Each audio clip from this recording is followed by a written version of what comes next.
one of the 28th. By G. A. Henty. Chapter 1. Unexpected News. Chapter 1. Unexpected News. I have written to ask Ralph Conway to come and stay for a time with me. The announcement was a simple one, but it fell like a bombshell in the midst of the party at breakfast at Penfold Hall. The party consisted only of the speaker, Herbert Penfold, and his two sisters. The latter both exclaimed, "Herbert!" in a tone of shocked surprise. Mr. Penfold was evidently prepared for disapprobation. He had spoken in a somewhat nervous tone, but with a decision quite unusual to him.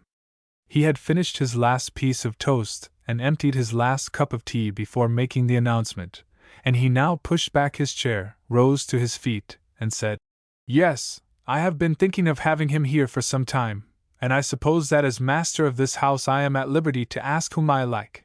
At any rate, I would rather have no discussion on the subject." So saying, without giving his sisters time to reply, he walked hastily to the door and went out. Miss Penfold and Miss Eleanor Penfold gazed at each other in speechless astonishment.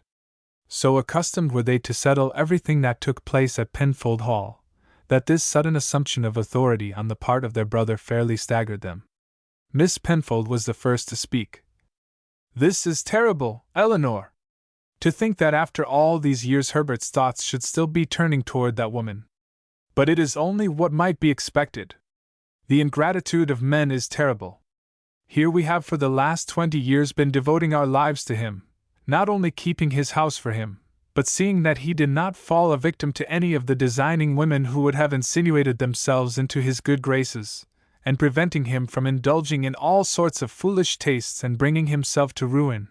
And now you see he turns again to that artful woman, and without saying a word to us, invites her son to come here. It is monstrous, sister! It is monstrous!" Miss Eleanor Penfold repeated, with tears in her eyes.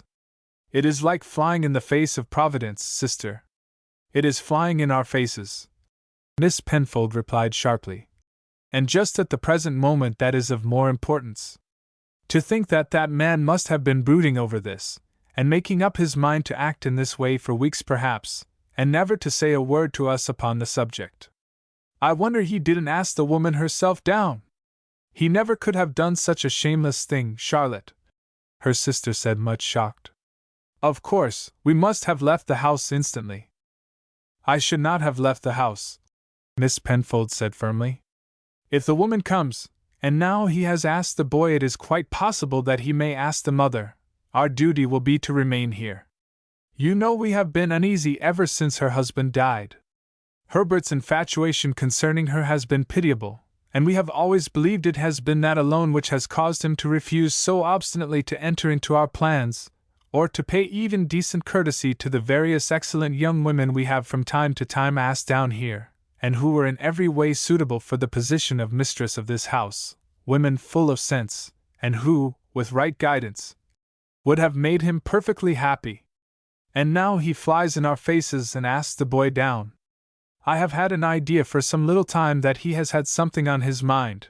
He has been more nervous and fidgety than usual, and several times he has seemed to be on the point of saying something, and then changed his mind. Of course, one can understand it all now. No wonder he was ashamed to look us in the face when he was meditating such a step as this. The duplicity of man is something shocking." It was not surprising that Herbert Penfold's sudden assertion of his will was a shock to his sisters. These ladies had so long been accustomed to rule absolutely at Penfold Hall that Mr. Penfold's assertion of his right to act as he pleased in his own house came upon them like an act of absolute rebellion. At their father's death they were women of 27 and 26 years old respectively. Herbert was a lad of 16.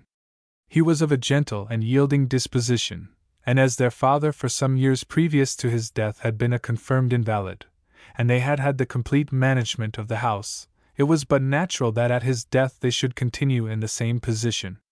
Owing to weak health, Herbert had not been sent to school, but had been educated under the care of a tutor.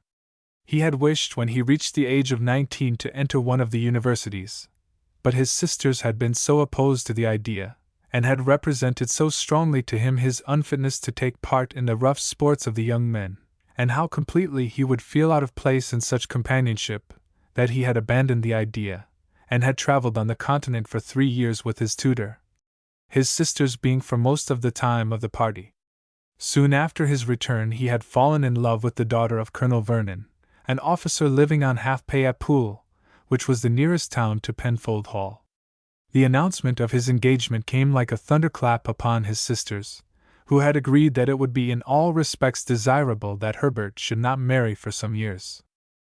They had, however, been wise enough not to offer any open opposition to the match. 3 months later the engagement was broken off. How it came about no one exactly knew. Unpleasant reports were set on foot. There were misunderstandings which should easily have been cleared up, but which grew until they gave rise to serious quarrels. Letters which might have set matters straight somehow failed to come to hand, and so at last things went from bad to worse until there was a final quarrel, a return of letters and presents on both sides, and a final breaking off of the engagement. A year later Mary Vernon married Mr. Conway, an architect, resident in London. Mr. Penfold had before this become convinced that Mary Vernon had not been to blame in the matter, and that he had in some way or other taken an altogether mistaken view of the subject. He knew by the comments of such friends as were intimate enough to speak, and the coolness of many others, that he was considered to have behaved very badly toward her. And this thought was a most distressing one, for he was deeply attached to Mary, and had he not been convinced that from some reason or other she herself had ceased to care for him, and was anxious to break off the engagement, he would have gone any length towards healing the breach. When it was too late he bitterly regretted his own weakness in submitting to the domination of his sisters, and felt a deep though silent resentment against them for the share that he was convinced they had taken in causing the breach between himself and Mary Vernon. But although he resented, he had neither the will nor firmness to free himself from their domination. At times he struggled feebly against it, and on 2 or 3 occasions had suddenly gone up to town, and thence on to the continent, and had travelled there for weeks. On one of these occasions he had written to them saying that he thought it would be for the happiness of them all if they were to leave Penfold Hall and set up an establishment of their own. But upon his return he found things going on exactly as before, and Miss Penfold had spoken somewhat severely of the silly letter he had written to them, a letter displaying at once such ingratitude and folly that it had been beneath them to notice it. As Herbert Penfold was in a way really fond of his sisters, who spared no effort in making his home comfortable for him, and who allowed him to have his own way in all minor matters, he could not bring himself to repeat when face to face with them the opinion he had expressed in writing, and so things had gone on for years. The Miss Penfolds were really anxious to see their brother married, provided only that it was to a lady who would be, in their estimation, fitted for him, and who would also have a feeling of gratitude towards themselves for their share in installing her as mistress of the Hall. They were quite prepared to abdicate in her favor, and to retire to some pretty house near a pleasant watering place, paying visits once or twice a year to the Hall. The listless life their brother led was a source of grief to them, for they were really attached to him, and believed that they had in every way been working for his happiness. They had no shadow of regret for the part they had played in breaking off his engagement with Mary Vernon. Having once convinced themselves that she was a frivolous girl, quite unsuited for the position of mistress of Penfold Hall, they had regarded it as an absolute duty to protect Herbert from the consequences of what they considered his infatuation. Consequently, for years they were in the habit of inviting for long visits young ladies whom they considered in every way eligible as their successor, and had been much grieved at their want of success, and at the absolute indifference with which Herbert regarded the presence of these young women. When, for years after his marriage to Mary Vernon, Mr. Conway had died suddenly, they had been seized with a vague disquiet, for they believed that the remembrance of his first love was the real cause of Herbert's indifference to others, and considered it probable he might still be sufficiently infatuated with her to attempt to undo the past. To their gratification Herbert never alluded to the subject, never, so far as they knew, made the slightest effort to renew her acquaintance. In fact, Herbert Penfold was a diffident as well as a weak man. Once convinced that he had acted badly toward Mary Vernon, he was equally convinced that she must despise him and that he was utterly unworthy of her. Had it been otherwise he would have again entered the lists, and tried to recover the love he had thrown away.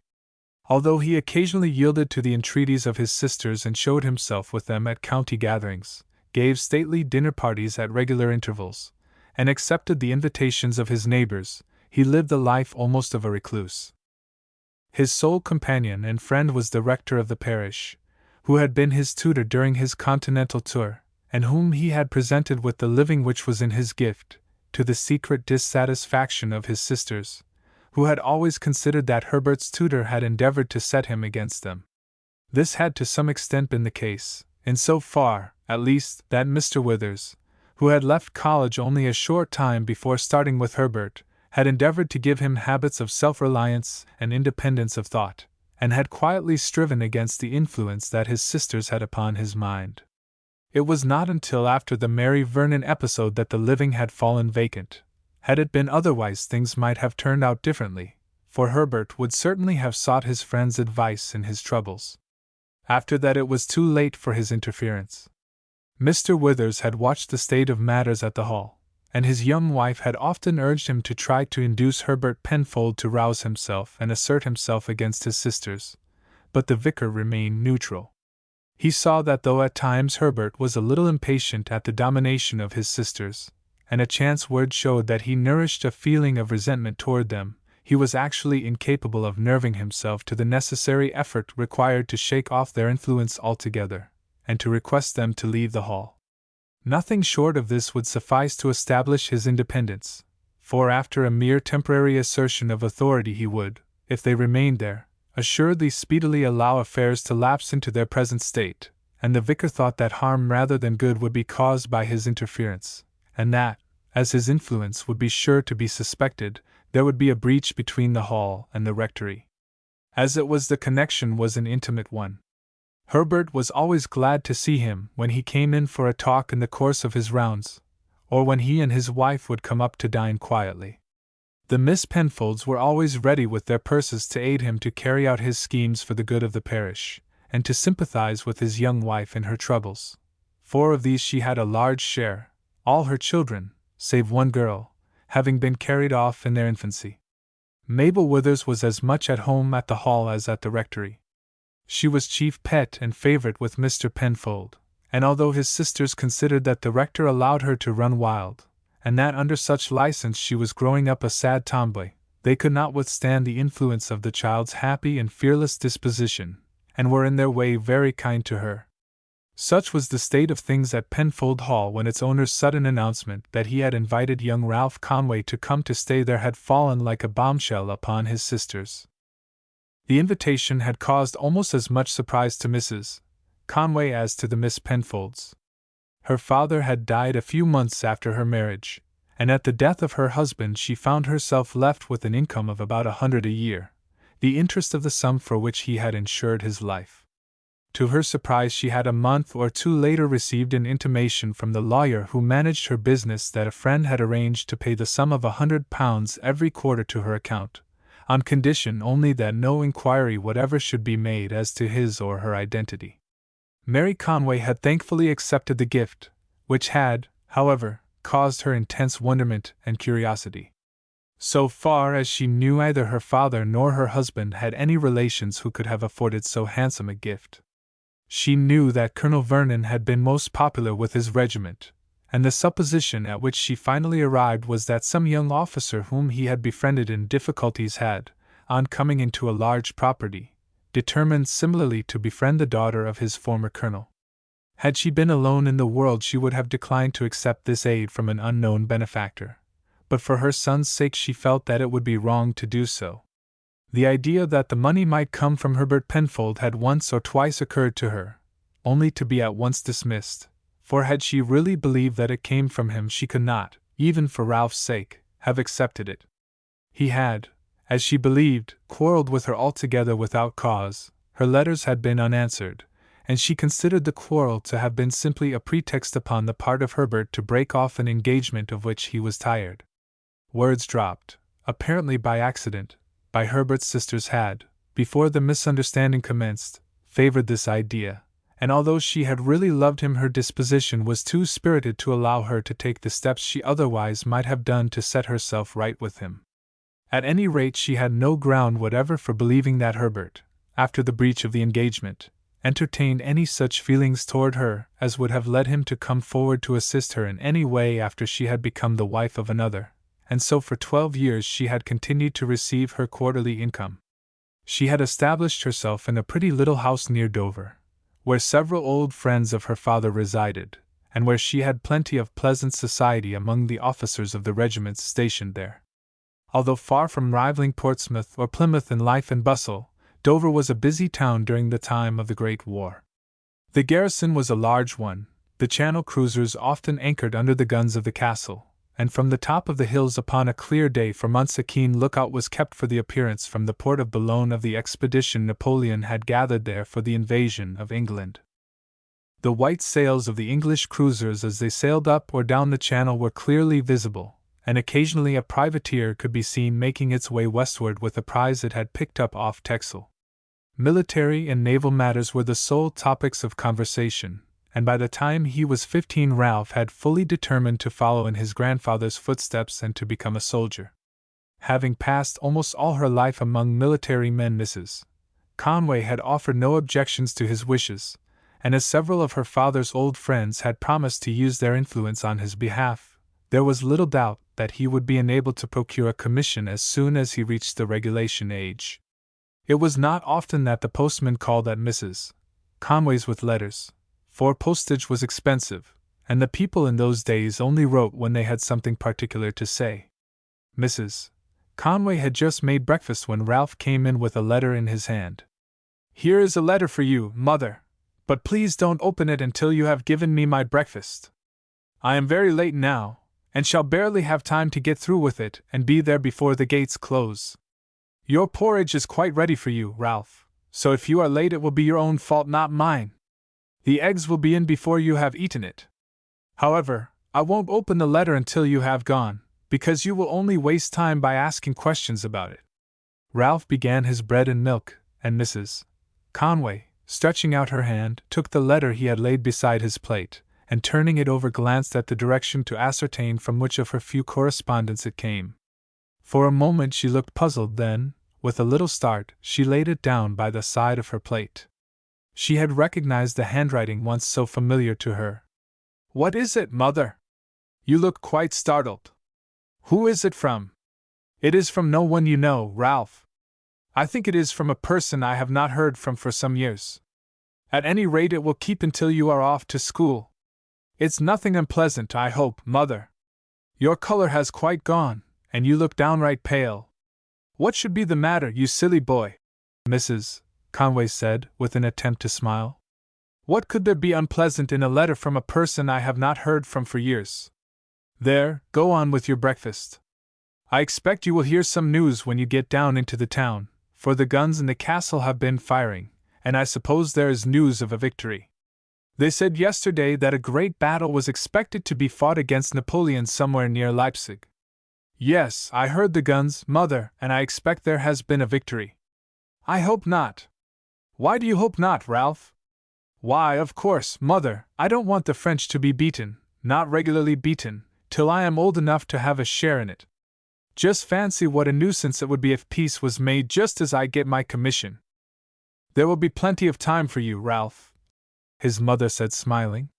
"Peace has been patched up once or twice, but it never lasts long, and after fighting for the last 20 years it is hardly probable that the world is going to grow peaceful all at once. But there, it is time for you to be off. It only wants 10 minutes to 9 and you will have to run fast all the way to be in time." When Mrs. Conway was alone she took up the letter, and turned it over several times before opening it.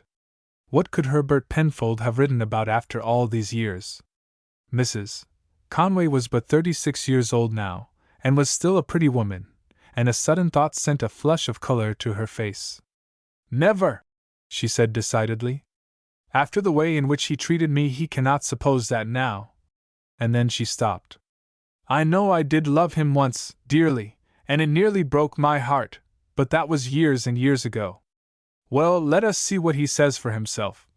And she broke open the letter. She glanced through it quickly, and then read it again more carefully. She was very pale now, and her lips trembled as she laid down the letter. So, she said to herself in a low tone, it is to him after all I owe all this. And she looked round her pretty room.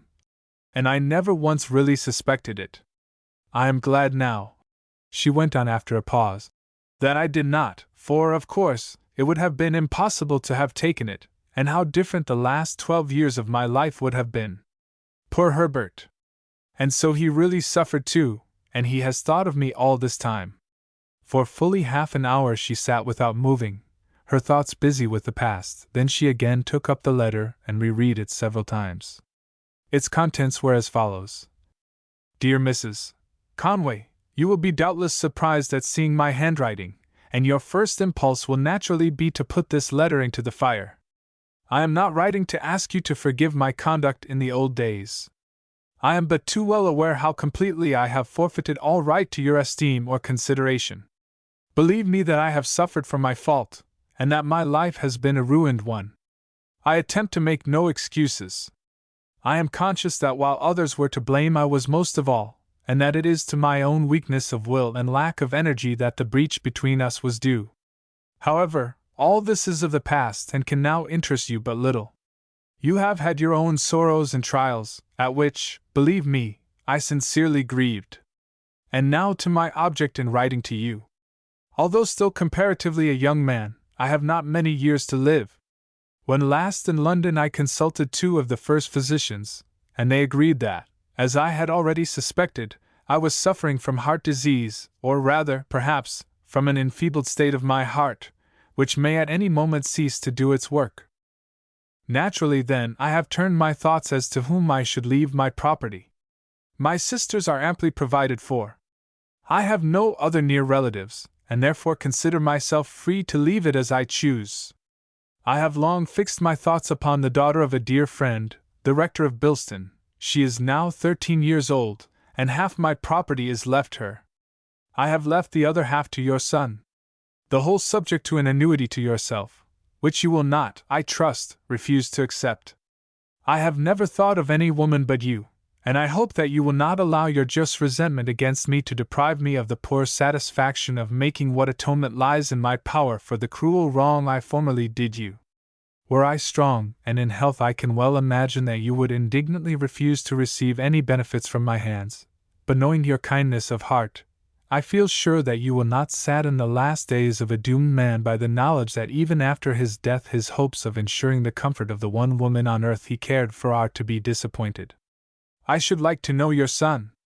Would it be too much to ask you to spare him for a while from time to time so long as I live? I have a double motive, I say frankly, in thus asking him to come here. I wish him and my little pet, Mabel Withers, to come to like each other. I wish to divide my property between them, and yet I should be glad if the whole estate could remain intact.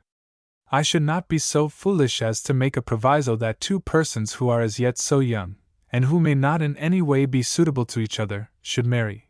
But nothing would please me so much as that they should take a fancy to each other, and thrown together as they would be here.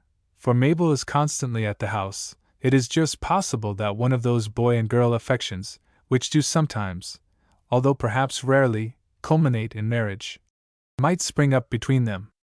Whether that may be so in the present case I must leave to fate, but I should at any rate like to pave the way for such an arrangement by bringing the young people together.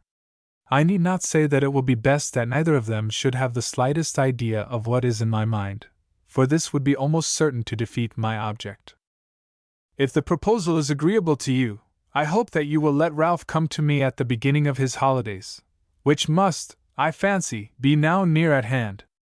I think it will be as well that he should not know of my intention as to the disposal of my property, for it is better he should think that he will have to work for his living, but at the same time there would be no harm in his knowing that it is probable I shall help him on in life. This will make him bear better what would otherwise be a dull visit.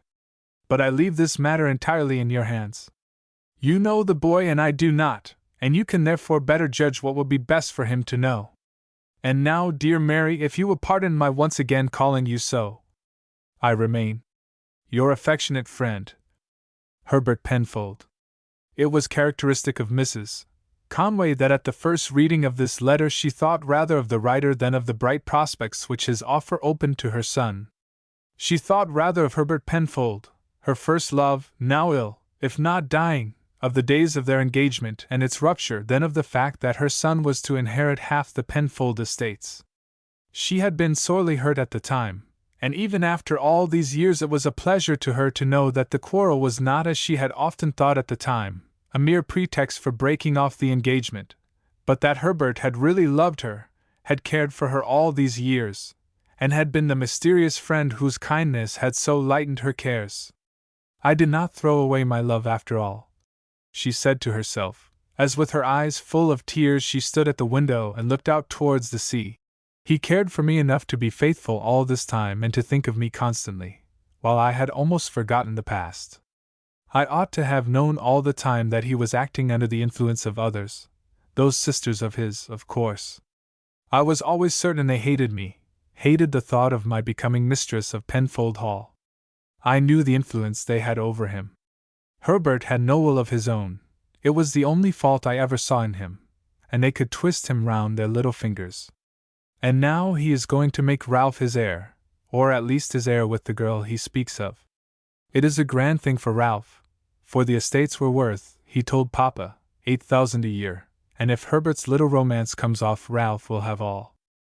Then she thought over the years he had been befriending her, and wondered what she should do about that.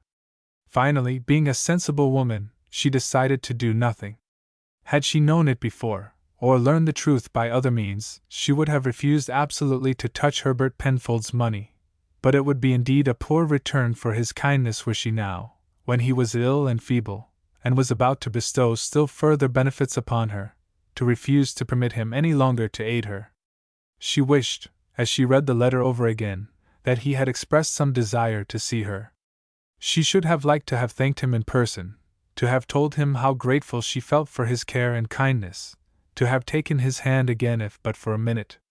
But he had expressed no wish for a meeting, had never all these years made an effort to see her. She could read in the wording of the letter that he had been principally deterred from making any attempt to see her by the feeling that he had entirely forfeited her regard, and had offended her beyond chance of forgiveness. And had she been asked the day before, she would doubtless have replied that she had no wish whatever ever again to meet Herbert Penfold, whereas now she felt almost aggrieved that he should express no wish to meet her, should have stayed away so long without making one effort to bring about reconciliation. Of all faults that a man can have, she said pettishly, I do not think there's one so detestable as that of self-distrust. Why could he not have said 10 years ago, I behaved badly, Mary, I treated you abominably, but forgive me and forget. I was not wholly to blame, except that I allowed others to come between us. If he had come and said that, we could at least have been good friends. I have no patience with men who cannot stand up for themselves. Now how much shall I tell Ralph? And she again read the letter through. Ralph, she said when he came in to dinner, you remember that letter I had this morning? Yes, I know, Mother, the one that made you turn so white. You said it was from an old friend, though why a letter from an old friend should upset anyone I can't make out. What was it about, Mother? Well, my boy, it contains a pleasant piece of news. Mr. Penfold, that is the name of the writer, was a friend of my family. He knew me long ago when we were young people, and at one time it seemed likely that we should be married. However, as you know, that never took place.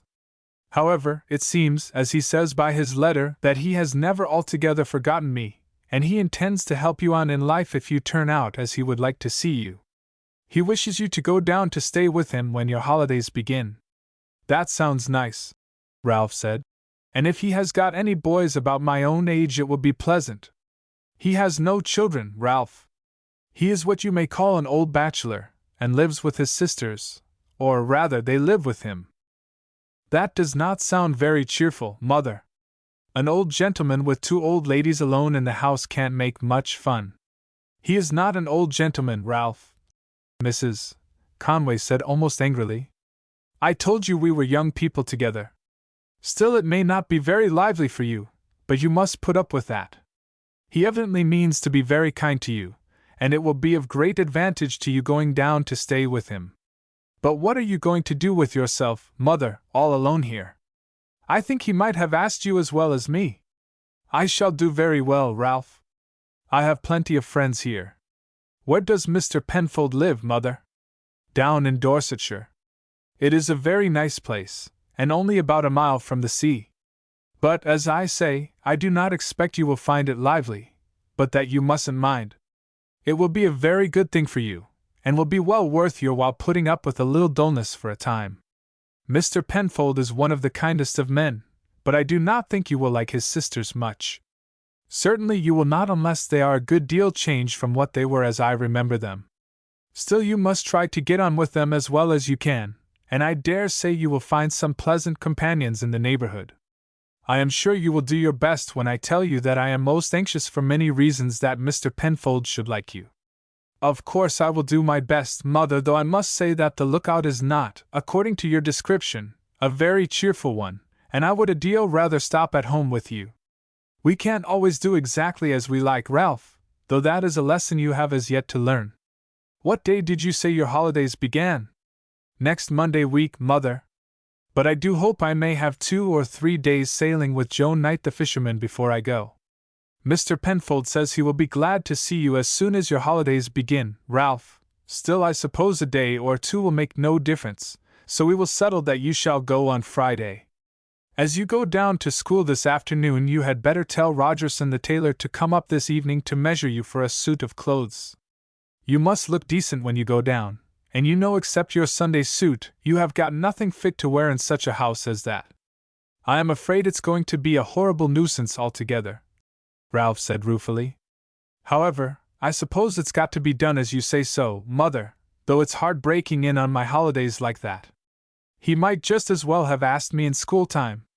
One could have put up with it ever so much better if it took one out of old Harper's clutches for a bit. How long am I to stay there? I expect the greater part of your holidays, Ralph. I think he wants to get to know all about you. Ralph groaned loudly. He may intend very kindly, he said, but I wish he would keep his good intentions to himself. You think so now, Mrs. Conway said with a smile. You won't think so when you are in the army, but will find a little extra allowance or a tip now and then very welcome. I dare say I shall, Mother, Ralph said, brightening. Anyhow, if the old gentleman, that is to say, the gentleman, takes it into his head to make me an allowance, it will take me off your hands, and I shall not be always feeling that I am an awful expense to you. All right, Mother.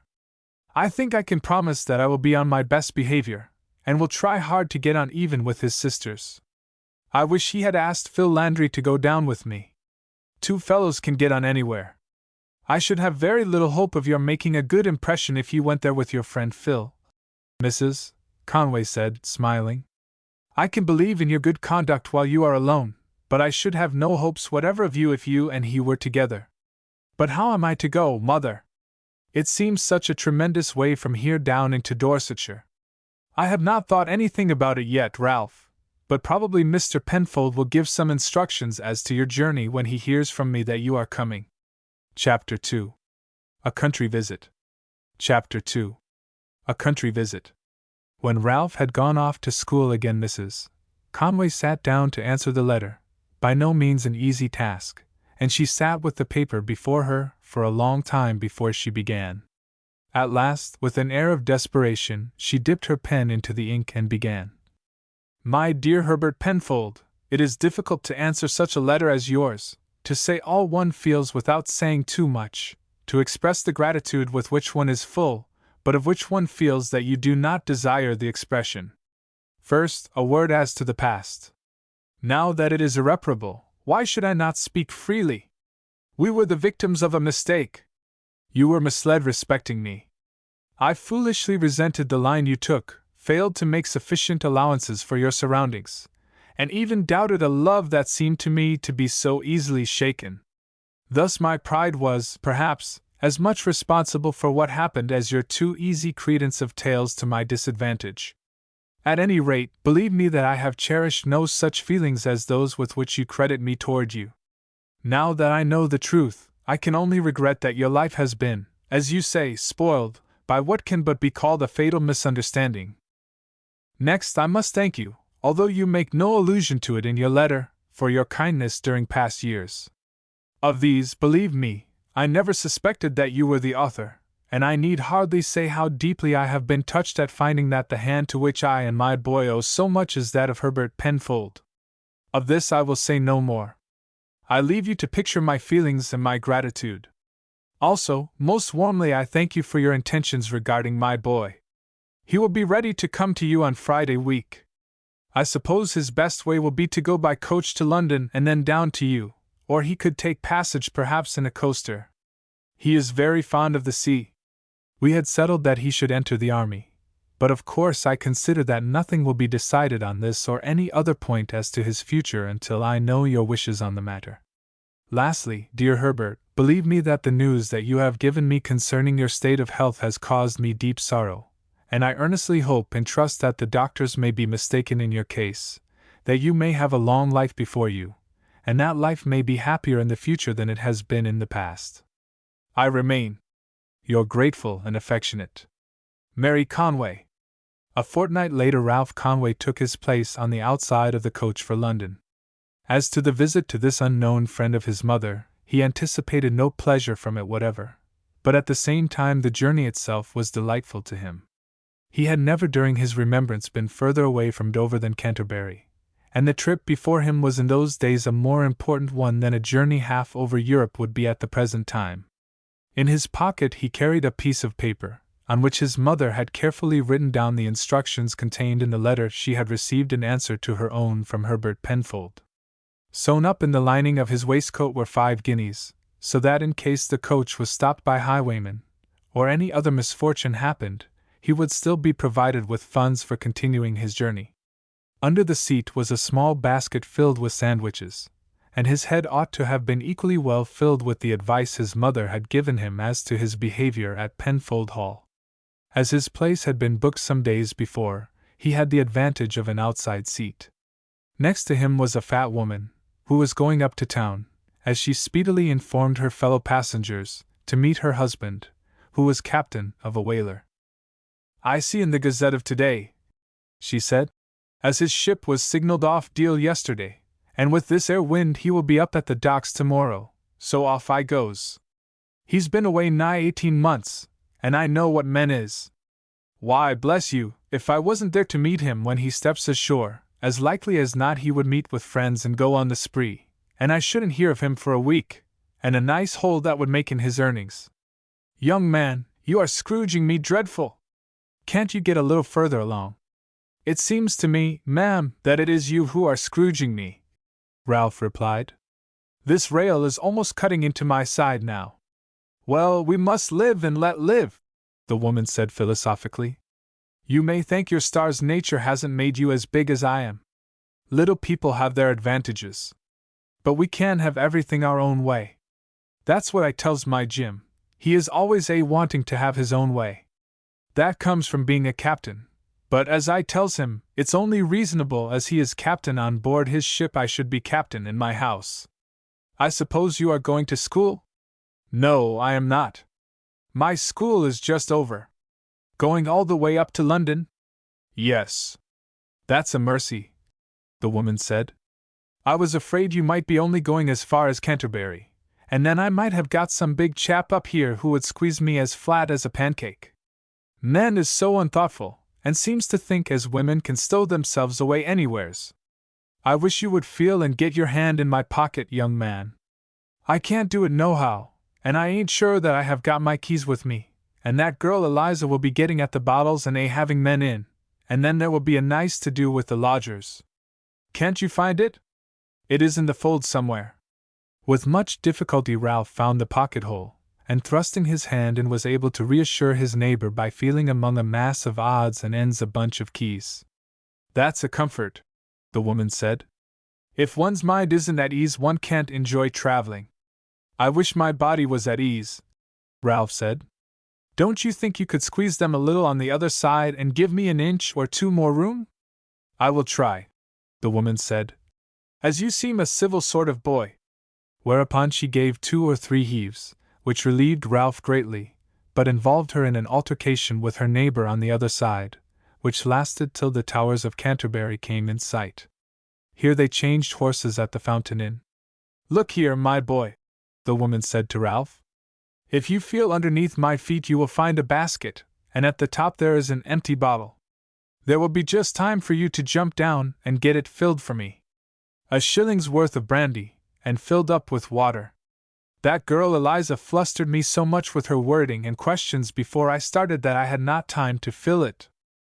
Ralph jumped down and procured the desired refreshment, and was just in time to clamber up to his seat again when the coach started. He enjoyed the rapid motion and changing scene much, but he was not sorry when, as evening was coming on, he saw ahead of him a dull mist, which his fellow passenger told him was the smoke of London. It was 9 in the evening when the coach drove into the courtyard of the Bull Inn. The guard, who had received instructions from Mrs.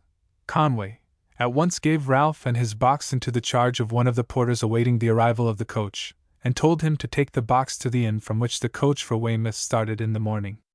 Cramped by his 14 hours' journey, Ralph had at first some difficulty in following his conductor through the crowded street, but the stiffness soon wore off, and after 10 minutes' walking he arrived at the inn. The guard had already paid the porter, having received the money for that purpose from Mrs. Conway, and the latter, setting down the box in the passage, at once went off. Ralph felt a little forlorn, and wondered what he was to do next. But a minute later the landlady came out from the bar. "Do you want a bed?" she asked. "The porter should have rung the bell. I am afraid we are full, unless it has been taken beforehand. However, I will see if I can make shift somehow." "I should be very much obliged if you can," Ralph said, "for I don't know anything about London, and am going on by the Weymouth coach in the morning." "Oh, might your name be Conway?" "Yes, that is my name," Ralph said, surprised. "Ah, then there is a bedroom taken for you. A gentleman came 3 days ago and took it, saying it was for a young gent who is going through to Weymouth. Tom," she called, "take this box up to number 12. Supper is ready for you, sir. I dare say you would like a wash first?" "That I should," Ralph replied, following the boots upstairs. In a few minutes he returned, and a waiter directed him to the coffee room. In a short time a supper consisting of fish, a steak, and tea was placed before him. Ralph felt vigorously, and the care that had been bestowed by Mr. Penfold in securing a bedroom and ordering supper for him greatly raised him in the boy's estimation, and he looked forward with warmer anticipations than he had hitherto done to his visit to him. As soon as he had finished he went off to bed, and in a few minutes was sound asleep. At 6:30 he was called, and after a hearty breakfast took his seat on the outside of the Weymouth coach. Sitting beside him were 4 sailors, belonging, as he soon learned, to a privateer lying at Weymouth. They had had a long trip, and had been some months at sea, and as their ship was to lie for a fortnight at Weymouth while some repairs were being done to her, they had obtained a week's leave and had ran up to London for a spree. Weymouth during the war did a brisk trade, and was a favourite rendezvous of privateers, who preferred it greatly to Portsmouth or Plymouth, where the risk of their men being pressed to make up the quota of some man-of-war just fitted out was very great. The sailors were rather silent and sulky, at first at the cruise on land being nearly over, but after getting off the coach where it changed horses they recovered their spirits, and amused Ralph greatly with their talk about the various prizes they had taken, and 1 or 2 sharp brashes with French privateers. Toward evening they became rather hilarious, but for the last 2 hours dozed quietly, the man sitting next to Ralph lurching against him heavily in his sleep, and swearing loudly when the boy stuck his elbow into his ribs to relieve himself of the weight. Ralph was not sorry, therefore, when at 10 o'clock at night the coach arrived at Weymouth. The landlord and servants came out with lanterns to help the passengers to alight, and the former, as Ralph climbed down the side into the circle of light, asked, "Are you Master Conway?" "That's my name," Ralph replied. "A bed has been taken for you, sir, and a trap will be over here at 9 o'clock in the morning to take you to Penfold Hall." Supper was already prepared for such passengers as were going to sleep in the hotel, but Ralph was too sleepy to want to eat, and had made a good meal when the coach stopped at 6 o'clock for 20 minutes to allow the passengers time for refreshments. At 8 o'clock next morning he breakfasted. When he had finished the waiter told him that the trap had arrived a few minutes before, and that the horse had been taken out to have a feed, but would be ready to start by 9. Ralph took a stroll for half an hour by the sea and then returned. The trap was at the door, and his trunk had already been placed in it. The driver, a man of 23 or 24, was, as he presently told Ralph, stable helper at Penfold Hall. "I generally drive this trap when it is wanted," he said. "The coachman is pretty old now. He has been in the family well nigh 50 years. He is all right behind the carriage horses, he says, but he does not like trusting himself in a pair-wheeled trap." "How far is it?" "A matter of 15 miles. It would be a lot shorter if you had got off last night at the nearest point the coach goes to. But the master told the coachman that he thought it would be pleasanter for you to come on here than to arrive there tired and sleepy after dark." "Yes, it will much more pleasant," Ralph said. "The road was very dirty, and I should not like to arrive at a strange house with my clothes all covered with dust, and so sleepy that I could hardly keep my eyes open, especially as I hear that Mr. Penfold's sisters are rather particular." "Rather isn't the word," the driver said. "They are particular, and no mistake. I don't believe as the master would notice whether the carriage was dirty or clean, but if there is a speck of dirt about they are sure to spot it. Not that they are bad mistresses, but they look about all right, I can tell you, pretty sharp. I don't say that it ain't as well as they do, for the master never seems to care one way or the other, and lets things go anyhow. A nice gentleman he is, but I don't see much of him, and he don't drive in the carriage not once a month, and only then when he is going to the Board of Magistrates. He just walks about the garden morning and evening, and all the rest of the time he is shut up in the library with his books. It's a pity he don't go out more." "Are there any families about with boys?" Ralph asked. "Not as I knows of. None of them that ever comes to the hall, anyhow. It's a pity there ain't some young ones there. It would wake the place up and make it lively. It would give us a lot more work to do, I don't doubt, but we shouldn't mind that. I have heard it used to be different in the old squire's time, but it has always been so as long as I can remember. I don't live at the house, but down at the village. Jones he lives over the stables, and there ain't no occasion to have more than one there, for there's only the 2 carriage horses and this." "How far is the sea from the house?" "It's about half a mile to the top of the cliff, and a precious long climb down to the water, but going round by Swanage, which is about 3 miles, you can drive down close to the sea, for there are no cliffs there." There was little more said during the drive. From time to time the man pointed out the various villages and country seats, and Ralph wondered to himself how he should manage to pass the next 3 weeks. It seemed that there would be nothing to do and no one to talk to. He had always been accustomed to the companionship of lots of boys of his own age, and during the holidays there was plenty of sailing and fishing, so that time had never hung on his hands. The present prospect therefore almost appalled him. However, he had promised his mother that he would try to make the best of things, and he tried to assure himself that after all 3 weeks or a month would be over at last. After an hour and a half's drive they passed through a lodge gate into a park, and in a few minutes drew up at the entrance to Penfold Hall. An old servant came out. "Will you come with me into the library, sir?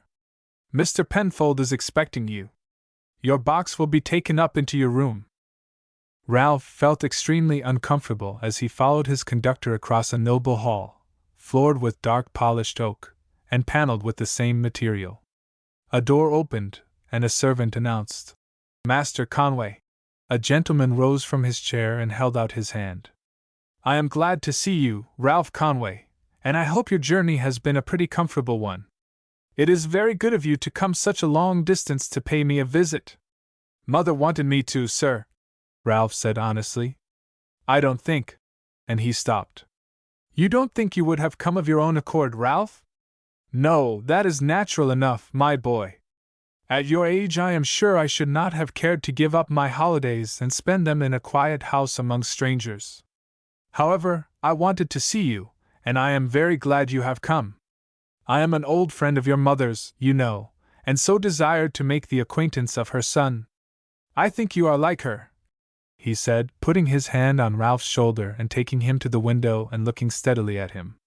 "Other people have said so, sir, but I am sure I can't see how I can be like her a bit.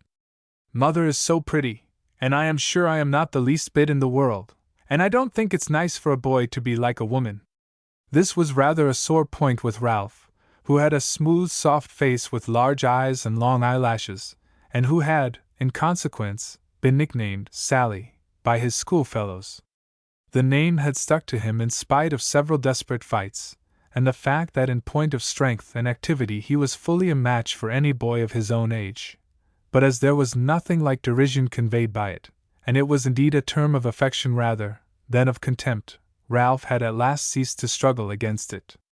But he longed for the time when the sprouting of whiskers would obliterate the obnoxious smoothness of his face.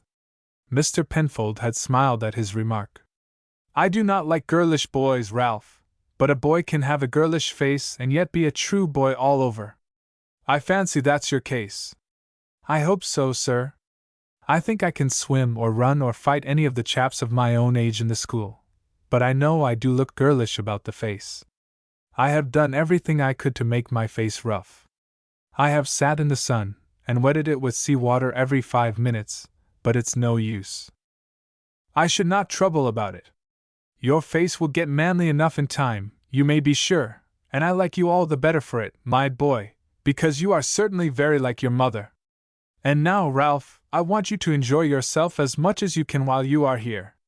The house itself is dull, but I suppose you will be a good deal out of doors. I have hired a pony, which will be here today from Poole, and I have arranged with Watson, a fisherman at Swanage, that you can go out with him in his fishing boat whenever you are disposed. It is 3 miles from here, but you can ride over on your pony and leave it at the little inn there till you come back. I am sorry to say I do not know any boys about here, but Mabel Withers, the daughter of my neighbor and friend the clergyman of Bilston, the village just outside the lodge, has a pony, and is a capital rider, and I am sure she will show you over the country.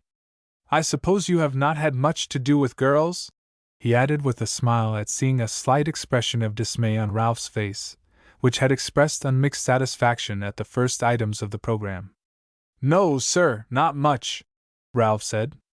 "Of course some of my schoolfellows have sisters, but one does not see much of them. I think you will get on very well together. She is a year or 2 younger than you are, and I am afraid she is considered rather a tomboy. She has been caught at the top of a tall tree examining the eggs in a nest, and in many similar ungirl-like positions, so you won't find her a dull companion. She is a great pet of mine, and though she may not be as good a companion as a boy would be for you, I am sure when you once get to know her you will find her a very good substitute. You see, not having had much to do with boys, I am not very good at devising amusement for you. I can only say that if there is anything you would like to do while you are here you have only to tell me, and if it be possible I will put you in the way of it." "Thank you very much, sir. You are extremely kind," Ralph said heartily, for with a pony and a boat it did seem that his visit would not be nearly so dull as he had anticipated. "I am sure I shall get on capitally." Just at his moment there was a knock at the door. It opened, and a girl entered. "You have just come at the right moment, Mabel," Mr. Penfold said as she came in. "This is Ralph Conway, of whom I was speaking to you. Ralph, this is Mabel Withers. I asked her to come in early this morning so as to act as your guide round the place." The boy and girl shook hands with each other. She was the first to speak. "So you are Ralph. I have been wondering what you would be like. Uncle has been telling me you were coming. I like your looks, and I think you are nice." Ralph was taken rather aback. This was not the way in which his schoolfellows' sisters had generally addressed him. "I think you look jolly," he said, "and that's better than looking nice." "I think they mean the same thing," she replied, "except that a girl says nice and a boy says jolly. I like the word jolly best, only I get scolded when I use it. Shall we go into the garden?" Altogether Ralph Conway had a very much pleasanter time than he had anticipated. Except at meals he saw little of the Miss Penfolds. His opinion as to these ladies, expressed confidentially to Mabel Withers, was the reverse of flattering. "I think," he said, "that they are the 2 most disagreeable old cats I have ever met. They hardly ever open their lips, and when they do it is only to answer some question of their brother. I remember in a fairy story there was a girl who, whenever she spoke, let fall pearls and diamonds from her lips. Whenever those women open their mouths, I expect icicles and daggers to drop out. They are not so bad as that. Mabel laughed. I generally get on with them very well, and they are very kind in the parish, and altogether they are really not bad. Then their looks belie them horribly, Ralph said. I suppose they don't like me, and that would be all well enough if I had done anything to offend them, but it was just as bad the first day I came. I am sure Mr. Penfold does not like it. I can see him fidget on his chair, and he talks away with me pretty well all the time we are at table, so as to make it less awkward, I suppose. Well, I am stopping with him, and not with them, that's one thing, and it doesn't make much difference to me if they do choose to be disagreeable. I like him immensely. He is wonderfully kind, but it would be awfully stupid work if it weren't for you, Mabel. I don't think I could stand it if it were not for our rides together. The young people had indeed got on capitally from the first. Every day they took long rides together, generally alone, although sometimes Mr. Penfold rode with them. Ralph had already confided to the latter, upon his asking him how he liked Mabel, that she was the jolliest girl that he had ever met. She has no nonsensical girl's ways about her, Mr. Penfold, but is almost as good as a boy to be with. The girls I have seen before have been quite different from that. Some of them always giggle when you speak to them, others have not got a word to say for themselves, and it is awfully hard work talking to them even for a single dance. Still, I like them better than the giggling ones. You see, Ralph, girls brought up in a town are naturally different to one like Mabel. They go to school, and are taught to sit upright and to behave discreetly, and to be general unnatural. Mabel has been brought up at home and allowed to do as she liked, and she has consequently grown up what nature intended her to be. Perhaps some day all girls will be allowed the same chance of being natural that boys have, and backboards and other contrivances for stiffening them and turning them into little wooden figures will be unknown. It will be a good thing, in my opinion, when that time arrives. Ralph was often down at the rectory, where he was always made welcome, Mr. Withers and his wife being anxious to learn as much of his disposition as they could. They were well satisfied with the result. I fancy I know what is in Penfold's mind, the rector had said to his wife a few days after Ralph came down. I believe he has already quite settled it in his mind that some day Mabel and this lad shall make a match of it. How absurd, John! Why, Mabel is only a child. Quite so, my dear, but in another 3 or 4 years she will be a young woman. I don't mean that Penfold has any idea that they are going to take a fancy to each other at present, only that they will do so in the future. You know he has said that he intends to leave a slice of his fortune to her, and I have no doubt that this lad will get the main bulk of his property. I have often told you about his engagement to the lad's mother, and how the breaking it off has affected his whole life. It is natural that a lonely man as he is should plan for others. He has no future of his own to look forward to, so he looks forward to someone else's. He has had no interest in life for a great many years, and I think he is making a new one for himself in the future of our girl and this lad. As far as I have seen of the boy, I like him. He is evidently a straightforward, manly lad. I don't mean to say that he has any exceptional amount of brains, or is likely to set the Thames on fire, but if he comes into the Penfold property that will not be of much importance. He seems bright, good-tempered, and a gentleman. That is quite good enough to begin with. At any rate, there is nothing for us to trouble about. If some day the young people get to like each other, the prospect is a good one for the child. If not, there's no harm done. At present there can be no objection to our yielding to Penfold's request and letting them ride about the country together. Mabel is, as you say, little more than a child, and it is evident that the lad regards her rather in the light of a boy companion than as a girl. She is a bit of a tomboy, you know, Mary, and has very few girlish notions or ideas. They evidently get on capitally together, and we need not trouble our heads about them but let things go their own way with a clear conscience. At the end of the time agreed upon, Ralph returned home. And so, Ralph, you have found it better than you expected? His mother said to him at the conclusion of his first meal at home. Much better, mother. Mr. Penfold is awfully kind, and lets one do just what one likes. His sisters are hateful women, and if I had not been staying in the house I should certainly have played them some trick or other just to pay them out. I wonder why they disliked me so much. I could see it directly I arrived, but after all, it didn't matter much, except just at meals and in the evening. But though Mr. Penfold was so kind, it would have been very stupid if it had not been for Mabel Withers. We used to ride out or go for walks together every day. She was a capital walker, and very jolly, almost as good as a boy. She said several times that she wished she had been a boy, and I wished so too. Still, of course, Mother, I am very glad I am back. There is no place like home, you know, and then there are the fellows at school, and the games, and the sea, and all sorts of things, and it's a horrid nuisance to think that I have got to go down there regularly for my holidays. Still, of course, as you wish it, I will do so, and now that I know what it is like it won't be so bad another time. Anyhow, I am glad I have got another 10 days before school begins. The following morning Ralph went down to the beach. Why, Master Conway, an old fisherman said, you are a downright stranger. I have missed you rarely. I told you I was going away, Joe, and that I shouldn't get back until the holidays were nearly over. I know you did, the fisherman replied. Still it does seem strange without you. Every time as I goes out I says to Bill, if Master Conway was at home he would be with us today, Bill. It don't seem no ways natural without him, and there's been good fishing, too, this season, first rate, and the weather has been just what it should be. Well, I am back now, Joe, anyhow, and I have got 10 days before school begins again, and I mean to make the most of it. Are you going out today? At 4 o'clock, the fisherman said. Daylight fishing ain't much good just now. We take twice as many at night. No trouble with the Frenchies? Lord bless you, I ain't seen a French sail for months.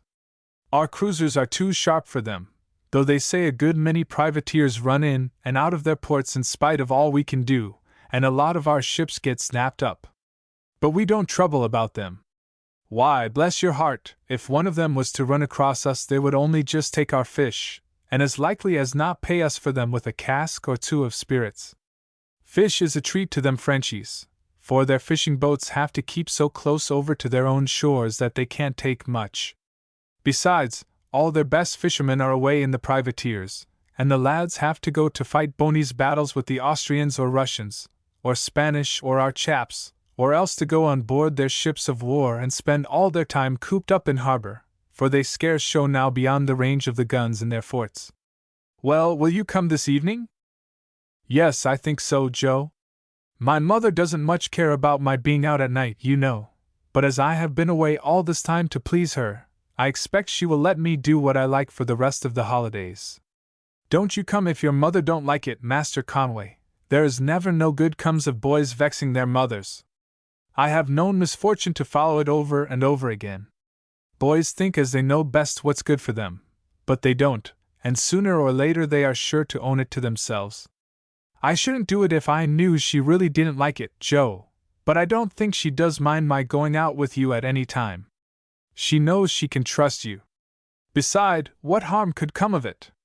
You never go out in very rough weather. Pretty roughish sometimes, Master Conway. Oh, yes, pretty rough, but not in a gale, you know. Beside, the Heartsease could stand a goodish gale. She is not very fast, you know, but she is as safe as a house. She is fast enough, the old fisherman said in an injured tone. But you young gentlemen is never content unless a boat is heeling over, gunwale under, and passing everything she comes across. What's the good of that air to a fisherman? He goes out to catch fish, not to strain his craft all over by running races against another. Now an hour faster or slower makes no difference, and the Heartsease is fast enough for me, anyhow. No, she isn't, Joe. I have heard you use bad language enough when anything overhauls and passes her on the way back to port. Aye, that may be, the fisherman admitted. And on the way home I grant you that a little more speed might be an advantage, for the first comber is sure to get the best market. No, the Heartsease ain't very fast, I own up to that, but she is safe and steady, and she has plenty of storage room and a good roomy cabin as you can stand upright in, and needn't break your back by stooping as you have to do on board some craft I could name." "That's true enough, Joe," the boy said. "But what's more, she's a lucky boat, for it's seldom that she goes out without getting a good catch." "I think that's more judgment than luck, Joe, though there may be some luck in it too."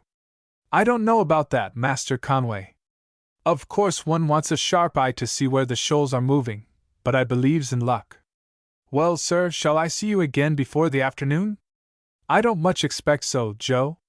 I have got to call at some other places, and I don't suppose I shall have time to get down before. If I am coming I shall be sure to be punctual, so if I am not here by 4, go off without me." Mrs. Conway made no objection when Ralph proffered his request. He had sacrificed the greater part of his holidays to carrying out her wishes, and paying a visit to Mr. Penfold, and although she did not like his being out all night fishing, she could not refuse his request. And indeed, as she knew that Joe Knight was a steady man and not fond of the bottle, there was no good reason why she should object. She, therefore, cheerfully assented, saying at the same time, "I will pack a basket for you before you start, Ralph. There is a nice piece of cold meat in the house, and I will have that and a loaf of bread and some cheese put up for you. I know what these fishing excursions are. You intend to be back at a certain time, and then the wind falls, or the tide turns, or something of that sort, and you can't make the harbor. You know what a fright you gave me the very first time you went out fishing with Joe Knight. You were to have been back at 5 o'clock in the afternoon, and you did not get in until 3 o'clock the next morning. I remember, Mother, and there you were on the quay when we came in. I was awfully sorry about it. Well, I have learned better since, Ralph, and I know now that there is not necessarily any danger, even if you don't come back by the time I expect you. And of course each time I have fidgeted and you have come back safe, I have learned a certain amount of sea knowledge, and have come to know that sailors and fishermen are not accountable for time, and that if the wind drops or tide turns they are helpless in the matter, and have only to wait till a breeze comes up again. I think, Mother, you ought to like my going out at night better than in the daytime." "Why, Ralph?" "Because, Mother, if I go out in the daytime and don't get back until after dark, you worry yourself, and having no one to talk to, sit here wondering and wondering until you fancy all sorts of things. Now, if I go out in the evening, and I don't come back in the morning at the hour you expect, you see that it is fine and bright, and that there is nothing to make you uneasy, or if you do feel fidgety, you can walk down to the beach and talk to the boatmen and fishermen, and of course they can tell you at once that there's nothing to worry about, and very likely point the boat out to you in the distance." "Well, Ralph, perhaps that is so, although I own I never looked at it in that light before." Chapter 3. Run Down. Chapter 3. Run Down. "There's a nice breeze," Ralph said as he joined the fishermen at the appointed hour. "Yes, it's just right, either too light nor too heavy. It's rather thick, and I shouldn't be surprised if we get it thicker, but that again don't matter. For in those days not one ship plowed the waters of our coast for every 50 that now make their way along it. There were no steamers, and the fear of collision was not ever in the minds of those at sea." "Where's Bill, Joe?" "The young scamp," the fisherman said angrily. "Nothing will do for him but to go climbing up the cliffs this morning, and just after you left us, news comes that the young varmint had fallen down and twisted his foot, and doctor says it will be a fortnight afore he can put a boot on." Then the old woman began crying over him, while, as I told her, if any one ought to cry it would be me, who's got to hire another boy in his place to do his work. A touch of the strap would be the best thing for him, the young rascal. "You are not going to take another boy out tonight, are you, Joe?" "No, Master Conway, I knows you like doing things. You have been out enough with me to know as much about it as Bill, and after all there ain't a very great deal to do. The trawl ain't a heavy one, and as I am accustomed to work it with Bill I can do it with you." The Heartsease was a good-sized half-decked boat of some 26 feet long and 8 feet beam. She was very deep, and carried 3 tons of stone ballast in her bottom. She drew about 6 feet of water. She had a lot of freeboard, and carried 2 lug sails and a small mizzen. They got in the small boat and rowed off to her. "There was no call for you to bring that basket, Master Conway. I know you are fond of a fish fried just when it is taken out of the water, and I have got bread and a keg of beer, to say nothing of a mouthful of spirits in case we get wet. Not that it looks likely we shall, for I doubts if there will be any rain tonight. I think there will be more wind perhaps, and that it will get thicker. That's my view of the weather." They sailed straight out to sea. Joe had fitted his boat to be worked with the aid of a boy only. He had a handy winch, by which he hoisted his heavy lug sails, and when the weather was rough hauled up his trawls. Of these he carried 2, each 14 feet long, and fished with them one out on each quarter. When he reached the fishing ground 6 miles out, Joe lowered the mizzen lug and reefed the main, for there was plenty of wind to keep the boat going at the pace required for trawling under the reduced sail. Then the trawls were got overboard, each being fastened to the end of a stout spar lashed across the deck, and projecting some 8 feet on either side, by which arrangement the trawls were kept well apart. They were hauled alternately once an hour, 2 hours being allowed after they were put down before the first was examined. By the time the first net came up the sun had set. The wind had freshened a bit since they had started, but there was no sea to speak of. The night had set in thick, and the stars could only occasionally be seen. Joe had picked out 2 or 3 fine fish from the first haul, and these he took down, and soon had frizzling in a frying pan over the fire, which he had lighted as soon as the boat was under sail. "These are for you, Master Conway," he said. "With your permission I shall stick to that 'ere piece of beef your mother was good enough to send. Fish ain't no treat to me, and I don't often get meat. Keep your eye lifting while I am down below. There ain't many craft about in these days, still we might tumble against one. I should not see a light far in this mist, Joe." "No, you couldn't, and what's worse, many of them don't carry no lights at all. It would be a good thing, Joe, if there was a law to make all vessels carry lights."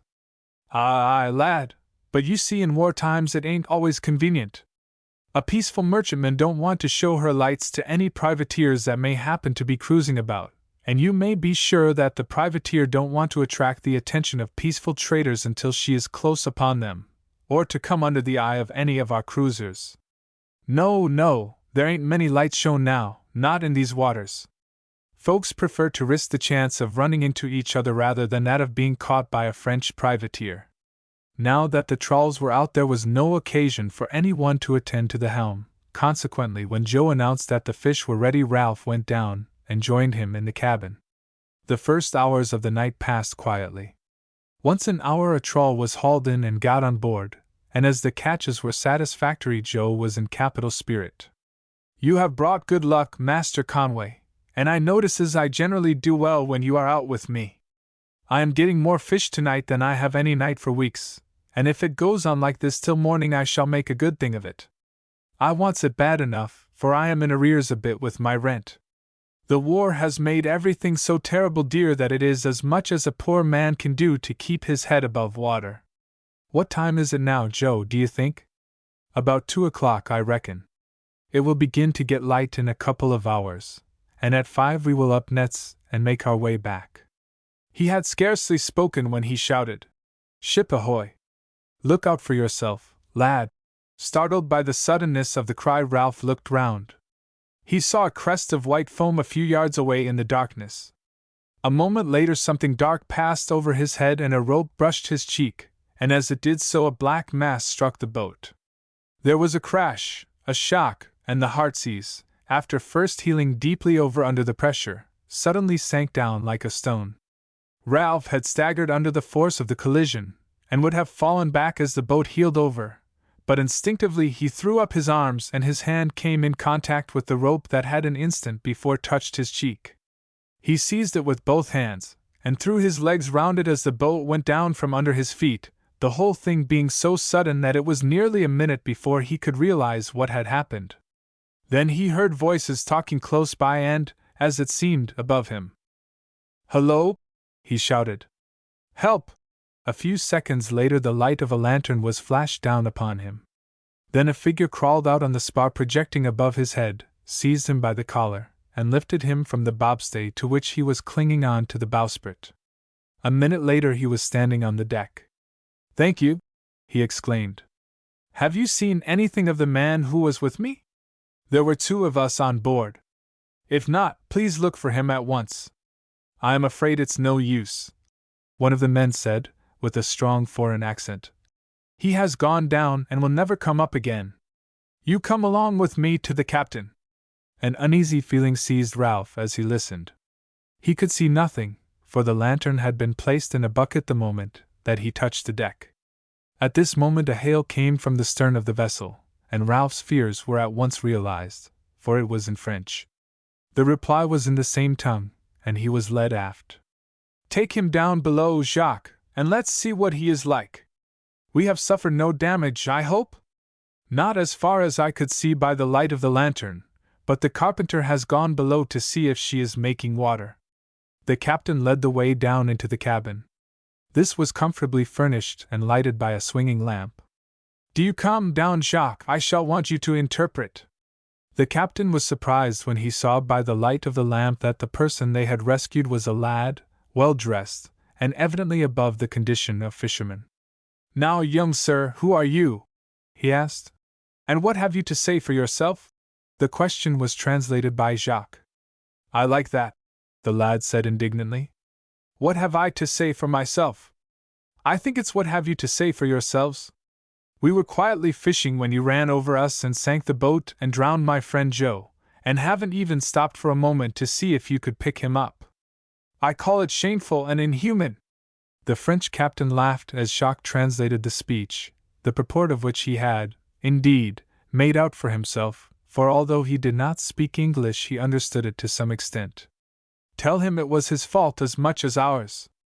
We did not see him till we struck him. And as for his companion, what chance was there of finding him on such a dark night as this?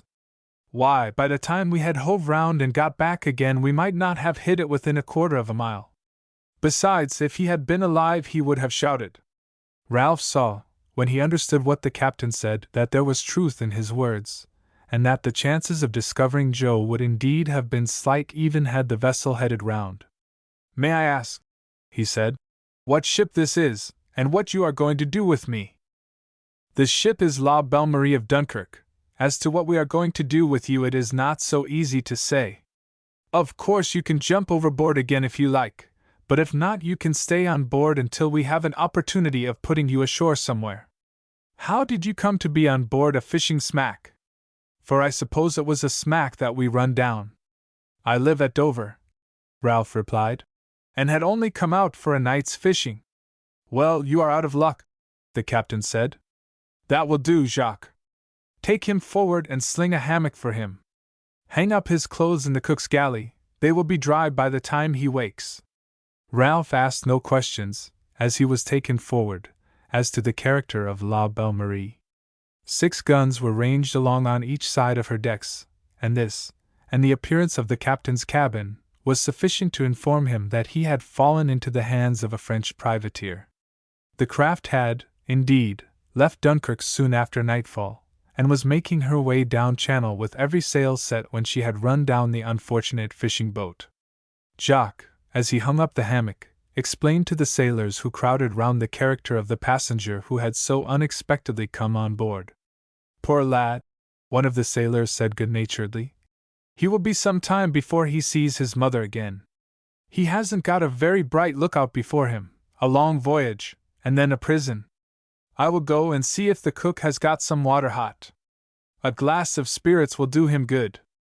A few minutes later Ralph was wrapped up in a blanket, and the warm glow produced by that and the glass of strong grog soon sufficed to send him soundly to sleep, in spite of the painful uncertainty of his position and of his sorrowful thought of his mother, who would in the morning be inquiring for him in vain. It was nearly midday before he woke. Looking round he saw that he had the forecastle to himself. His clothes were lying on a chest close by, and in a few minutes he was on deck. A sense of disappointment stole over him. He had, while he was dressing, entertained the hope that on going on deck he should see an English cruiser in pursuit, but the wind had dropped and it was still thick, and his vision was confined to a circle a quarter of a mile in diameter. Jacques nodded to him good-temperedly, for all on board the privateer were in high spirits. Their voyage had begun propitiously. The darkness of the preceding night had enabled them to run the gauntlet of the British cruisers in the narrow part of the channel. They were now well down the coast of France, and the fog reduced their chances of being seen by an enemy to a minimum. "Whereabout are we?" Ralph asked. "We are somewhere off the mouth of the Seine, and I guess some 15 miles from land." "Oh, we are working down the channel then," Ralph said. "And where are we going to?" That question is for the captain to answer if he chooses," Jacques said. "Are we going to touch at the next French port?" Ralph asked anxiously. "Not that I know of, unless we have the luck to pick up one of your merchantmen, and we might then escort her into port. But unless we do that, we do not touch anywhere, luckily for you, because, after all, it is a good deal pleasanter cruising in the Belle Marie than kicking your heels inside a prison. I know pretty well, for I was for 4 years a prisoner in your English town of Dorchester. That is how I came to speak your language. It was a weary time of it, though we were not badly treated, not half so bad as I have heard that the men in some other prisons were. So I owe you English no ill will on that account, and from what I have heard some of our prisons are worse than any of yours. I used to knit stockings and wraps for the neck. My old mother taught me when I was a boy. And as we were allowed to sell the things we made, I got on pretty comfortable. Beside, what's the use of making yourself unhappy? I had neither wife nor children to be fretting about me at home, so I kept up my spirits." "How did you get back?" Ralph asked. "Were you exchanged?" "No," Jacques answered. "I might have waited long enough before that. I can't make out myself why the two governments don't agree to exchange prisoners more quickly. I suppose they take about an equal number. Your men-of-war ships capture more prisoners than ours, but we make up for it by the numbers our privateers bring in. At any rate, they might exchange as many as they can, say once in 6 months. One would have thought they would be glad to do so as to save themselves the trouble and expense of looking after and feeding such a number of useless mouths. Governments always have curious ways." "But how did you get away from prison?" Ralph asked. "It was a woman," the man replied. "It is always women who help men out of scrapes. It was the wife of one of the jailers. She used to bring her husband's dinner sometimes when we were exercising in the yard. When I first went there, she had a child in her arms, a little thing about a year old. I was always fond of children, for we had a lot at home, brothers and sisters, and I was the eldest. She saw me look at it one day, and I suppose she guessed it reminded me of home. So she stopped and let me pat its cheek and talk to it. Then I knitted it some socks and a little jacket and other things, and that made a sort of friendship between us. You can always win a woman's heart by taking notice of her child. Then she got to letting me carry it about on my shoulder while she took her husband's dinner into him, if he did not happen to be in the yard. And when the little thing was able to totter, it would hold on to my finger, and was always content to stay with me while she was away. So it went until the child was 4 years old. One day it was running across the court to its mother as she came out from the prison. 2 of the men were what you call skylarking, and running one way while the child was running the other. One of them knocked it down heavily. It was an accident, and if he had picked it up and been sorry, there would have been an end of it. But instead of that, the brute burst into a loud laugh. By this time I was as fond of the child as if it had been my own, and I rushed furiously at him and knocked him down. As he sprang to his feet, he drew a knife he used in wood carving and came at me. I caught the blow on my arm and closed with him, and we fell together. The guard in the yard rushed up and pulled us apart, and we both got a fortnight's close confinement for fighting. The first time I came into the yard again and met the woman with her child, the little one ran to me, but the woman, a little to my surprise, said nothing. As she passed, I lifted the child up, and after giving me a hug and a kiss, she said, "Mammy gave me this to give to you," and she put a little note into my hand. I took the first opportunity to read it in a quiet corner. It was as follows: "Dear Jacques, I saw how nobly you stood up for my Carrie the other day, and how you got wounded in protecting her. You have always been good to her. I have often thought I might help you to escape, but was afraid to try. Now I will do so. It will not be easy, but I will manage it. Do not be impatient. The child will give you another note when I have quite arranged things. I shall not talk much to you in future, or else when you have got away I may be suspected, so do not be surprised at my seeming cold. After that the woman only brought her child once a week or so to the prison, and only gave me a nod as she passed through the yard. Upon the third visit of the child it gave me a little packet containing 2 or 3 small steel saws and a little bottle of oil.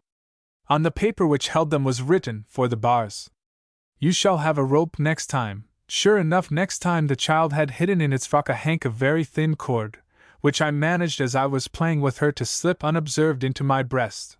Mammy says more next time, and next time another hank came. There was a third, and a note: "Twist the 3 ropes together, and they will be strong enough to bear you. On the 3rd night from this, saw through the bars and lower yourself into court. There will be no moon. Go to the right-hand corner of the court in the rear of the prison. Fasten a knife to one end of the cord and throw it over the wall. I shall be waiting there with a friend. Directly you feel the cord jerked, climb up to the top of the wall. If you can find something to fasten your end of the rope to, you can slide down it. If not, you must jump. There will be a boat ready to take you away." It all turned out well. It was a pitch-dark night, raining and blowing, and the sentries kept inside their boxes. I got up to the top of the wall all right, and was able to fasten the rope onto the spikes and slide down on the other side. The woman was there with a man, whom she told me was her brother. They took me to a creek 2 miles away and there put me on board a boat, and I was rowed out to a smuggling craft which at once set sail, and 2 days later was landed at Cherbourg. So that's how I came to learn English. Did you ever hear whether the woman who helped you was suspected? I saw her brother 2 months afterward on one of the trips that the craft he belonged to made. He said that of course there were a great many inquiries made, and his sister had been questioned closely. She swore that she had hardly spoken to me for the last 2 months, and that she had given me nothing, which in a way was true enough, for she had not handed them to me herself. The prisoners bore her out about her not coming near me, for it had been noticed that she was not as friendly as she had been. Some had thought her ungrateful, while others had fancied that she was angry at my interfering and making a tumult about the child. Anyhow, whatever suspicions they might have had, they could prove nothing. They forbade her entering the prison in future, but she didn't mind that so long as her husband, who had been employed a good many years there, did not lose his situation. He had been kept by her in entire ignorance of the whole affair, and was very indignant at her having been suspected. I sent her a letter of thanks by her brother, and a little present for her and one for the child. The brother was to give them to her as if from himself, so that the husband should not smell a rat, but of course to make her understand who they came from. "Well, I only hope, Jacques," Ralph said, "that when I get shut up in one of your prisons I shall find some Frenchwoman to aid me to escape, just as you found an Englishwoman to help you, only I hope it won't be 4 years coming about. I think we look sharper after our prisoners than you do, still it may be. But it will be some time before you are in prison, and if you play your cards well and learn to speak our language, and make yourself useful, I do not think the captain is likely to hand you over to the authorities when we get back to a French port again. I am quite ready to do my best to learn the language and to make myself useful," Ralph said. "It is always a good thing to know French, especially as I am going into the army some day, that is if I get back again in time." "Oh, I think you will do so," the man said. "You keep up your spirits well, and that is the great thing. There are many boys that would sit down and cry if they found themselves in such a scrape as you have got into." "Cry?" Ralph repeated indignantly. "You don't suppose a boy of my age is going to cry like a girl? An English boy would be ashamed to cry, especially when Frenchmen were looking on." Jacques laughed good-temperedly. "There would be nothing to be ashamed of. We are not like you cold English. A Frenchman laughs and sings when he is pleased, and cries when he is sorry. Why shouldn't he?" "Oh, I can't tell you why," Ralph replied. "Only we don't do it. I don't say I shouldn't halloo out if I were hurt very much, though I should try my best not to, but I feel sure I shouldn't cry like a great baby."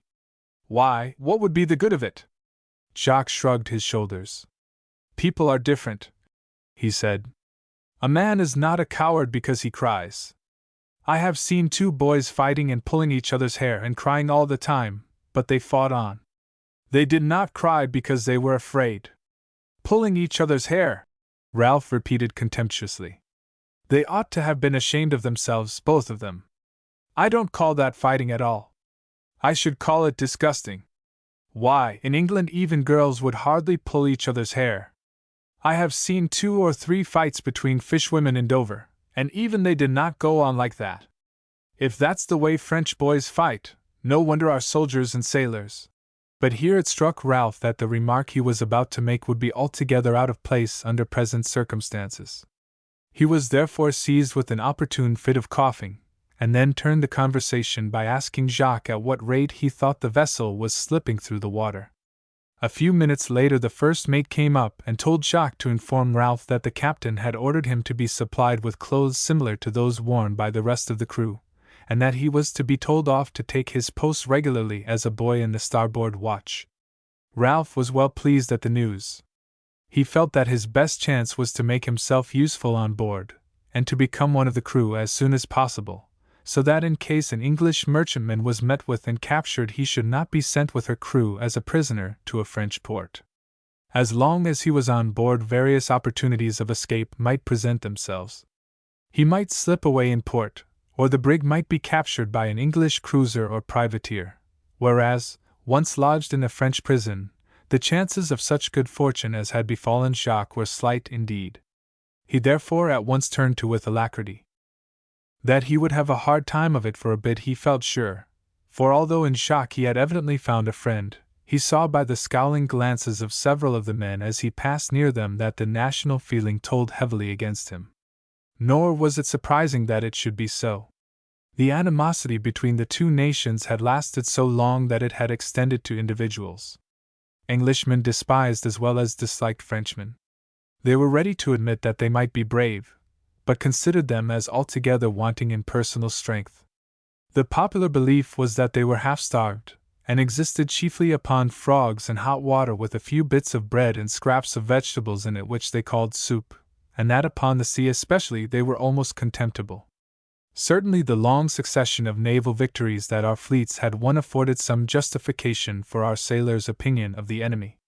But in fights between detached vessels the French showed many times that in point of courage they were in no way inferior to our own men, and indeed our victories were mainly due to 2 causes. In the first place, the superior physique and stamina of our men, the result partly of race and partly of feeding. They were consequently able to work their guns faster and longer than could their adversaries.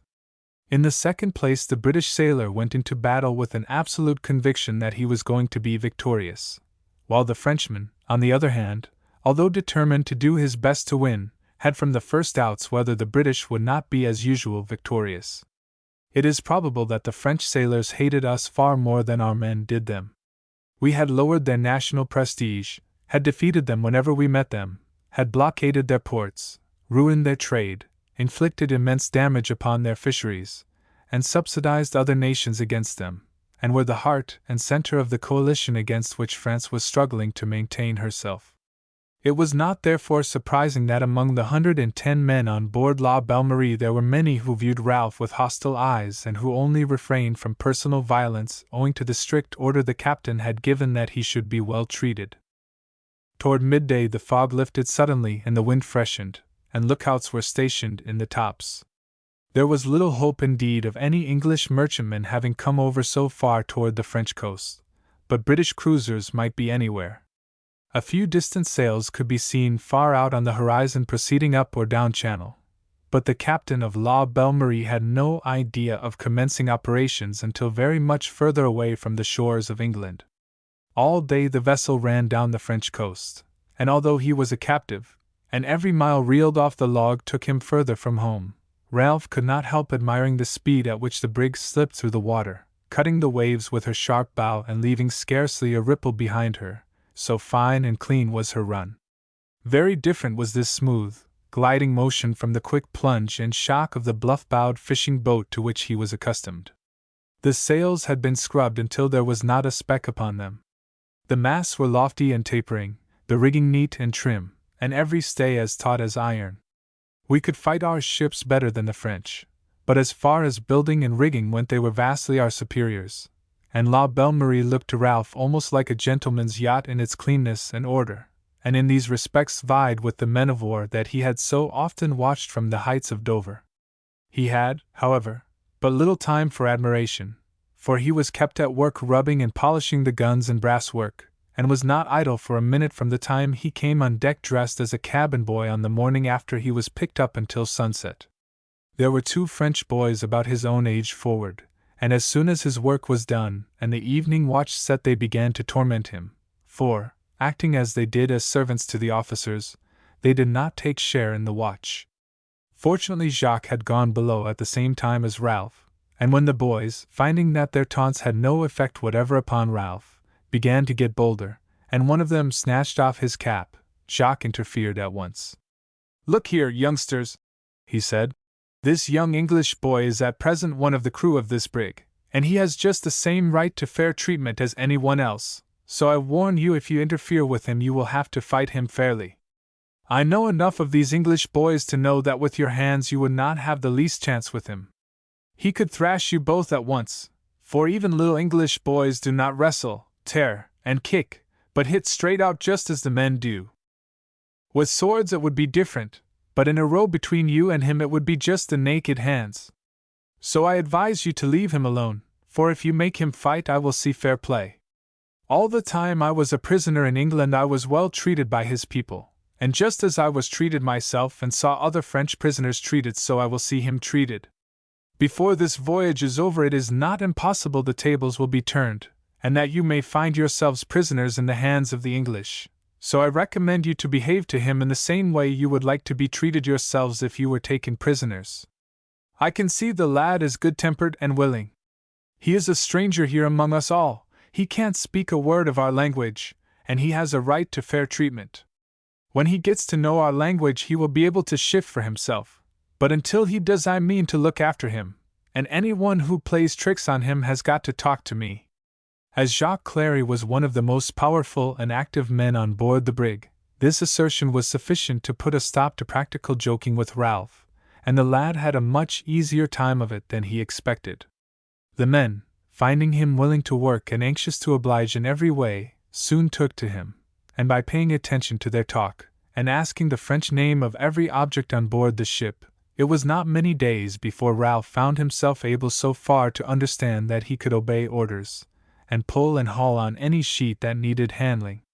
Upon the 2nd day, the wind having dropped again, more sail was set, and when the word was given to go aloft he went up with the rest, and although he was of little practical use in loosing the gaskets, he soon shook off his first feelings of discomfort and nervousness on seeing how carelessly and unconcernedly the men on each side of him did their work, and before he had been many days at sea was as quick and active aloft as any of the hands on board the brig.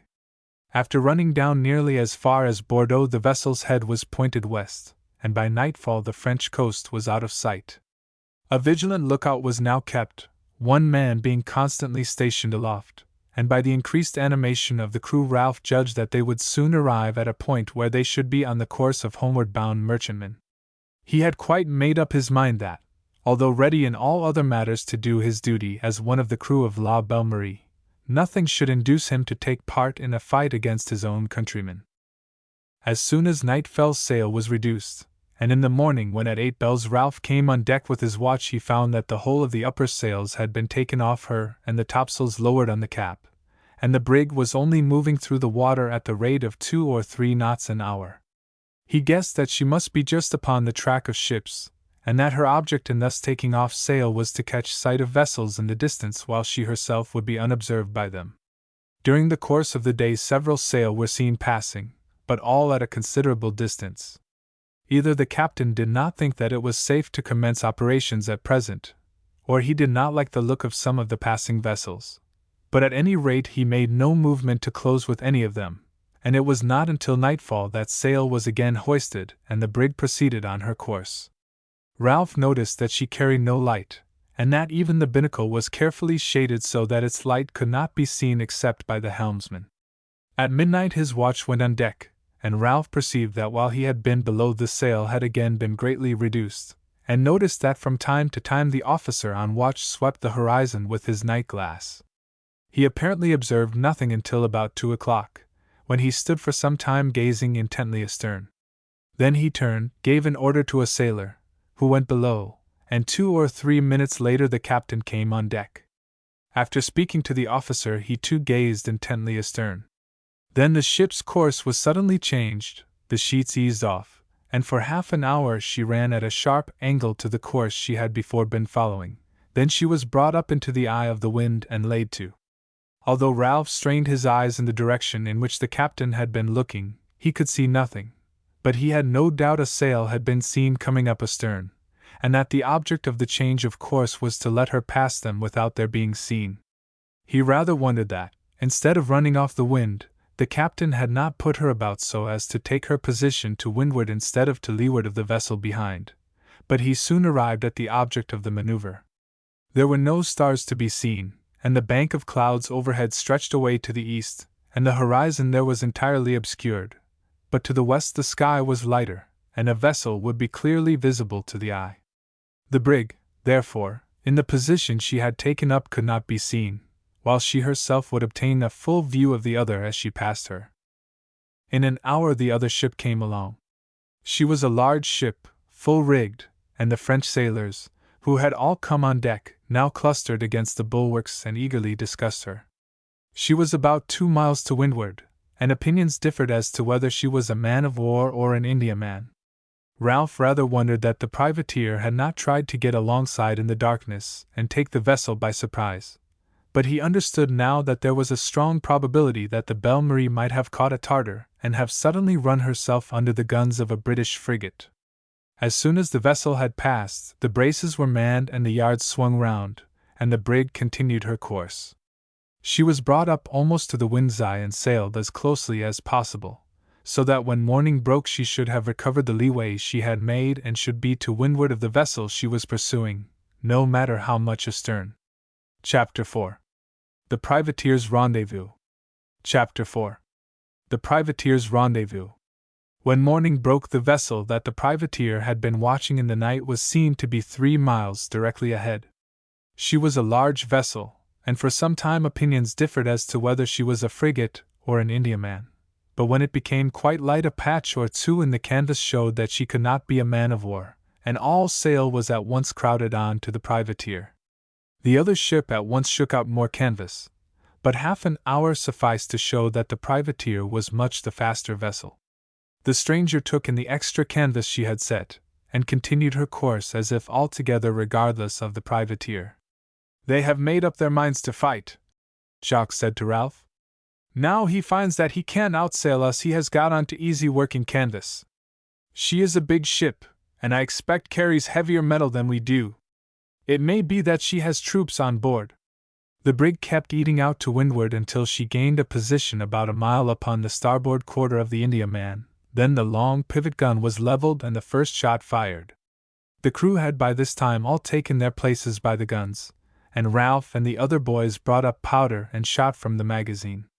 It was not without a struggle that Ralph brought himself to do this, but he saw that a refusal would probably cost him his life, and as someone else would bring up the cartridges in his place, his refusal would not benefit his countrymen.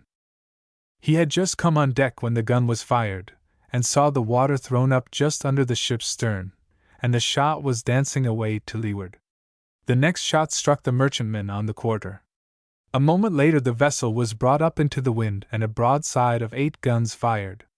2 of them struck the hull of the privateer, another wounded the mainmast, while the rest cut holes through the sails and struck the water a quarter of a mile to windward. With an oath the captain of the privateer brought his vessel up into the wind, and then paid off on the other tack. The merchantman carried much heavier metal than he had given her credit for. As she came round to, some redcoats were seen on her deck.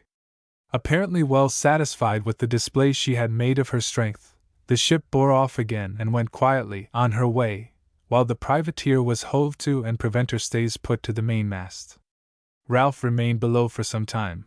He heard the men savagely cursing, and thought it was best for him not to attract attention at present. The sails were lowered and the brig drifted quietly all day, but about 10 o'clock Ralph heard a creaking of blocks, and knew that the sails had been hoisted again. Half an hour later the watch below was ordered to come quietly on deck. Ralph went up with the rest. For a quarter of an hour he could see nothing, and then he made out a dark mass a few hundred yards to leeward. Immediately afterward the helm was put up, and the brig run down toward the stranger. 2 minutes later there was a sharp hail, followed instantly by shouts and the sound of feet. But before the crew could gain the deck and prepare for defense the brig was alongside, and a moment later her crews sprang upon the decks of the stranger.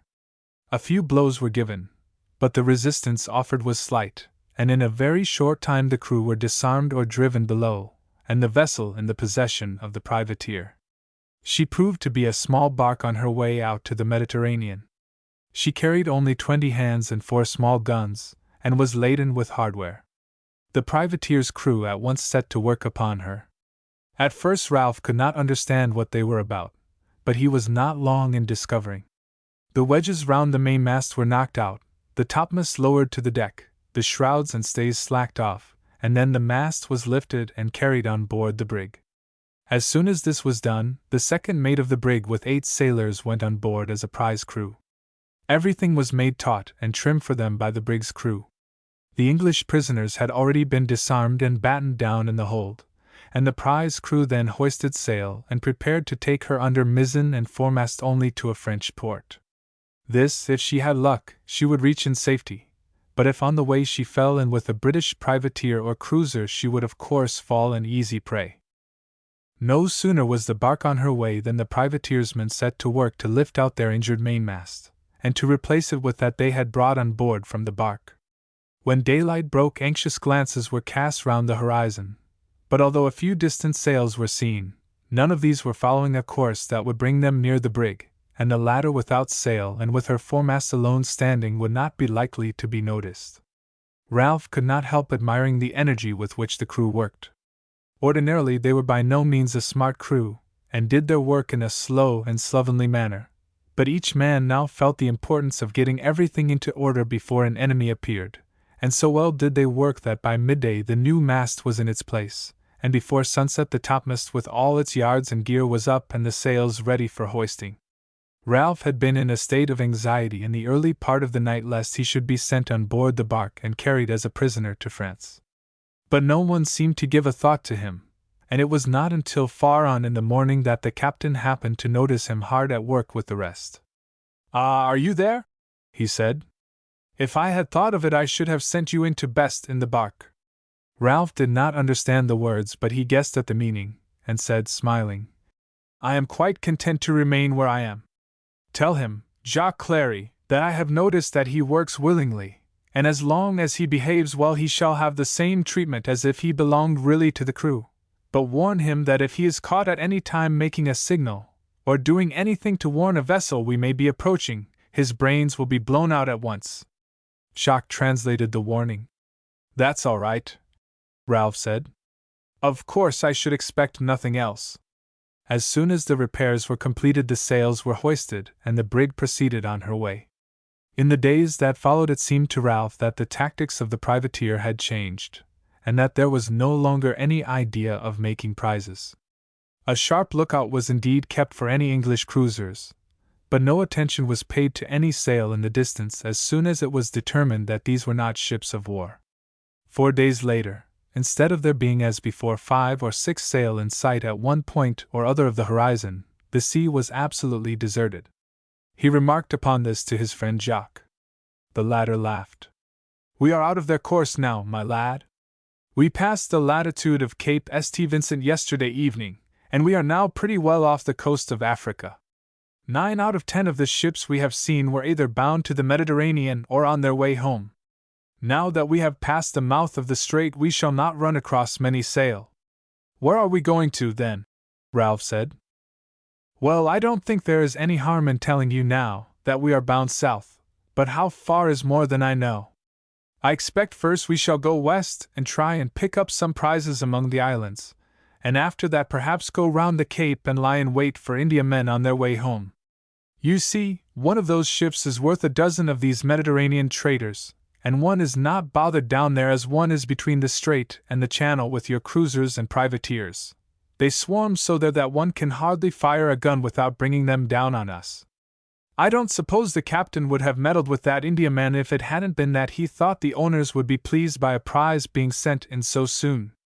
As to the bark, we were obliged to take her to get a new mast. It would never have done to have started on a long cruise with a badly injured spar.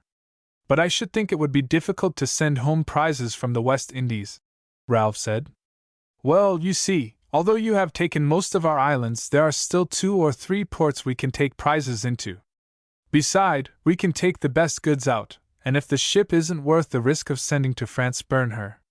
Then, too, one can spare hands for prizes better there, because one can always ship a few fresh hands, Spaniards, mulattoes, or blacks, in their place. But you can't do that in the case of the Indiamen. No, but a single laden Indiaman is enough to pay us well for all our trouble.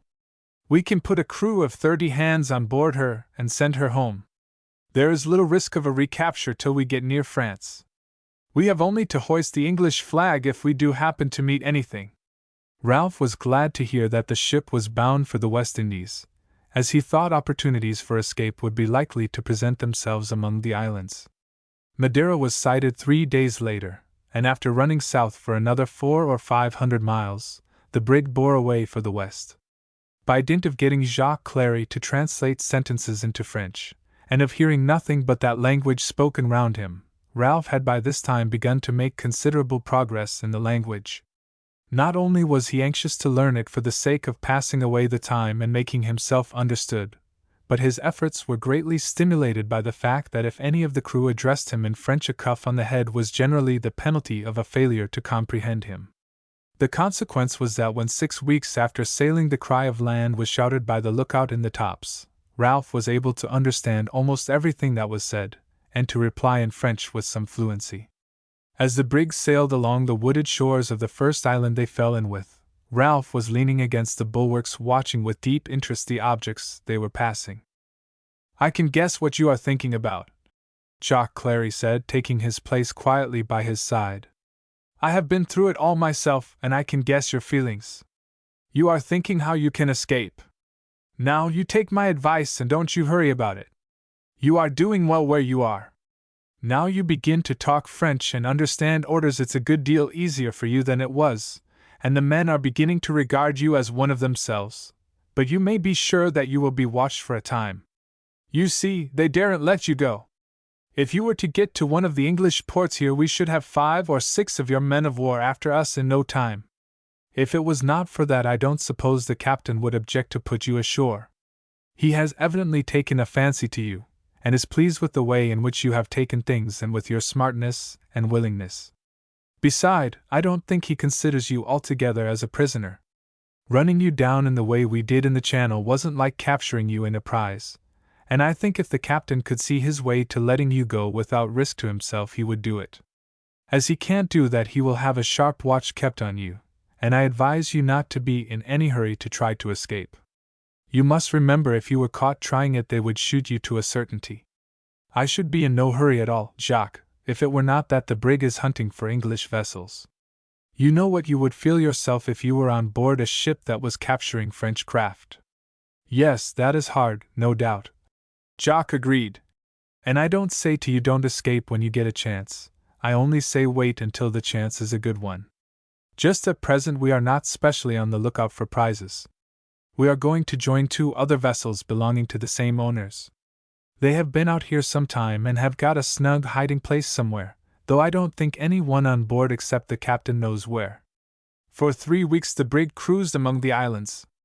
They had picked up no prizes in that time, as the captain did not wish to commence operations until he had joined his consorts and obtained information from them as to the British men of war on the station. They had overhauled 1 or 2 native craft, purchased fish and fruit, and cautiously asked questions as to the cruisers. The answers were not satisfactory. They learned that owing to the numbers of vessels that had been captured by the privateers, a very vigilant lookout was being kept, that 2 or 3 French craft that had been captured by the cruisers had been bought into the service, and were constantly in search of the headquarters of the privateers.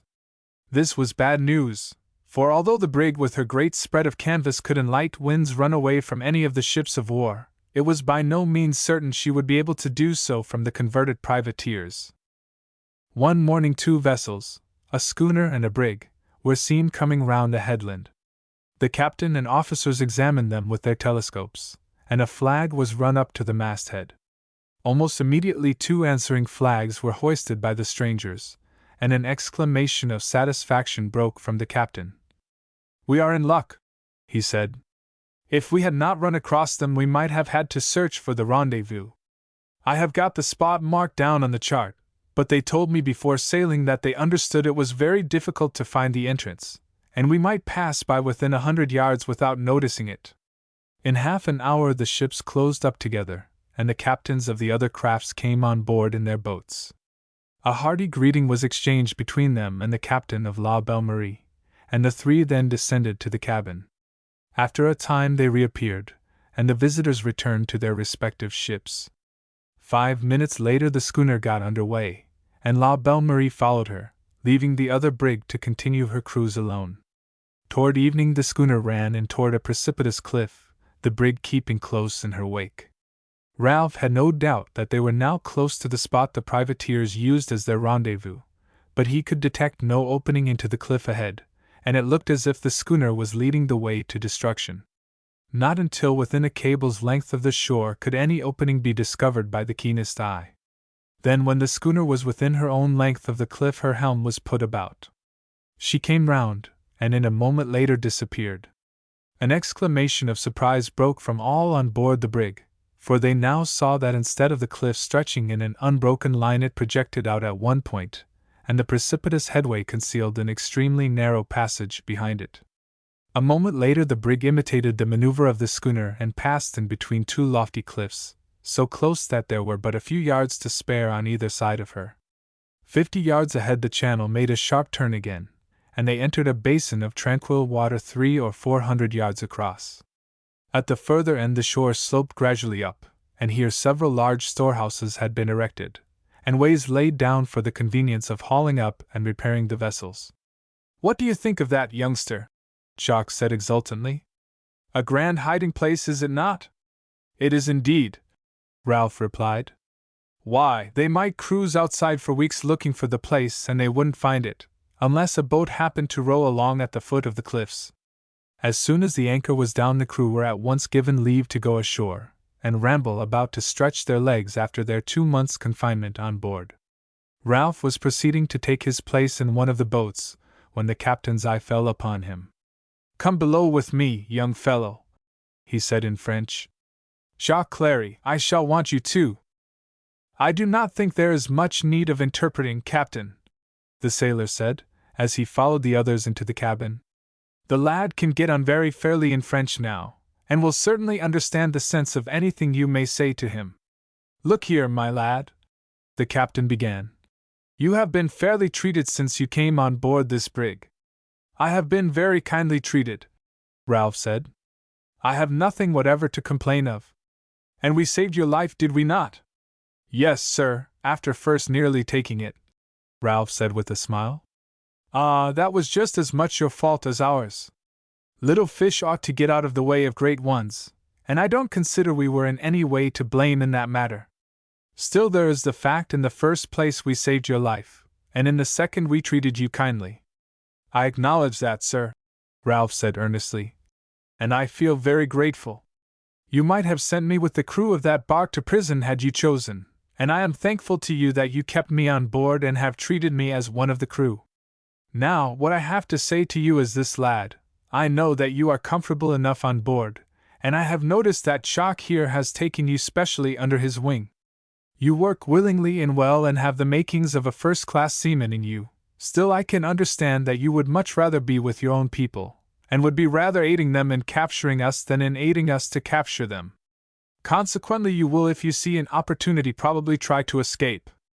I shall take as good care as I can to prevent you from doing so, and shall shoot you without hesitation if I catch you at it. Still, you may escape, and I cannot run the risk of having this place discovered and our trade knocked on the head. I therefore offer you an alternative. You will either give me your solemn oath not in any case to reveal the existence of this place, or I will put you on shore in charge of the party who remain here, and you will stop with them a prisoner till we sail away from this cruising ground, which may be in 3 months or may be in a year.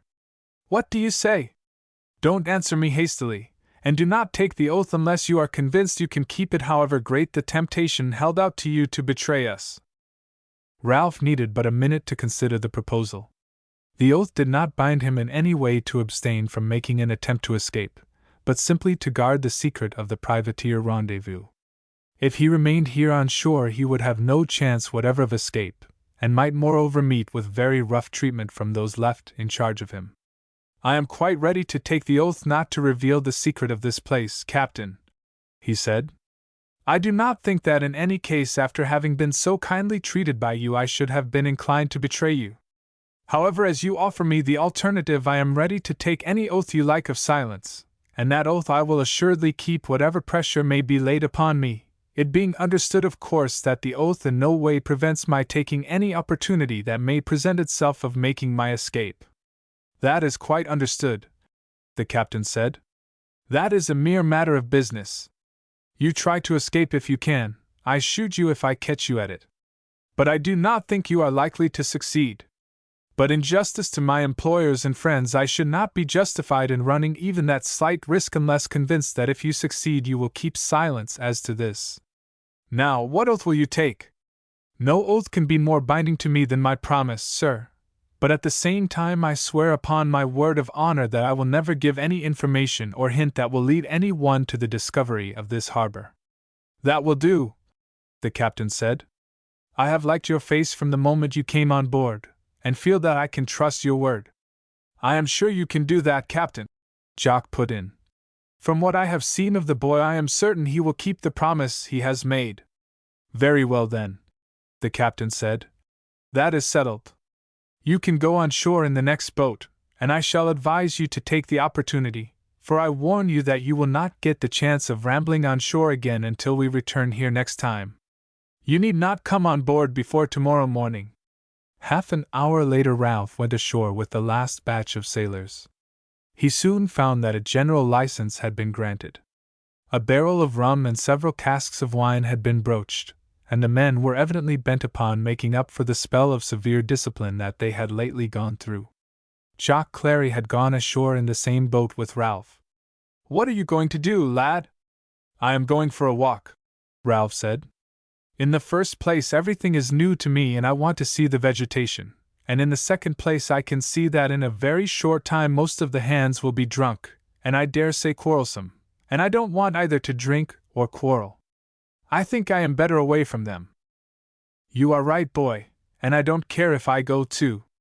We will take a drink of wine before we start and fill up our pockets with those biscuits. I will get the storekeeper to give us a bottle of wine to take with us, and then we shall be set up for the day. This is my first voyage in these parts, but I have heard from others of their doings, and don't care about getting a stab with a knife in a drunken brawl. I can do my share of fighting when fighting has got to be done, but I do not care for rows of this sort. Still, I know the men look forward to what you call a spree on shore, and the captain might find it difficult to preserve discipline if he did not let them have their fling occasionally." Ralph and the sailor each took a biscuit and a draught of wine, and soon afterwards started on their ramble provided with food as arranged. Both were delighted with the luxuriant vegetation, and wandered for hours through the woods admiring the flowers and fruits, abstaining, however, from tasting the latter, as for aught they knew some of the species might be poisonous. Presently, however, they came upon some bananas. Neither of them had ever seen this fruit before, but Ralph had read descriptions of it in books. Jock had heard of it from sailors who had visited the West Indies before. They therefore cut some bunches. "Now we will bring ourselves to an anchor and dine. Time must be getting on, and my appetite tells me that it must have struck 8 bells. Jock sat down on the ground, and was about to throw himself full length when Ralph observed a movement among the dead leaves. An instant later the head of a snake was raised threateningly within striking distance of Jock Clary's neck as he sank backward. Ralph gave a short cry, too late, however, to arrest the sailor's movements, and at the same moment sprang forward and came down with both feet upon the snake. "What on earth are you doing?" Jock asked as he scrambled to his feet. No answer was made to his question, but he saw at once that Ralph was stamping upon the writhing folds of a snake. In a minute the motion ceased. That was a close shave, Jacques, Ralph said, smiling, though his face was pale with the sudden excitement. I did not see it until too late to give you warning. It was just a fraction of a second, and even as I jumped I thought he would strike your neck before my boot came on him. You saved my life, lad, the other said huskily, trembling from head to foot, as he saw how narrowly indeed he had escaped from death. I have been in some hard fights in my time, but I don't know that ever I felt as I feel now. I feel cold from head to foot, and I believe that a child could knock me down. Give me your hand, lad. It was splendidly done. If you had stopped for half a moment to think I should have been a dead man. Good heavens! What an escape I had! I am glad to have been of service for once. You have been so kind to me since I came aboard the brig that it is fair that I should do you a good turn for once. I am not surprised you are shaken, for I feel so myself. We had better both have a drink of wine, and then we can see about our meal. No more lying down on the ground for me, the sailor said. Once is enough of such a thing as that. However, hand me the bottle. I shall feel better after that. Ralph looked about and presently discovered an open space, free from fallen leaves or any other shelter for a lurking snake, and persuaded Jacques to sit down and eat his biscuit and bananas in comfort. The sailor did so, but the manner in which his glances kept wandering round him in search of snakes showed that he had not yet recovered his equanimity. When they had finished their meal, Ralph proposed that they should climb up to the highest point of ground they could find, and take a view over the island. 2 hours' walking took them to the top of a lofty hill. From the summit they were enabled to obtain a distant view.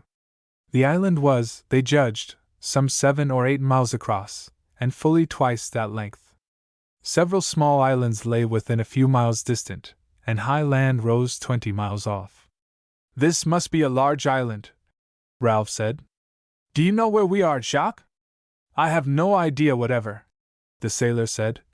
And I don't suppose anyone on board, except the officers, has any more than me. The charts are all in the captain's cabin, and I know no more of the geography of these islands than I do of the South Seas, and that's nothing. It's quite right to keep it dark, because though I don't suppose many fellows on board any of the 3 craft would split upon us if he were captured, because, you see, we each have a share in the profits of the voyage as well as our regular pay, and of course, we should lose that if those storehouses, which are pretty well choked up with goods, were to get taken. There's never any saying what some mean scamp might do if he were offered a handsome reward. So the fewer as knows the secret the better. Look, Jacques! Look at that full-rigged ship that has just come out from behind that island. She looks to me like a frigate. And that she is, the sailor replied. Carries 40 guns, I should say, by her size. English, no doubt. Well, we had better go down again, lad. I must report to the captain that this craft is cruising in these waters. It will be dark before we are back, and I don't want to be in the woods after dark. There's no saying what one might tread on. I thought that we would stretch ourselves out under the trees for tonight and go aboard in the morning, but I feel different now. Bless you, I should never close an eye. So I propose as we goes down so as not to be noticed by them chaps up at the store, and then gets hold of a boat and rows on board quiet. I am quite willing to do that, Jacques. I don't think I should get much sleep either in the woods. No, I guess not, lad. Come along, the sun is halfway down already. And I would not be left in these woods after dark, not for 6 months' pay. The thought of that snake makes me crawl all over. Who would have thought now, when I lugged you in over the bowsprit of La Belle Marie that night in the Channel, that you were going to save my life some day? Well, I don't suppose, lad, I shall ever get quits with you, but if there is a chance you can count upon me. You come to me any night and say I am going to escape, Jacques, and I will help you to do it, even if they riddle me with bullets 5 minutes afterward. I shall never ask that of you, Jacques, Ralph said warmly. I consider we are quits now, though you may not. Indeed, I can tell you that I don't consider that 2 months of kindness are wiped out by just taking a jump onto the back of a snake. There were loud sounds of shouting, singing, and quarreling as they passed near the great fires that were blazing near the storehouse. They reached the waterside without notice, and taking a boat rowed off to the brig. The captain looked over the side. Who is that? Jock Clary and the English lad, Captain? You got tired of the noise on shore, I suppose? The captain said. Not exactly that, Captain, for we have not been near the others at all. We took a long walk through the woods up to the top of the hill in the middle of the island, and we came back for 2 reasons. The first because I have been so badly scared by a snake, who would have bit me had not this young fellow leaped onto its back just as he was about to strike me in the neck, that I would not have slept on the ground for anything. And in the second place, we came to tell you that from the top of the hill we saw a large frigate, English, I should say, from the cut of her sails, 5 or 6 miles off on the other side of the island. And I thought you ought to know about her at once. Thank you, Jacques, that is important. I was going to sail in the morning, but we must not stir as long as she is in the neighborhood. So this young fellow saved your life, did he? That he did, Captain, and it was the quickest thing you ever saw. I was just lying down at full length when he caught sight of the snake. There was no time to stop me, no time even to cry out. He just jumped on a sudden and came down on the brute as it was on the point of striking. Had he stopped for 1/4 of a second, I should have been a dead man hours ago. That was a near escape indeed, Jacques. Are they pretty quiet there on shore? I heard them shouting several times. They seem quarreling a bit, Captain, but they are sure to do that with all that liquor on hand. They won't come to much harm, the captain said. I gave the strictest orders that all weapons should be left behind before they landed, and that any man carrying even a knife would have his leave stopped during the rest of the cruise. Beside, the first mate is there to look after them. I will go ashore myself at daybreak and take a look round from the top of that hill. If that frigate is still cruising about near the island, it must be because they have got some sort of an idea of the whereabouts of our hiding place. We must wait till she moves away. It won't do to risk anything. Upon the following morning the captain and Jacques, accompanied by Ralph, landed. They passed close by the storehouse, and saw the men still asleep round the extinguished fires. The captain called out the storekeeper. You can serve out 1 pannikin of wine to each man, he said, but no more. They will want that to pull them together. Tell the first mate to get them on board as soon as possible, and set them to work to tidy up the ship and get everything ready for setting sail at a moment's notice. Tell him an English frigate is reported as close to the island. I am going up to look after her. 2 hours' steady walking took them to the top of the hill. There were no signs of any vessel as far as they could see. The captain, who had brought his glass with him, carefully examined every island in sight. Presently he uttered an exclamation. There are 3 boats rowing together close under the cliffs there, he said, pointing to the nearest island. No doubt the frigate is lying behind it. They must be searching for some concealed harbor like ours. Peste! This is awkward. What do you think, Jacques? I should say you were right in what you said last night, Captain. They must have got an idea that our rendezvous is somewhere hereabouts, though they don't know for certain where, and they are searching all the island round. If they come along here like that, we shall be caught in a trap. A vessel might sail close by without suspecting there was an entrance here, however hard they might be looking for it. But if they send boats rowing along the shore, they couldn't help finding it. Still, there is nothing to prevent our sailing away now, as the island is between us and them. That is so, the captain said. But if they come while we are away, in the first place they would capture all the booty in the stores, and in the second place they might lie quiet in the harbor and would sink the other ships when they returned. I will go down to the port again, Jacques, and will send up 2 of the men from the storehouse to keep watch here, turn and turn about. Do you remain here until you are relieved? I will leave my glass with you. If there is anything fresh, leave the boy on watch and come down with the news yourself. I must talk this matter over with the mates. We have no direct interest in the stores, but we must do the best we can for our owners. Jacques and Ralph watched the distant boats through the glass until they disappeared round the end of the island, then turned the glass seaward. Jacques was using it at the time. See, he exclaimed. There are 3 sails together there. I can see them plainly enough, Ralph said. What do you make them out to be? A schooner, a brig, and a 3-masted vessel. They are lying close together, and I fancy boats are passing between them. However, I couldn't swear to that. They must be 15 miles away. I expect they are our consorts, and a merchantman they have captured. Can they see them from the other side of that island? Ralph asked excitedly. I should say they could, Jacques replied after pausing to calculate the line of sight. It depends how far round the frigate is lying, and how close inshore.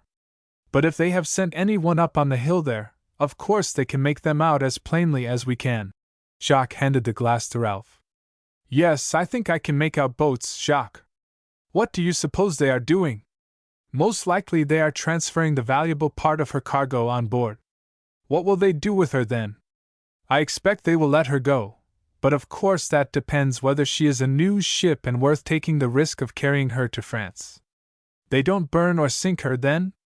No, there would be no good in that, for they wouldn't know what to do with the crew. Of course they don't want the bother of prisoners here, and they wouldn't want to turn them adrift in the boats. They might land on some island near and see us going and coming here, and carry the news to some of your cruisers. No, I expect they will take what is valuable and let them go, that is if the ship isn't worth sending home. I suppose that is so in this case, for if they were going to put a prize crew on board and send it to France, they would not be transferring the cargo. Well, we shall see in another half hour. Chapter 5. The British Cruisers. Chapter 5. The British Cruisers. An hour passed. During this time the watchers on the hill saw that the brig had been lying alongside the three-masted vessel, and felt sure that the cargo was being transferred. Then the merchantman's sails were hoisted, and she slowly sailed away. For another hour the other two crafts lay motionless, then they hoisted sail and headed for the island. There was a brisk, steady wind blowing, and they came along fast through the water. We shall soon see now whether your frigate has made them out, Jacques said.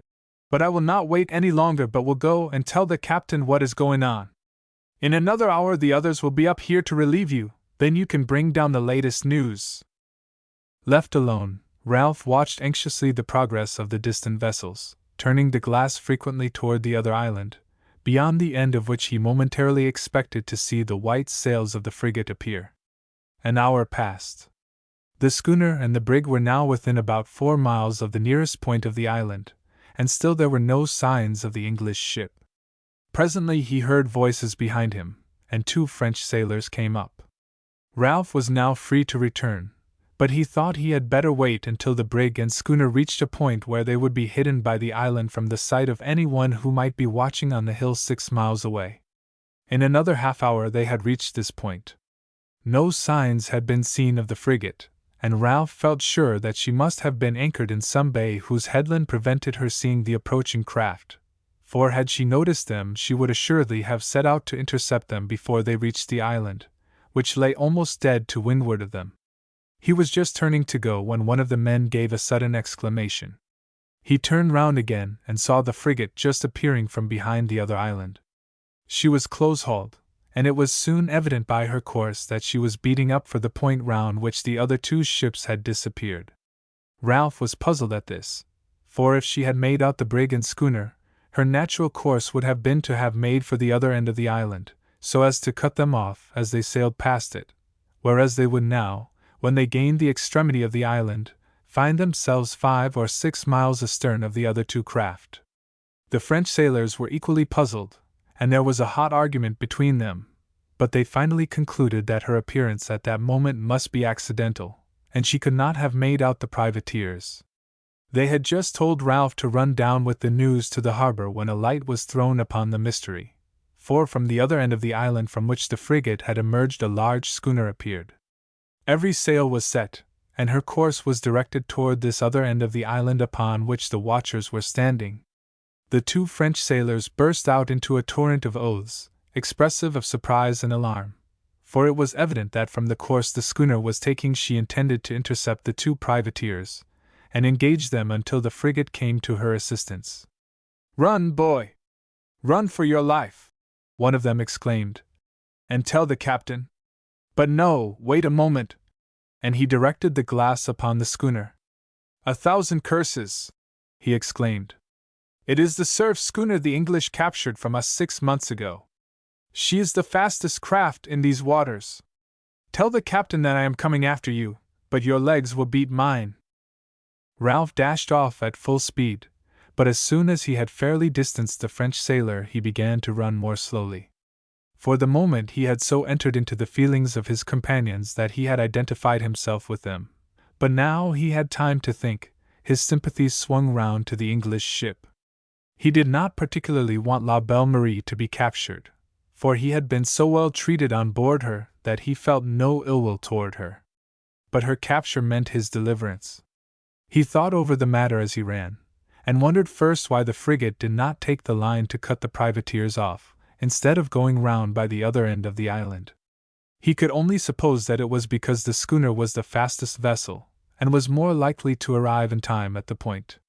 Beside, if she showed there before the privateers reached the point they might double back again, and the frigate would make the other end of the island before they were halfway back.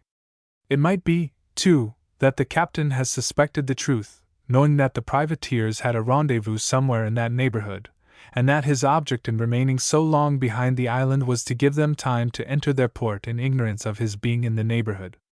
At any rate, the great thing was, that the schooner and brig should enter the little harbor before knowing that they were pursued. Once in, it would be impossible for them to get out again and beat off shore with the wind blowing dead on the land, before both the schooner and frigate had rounded their respective ends of the island. Therefore, although Ralph ran fast enough to keep well ahead of the sailor, he made no effort to keep up a greater rate of speed than was necessary for this.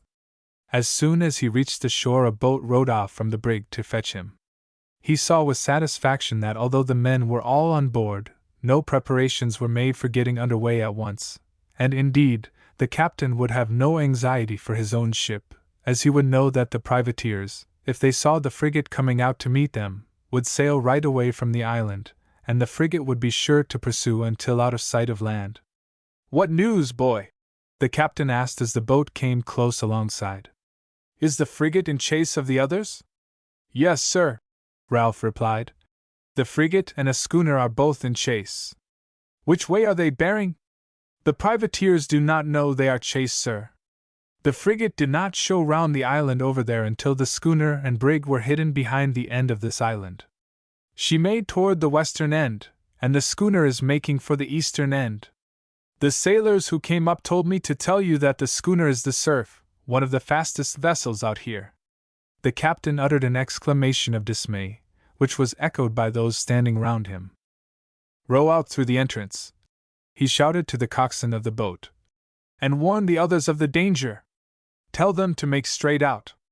If they come in here, we shall all be caught in a trap together." The oars dipped in the water, but before the boat was fairly in motion there was an exclamation, for the head sail of the schooner glided and passed the projecting cliff. A moment later the whole vessel came into view. "Bring the boat back alongside," the captain shouted. "I will go on board her at once.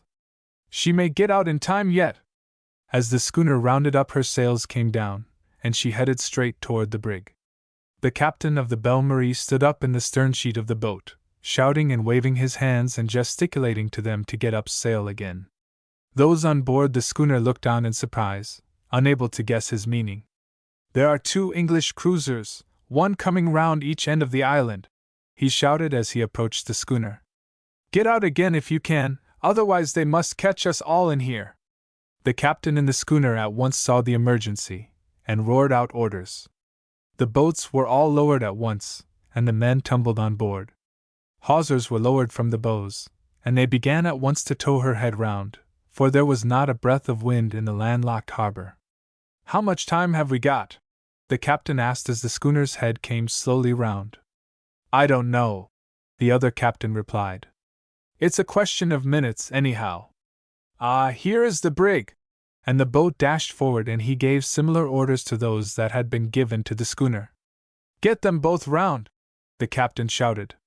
"I will row out through the entrance and give you warning if these accursed cruisers are in sight."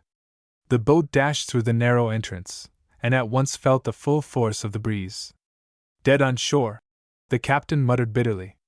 "They will have to work right out into the arms of one or other of them." They rowed 100 yards out, when, beyond the furthermost point they could see to the east, the sails of the schooner were perceived. "Take her round," the captain said sharply.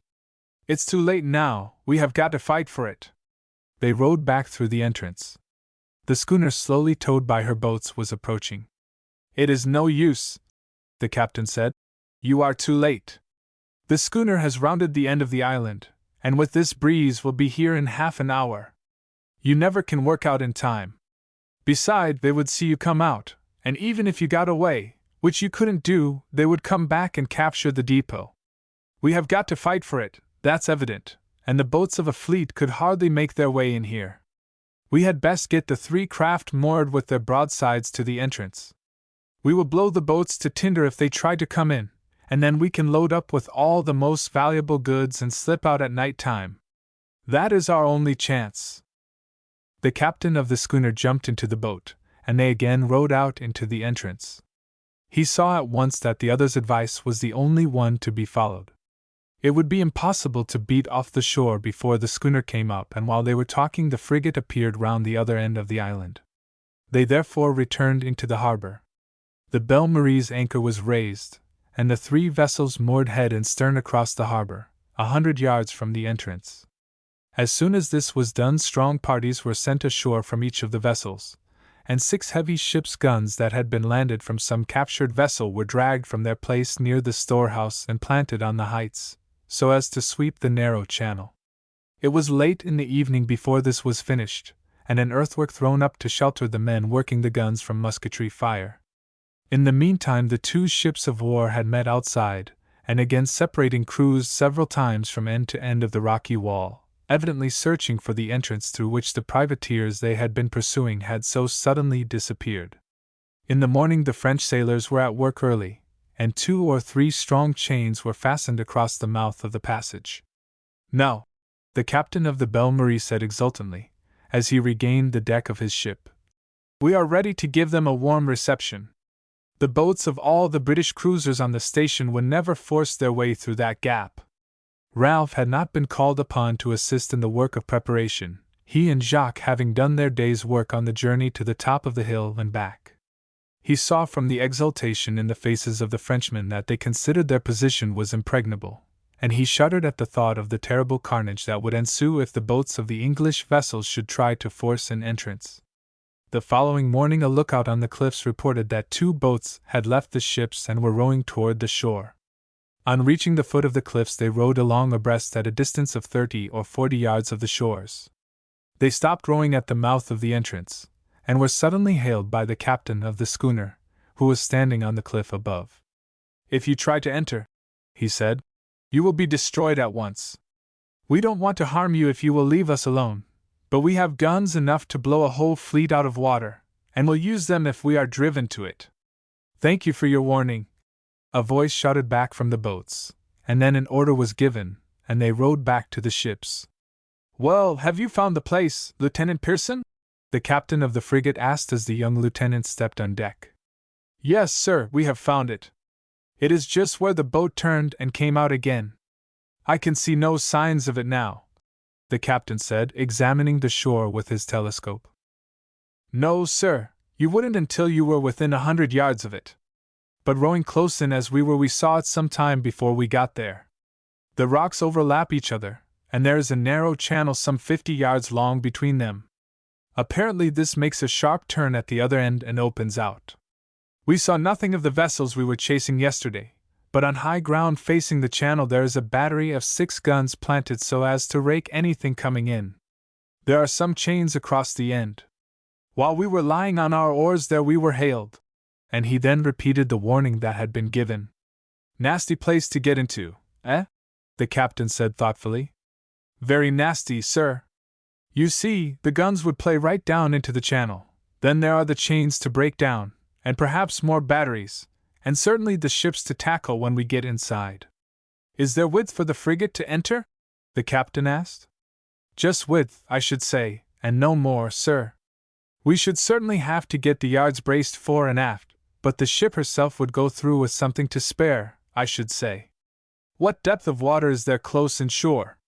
"Plenty of depth, sir, right up to the foot of the cliffs, but of course I can say nothing as to the depth in the channel." "No, of course not," the captain said. Well, it's something that we have run these pests to earth at last, but I see it is going to be no easy matter to get at them.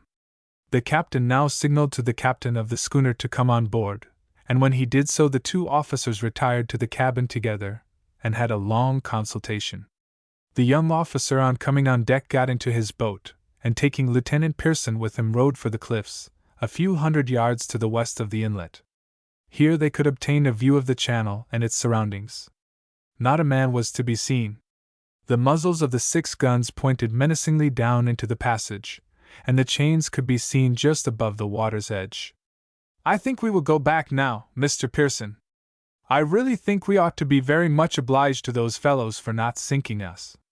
I wonder what was their motive in letting us off so easily. I suppose they feel pretty confident that our report is not likely to encourage an attack, and they think that if they were to blow us to pieces it would only make Captain Wilson the more determined to destroy them. At least that is the conclusion I came to as I rowed back last time. Yes, I should think that is it, the young captain said. It is certainly as awkward a looking place to attack in boats as I ever saw.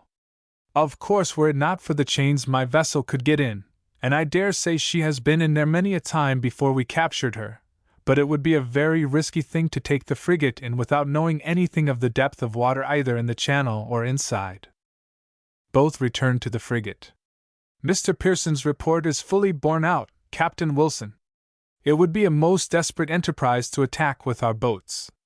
Half of them would be sunk before they got to the chains, and even if they got past them, which I doubt, there is no saying what difficulties and obstacles may be inside. And now about the frigate, Captain Chambers. Well, sir, that is for you to decide. I am quite ready to take the schooner in, though with the plunging power of that battery raking her fore and aft I say fairly that it would be a desperate enterprise, and if she had not sufficient way upon her to carry away the chains nothing could save her. As to the frigate, it seems to me that she would run an equal risk with the schooner, with the additional danger that there may not be water enough for her. Well, it certainly doesn't seem to be an easy nut to crack, Captain Wilson said. As we agreed before you started, we should not be justified in risking both our vessels in assaulting a place which is certainly extremely formidable, and where there may not be water enough for the frigate to float. Still the question remains, what is to be done? It is no use anchoring here and trying to starve them out. They may have provisions enough to last them for years, for anything we know. If the weather were to turn bad we should have to make off at once. It would never do to be caught in a hurricane with such a coast as that on our lee. I might send you to Port Royal with a letter to the Admiral, asking him to send us 2 or 3 more ships, but I don't like doing that when it is a mere question of capturing 2 rascally privateers. I think the Admiral would be glad to send them, the younger captain said, for these 2 vessels have done a tremendous lot of damage during the last year. I believe that upward of 20 ships have reported being boarded and stripped by them. But if they came, what could they do? Captain Wilson asked. You see, we consider it is not worth the risk of throwing away 2 ships to force this passage, still less would it be to risk 4. That is so, no doubt, Captain Chambers agreed. I should suggest that however many of us there may be, we should all draw off and keep a watch at a distance. Of course it would be necessary to approach at night, and to lie behind the island somewhere in the daytime just as we did yesterday, for from the top of that hill they can see any distance round. Yes, and as soon as it is dusk they will have 2 or 3 hours to get away before we can come round here. Beside, with their night glasses from the top of the cliffs they will be sure to be able to make us out. There's only one other way that I can see of getting at them, that is to find a landing place and attack them from on shore. Ah, that's much more hopeful business. As far as I saw yesterday there are cliffs all round the island, but it is hard indeed if we cannot find some place where we can manage to effect a landing. This is the plan we must follow out. This afternoon, an hour before it gets dark, you get up sail and make away as if you were bound for Port Royal. I shall keep my station here. They will think you have gone off to get some more ships. As soon as it is thoroughly dark, bear round and come back to the island. Bring the schooner in close to the cliffs on the other side and get into a bay if you can find one. You will then be out of sight altogether unless somebody happens to look down from the edge of the cliffs above you. Then search the whole of the back of the island with boats, keeping at oar's length from the cliffs. There must be some places where a man can climb up, probably gullies worn by streams. Then tomorrow night sail round and join us again. I will be waiting for you about 2 miles off the land, and will show a light to seaward so that you will know where to find me. Then we can talk matters over, and you can get back to the other side again before morning." While the captains of the 2 English vessels were holding consultations, a similar talk was going on between the 3 captains of the privateers, and the conclusion they arrived at was precisely similar to that of the English officers. It was agreed that no attack was likely to be made by the ships, as they would almost certainly be sunk by the plunging fire of the battery as they came along the channel, while an assault by the boats would be sheer madness. "We have only to wait and tire them out," the captain of the schooner said, rubbing his hands. "The first gale from the north they must run for shelter, and before they can come back to their station again we shall be gone. Of course we will load well up beforehand with all that is really worth taking away, and can let them have the pleasure of destroying the rest after we have gone. They will know all that as well as we do," the captain of La Belle Marie said. "They will never be fools enough to try and starve us out, but you are quite mistaken if you think we are out of danger." "Why, what danger can there be?" the others asked. "We have agreed they cannot attack us by the channel." "No, they cannot attack us from the channel, but they can attack us from somewhere else now they know we are here. They will find some place where they can land and take us in rear." An exclamation of dismay broke from the other captains. "Sapristi! I never thought of that. Of course they can. I have never examined the coast on the other side, but there must be places where they could land." "No doubt there are, and you may be quite sure that is the course they will adopt. These English are slow, but they are not fools, and I will bet 10 to 1 that is the next move they will be up to. If you like, I will take a score of my men and cross the island this afternoon, and tomorrow we'll examine the whole line of shore. If there are only 1 or 2 places they can land at, we may be able to defend them, but if there are 4 or 5 places far apart, our force won't be sufficient to hold them all, for they could land 250 men from those 2 ships, perhaps 100 more. That is the best thing to be done, Vipon. Of course you will send us word across directly you see how the land lies. If we find that they can land in a good many places, there will be nothing for us to do but try and make a bolt for it. Keeping close in under the cliffs at night, we may manage to give them the slip, or in any case 1 if not 2 of us may get away. Better that than to run the risk of being all caught like rats in a trap here." An hour afterward the captain of the Belle Marie started for the other side of the island with 20 picked men, carrying with them their arms, axes, and 2 days' provisions. The rest of the crews were employed during the day in filling up the 3 vessels with the most valuable portion of the booty in the storehouses, care being taken not to fill the vessels so deeply as would interfere seriously with their sailing powers. An arrangement had been made between the captains that the Belle Marie should transfer her cargo to the first vessel worth sending to France that she captured, receiving as her share 1/3 of its value if it reached port safely. The captain of the Belle Marie was well content with this arrangement, for the storehouses contained the spoils of upward of 20 ships, and his share would therefore be a considerable one, and he would only have to carry the cargo till he fell in with an English merchantman. All speculation as to the British schooner's whereabouts was put an end to the next morning, by a message from Captain Vipon saying she had been discovered lying close in under the cliffs at the back of the island, and that her boats were already examining the shore. An hour later the captain himself arrived. "It is as I feared," he said when he joined the other captains. "There are 3 bays about 2 miles apart, and at all of these a landing could be easily effected. The land slopes gradually down to the edge of the sea. They might land at any of them, and of course the guns of the schooner would cover the landing if we opposed it.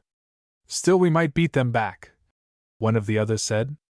"We can muster about 300 men between us, and they are not likely to land more than that." "I don't think that would be a good plan," Captain Vipon said. "To begin with, we can't tell which of the 3 places they may choose for landing at. We certainly cannot hurry through the woods anything like so fast as they can row along the shore, so that would place us at a disadvantage. In the second place, you know very well that we can't rely upon our men defeating an equal number of these John Bulls, and in the last place, we should not gain much if we did. We should lose a tremendous lot of our men, and the schooner would go off and fetch 2 or 3 more ships of war here, so that in the end they must beat us. I think that there is no question that it will be better for us to take our chances of escape now. Either the schooner will come back tonight and tow the boats of the frigate round the other side of the island, or she will send a boat with the news that she has found a landing place, and then the frigate will send all her boats. I don't think the attack will take place tonight, but it may be made. It certainly won't if the schooner comes round, for the wind is very light. She will not leave her anchorage until it is quite dark, and by the time she has got round to the frigate, and the boats' crews are ready to start, and they all get to the back of the island, it will be morning. If they send a boat, it would reach the frigate after 3 hours rowing, give them an hour to get ready and start, and 3 hours to row back, so that brings it to nearly the same thing. Beside, I don't suppose in any case they would land before morning, for they would run the risk of losing their way in the woods. So my proposal is that at about 2 o'clock in the morning we make a start, separate as soon as we get out of the harbor, and each shift for himself.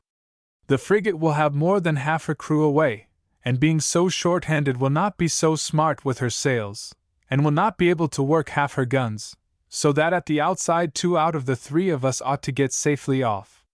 But suppose that the schooner happens to be round here, and they make up their minds to wait a day before attacking, we should have 2 of them after us then, and that schooner sails like a witch. I have thought of that, Captain Vipon said. My idea is to put a man on the top of the cliff just above where the schooner is anchored. If she is lying there, he is to light a fire a short distance back from the edge of the cliff. There should be another man on the top of the hill. When he sees the fire, he shall show a lantern 3 times. We will return the signal to let him know that we see it.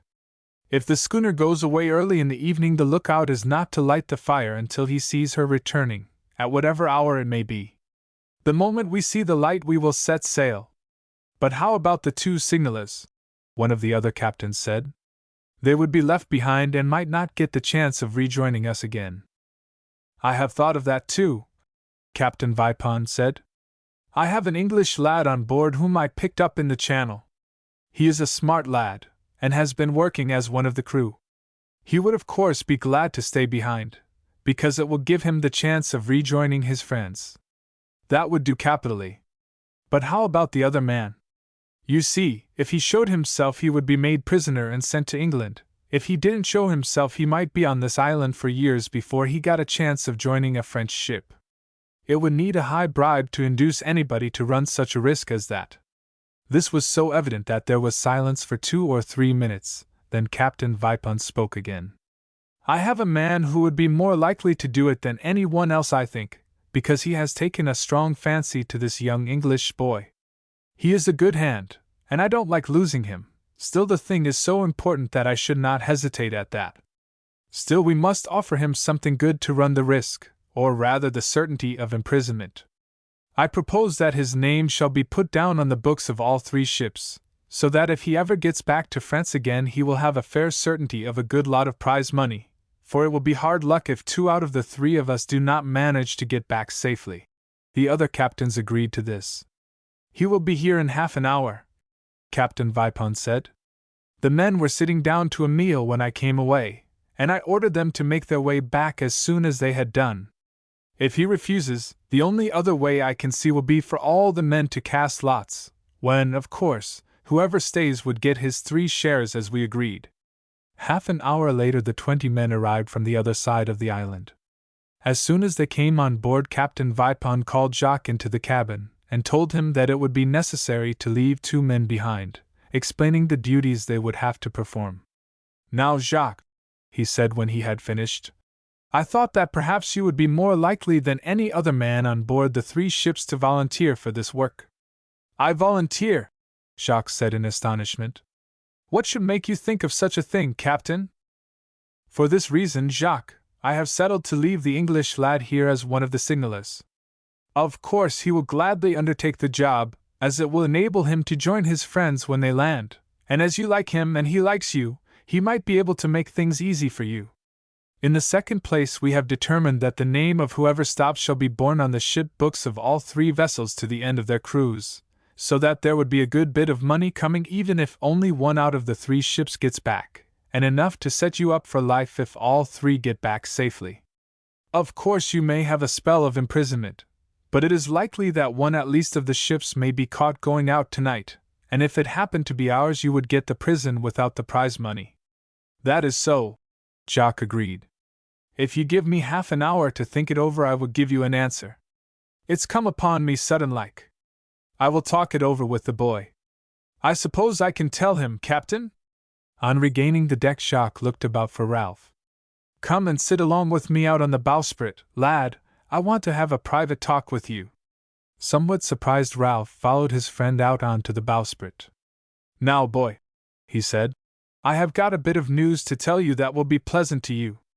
That's the first thing, and the next is, I want your advice. You are a sensible young chap, you are, although you are but a lad, and I should like to know what you think about it. Well, what's the good news, Jacques? The good news is this: you are likely, before this time tomorrow, to be with your friends.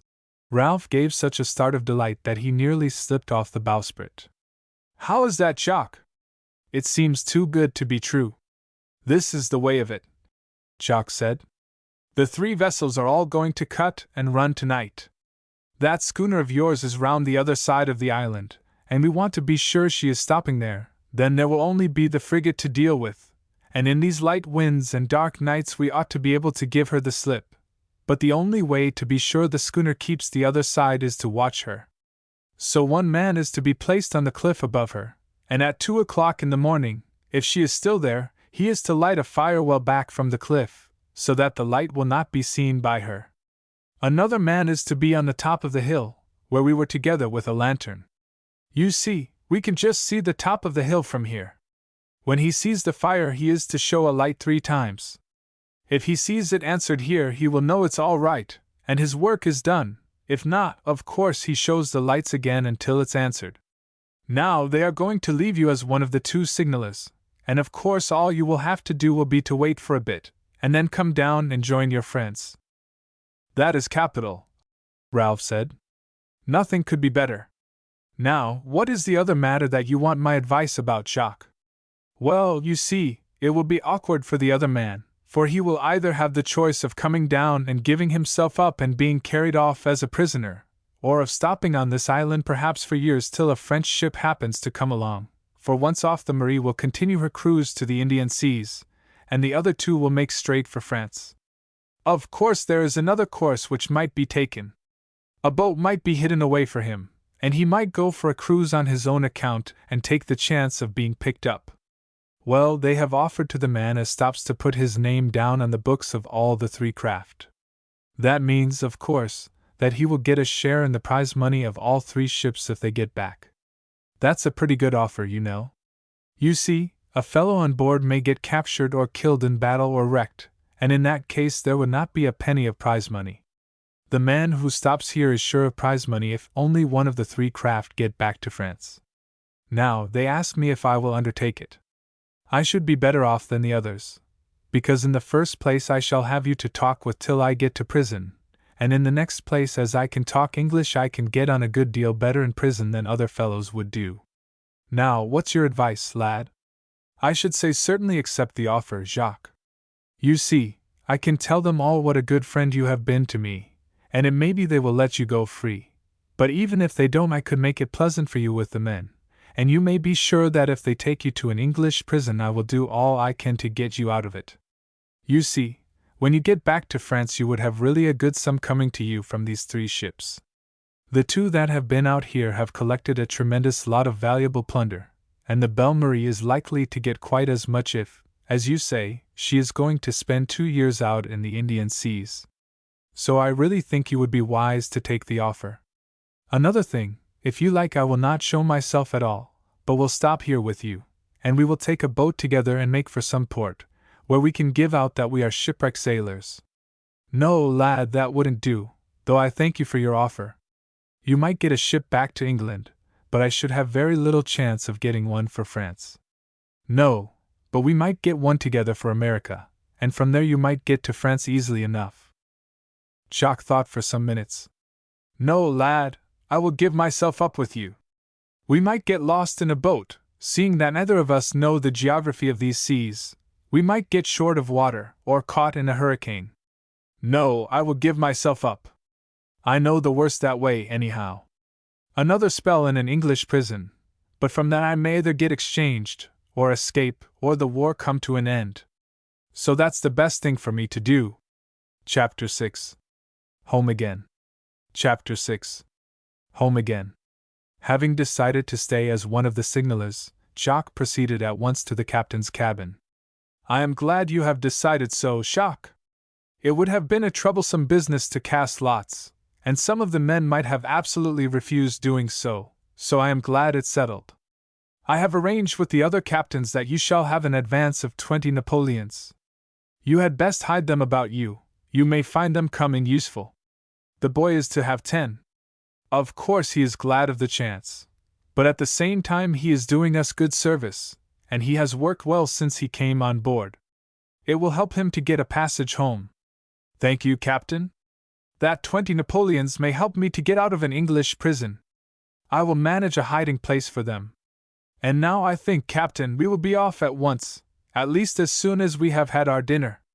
It's a good long way across the island to where that schooner was lying, and I shall have to choose a place for my fire so that it can be seen from the top of the hill. At dinner Jacques told his comrades that he was going to remain behind and act as signalman for them. A good deal of regret was expressed by his shipmates, many of whom came like himself from Dunkirk, and had known him from a boy. Before starting he went to the sailmaker and got him to open the soles of his shoes. He then inserted 10 Napoleons in each, and the sailmaker sewed them up again. Then making his clothes into a kit and getting a couple of bottles of wine from the steward, he shook hands with his messmates, and was with Ralph rowed ashore. On landing they cut 2 sticks and hung their kits upon these, Ralph taking charge of the lantern, while both were provided with tinder and steel. They walked for half a mile together, and then Jacques said, Here our paths separate, lad, you can't miss your way to the top of the hill. I go almost the other way, for the schooner lies but a short distance from the end of the island. If I were you I should lie up for a sleep as soon as I get there. Remember you will not see my fire till 2 o'clock. If you do not see it then you must keep watch till morning, for there's no saying when it may be lit. As soon as you see it you show a light 3 times in the direction of the creek. If you see it answered you will have nothing more to do, if not you must keep on showing the light till you do get an answer. In the morning you wait till the sun has been up an hour, then come to this spot and wait for me.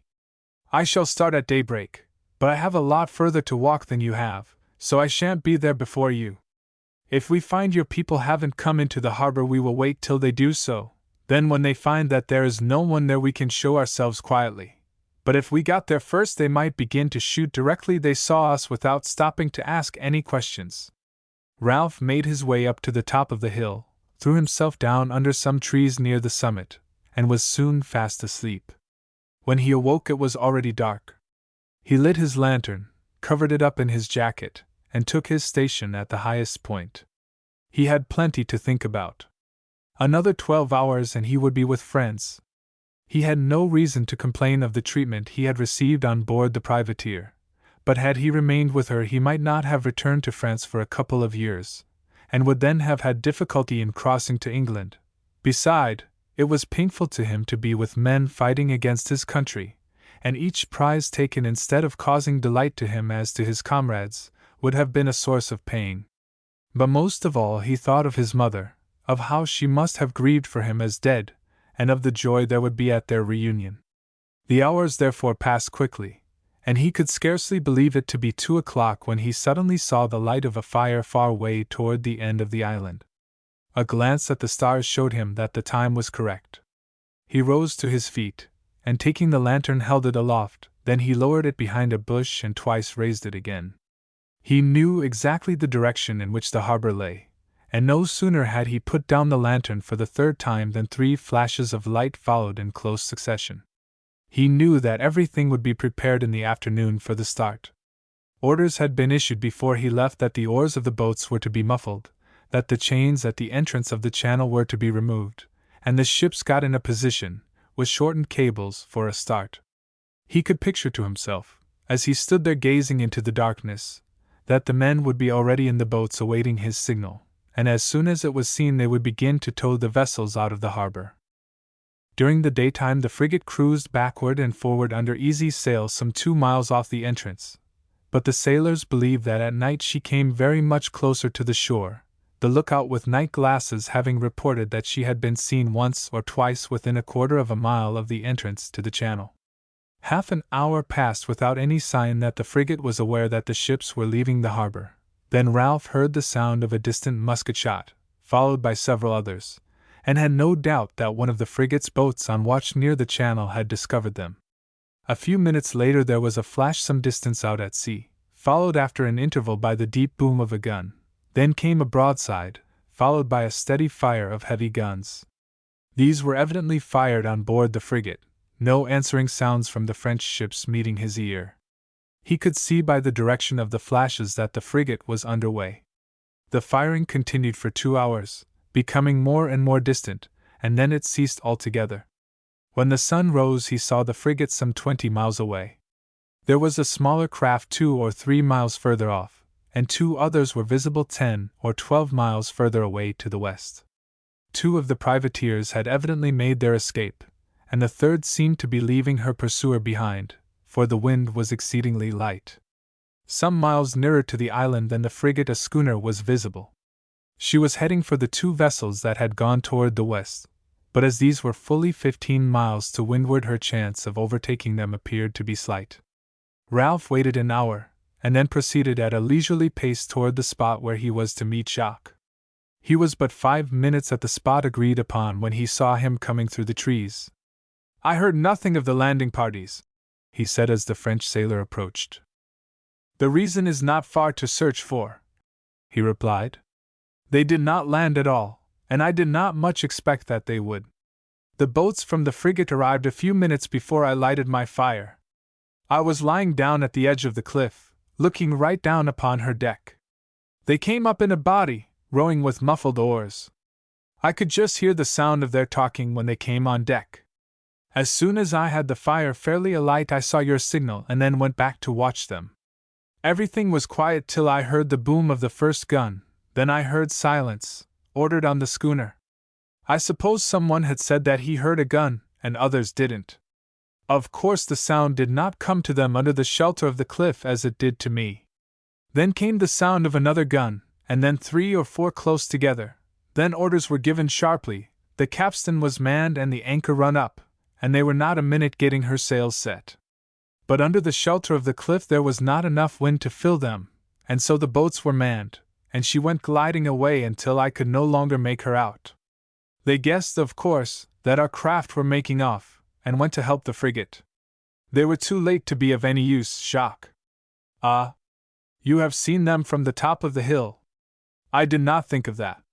What is the news? The frigate was in chase of one of them. It was too far for me to see which. I should say he was 2 or 3 miles ahead, certainly well out of gunshot, and as far as I could see during the hour I was watching them, was increasing her lead. Unless the wind freshens I think she is safe. The other 2 were on the opposite tack, 10 or 12 miles away to the west. The schooner was heading after them, but was at least 15 miles from them. She is very fast in a light wind like this, they say. Well, if she should catch them, they ought to be able to beat her off, Jacques, as they are 2 to 1. So far I think your chance of getting your 3 shares is a good one. Maybe, lad. I have not had much luck so far. I began on the sea when I was 11. At 21 I had to go into the Navy, and it was 7 years later when I got back to Dunkirk after that spell in the prison. I did not report myself, for I had no wish to do any more man-of-war's work, and now I have had 6 years' privateer's work, and have not made much by it. If I get back this time and get those 3 shares I will buy a fine fishing smack for myself and a snug little house on shore. There is someone I promised, if the voyage turned out well, she should have a nice little house of her own, and she promised to wait for me. After that, no more long voyages for me. I suppose we may as well go down to the harbor now, lad? They are sure to come back sooner or later, whether they catch any of the privateers or not. Oh, yes! We shall be all safe now. We will be on the beach when they come in. When they see that we are alone and unarmed, there's no chance of their firing. We can go up occasionally to the cliffs and watch for them. It was not until the following evening that the frigate was seen approaching the island. She will take another 4 or 5 hours to work in, Jock said, and they are not likely to try to land till tomorrow morning. All their boats and half their men are away in the schooner. I should think she would be back tomorrow morning. Either she caught them before it got dark last night, which I don't think likely, or they will have given her the slip in the night. In that case she might look about for another day and then make sail to rejoin. As Jacques predicted, the schooner was seen by daylight 8 or 10 miles away. We may as well hoist a white flag, Jacques. The captain of the frigate will be savage that all the privateers have escaped him, but it may put him into a good temper if he takes possession here before the schooner arrives. Ralph ran down to the storehouse, got hold of a sheet and an oar, and a white flag was soon hoisted on the top of the cliff. 5 minutes later 2 gigs were seen rowing off from the frigate. Ralph and Jacques took their places on the battery. When the boats reached the mouth of the narrow entrance, the order was given for the men to lay on their oars. Ralph shouted at the top of his voice, "You can come on, sir! We are the only 2 here!" The order was given to row on, and Ralph and his companion at once went down to meet them at the end of the harbor. The captain himself was in the stern of his own gig, while a young lieutenant held the lines in the other boat. "Who are you?" the captain asked, as he stepped ashore on the little wharf. "You are English by your speech." "I am English, sir. I was on board a fishing boat in the channel when we were run down by one of those privateers in the dark. I believe the fisherman with me was drowned, but I clung to the bobstay and was got on board. She was on her way out here and had no opportunity of landing me. She only arrived here 2 days before you came up." "You are not a fisherman?" the captain said abruptly. "No, sir. My mother is living at Dover, and I was at school there. I lost my father, who was an architect, some years ago." "And who is this who is with you?" "He is a sailor in the brig I came out in, and has been extremely kind to me during the voyage, and kept the others from persecuting me." "How is it he is left behind?" the captain asked. "He was round the other side of the island watching the schooner," Ralph replied, "and the others sailed away without him." For Ralph had agreed with Jacques that it was better to say nothing about the signaling. "Have you done any fighting since you were on board the privateer?" the captain asked sternly. "No, sir. We have only exchanged shots with one ship since we sailed. She fired one broadside and the privateer drew off a good deal damaged. Another was surprised by night, but I took no part in it. I don't know what she was laden with or what was her name." "Well, lad, your story sounds truthful, and will, of course, be inquired into when we get to England. As to this man, he is of course a prisoner." "I hope not, sir," Ralph pleaded. "He has not been taken with arms in his hands, and is, in fact, a castaway mariner." The captain's face relaxed into a smile. "I see you are a sort of sea lawyer. Well, we shall see about it. What is there in these storehouses?" "A quantity of things, sir. They took away a great many with them, but there must be 10 times as much left. I heard them say they had the cargoes of more than 20 ships here." "That is satisfactory at any rate," the captain said. "Mr. Wilde, will you just take a look round these storehouses and see what there is worth taking away?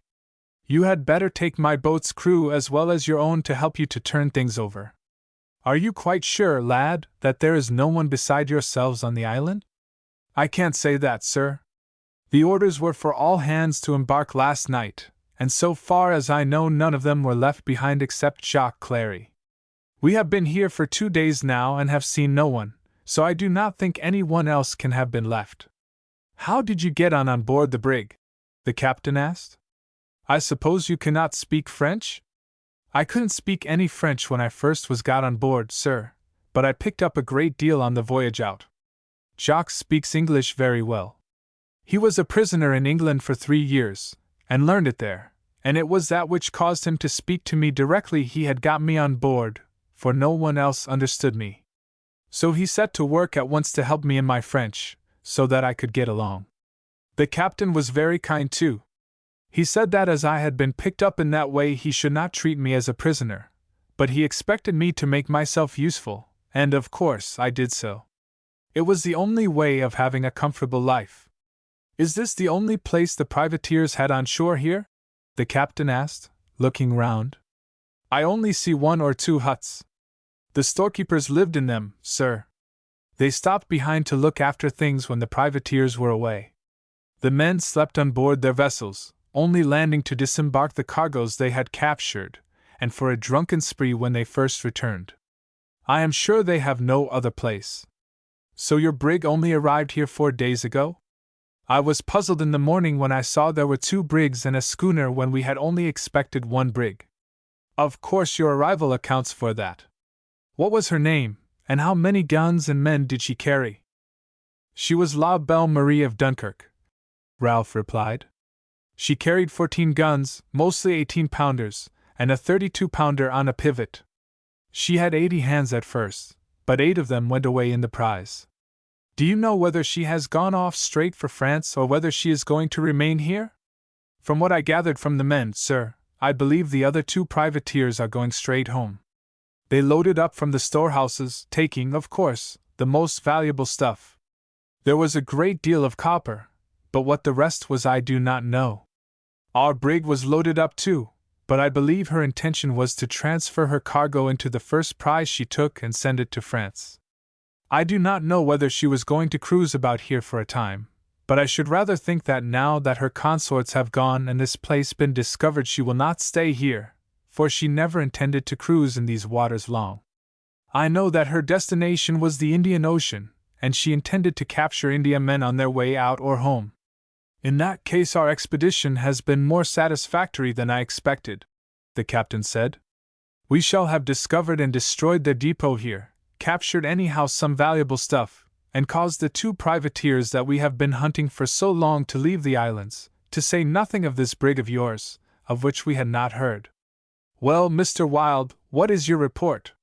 It will take a long time to go through the whole, sir, but I should say that we have taken a most valuable prize.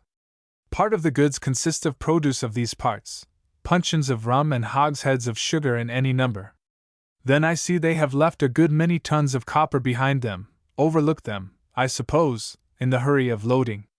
A considerable portion of the stores consist of home produce, cottons, cloths, silks, furniture, musical instruments, mirrors, and in fact goods of all kinds. That is most satisfactory, Mr. Wilde, and we shan't have had our trouble for nothing. Ah! Here come the other boats.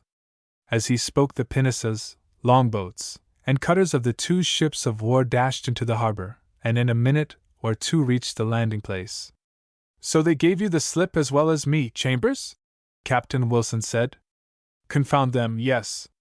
I was within about 4 miles of them at sunset, but they both gave me the slip in the dark. Mine fairly outsailed me, Captain Wilson said.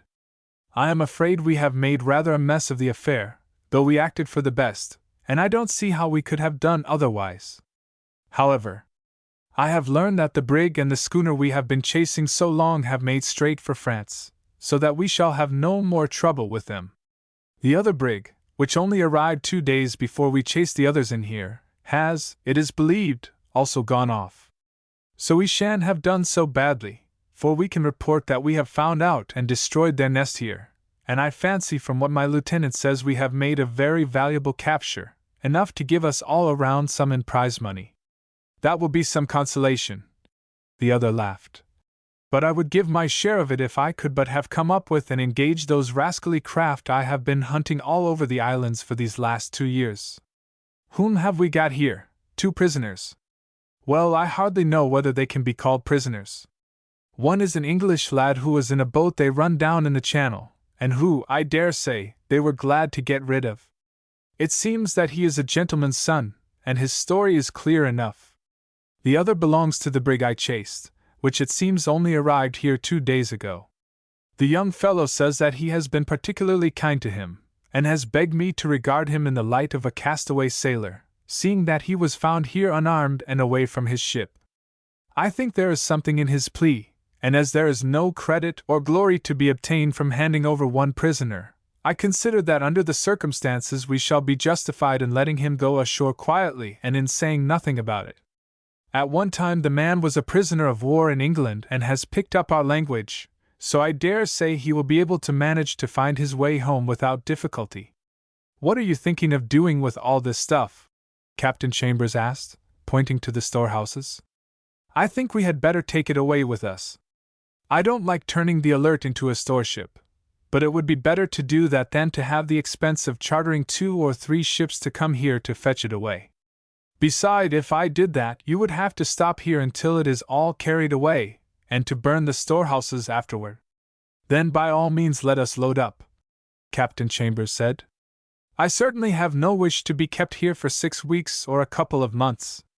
I will go out and bring the Seagull in at once. The sooner the better, Chambers. I will set a couple of boats at work at once to take soundings here and in the channel. If I can get the Alert in, I will. It would save a lot of trouble and time.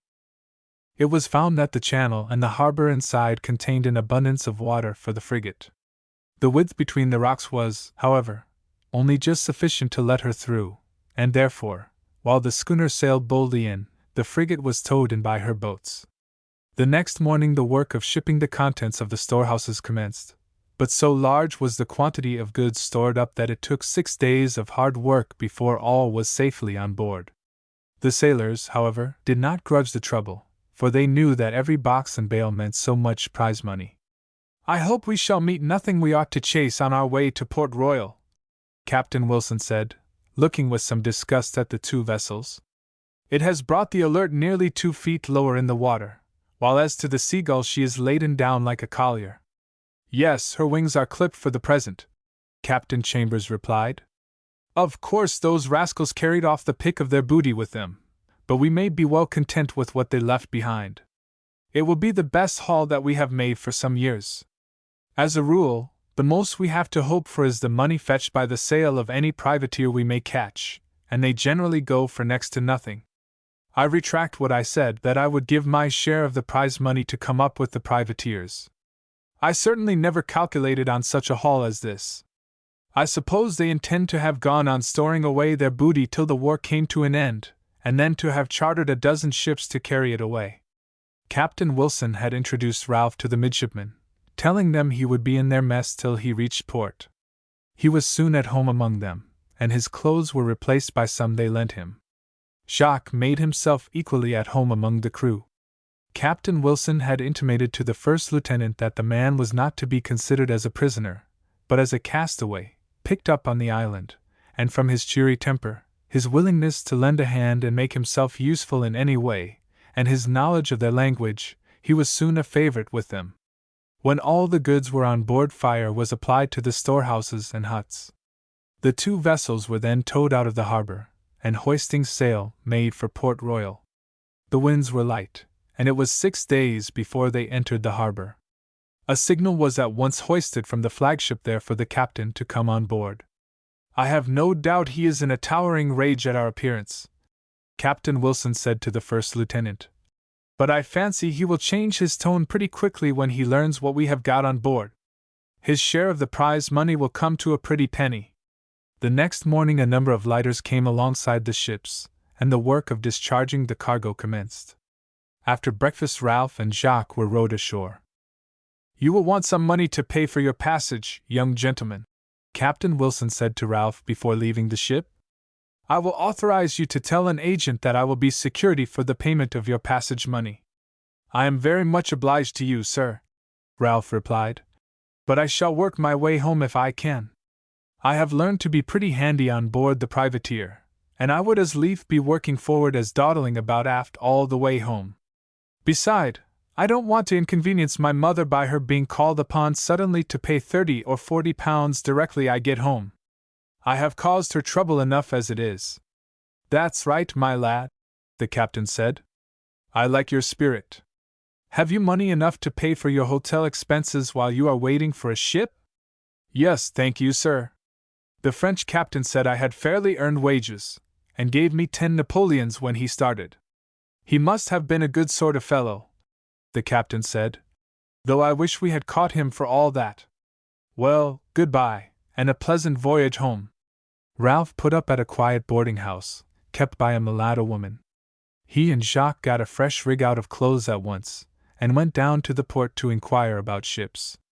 Ralph was greatly amused at the aspect of the streets crowded with chattering Negroes and Negresses, in gaudy colors.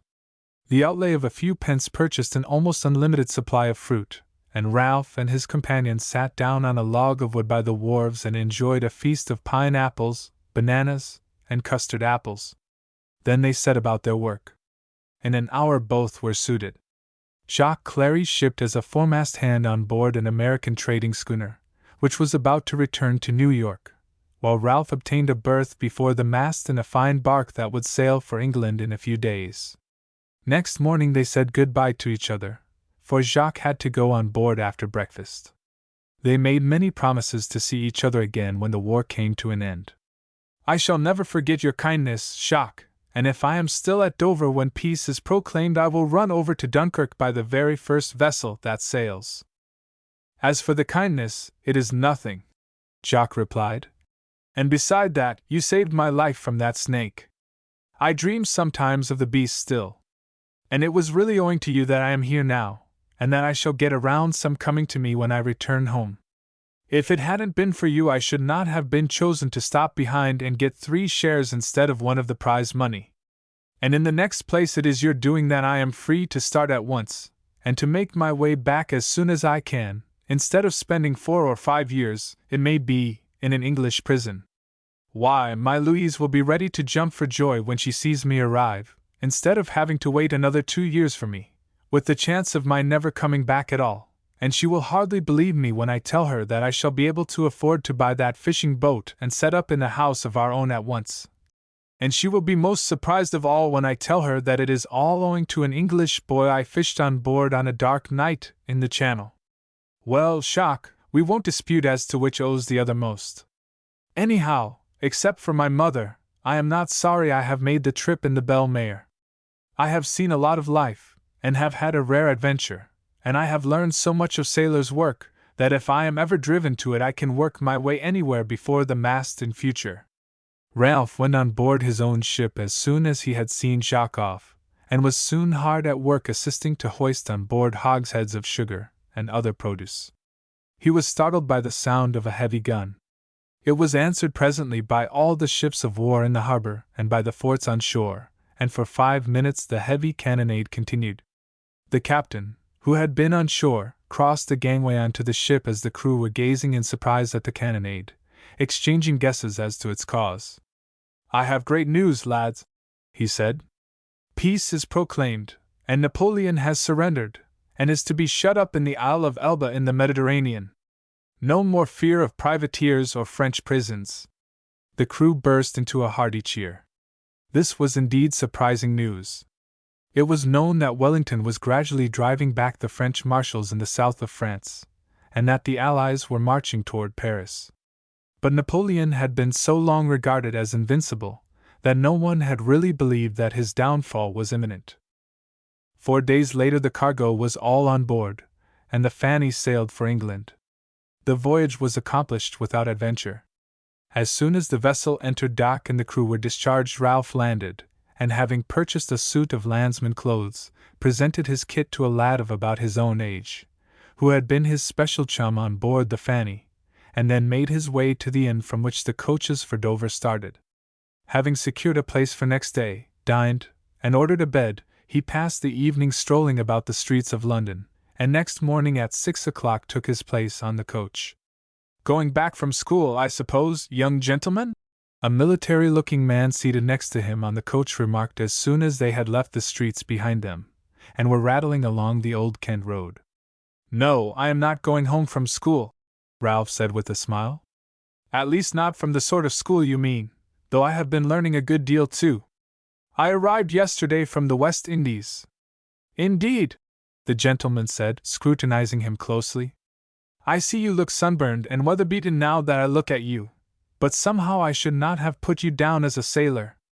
Well, I am not exactly a sailor, though I may say I have worked as one before the mast both out and home.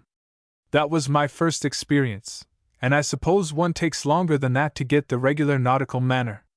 Before the mast, were you? Then I suppose you have been getting into some scrape at home, young sir, and run away, for, from your appearance, you would hardly have been before the mast otherwise. Boys never know what is good for them. But I suppose after your experience you will be inclined to put up with any disagreeables you may have at home rather than try running away again? You are mistaken, Ralph said with a laugh. I did not run away. I was run away with. Kidnapped, the gentleman said in surprise. I know that merchantmen have often difficulty in getting hands owing to the need of men for the navy, but I did not know that they had taken to press gangs on their own account. No, I don't know that they have come to that, Ralph replied. The fact is, sir, I was out fishing a few miles off Dover, when the smack I was in was run down in the dark by a French privateer. I was hauled on board, and as she was bound for the West Indies I had to make the voyage whether I liked it or not. How long ago is it that you were run down? About 5 months, Ralph replied. Why, you are not the son of Mrs. Conway of Dover, are you? Yes, I am, sir. Do you know her, and can you tell me how she is? Ralph asked eagerly. I believe that she is well, although of course she must have suffered very greatly at your disappearance. I haven't the pleasure of knowing her personally, but several friends of mine are acquainted with her. I heard the matter talked about at the time the boat was missing. Some portions of her were picked up by other fishing boats, and by the shattered state of some of the planks they said that she had been run down. Beside, there had been no wind about the time she disappeared, so that there was little doubt some vessel or other had cut her down. I happened to hear of it from Colonel Bryant, who is a friend of your mother. Yes, I know him, Ralph put in. I have heard Colonel Bryant say that she has not altogether abandoned hope, and still clings to the idea that you may have been run down by some outward-bound ship and that you had been saved and carried away, and that she declares that she shall not give up all hope until ample time has elapsed for a ship to make the voyage to India and return. I am very glad of that, Ralph said. It has been a great trouble to me that she would be thinking all this time that I was dead. I should not have minded having been carried away so much if I had had a chance of writing to her to tell her about it. But I never did have a chance, for I came home by the very first ship that left Port Royal after I arrived there. But how did you get away from the French privateer? Was she captured? Well, it is rather a long story, sir, Ralph said modestly. All the better, the gentleman replied. We have got 14 hours' journey before us, and your story will help pass the time, so don't try to cut it short, but let me have it in full. Ralph thereupon told the story, which lasted until the coach reached Tunbridge, where it stopped for the passengers to dine. Well, that is an adventure worth going through, the officer, who had already mentioned that his name was Major Barlow, said. And it was well for you, lad, that you possess good spirits and courage. A man who is cheerful and willing under difficulties will always make his way in the world, while one who repines and kicks against his fate only makes it harder for him. I have no doubt that if, instead of taking matters coolly when you found yourself on board the privateer you had fretted and grumbled, you would have been made a drudge and kicked and cuffed by everyone on board. You would not have had a chance of landing at that island or of being chosen to make the signal when they went away, and you would now be leading the life of a dog on board that brig. Cheerful and willing are two of the great watchwords of success in life, and certainly you have found it so. It was 8 o'clock when the coach rattled up the streets of Dover. Major Barlow had already offered Ralph to take him to Colonel Bryant's quarters, and to ask the colonel to go with him to call on Mrs. Conway and prepare her for Ralph's coming.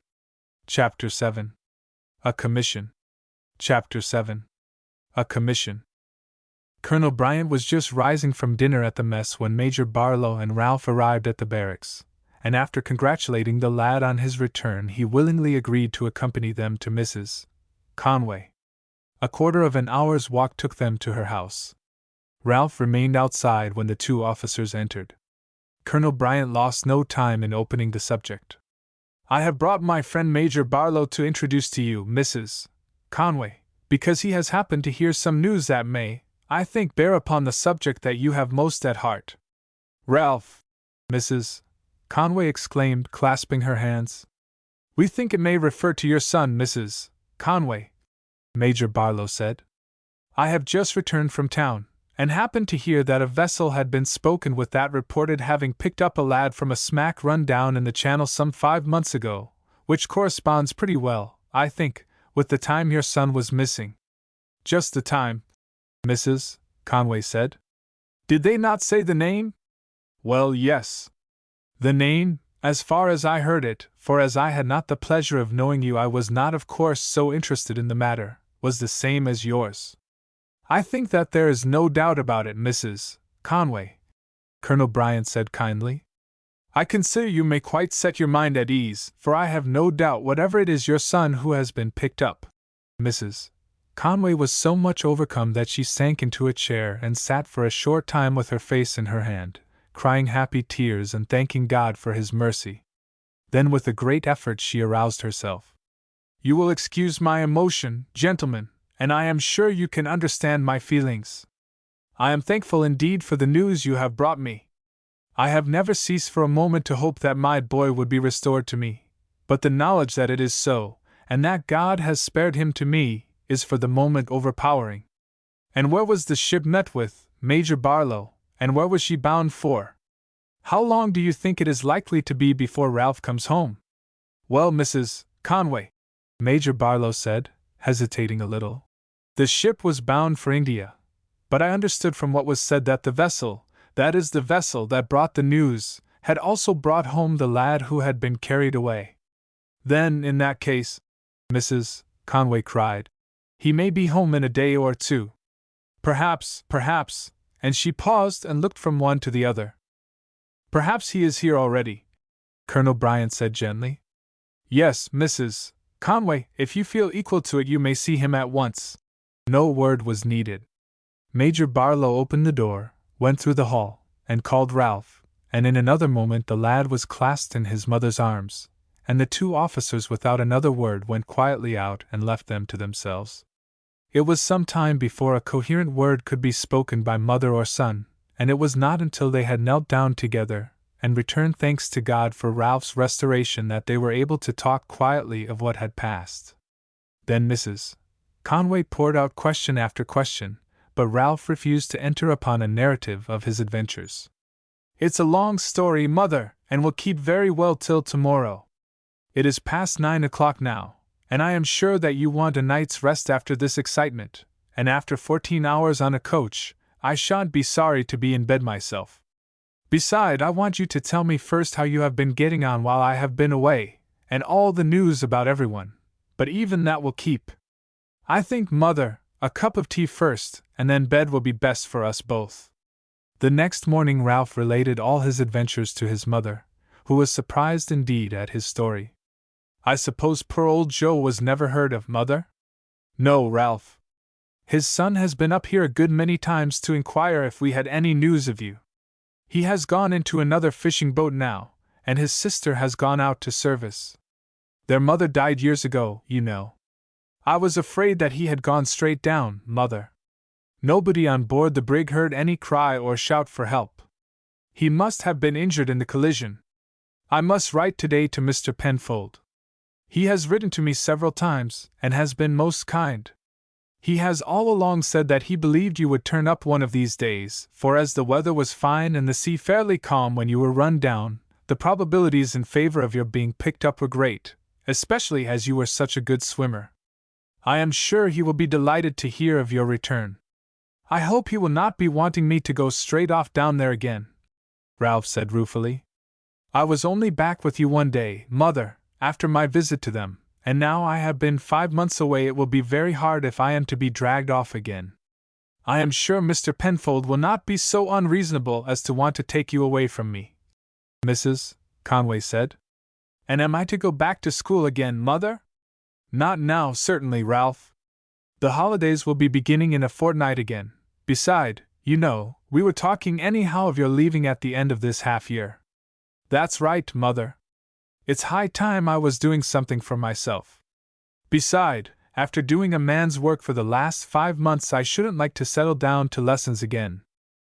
Well, we must think about it, Ralph. You know I consented greatly against my will to your choosing the army for your profession, and I am not going to draw back from that.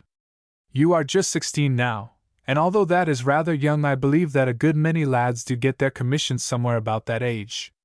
In one of his letters, Mr. Penfold said that as soon as you came back he would take the matter in hand, and though I have good interest in other quarters and could probably manage it, Mr. Penfold has a great deal more than I have, and as he has expressed his willingness to arrange it, I shall be grateful to him for doing so. That will be first rate, Mother, Ralph said in delight. I thought in another year I might get my commission, but of course it would be ever so much better to get it a year earlier. For the next few days Ralph was a hero among his boy friends, and had to tell his story so often that at last he told his mother that if it wasn't for leaving her so soon he should be quite ready to go off again for another visit to Mr. Penfold. You won't be called upon to do that, she said smiling. For this letter that I have just opened is from him, and he tells me he is coming here at once to see you, for he thinks it would be too hard to ask me to spare you again so soon. You don't mean to say that he is coming all that way?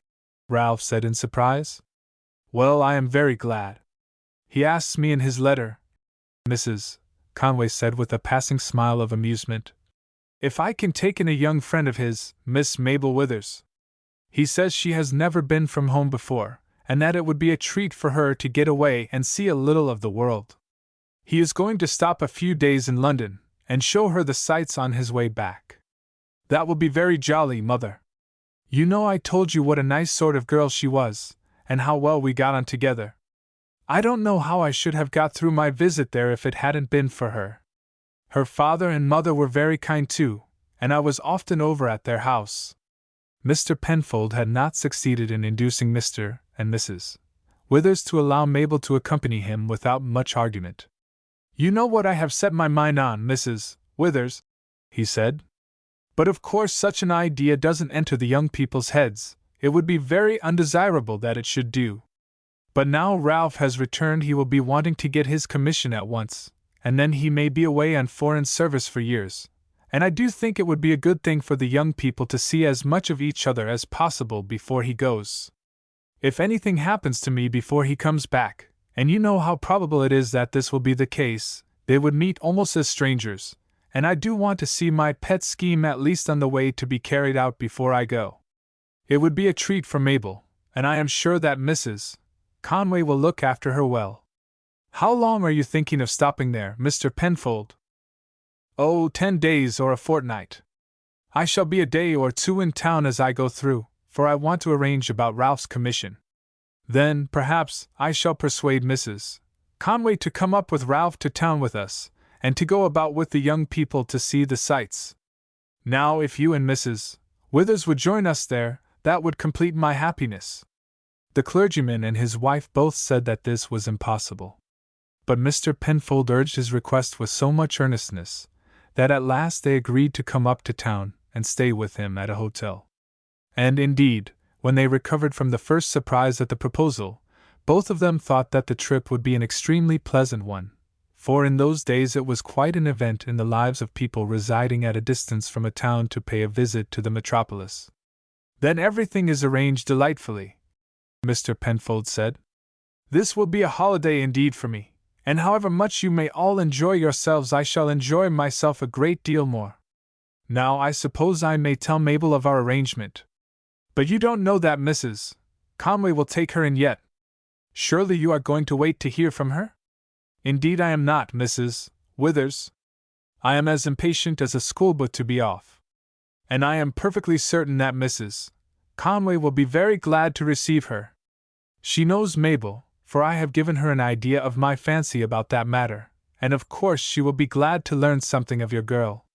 But she may not have a spare room, Mrs. Withers urged feebly. It is not likely, Mr. Penfold said decisively. And if there should be any difficulty on that score, it will be very easily managed, as Ralph can give up his room to Mabel, and come and stay at the hotel with me. Mr. Withers laughed. I see that it is of no use raising objections, Penfold. You are armed at all points. I scarcely know you, and have certainly never seen you possessed of such a spirit of determination. Mr. Penfold smiled. It would have been better for me, perhaps, if I had always been so determined, Withers. At any rate, I mean to have my own way in this matter. I have not had a real holiday for years. So Mr. Penfold had his own way, and carried off Mabel wild with delight and excitement upon the day after he had received Mrs. Conway's letter. There was no shade of embarrassment in the meeting between Mrs.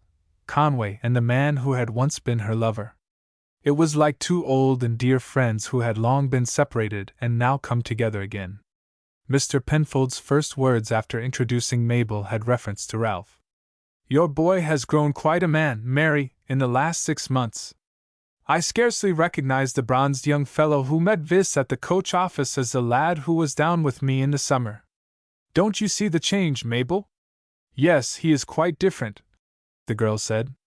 "Why, the first time I saw him he was as shy could be. It was quite hard work getting on with him.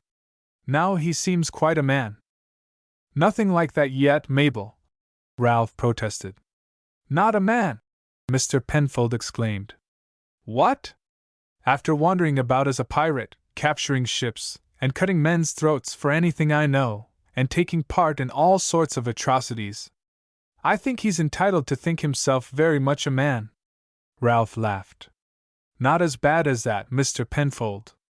They did take one ship, but I had nothing to do with it, and there were no throats cut.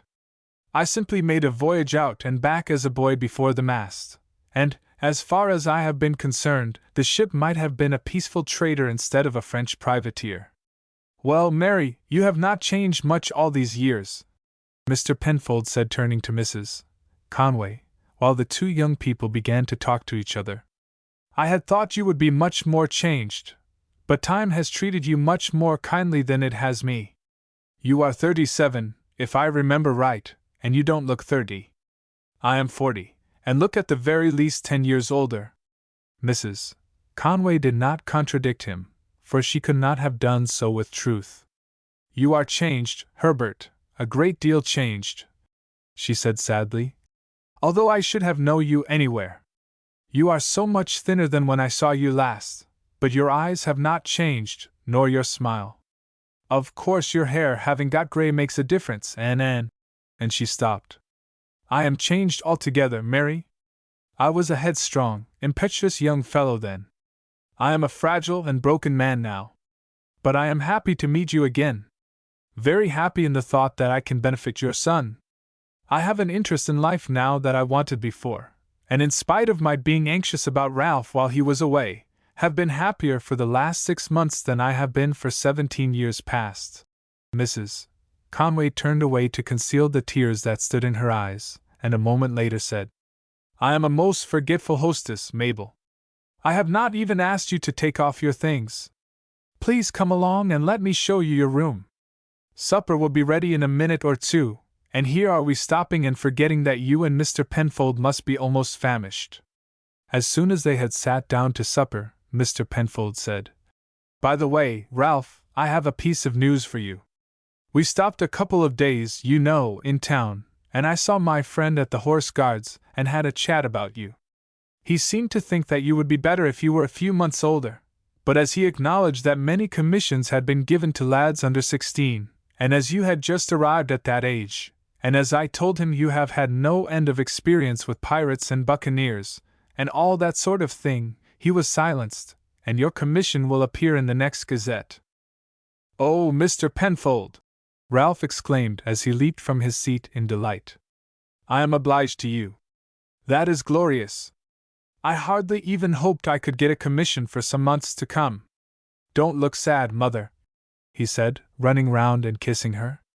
"I shan't be going out of England yet, you know, and now the war is over you need have no fear of my getting killed, and a few months sooner or later cannot make much difference. I shall bear it in time, Ralph," his mother said, trying to smile through her tears. "But it comes as a shock just at first." The sight of his mother's tears sobered Ralph for a time, and during supper the conversation was chiefly supported by Mr. Penfold, who joked Ralph about his coming back in a few years a general without arms or legs, and was, indeed, so cheerful and lively that Mabel could scarcely believe her ears, so wholly unlike was he to the quiet friend she had known as long as she could remember. The next fortnight was a delightful one to Mabel, and indeed to all the party.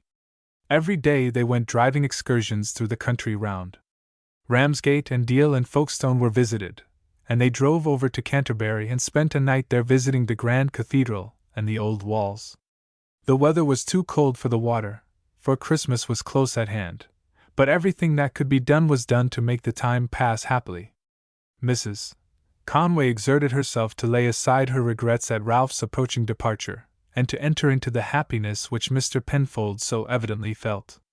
The day before their departure for town an official letter arrived for Ralph, announcing that he was gazetted into His Majesty's 28th Regiment of Foot, and that he was in 1 month's date from that of his appointment to join his regiment at Cork. "Now, Miss Mabel," Mr. Penfold said gaily, after the first talk over the commission was concluded, "you will have for the future to treat Mr. Ralph Conway with the respect due to an officer in His Majesty's service. I don't see any change in him at present," the girl said, examining Ralph gravely. The boy burst into a laugh. "Wait till you see him in uniform, Mabel," Mr. Penfold went on. "I am afraid that respect is one of the moral qualities in which you are deficient. Still, I think that when you see Ralph in his uniform, you will be struck with awe." "I don't think so," Mabel said, shaking her head. "I don't think he will frighten me, and I feel almost sure that he won't frighten the Frenchman." "My dear child," Mr. Penfold said gravely, "you don't know what Ralph is going to turn out yet. When you see him come back from the wars 7 or 8 inches taller than he is now, with great whiskers, and perhaps 3 or 4 ornamental scars on his face, you will be quite shocked when you reflect that you once treated this warrior as a playfellow." Upon the following day the party went up to London, and were joined next morning by Mr. and Mrs. Withers. Mabel declared that she did not think any people ever could have enjoyed themselves so much as they all did. They went to Exeter Change to see the animals and to the theatre at Drury Lane, to the Tower and Ranelagh Gardens, to Westminster Abbey and St. Paul's, and they went down by coach to Hampton Court and to Greenwich, and they saw His Majesty the King review the Guards in Hyde Park. Altogether it was a glorious fortnight. Mr. Penfold was the life and soul of the party, and had he had his way they would have seen far more than they did. But Mr. and Mrs. Withers and Mrs.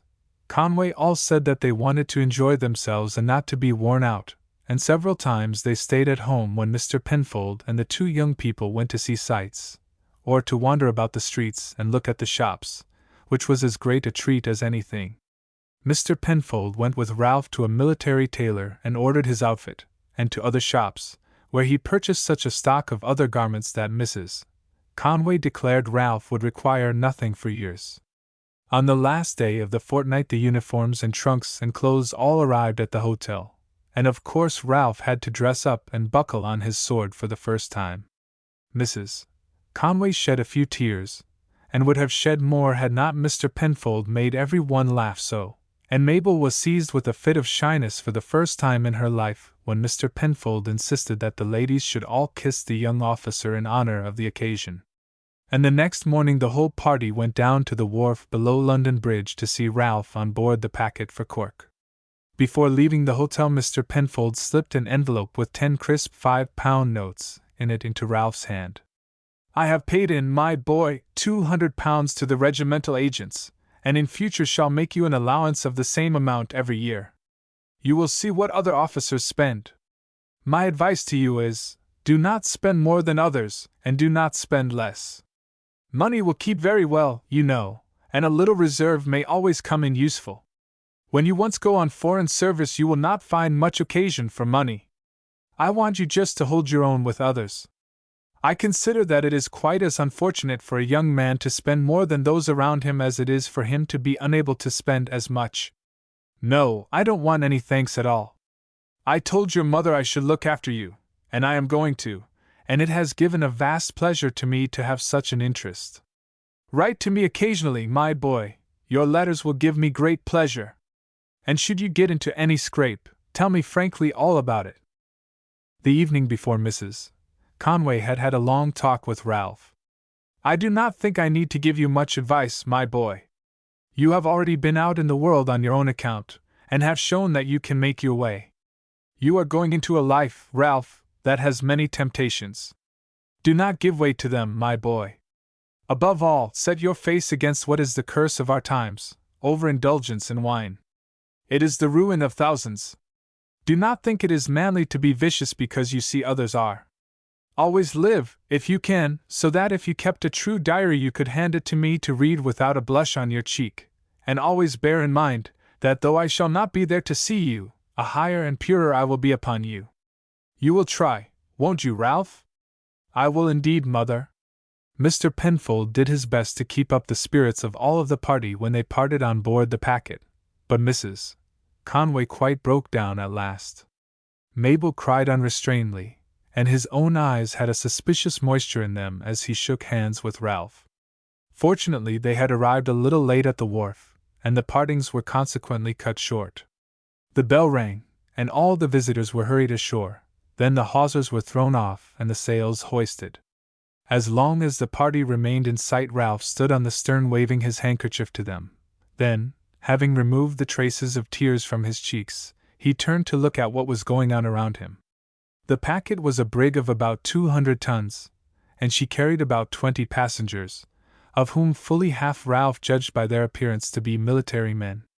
Before they had reached the mouth of the river he found that one among them, Captain O'Connor, belonged to his own regiment, as did another young fellow about his own age named Stapleton, who had been gazetted on the same day as himself. Captain O'Connor, who was a cheery Irishman, full of life and spirits, at once took Ralph in hand, and was not long in drawing from him the story of his adventures with the privateers. You will do, my lad. I can see you have got the roughness rubbed off you already, and will get on capitally with the regiment. I can't say as much for that young fellow Stapleton. He seems to be completely puffed up with the sense of his own importance, and to be an unlicked sort of cub altogether. However, I have known more unlikely subjects than he is turn out decent fellows after a course of instruction from the boys, but he will have rather a rough time of it at first, I expect. You will be doing him a kindness if you take an opportunity to tell him that a newly joined ensign is not regarded in the same light as a commander-in-chief. It is like a new boy going to school, you know. If fellows find out he is a decent sort of boy, they soon let him alone, but if he is an ass, especially a conceited ass, he has rather a rough time of it. As you are in the same cabin with him, and have had the advantage of having knocked about the world a bit, you might gently hint this to him. I have been chatting with him a bit, Ralph said. He has never been to school, but has been brought up at home, and I think from what he said he is the heir to an estate. He seemed rather to look down upon schools. So much the worse for him, Captain O'Connor said. There is nothing like a school for bringing a fellow to his level, unless it is a regiment, and the earlier in life the process takes place the less painful it is. I don't think he will turn out a bad sort of fellow, Ralph said. He is, as you say, rather an ass at present. I will do what I can to give him a hint, but as I should say he is at least a year older than I am, I do not suppose it will be of much use. The voyage was a pleasant one, and Ralph was quite sorry when they entered the Cove of Cork and dropped anchor. The next morning the ship sailed up the river, and the following day the party disembarked. Captain O'Connor's servant came on board as soon as the vessel reached the quay, and his master charged him to pick out his luggage and that of the two young officers. He then at once proceeded with them to the barracks. Ralph felt extremely pleased that Captain O'Connor was with them, as he felt none of the shyness and unpleasantness he would otherwise have experienced in joining a set of entire strangers. Captain O'Connor was evidently a favorite in the regiment, for his arrival was heartily greeted. He at once introduced the two lads to their future comrades, took them to the colonel, looked after their quarters, and made them at home. In their absence he spoke warmly in favor of Ralph. You will find Conway a first-rate young fellow. He has seen something of the world, has been carried out to the West Indies by a French privateersman, and has gone through a lot of adventures. He is a bright, pleasant, good-tempered fellow. The other is as green as grass, and has never been away from his mother's apron string. However, I do not think you will find him a bad sort of fellow when he has got rid of his rawness. Don't be too hard upon him, you boys. Remember, easy does it, and don't be pushing your jokes too far. He is not a fool and will come round in time. Chapter 8. Startling News. Chapter 8. Startling News. 3 weeks after Ralph's departure to join his regiment, Mrs. Conway received a letter which gave her a great shock. It was from Mrs. Withers, and was as follows. My dear Mrs. Conway, I have very sad news to tell you. An event has happened which will, I know, be as afflicting to you as it has been to us. Our dear friend Mr. Penfold, who but 3 weeks ago was so bright and happy with us in London, has passed away suddenly. Up to the day before yesterday he seemed in his usual health, but yesterday morning he did not appear at breakfast, and the servant, on going up to his room, found him sitting in a chair by his bedside dead. The bed had not been slept in, and it appears as if before commencing to undress he had been seized with a sudden faintness and had sunk into the chair and died without being able to summon assistance. His death is a terrible shock to us, as it will be to you. My husband and myself have long been aware that our dear friend suffered from disease of the heart, and that the doctor he consulted in London had told him that his death might take place at any moment. At the same time, he had been so bright and cheerful in London, as indeed with us he was at all times, that his death comes almost with as great a surprise to us as if we had not known that he was in danger. Mr. Talbot, the solicitor of Weymouth who managed Mr. Penfold's affairs, called here last night.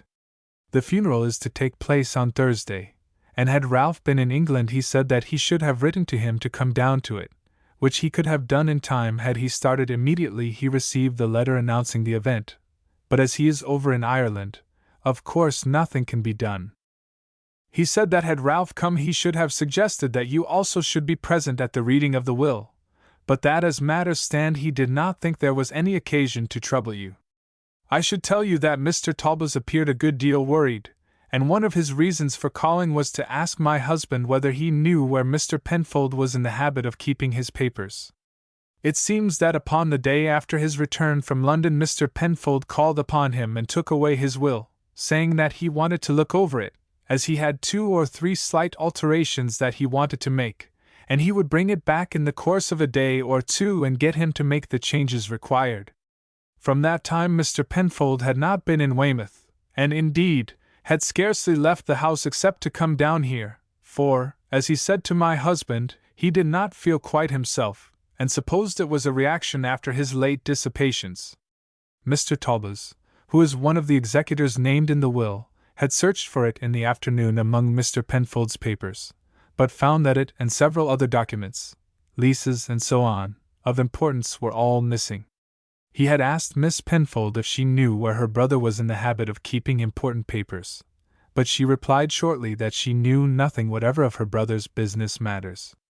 He had, therefore, driven over to ask my husband, knowing how intimate he had been with poor Herbert.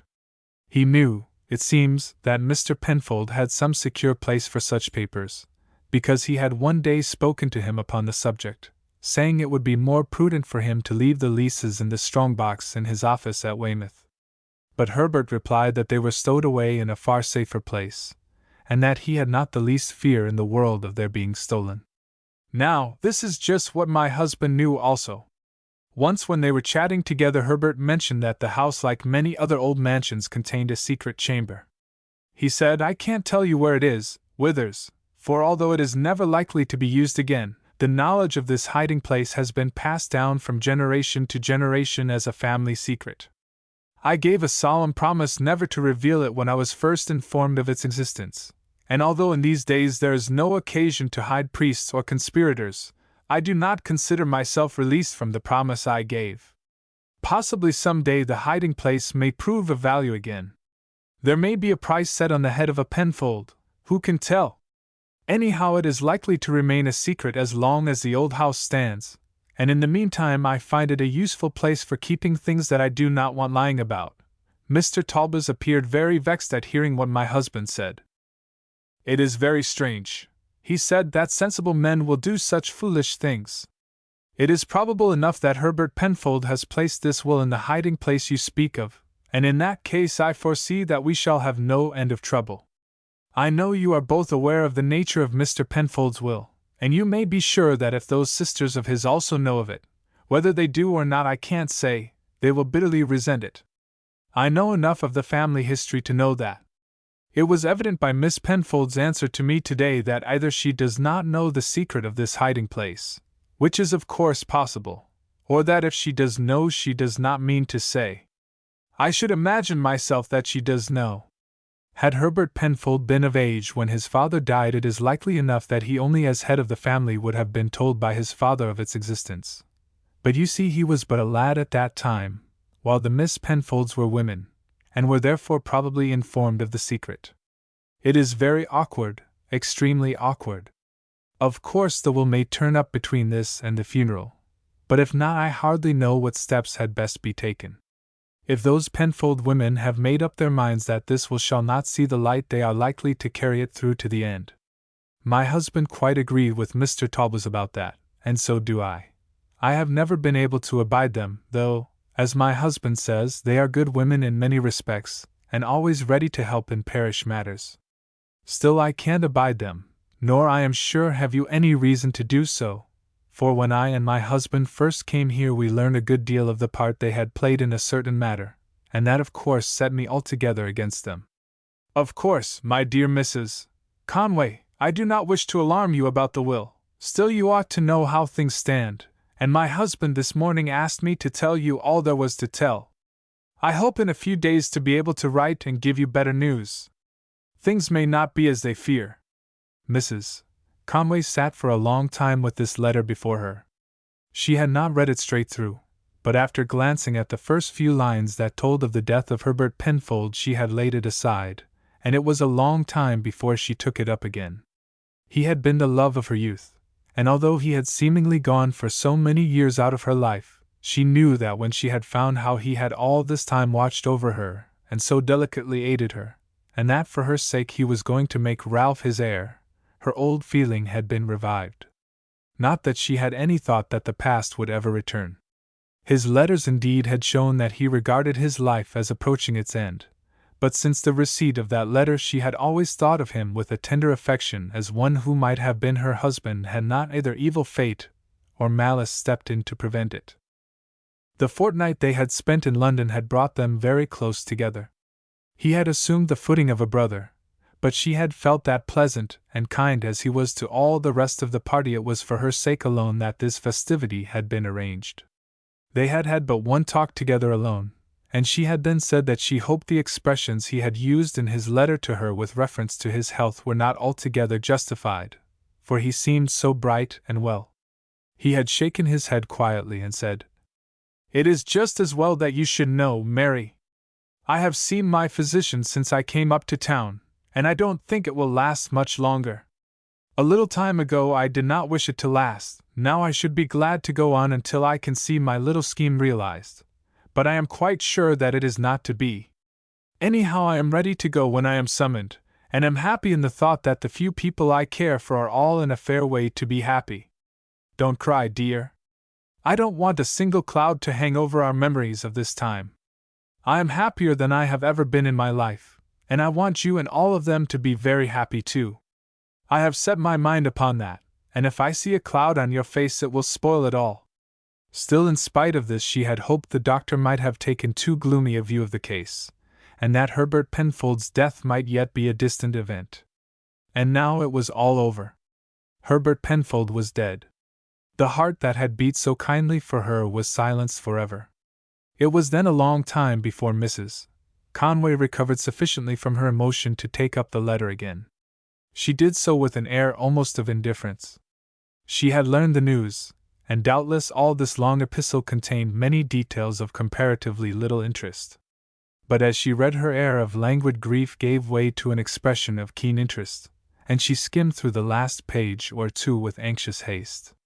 Then she reread it more slowly and carefully, and then throwing it on the table stood up and walked up and down the little room. So these women, who had as she believed ruined her life and Herbert's, were now going to attack her son and rob him of his rights. They should not do it if she could help it. Never! Mary Vernon had been a high-spirited girl, and although those who had only known her through her widowhood would have taken her for a gentle and quiet woman, whose thoughts were entirely wrapped up in her boy, the old spirit was alive yet, as with head thrown back, and an angry flush on her cheeks, she declared to herself that she would defend Ralph's rights to the last. How or in what manner she did not ask. She only knew that those who would defraud him were her old enemies. Had it been otherwise, the fact that they were Herbert's sisters would have softened her toward them. Now that fact only added to the hostility she bore them. They, his nearest relations of blood, had ruined his life. Now they would defeat his dying wishes. It should not be if she could help it. She would fight against it to the last day of her life. There was of course nothing to be done yet. Nothing until she heard again. Nothing until she knew that the discovery of the will was given up as hopeless. Then it would be time for her to do something. The thought barely occurred to her that the loss of this will might make material difference in her own circumstances, and that the allowance Herbert Penfold had made her, and which he had doubtless intended she should continue to receive, would cease. That was so secondary a consideration that it at present gave her no trouble. It was of Ralph she thought. Of Ralph and Herbert. Were the plans that the latter had made, the plans that had given happiness to the last year of the life of him who had known so little happiness, to be shattered? This to her mind was even more than the loss that Ralph would suffer. They may have destroyed the will, she said at last. But if not, I will find it, if it takes me all my life to do so. A week later 2 letters arrived. The one was from Mrs. Withers. The will had not been found. Mr. Talboys had searched in vain. Every cabinet and drawer in the house had been ransacked. No signs whatever had been found of the will. Mr. Talboys is perfectly convinced that it must be hidden in some altogether exceptional place. The will was not a bulky document, and might have been stowed away in a comparatively small hiding place, such as a secret drawer in a cabinet, but the leases that are also missing are bulky, and would take up so large a space that he is convinced that had a secret hiding place sufficiently large to hold them existed in any of the articles of furniture he has searched he should have discovered it. Of course, my dear Mrs. Conway, we feel this matter personally, as our Mabel was, as you know, made joint heiress with your Ralph of Herbert's property. We cannot but feel, however, that the loss is greater in your case than in ours. Mabel was never informed of Herbert's intentions toward her, and although we should of course have been glad to know that our child had such brilliant prospects, the loss of them will not, we may hope, in any way affect her happiness. In the case of your son it is different, and his prospects in life will of course be seriously affected by the loss, and my husband begs me to express to you his very deep regret at this. We have talked over your letter together, and while fully sharing your indignation at the conduct of the Misses Penfold, hardly see that anything can be done to discover the will. However, should you be able to point out any manner in which a search for it can be carried on, we shall be happy to do what we can to aid in the matter, as it is clearly our duty to endeavor to obtain from Mabel the fortune Herbert Penfold willed to her. Mr. Talboys tells us that it is clear the Misses Penfold have quite determined upon their line of conduct. Whatever they may know, they have declined altogether to aid him in his search for the will, Miss Penfold saying, in reply to his request that they would do so, that they had every reason to believe from what their brother had let fall that the will was an unjust and iniquitous one, that if Providence intended it should see the light it would see it, but they at least would do nothing in the matter. He asked them plainly if they were aware of the existence of any place in which it was likely that their brother had placed it. To this Miss Penfold, who is, as she has always been, the spokesman of the 2 sisters, said shortly, that she had never seen the will, that she didn't want to see it, and that she did not know where her brother had placed it. Indeed, for aught she knew, he might have torn it up. As to hiding places, she knew of no hiding place whose existence she could, in accordance with the dictates of her conscience, divulge. So that is where we are at present, Mrs. Conway. I believe that Mr. Talboys is going to try and get a copy of the will that he has in his possession admitted under the circumstances as proof of Herbert Penfold's intentions. But he owned to us that he thought it was very doubtful whether he should be able to do so, especially as Herbert had stated to him that he intended to make alterations, and it would be quite possible that a court might take the view that in the first place the alterations might have been so extensive as to affect the whole purport of the will, and in the second place that he might have come to the conclusion that it would be easier to make the whole will afresh, and so had destroyed the one he had by him. Mrs. Conway laid down the letter, and after thinking for a time opened the other, which was in a handwriting unknown to her. It began, "Dear Madam, Mrs. Withers tells me that she has informed you of the singular disappearance of the will of my late client, Mr. Herbert Penfold. I beg to inform you that we shall not let this matter rest, but shall apply to the court to allow the copy of the will to be put in for probate.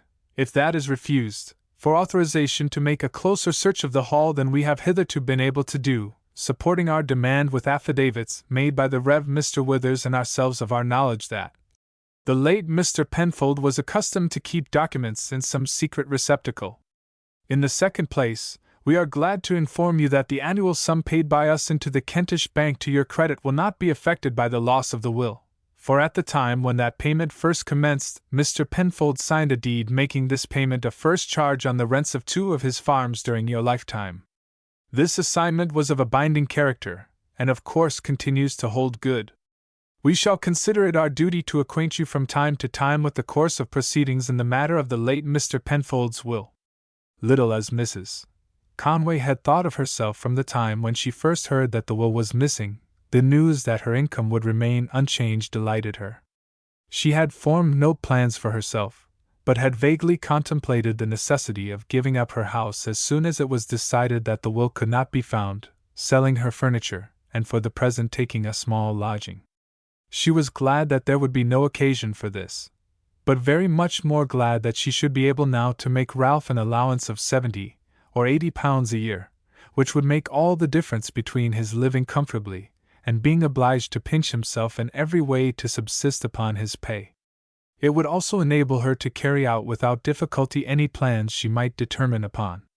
Upon the receipt of the letter announcing Mr. Penfold's death, she had written to Ralph telling him of it, but saying nothing about Mr. Talbot's visit to the Withers, or his report that he was unable to find the will. She now wrote to him relating the whole circumstances.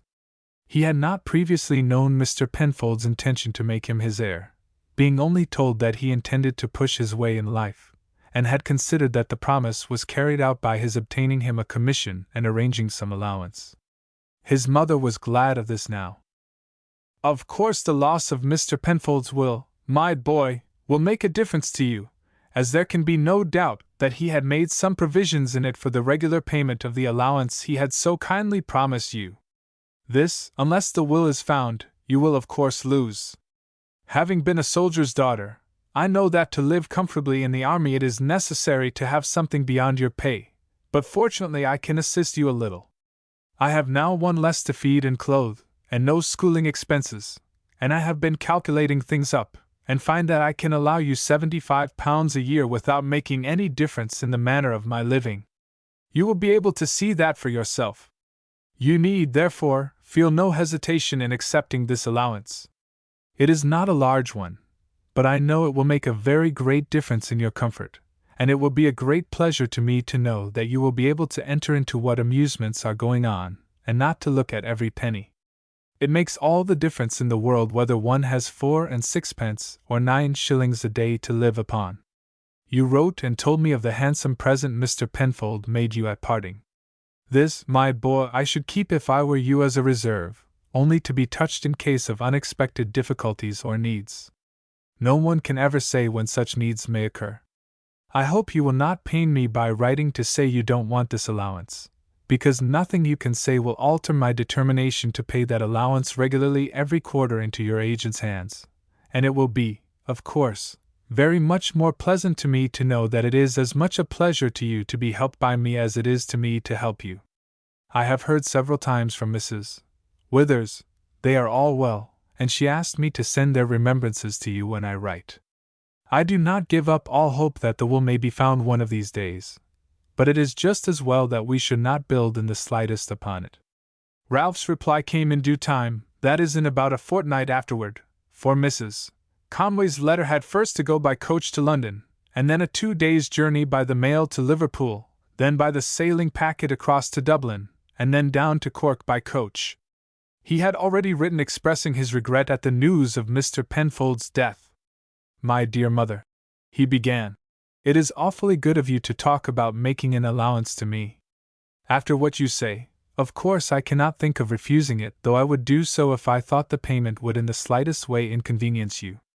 But as you say that now I am away it will make something like that some difference in your expenses, I must of course let you do as you like, and can only thank you very heartily for it. But I could really have got on very well without it. I fancy that a good many men in the regiment have nothing but their pay, and as they manage very well there is no reason I could not manage too.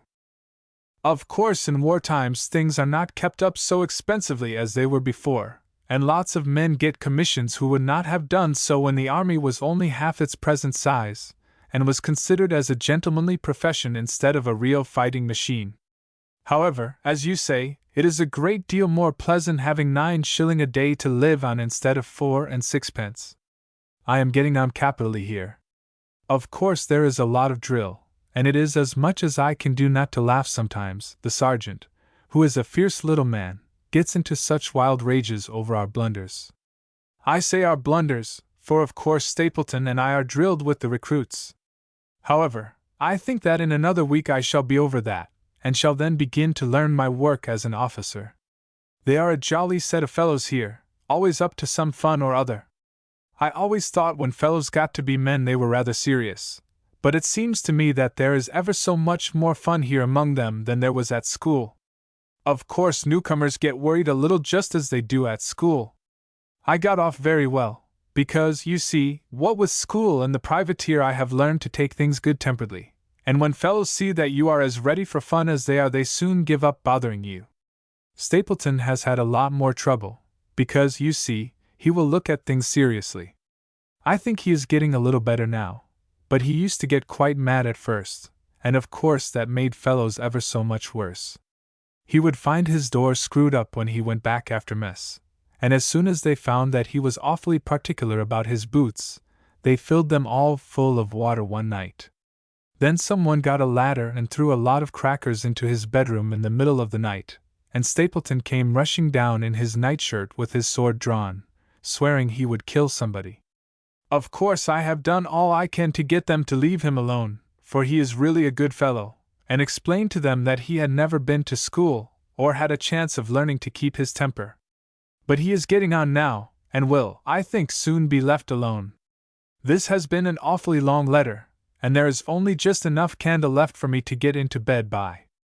Anyhow, Mother, I am not a bit upset about losing Mr. Penfold's allowance, so don't you worry yourself at all about that. Some weeks passed on. Mr. Talbot wrote that he had failed to induce the court to accept the copy of the will, the admission he was forced to make that Mr. Penfold had intended to make an alteration in it being fatal. He had, however, obtained an order authorizing him thoroughly to search the house, and to take down any wainscoting, and to pull up any floors that might appear likely to conceal a hiding-place. A fortnight later he wrote again to announce his failure. The Miss Penfolds, he said, were so indignant that they left the house altogether, and you may believe that we ransacked it from top to bottom.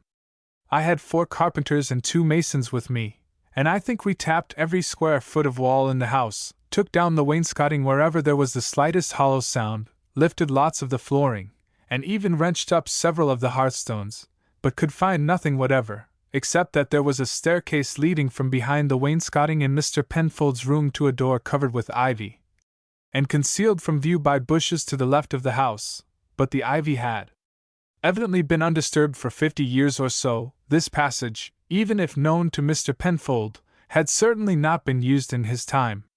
I truly regret, my dear madam, that the search should have been so unsuccessful, and can only say that all that could be done has been done. That the will is concealed somewhere I have not a shadow of doubt, unless, of course, it has been torn up before this. As to that I give no opinion, and indeed, as it is a matter in which women are concerned, your judgment as to the probabilities is much more likely to be correct than mine. As I expected, my business connection with the family has come to an end. The Miss Penfolds have appointed another agent, who has written to me requesting me to hand over all papers connected with the property. This, of course, I shall do. I need hardly say that in no case could I have consented to act for those whom I consider to be unlawful possessors of the property. In conclusion, I can only say that my services will at all times be at your disposal. Mrs. Conway was scarcely disappointed at the receipt of this letter, for she had quite made up her mind that the will would not be found. These women had clearly made up their minds to deprive Ralph and Mabel of their rights, and unless they had felt perfectly satisfied that no search would discover the hiding place of the will, they would not improbably have taken it, and either destroyed it or concealed it in some fresh place where the searchers would never be likely to look for it. She did not think it likely, therefore, that the hiding place would be discovered, and she felt assured that were it discovered it would be found empty. Very well, she said, in a quiet, determined voice, as she laid down the letter. Mr. Talbot has failed. Now, I shall take up the matter. I dare say you think that you have won, Miss Penfold, that you are now mistress beyond dispute of Herbert's property. You will see the battle has only just begun. It will last, I can tell you, all your lives or mine. A week later an altogether unexpected event took place. When Mr. and Mrs. Withers were at breakfast a letter arrived from Mr. Littleton, now solicitor to the Miss Penfolds. Upon opening it was found to contain an offer upon the part of the Miss Penfolds to settle the sum of £100 a year for life upon Mabel, upon the condition only that the allowance would be stopped upon her marriage, unless that marriage received the approval, in writing, of the Miss Penfolds. The letter was addressed to Mr. Withers, and after reading it through he passed it to his wife without a word.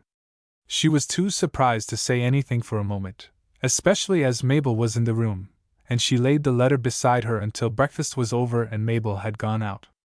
"Well, James, what do you think of it?" she asked. "What do you think of it yourself?" he replied.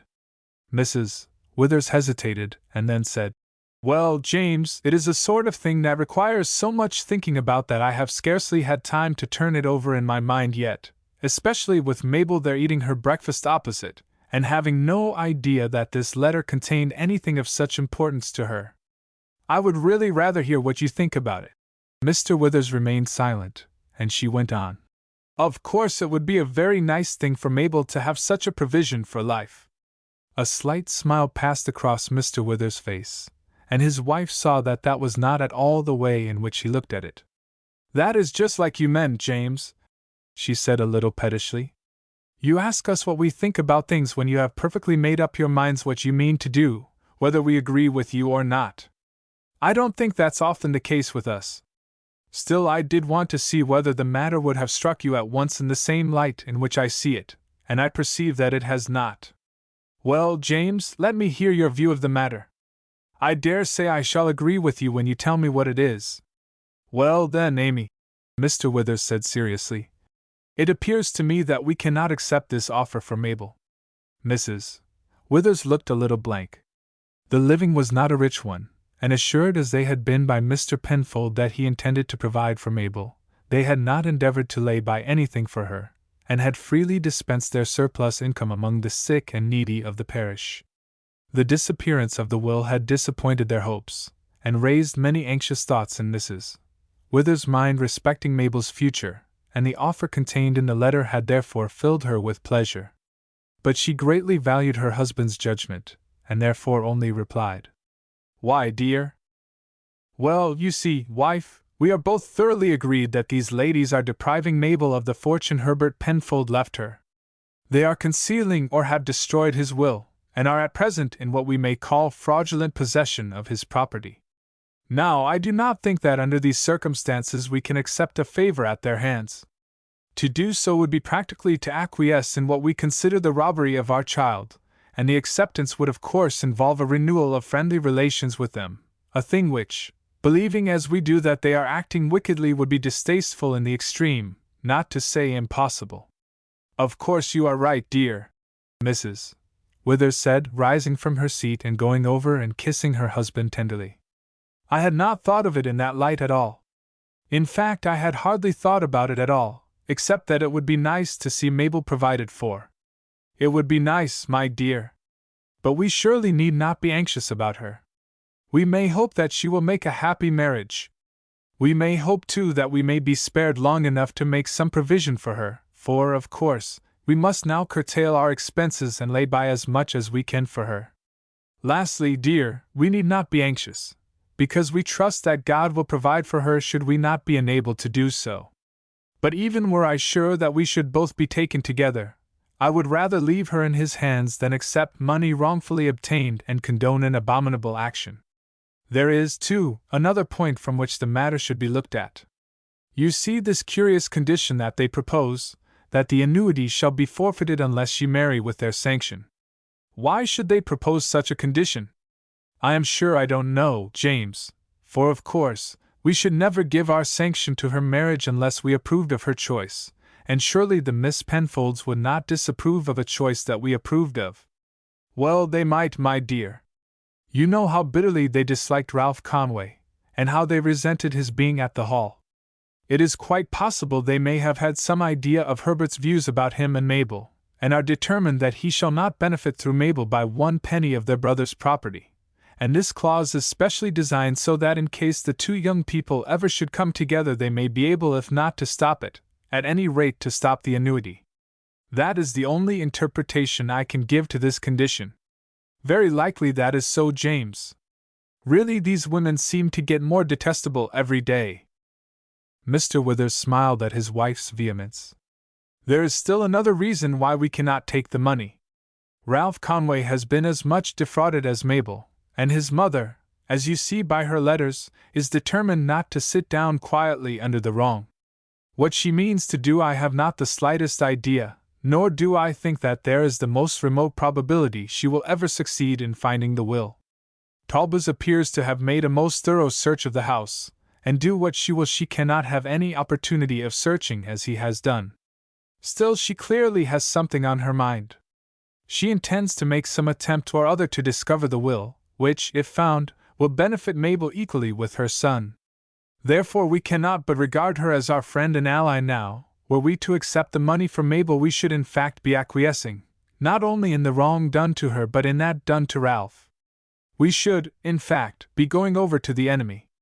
We could not take their money and even tacitly connive in her efforts to find the will. I agree with you entirely, James. It would be impossible. Only I do wish you had said all this before letting me be so foolish as to say that I thought we ought to take it. You didn't say so, dear, Mr. Withers said, smiling. You only gave expression to the first natural thought of a mother that it would be a nice thing for Mabel. You had given the matter no further consideration than that, and I was quite sure that as soon as you thought the matter over you would see it in the same light that I do. But I think that before we send off our reply we should put the matter before Mabel herself. I have no doubt whatever what her answer will be, but at the same time she ought to know of the offer which has been made to her. Chapter 9. Mr. Talbot's Visitor. Chapter 9. Mr. Talbot's Visitor. Mr. Withers was fully justified in his conviction that there need be no doubt as to the view Mabel would take of the Miss Penfolds' offer. The girl had hitherto been in entire ignorance both as to the will being missing, and of the interest she had in it. She was now called in from the garden, and was much surprised when her father told her to sit down, as he and her mother wished to have a serious talk with her. "Do you know, my little Mabel," he began, "that you have had a narrow escape of being an heiress?" "An heiress, Papa? Do you mean of having a lot of money?" "Yes, of coming in some day to a fortune. Mr. Penfold some time ago confided to your mother and me his intention of dividing his property equally between Ralph Conway and yourself." "What? All the Penfold estates, Papa, and the house and everything?" "Yes, my dear. Everything, including the large sum of money that has accumulated during the years Mr. Penfold has not been spending a third of his income." "Then if he meant that, Papa, how is it that I am not going to be an heiress?" "Simply, my dear, because the will by which Mr. Penfold left the property to you and Ralph is missing." Mr. Withers then told the whole story of the loss of the will, the search that had been made for it, and the strong grounds there were for believing in the existence of some secret place in the Hall, and that this place of concealment was known to Mr. Penfold's sisters. "But they surely could never be so wicked as that, Papa. They have always seemed to like me, not very much, you know, because they thought I wasn't quiet and ladylike enough. Still, I don't think they really disliked me. No, I think in their way they liked you, Mabel, and perhaps if Mr. Penfold had half left his property to you, divided the other half between them, the will would have been found. But they certainly did not like Ralph Conway. They disliked him partly, no doubt, for himself, but principally on account of a wrong which I believe they once did to his mother. Now, it is in human nature, Mabel, that you may forgive a wrong done to you, but it is very hard to forgive a person you have wronged. Anyhow, I am convinced that it was more to prevent Mrs. Conway's son from getting this money than to get it themselves that they have concealed this will, or rather that they refused to point out its place of concealment.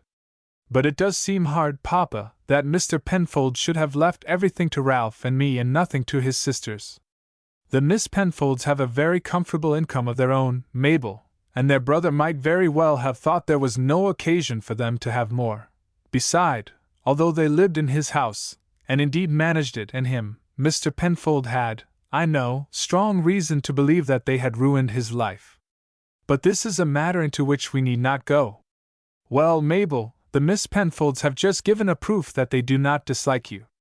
Now I will read you this letter, because I think you ought to know it has been written, and I will then tell you the reasons why your mother, and I think that the offer cannot be accepted.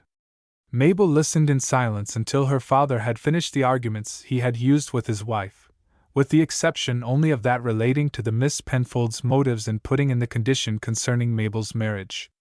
When he ceased speaking, she exclaimed indignantly, "Of course, Papa, we could not take the money, not if it were 10 times as much. Why, we could not look Mrs. Conway and Ralph in the face again. Beside, how could we speak to people one believes to have done such a wicked thing?" "Very well, Mabel. I was quite sure that you would agree with us, but at the same time I thought it was right before we refused the offer you should know that it was made. Whatever our sentiments on the subject might be, we should not have been justified in refusing without your knowledge an offer that might, from a worldly point of view, be your interest to accept." "Why, Papa," Mabel said, "I would rather go out and weed turnips or watch sheep, like some of the girls in the village, than touch a penny of the Miss Penfold's money." A short time after this Mr. Talbot's clerk brought a letter into his private office. "A lady asked me to give you this, sir." The solicitor opened it. It contained only a card. "Show the lady in." "How are you, madam? I am glad to have the pleasure of making your acquaintance. I suppose you are staying with Mr. Withers?" "No, Mr. Talbot, I am at the hotel here. I only arrived an hour since by the packet from Dover." "Dear me. I am afraid you have had a very unpleasant voyage." "It has not been pleasant," Mrs. Conway said quietly. "But I preferred it to the long journey by coach up to London, and down here again. We were 5 days on the way, as the vessel put in at so many ports. Still, that was quite a minor question with me. I wanted to see you and have a talk with you personally. There is no saying into whose hands letters may fall, and one talk face to face does more good than a score of letters."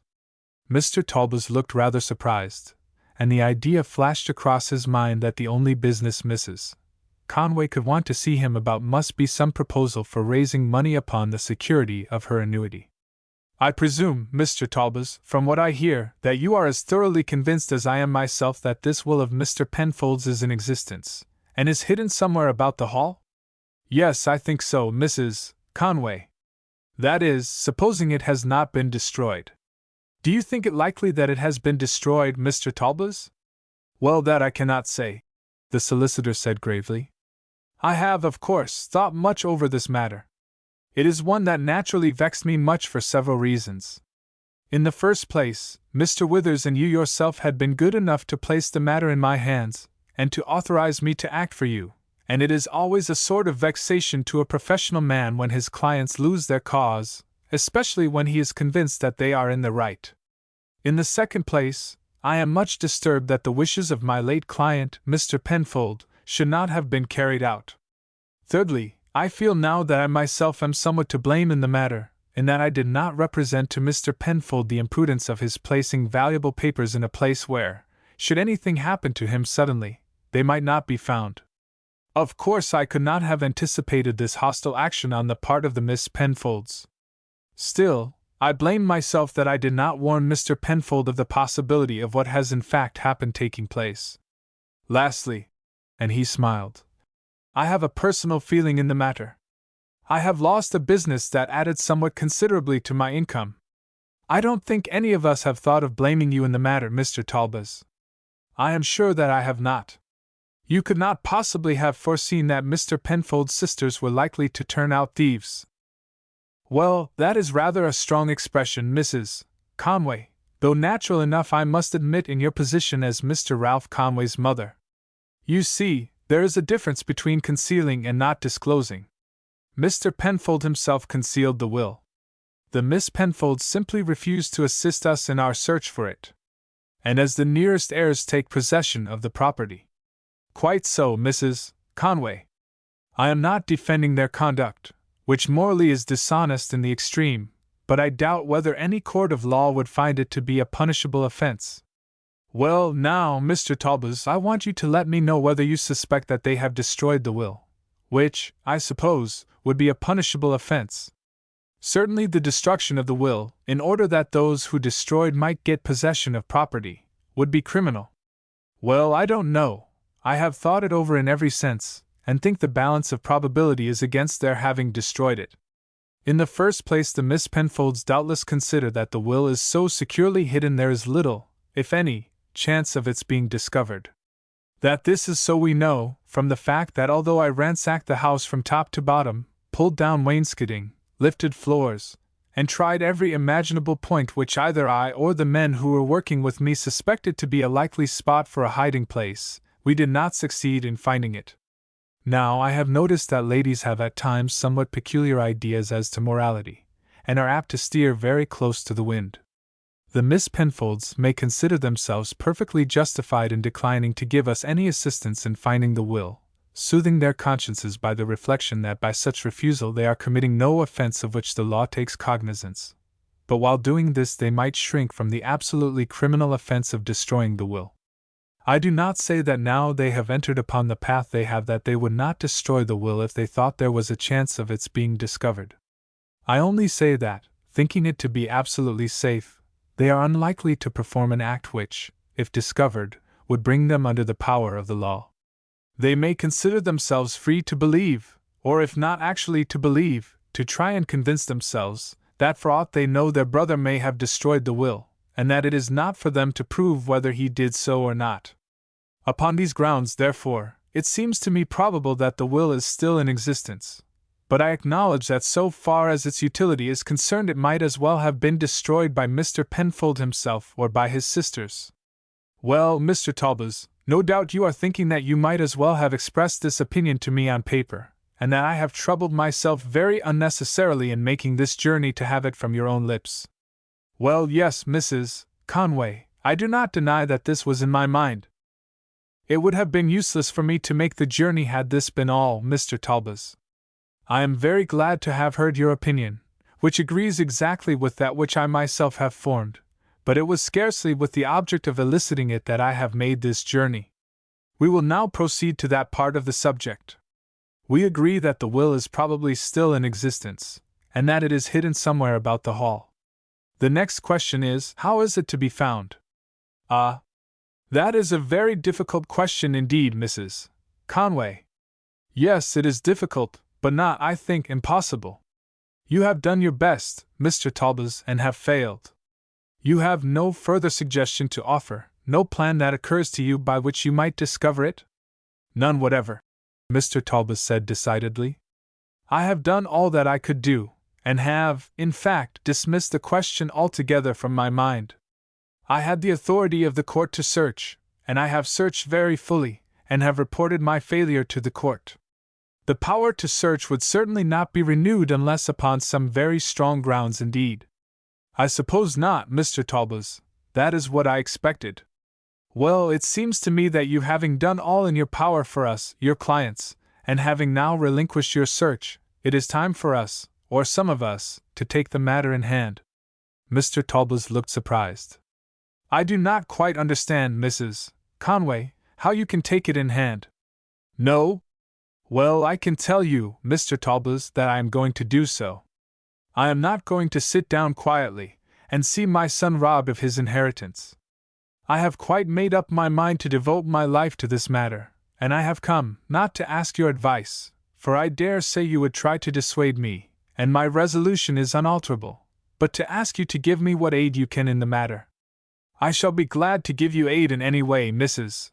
Conway, if you will point out to me the direction in which my assistance can be of use. I suppose you have formed some sort of plan, for I own that I can see no direction whatever in which you can set about the matter. My intention is, Mr. Talbot, to search for this hiding place myself. Mr. Talbot raised his eyebrows in surprise. To search yourself, Mrs. Conway? But how do you propose to gain admittance to the hall, and how, even supposing that you gain admittance, do you propose to do more than we have done, or even so much, because any fresh disturbance of the fabric of the house would be out of the question? That I quite admit. Still, we know there is the hiding place, and it is morally certain that that hiding place is opened or approached by the touching of some secret spring. It is not by pulling down wainscoting or by pulling up floors, or by force used in any way, that it is to be found. Mr. Penfold, it would seem, used it habitually as a depository for papers of value. He certainly, therefore, had not to break down or to pull up anything. He opened it as he would open any other cabinet or cupboard, by means of a key or by touching a spring. You agree with me so far, Mr. Talbot?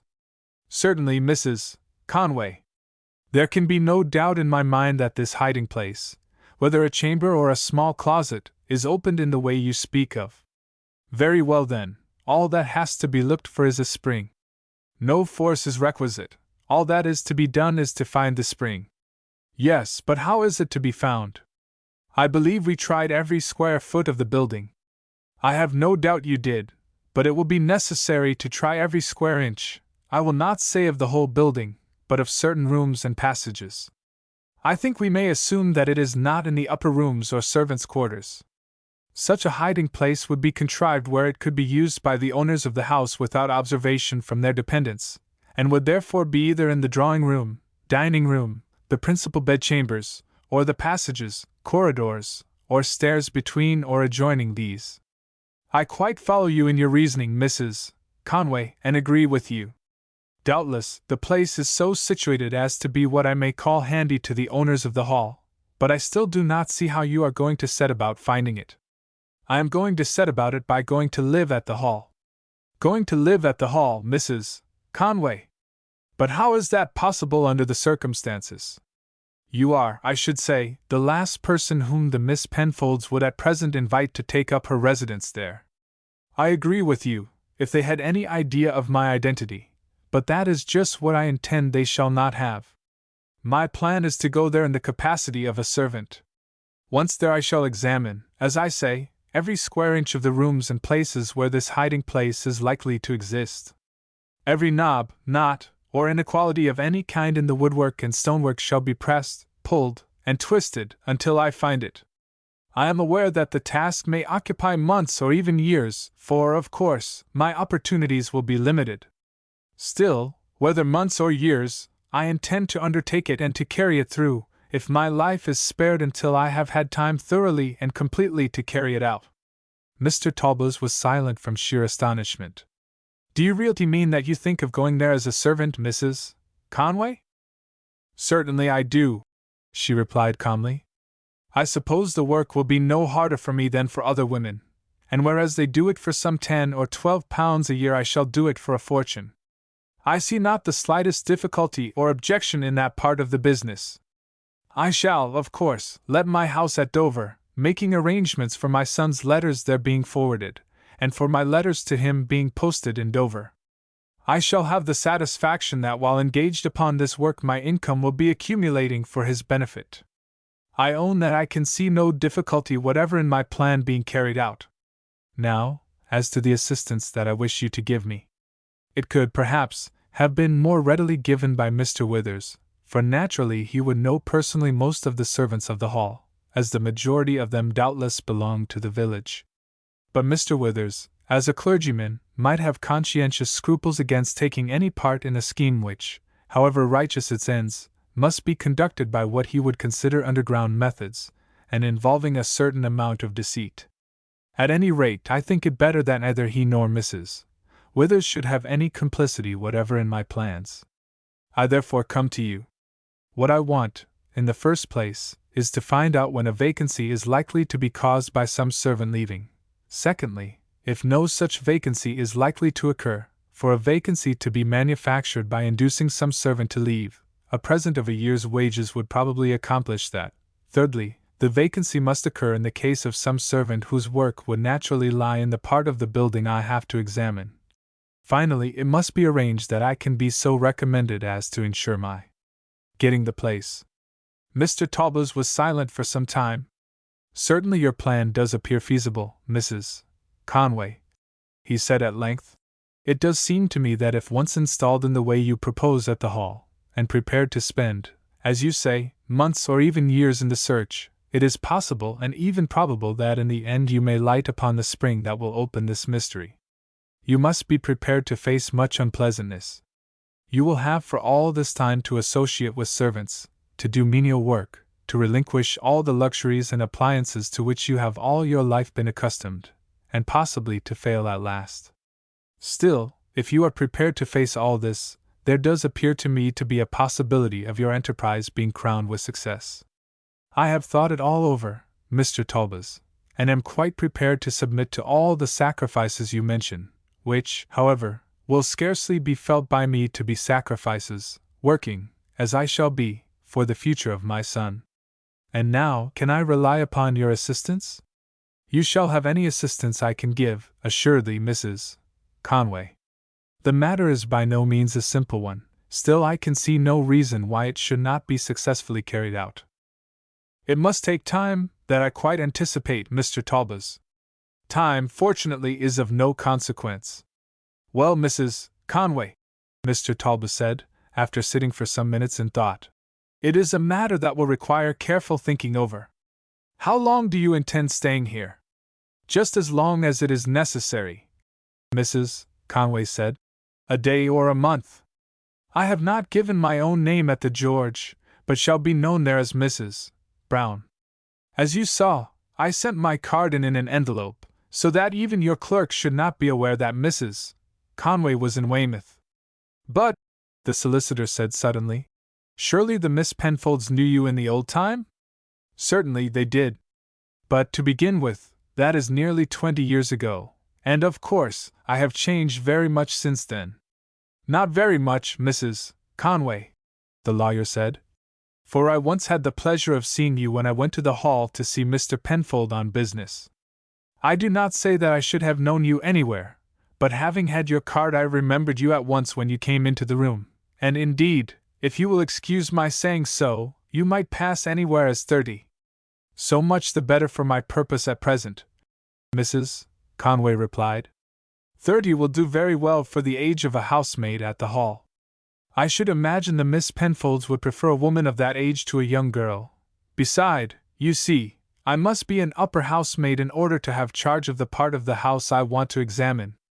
As to knowing me, in the first place the Miss Penfolds will not have the advantage of receiving my card, and in the second place, it is not very difficult for a woman to alter her appearance so as to be unrecognizable by another who has not seen her for 20 years. My hair is a good deal darker now than it was then, and I wore it altogether differently. A little black dye on that and my eyebrows, a servant's cap and gown, will so alter me that you who see me now would hardly know me. Certainly they will not do so. You need not trouble about that, Mr. Talbot. I will answer for it that they shall not know me. It is possible, just possible, that Mr. and Mrs. Withers might know me if they saw me in church, but I shall, without letting them know my plans, guard against any indiscretion. Now, as we have quite settled the matter, Mr. Talbot, I shall go back to the inn, and when you have thought the matter over and decided upon the best plan for carrying out my wishes, you will send a note to Mrs. Brown at the George, making an appointment for me to meet you here. Mr. Talbot sat for some time in thought after Mrs. Conway had left him. It was certainly a daring scheme, requiring no little courage, resolution, and self-possession to carry out, but his client evidently possessed all these qualities. She had a clear head, and seemed to have grasped every point in the matter. There was really no reason why she should not succeed. There must be a spring somewhere, and if she was as patient as she declared herself to be, she would surely find it sooner or later, that is, if she could carry out her search without exciting suspicion. The first difficulty was to get her settled at the Hall. What was the best way to set about that? It certainly was not as easy as she seemed to think, still there must be some way of managing it. At any rate, he must act cautiously in the matter, and must not appear in it in any way personally. And so he sat thinking, until at last the clerk, who had been a good deal surprised at receiving no instruction from him as to several matters he had in hand, knocked at the door, and came in with a number of papers, and Mr. Talbot was obliged to dismiss the matter from his mind for a time, and to attend to present business. The very next morning Mrs. Conway received the note, and again went to the office. "Do you know, Mrs. Conway," he began, as soon as his client entered, "the more I think over the matter, the more I feel that it is extremely difficult to manage it from here. I should have to engage someone to go over in the first place. He would have to stay in the village some time before he could make the acquaintance of the servants at the Hall. He would have to get very intimate with them before he could venture to broach such a thing, for if he made a mistake, and the woman told her mistress that someone had been trying to persuade her to leave in order to introduce another into the place, their suspicions would be so aroused that the scheme would become hopeless. Yes, I see the difficulty, Mr. Talbot, for I thought it over in every way before I came to you. Beside, I don't like the thought of this intermediate. No doubt you would choose a trustworthy man. Still, I don't like the thought of anyone knowing the secret, especially as the plan may take so long working out. What I have been thinking, Mrs. Conway, is this.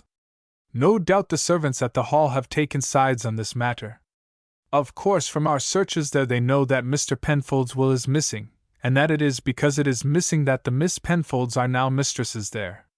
Without knowing anything myself about the feelings of the servants there, beyond what would probably be the case from the difference of character between Mr. Penfold and his sisters, I should imagine that they were fond of him, for he was the kindest and most easy-going of masters, and not very fond of his sisters, who are, as I have always observed in the course of my professional visits there, the reverse of agreeable. If this is the case, not improbably there may be one or other of these women with whom you might open direct negotiations. What has struck me is this. The men who were over there with me of course slept and took their meals in the village. Still, going about as they did in the house, no doubt they talked with the servants. The Miss Penfolds were away, and I dare say the women had plenty of time to gossip, and it is probable the men gathered from their talk something of their sentiments toward the Miss Penfolds and their brother, and which side they would be likely to go with. I might ask the foreman about it. I think the idea is a capital one, Mr. Talbot, but there is one detail I think might be improved. I imagine that if instead of asking the foreman you choose the youngest and best-looking of the men, provided he is unmarried, you are more likely to get at the women's sentiments. Mr. Talbot laughed. No doubt you are right, Mrs. Conway. That shall be done. I must get the foreman first, though, for I don't know the names or addresses of the other men.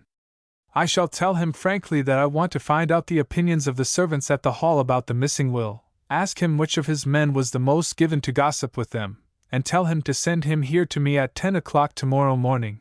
Then when you see him and hear what he has to say, you can judge for yourself how far you care to trust him in the matter, or whether to trust him at all. Perhaps you will come here a few minutes before 10, and then I can tell you what the foreman has said first. Accordingly, at 9:45 the next day, Mrs. Conway was again at the office. I think, Mrs. Conway, that things are going even better than we hoped.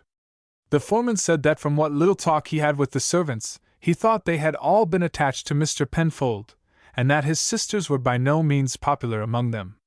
He said very often one or other of them would come into the room where they were working and make suggestions, and hunt about themselves to see if they could find anything. But the best part of it is that one of the carpenters, a steady fellow of 25, took up, as he calls it, with the upper housemaid, and he believes there is a talk about their being married some day. If this is so, it would be the very thing for you. You could help him to get married, and the girl could help you to get her place. The very thing, Mrs. Conway said. Nothing could have turned out better. In a few minutes the young carpenter arrived. He was a pleasant-looking young fellow, and Mrs. Conway was not surprised at the impression he had made upon the housemaid at the Hall. "Sit down, Johnson," Mr. Talbot began. "You know what I asked you to come here for? Mr. Peters told me that it was something to do with that job we had at the Miss Penfolds', sir." "Yes, that is it, Johnson. You know we were looking for a missing will there?" "Yes, sir, so I understood." "Now, what we wanted to ask you specially, Johnson, was whether you can tell us what the servants at the Hall thought about it." The young carpenter turned rather red in the face, and twisted his cap about in his fingers. "Well, sir, I don't know that I can say much about that. I don't think most of them was over fond of the Miss Penfolds, and wouldn't have been sorry if the will had been found that would have given them another master or mistress." "Just so, Johnson, that is what I thought was likely. Now, the point I want to know, Johnson, and this lady here is, I may tell you, interested in the matter of this will being found, is as to whether there is in your opinion any one of the maids at the Hall who could be trusted to aid us in this business? Of course we should make it worth her while to do so." Again the young carpenter colored, and fidgeted on his chair, examining his cap intently. "I suppose it would depend on what you wanted her to do," he said at last. "The Hall is a good service, though they don't like the mistresses, and of course none of them would like to do anything that might risk their place." "That's natural enough, Johnson. But you see, we could perhaps more than make up to her for that risk." "Well, I don't know, sir," the man said after another pause. "It isn't only the place, but you see, a young woman wouldn't like to risk getting into a row like and being turned away in disgrace, or perhaps even worse. I don't know what you want, you see, sir." Mr. Talbot looked at Mrs. Conway, and his eyes expressed the question, "How far shall we go?" She replied by taking the matter in her own hands. "We can trust you, can't we, whether you agree to help us or not?" "Yes, ma'am," he said more decidedly than he had hitherto spoken. "You can trust me. If you tell me what you want, I will tell you straight whether I can do anything.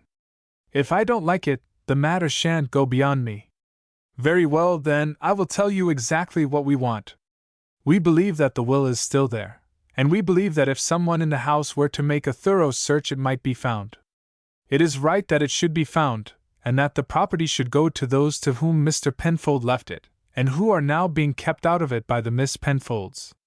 I am very much interested in the matter, because it is my son who is being cheated out of his rights, and I have made up my mind to find the will.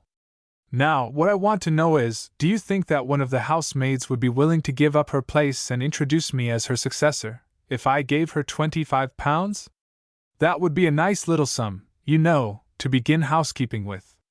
Mrs. Conway saw at once by the expression of the young carpenter's face that she had secured him as an ally.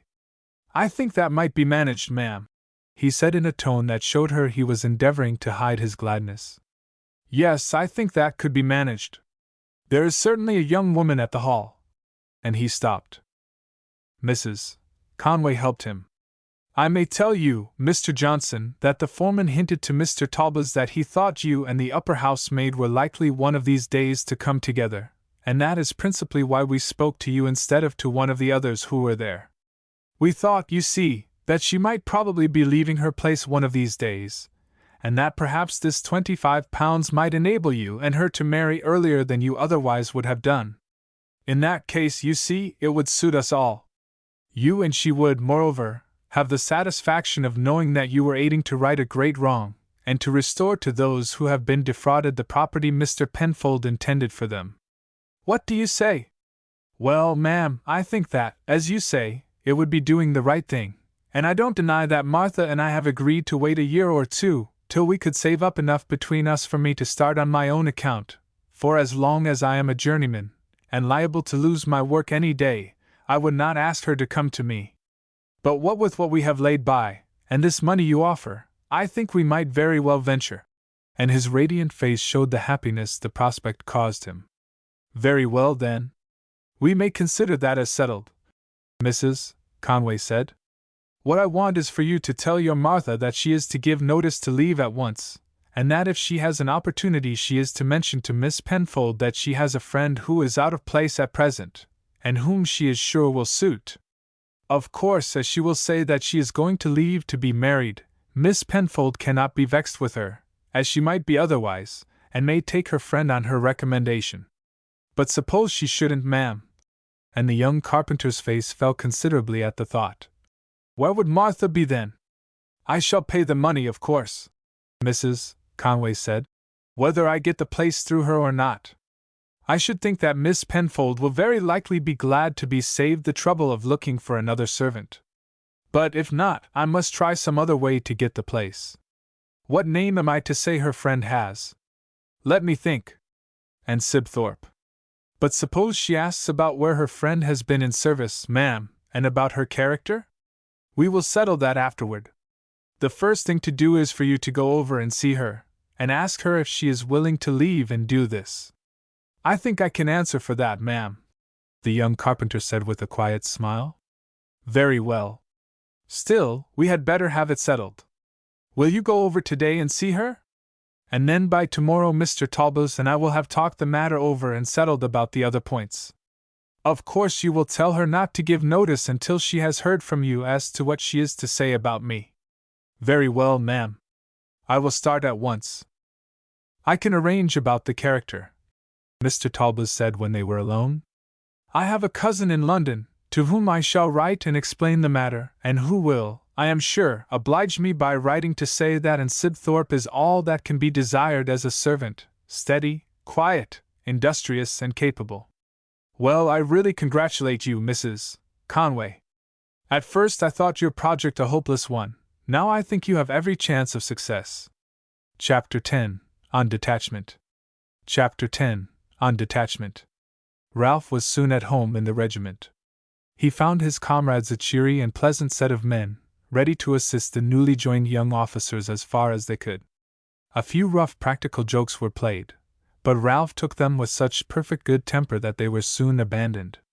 He applied himself very earnestly to mastering the mystery of drill, and it was not long before he was pronounced to be efficient, and he was then at Captain O'Connor's request appointed to his company, in which there happened to be a vacancy for an ensign.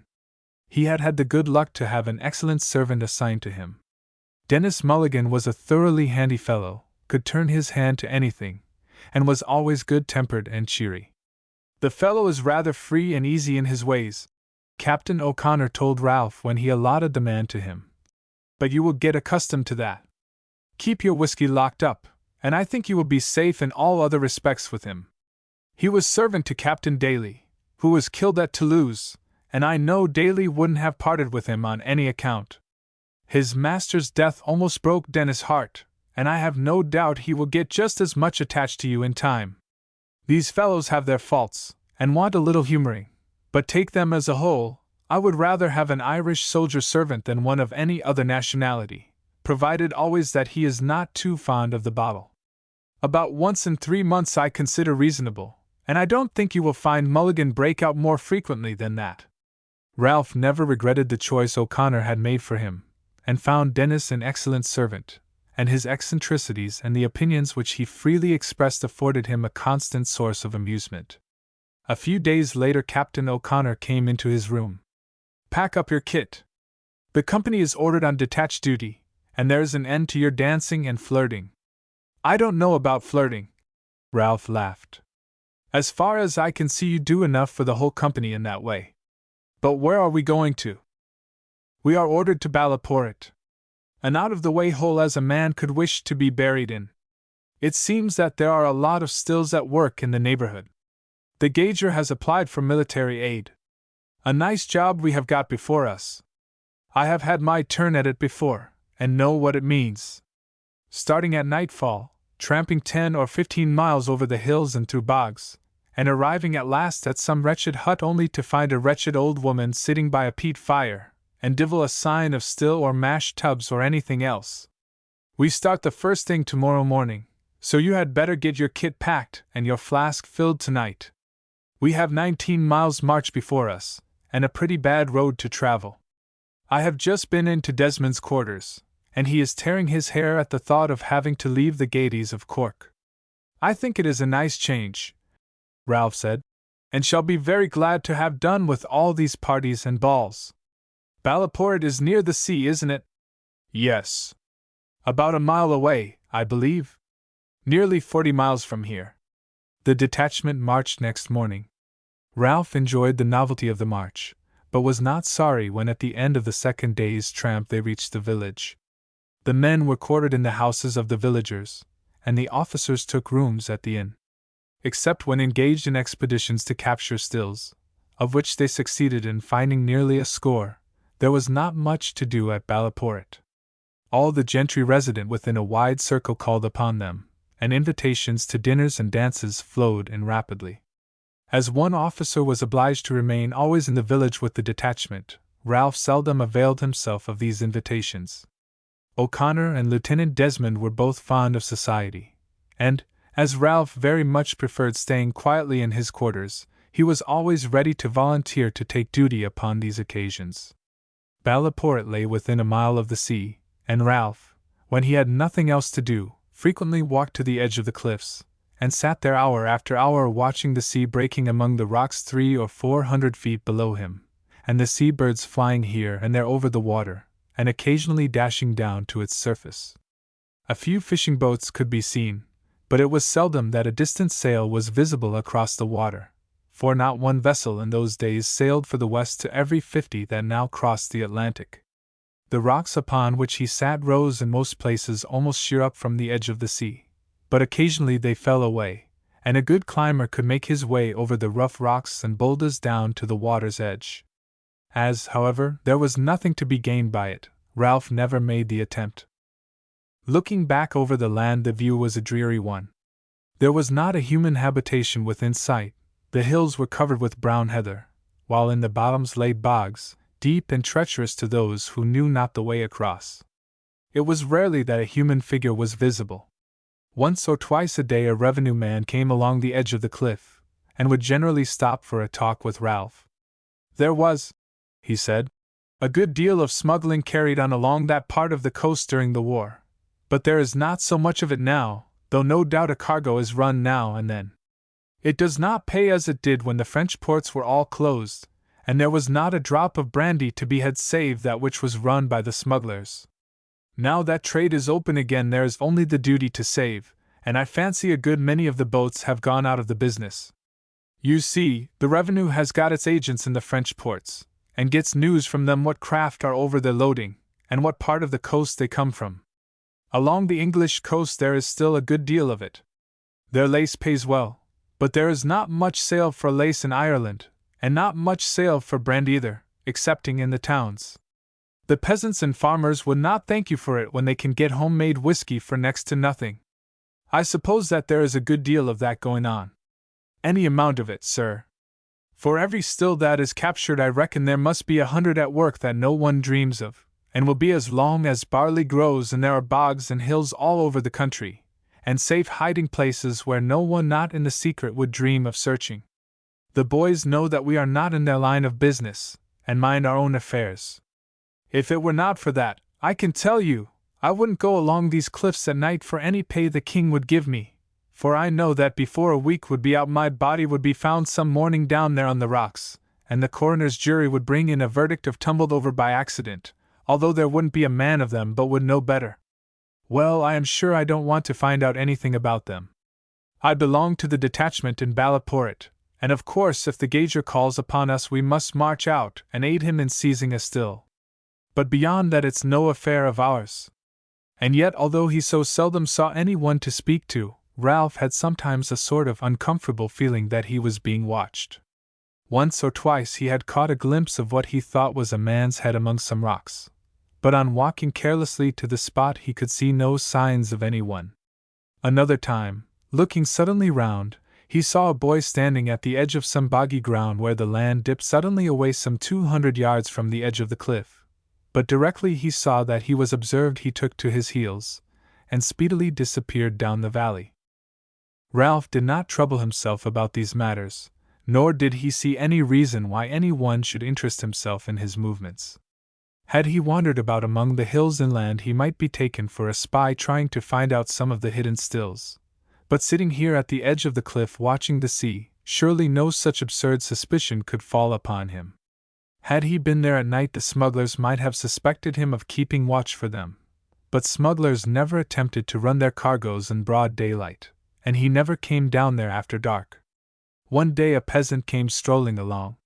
He was a powerful-looking man and carried a heavy stick. Ralph was lying on his back looking up at the clouds and did not hear the man approach till he was close to him. Then with a quick movement he sprang to his feet. "I did not hear you coming," he said. "You have given me quite a start." "It's a fine day, your honor, for sleeping on the turf here," the man said civilly. "I was not asleep," Ralph said, "though I own that I was getting on for it."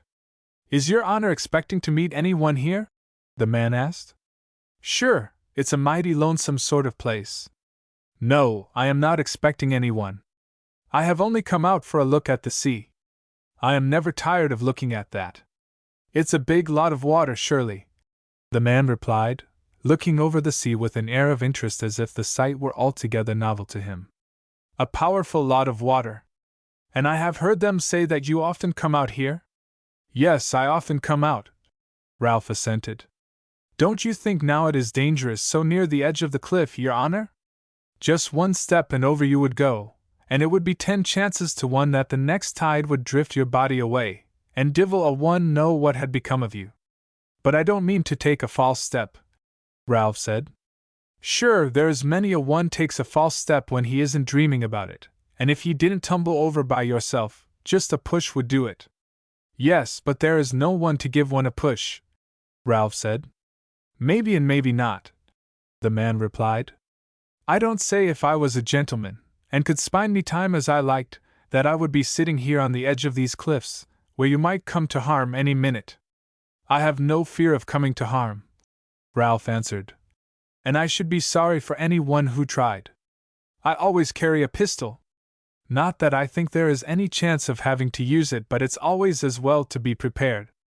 "It is that, your honor, always as well, but I don't think I should be always coming out here if I was you." "Why not, my good fellow? I harm no one, and interfere with no one. Surely it is open to me to come here and look at the sea without any one taking offense at it." "That's as it may be, your honor. Anyhow, I have told you what I think of it. Good morning to you." "I wonder what that fellow meant," Ralph said, looking after him. "He meant something, I feel certain, though what it is I can't imagine. I thought it was as well to let him know that I had a pistol handy, though he didn't look as if he intended mischief. I suppose after this I had better not come here so often, though I have not the remotest idea in the world why I should annoy any one more by standing here than if I was standing on the cliff in front of Dover Castle. However, it certainly is a lonely place, and I should have precious little chance if 2 or 3 men took it into their heads to attack me here. They are queer people, these Irish peasants of yours, O'Connor," Ralph said as they sat at dinner that evening. "What's the matter with them now, Conway? One can't even go and look at the sea from their cliffs without their taking it amiss." And Ralph related the conversation he had had with the peasant, adding that he was convinced he had been watched whenever he went there. "It is curious, certainly," the captain said when he had finished. "No doubt they think you are spying after something, but that would not trouble them unless there was something they were afraid of your finding out. Either there has been something going on, or there is some hiding place down there on the face of the cliff, where maybe they have us still at work. Anyhow, I don't think I should neglect the warning, Conway. You might be killed and thrown over the cliff, and no one be the wiser for it. I should certainly advise you to give up mooning about. But there is nothing to do in this wretched village," Ralph said discontentedly. "Not if you stop in the village, I grant, but you might do as Desmond and I do when we are off duty, go over and take lunch at the Ryans, or Burke's, or any of the other families where we have a standing invitation. They are always glad to see one, and there's plenty of fun to be had. That's all very well for you, O'Connor. You are a captain and a single man, and one of their countrymen, with lots to say for yourself, but it is a different thing with me altogether. I can't drop in and make myself at home as you do." "Why, you are not shy, Conway," O'Connor said in affected horror. "Surely such a disgrace has not fallen on His Majesty's 28th Regiment that one of its officers is shy." Such a thing is not recorded in its annals. I am afraid it will have to be recorded now, laughed Ralph. For I own that I am shy, if you call shy, feeling awkward and uncomfortable with a lot of strange people, especially ladies. Do not let it be whispered outside, O'Connor said, or the reputation of the regiment is gone forever among Irish girls. Desmond, this is a sad business. What are we to do with this man? You and I must consult together how this thing is to be cured. No, O'Connor, Ralph said earnestly, knowing how fond O'Connor was of practical jokes, and dreading that he and the lieutenant would be putting him in some ridiculous position or other. You will never cure me if you set about it. I shall get over it in time, but it's the sort of thing that becomes 10 times worse if you attempt to cure it. We must think it over, my lad, O'Connor said seriously. This is a serious defect in your character, and as your commanding officer I consider it my bounden duty, both for your sake and that of the regiment, to take it into serious consideration and see what is to be done. You may never have such a chance again of being cured as you have here, for if a man goes away from Ireland without being cured of shyness, his case is an absolutely hopeless one. Desmond, you must turn this matter seriously over in your mind, and I will do the same. And now it is time for us to be starting for the dance at the Regans. I am sorry you can't go with us, Desmond, as you are on duty. I shall be very glad to take your duty, Desmond, Ralph said eagerly. I told you so this morning, and I thought you agreed. As your commanding officer, O'Connor said gravely, I cannot permit the exchange to be made, Mr. Conway. You have your duty to perform to the regiment as well as Mr. Desmond, and your duty clearly is to go out and make yourself agreeable. I am surprised after what I have just been saying that you should think of staying at home. Well, of course, if you want me to go I will go, Ralph said reluctantly. But I don't know the Regans and don't want to. That is very ungracious, Conway. Mr. Regan is a retired pork merchant of Cork. He has given up his business and bought an estate here, and settled down as a country gentleman. They say his father was a pig driver in Waterford. That's why he has bought a place on this side of the county. But people have been rather shy of them, because, though he could buy 3/4 of them up, his money smells of pork. Still, as the election is coming on, they have relaxed a bit. He's got the militia band, and there will be lashings of everything, and his girls are nice girls, whether their father sold pork or not. And it would be nothing short of cruel if we, the representatives of His Majesty's army, did not put in an appearance, especially as we have doubtless eaten many a barrel of his salt pork at sea. So put on your number 1 coatee and let's be off. With a sign Ralph rose to carry out his orders, and he would have been still more reluctant to go had he observed the sly wink that passed between his captain and lieutenant. He is quite refreshing, that boy, O'Connor said as the door closed behind Ralph. That adventure in the West Indies showed he has plenty of pluck and presence of mind, but he is as shy as a girl. Though I don't know why I should say that, for it's mighty few of them have any shyness about them. He will grow out of it. I was just the same myself when I was his age. Lieutenant Desmond burst into a roar of laughter. I should have liked to have known you then, O'Connor. O'Connor joined in the laugh. It's true though, Desmond. I was brought up by 2 maiden aunts in the town of Dundalk, and they were always bothering me about my manners, so that though I could hold my own in a slanging match down by the riverside, I was as awkward as a young bear when in genteel company. They used to have what they called tea parties, and a fearful infliction they were, and I was expected to hand round the tea and cakes, and make myself useful. I think I might have managed well enough if the old women would have let me alone, but they were always expecting me to do something wrong, and I was conscious that whatever they were doing they had an eye upon me. It's trying, you know, when you hear exclamations like this, "The saints preserve us." If he hasn't nearly poked his elbow into Mrs. Fitzgerald's eye, or, see now, if he isn't standing on Miss McCrae's train. One day I let a cup of coffee fall onto old Mrs. O'Toole's new crimson silk dress. It was the first she had had for 9 years to my knowledge, and would have lasted her for the rest of her natural life. And if you could have heard the squall she made, and the exclamations of my aunts, and the general excitement over that wretched cup of coffee, you would never have forgotten it. It had one good result. I was never asked to hand things round again and was indeed never expected to put in an appearance until the tea things were taken away. I suffered for months for that silk dress. My aunts got 2 yards of material and presented them to Mrs. O'Toole, and for weeks and weeks I got short allowance of butter to my bread and no sugar in my tea, and had to hear remarks as to the necessity for being economical. As for Mrs. O'Toole, she never forgave me, and was always saying spiteful things. But I got even with her once.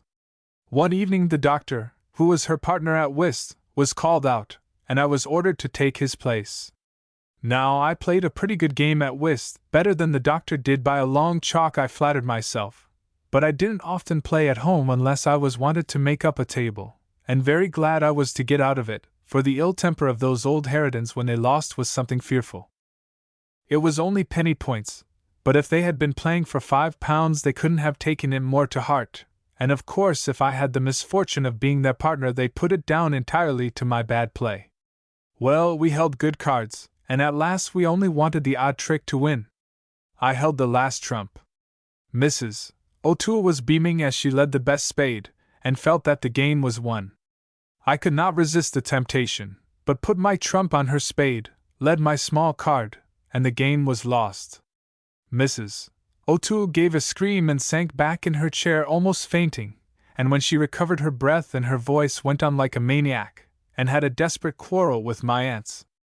I made my escape, and 3 days later, to my huge delight, was sent off to Dublin and entered the university. I only stayed there about 6 months, when a friend of my father's got me a commission, but that 6 months cured me of my shyness. I am not surprised. Desmond laughed. It can only have been skin deep, I fancy, O'Connor. I will give Conway his first lesson tonight, the captain said. Dancing had already begun when Captain O'Connor and Ralph drove up in a dog-cart to the Regans, who lived some 4 miles from Ballyporrit. O'Connor introduced Ralph to his host, and then hurried away. In a short time he was deep in conversation with Miss Tabitha Regan, who was some years younger than her brother, and still believed herself to be quite a girl. She was gorgeously arrayed with a plume of nodding feathers in her headdress. "You are looking splendid tonight, Miss Regan," O'Connor said in a tone of deep admiration. "You do not give your nieces a chance." "Ah, you are flattering me, Captain O'Connor." "Not at all, Miss Regan, it's quite a sensation you make. My young friend Conway was tremendously struck with your appearance, and asked me who that splendid woman was," which was true enough, except for the word splendid, for as they had walked through the room Ralph's eyes had fallen upon her, and he had exclaimed in astonishment, "Who on earth is that woman, O'Connor? He is dying to be introduced to you. He is a little young, you know, but of good family, and may come into a lot of money one of these days. Only son, and all that. May I introduce him?" "How you do go on, Captain O'Connor," Miss Tabitha said, much flattered. "By all means introduce him." O'Connor made his way back to Ralph. "Come along, Ralph, I will introduce you to our host's sister, Miss Regan. Charming creature, and lots of money. Awfully struck with your appearance. Come on, man, don't be foolish." And hooking his arm in Ralph's, he led him across the room to the lady Ralph had before noticed. "Miss Regan, this is my brother officer, Mr. Conway. Ralph, this is Miss Regan, our host's sister, although you would take her for his daughter. Miss Regan, Mr. Conway is most anxious to have the pleasure of the next dance with you if you are not engaged." Ralph murmured something in confirmation, and Miss Regan at once stood up and placed her hand in his arm.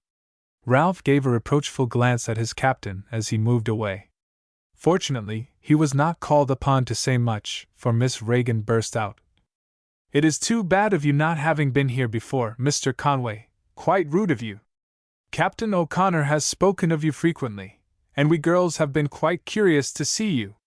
There is the music striking up. I think we had better take our places. I suppose as I am at the head of my brother's house we had better take the place at the top." Ralph never forgot that dance. Miss Regan danced with amazing sprightliness, performing wonderful steps. Her ostrich plumes seemed to whirl round and round him. He had a painful feeling that every one was grinning, and a mad desire to rush out of the house and make straight for his quarters. "Your aunt is going it," Captain O'Connor remarked to one of the daughters of the house with whom he was dancing. "She sets quite an example to us young people." The girl laughed. "She is very peculiar, Captain O'Connor, but it is cruel of you to laugh at her.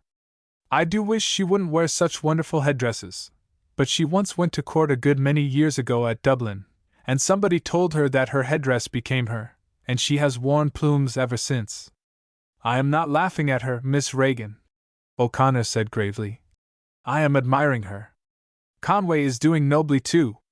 I think he looks almost bewildered." The girl laughed. "It's a shame, Captain O'Connor. I was standing quite close by when you introduced him, and I could see by your face that you were playing a joke upon him." "I was performing a kindly action, Miss Regan. The lad's young and a little bashful, and I ventured to insinuate to your aunt that he admired her." "Well, you shall introduce him to me next," the girl said. "I like his looks. Shall I tell him that, Miss Regan? If you do, I will never speak to you again." As soon as the dance was over, Captain O'Connor strolled up with his partner to the spot where Miss Tabitha was fanning herself violently, Ralph standing helplessly alongside. "That was a charming dance, Miss Regan. You surpassed yourself. Let me recommend a slight refreshment. Will you allow me to offer you my arm? Miss Regan, allow me to introduce my brother officer, Mr. Conway." Ralph, who had not caught the name, bowed to the girl thus left suddenly beside him and offered her his arm. "Why, you look warm already, Mr. Conway," she began. "Warm is no word for it," Ralph said bluntly. "Did you see that wonderful old lady I have been dancing with? That is my aunt, Mr. Conway, but she is rather wonderful all the same." Ralph had thought before that he was as hot as it was possible for a man to be, but he found now that he was mistaken. "I beg your pardon," he stammered. "I did not catch your name, but of course I oughtn't to have said anything." "I wonder you didn't see the likeness," the girl said demurely. "My aunt considers there is a great likeness between us." "I am sure I cannot see it the least bit in the world," Ralph said emphatically. "Not the smallest. But I hope you forgive me for that unfortunate remark, but the fact is, I felt a little bewildered at the time. I am not much of a dancer, and your aunt is really so energetic that I had to exert myself to the utmost to keep up with her. I think you did admirably, Mr. Conway. We quite admired you both. There," she said, laughing at Ralph's confusion. "You need not be afraid about my not forgiving you for the remark. Everyone knows that Aunt Tabitha and we girls never get on very well together, and she does make herself dreadfully ridiculous, and I think it was too bad of Captain O'Connor putting you up with her." "Thank you, Miss Regan," Ralph said earnestly. "The fact is I haven't joined long, and I don't care much for parties. You see, I have only left school a few months, and haven't got accustomed to talk to ladies yet, and O'Connor, who is always up to some fun or other, did it just to cure what he calls my shyness. However, I can quite forgive him now." "I don't think you are so very shy, Mr. Conway," Miss Regan said with a smile. "That last sentence was very pretty, and if I had not hold of your arm I should make you a courtesy." "No, please don't do that," Ralph said, coloring hotly. "I didn't mean anything, you know. Now don't spoil it. You meant, I suppose, what was quite proper you should mean, that Captain O'Connor by introducing me to you had made up for his last delinquency." "Yes, that is what I did mean," Ralph agreed. "Captain O'Connor tells me that you have been through all sorts of adventures, Mr. Conway, been carried off by a French privateer, and taken to a pirate island, and done all sorts of things. The all sorts of things did not amount to much, Miss Regan.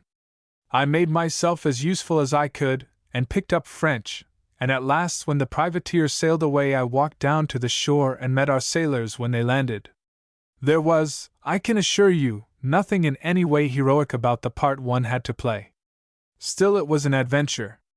Oh, yes, it was that, and upon the whole I think I liked it, except when there was a chance of having a fight with our own people. That would have been dreadful." "What would you have done?" "Well, I certainly wouldn't have fought, but what I should have done would, I suppose, have depended upon circumstances. I suppose I should have jumped overboard if I had the chance. And is it true what Captain O'Connor was saying, that you had to do like the other pirates on the island? I don't know that there was anything particular they did, except to get drunk, and I didn't do that. He hinted that the rule was that each man had to take a wife from the people they captured. What nonsense! Ralph exclaimed indignantly. The idea of my taking a wife! You mustn't believe what Captain O'Connor says, Miss Reagan, except, of course, he added slyly, when he is saying pretty things to you. I think you will do, Mr. Conway. The girl laughed. 6 months in Ireland and you will be able to give Captain O'Connor points if you go on as well as you are doing. You have paid 2 very nicely turned compliments in 10 minutes. But there, our dance is finished. May I have another later on, Miss Reagan? Yes. Let me see, I am engaged for the next 5. You can have the 6th if you like, if you haven't secured my aunt for that. You are getting on, Conway, Captain O'Connor said as they drove away from the Reagans. I have had my eye upon you. 3 dances with Polly Reagan, beside taking her down to supper.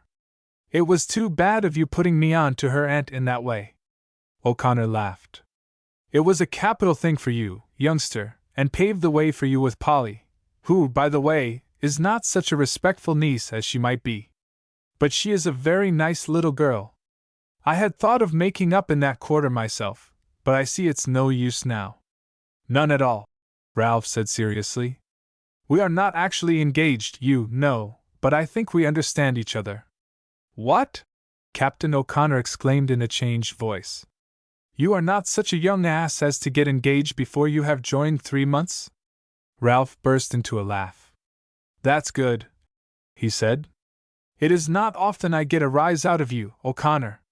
Well, you did there fairly, the captain admitted, joining in the laugh. I thought for a moment you were serious. No, Ralph said.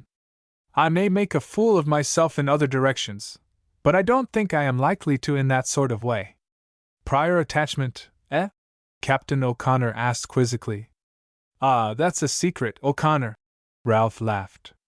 I am not going to lay my heart bare to such a mocker as you are. When they reached the village they found a body of 20 men drawn up opposite their quarters. Is that you, O'Connor? The lieutenant asked as the trap stopped. Just after you had gone the gauger came in and requested that a party might accompany him at 3 o'clock this morning to hunt up a still among the hills. I am glad you are back in time, as I did not like going away without there being any one in charge here. It's a nuisance, for it is just beginning to rain. However, it can't be helped. I will go if you like, Desmond, Ralph said, jumping down. I should like a good tramp this morning after that hot room. Are you quite sure you would like it? The lieutenant asked. Quite sure. Beside, it's my turn for duty this morning, so that really it's my place to go with them, if Captain O'Connor has no objection. Not the least in the world, Conway. I don't suppose Desmond has any fancy for tramping among the hills, and if you have, there is no reason in the world why you should not go. A couple of minutes sufficed to exchange the full-dress regimentals for undress uniform, covered by military greatcoat. Then Ralph hurried out just as the excise officer came up. We are going to have a damp march of it, Mr. Fitzgibbon, Ralph said. All the better, sir. There will be a thick mist on the hills that will hide us better even than night. There is a moon at present, and as likely as not they will have a boy on watch. Are you ready, sir? Quite ready. Attention! Form 4s! March! And the little party started. How far are we going? Ralph asked the revenue officer. About 7 miles, sir.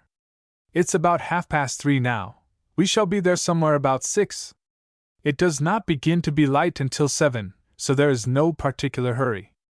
I hope you know the way, Mr. Fitzgibbon? It is so dark here I can scarcely see my hand. And if we get into the fog you talk about it will be as black as ink. Oh, I know the way, the officer said confidently. We keep along the road for 2 miles, then turn up a track leading up a valley, follow that for 3 miles, then branch to the right, cross over 1 or 2 slight rises, and then follow another slight depression till we are within 100 yards of the place. I could find my way there with my eyes shut. That sounds easy enough, Ralph said, but I know how difficult it is finding one's way in a fog. However, we must hope we shall get there all right. Sergeant, have the men got anything in their haversacks? Yes, sir. Captain O'Connor ordered them to take their breakfast ration of bread, and he told me to see that their water bottles were filled, and here he moved closer up to Ralph, so that he should not be heard by the men. He gave me a couple of bottles of whiskey to mix with the water, and told me to fill the bottles myself, so that the men shouldn't know what was in them till they had their breakfast. Otherwise there would be none left by the time they wanted to eat their bread. He is always thoughtful, the captain is. That's a very good plan, Sergeant. I shall bear it in mind myself for the future. They will want something before they get back after a 14-mile march. The fine mist continued steadily as they tramped along, but the night seemed to grow darker and darker. They turned off from the road, and as they began to ascend the track along the valley, the clouds seemed to settle round them. The excise officer walked ahead, keeping upon the path. Ralph followed as closely as he could in his footsteps, but although almost touching him, he could not make out his figure in the darkness. Tell the men to follow in single file, Sergeant, he said, keeping touch with each other. As long as we are on the beaten track, we know we are right, but there may be boulders or anything else close by on one side or the other. Marching as closely as they could to each other, the party proceeded. How on earth are you going to find the place where we turn off, Mr. Fitzgibbon? Ralph asked. We shall find it easy enough, sir.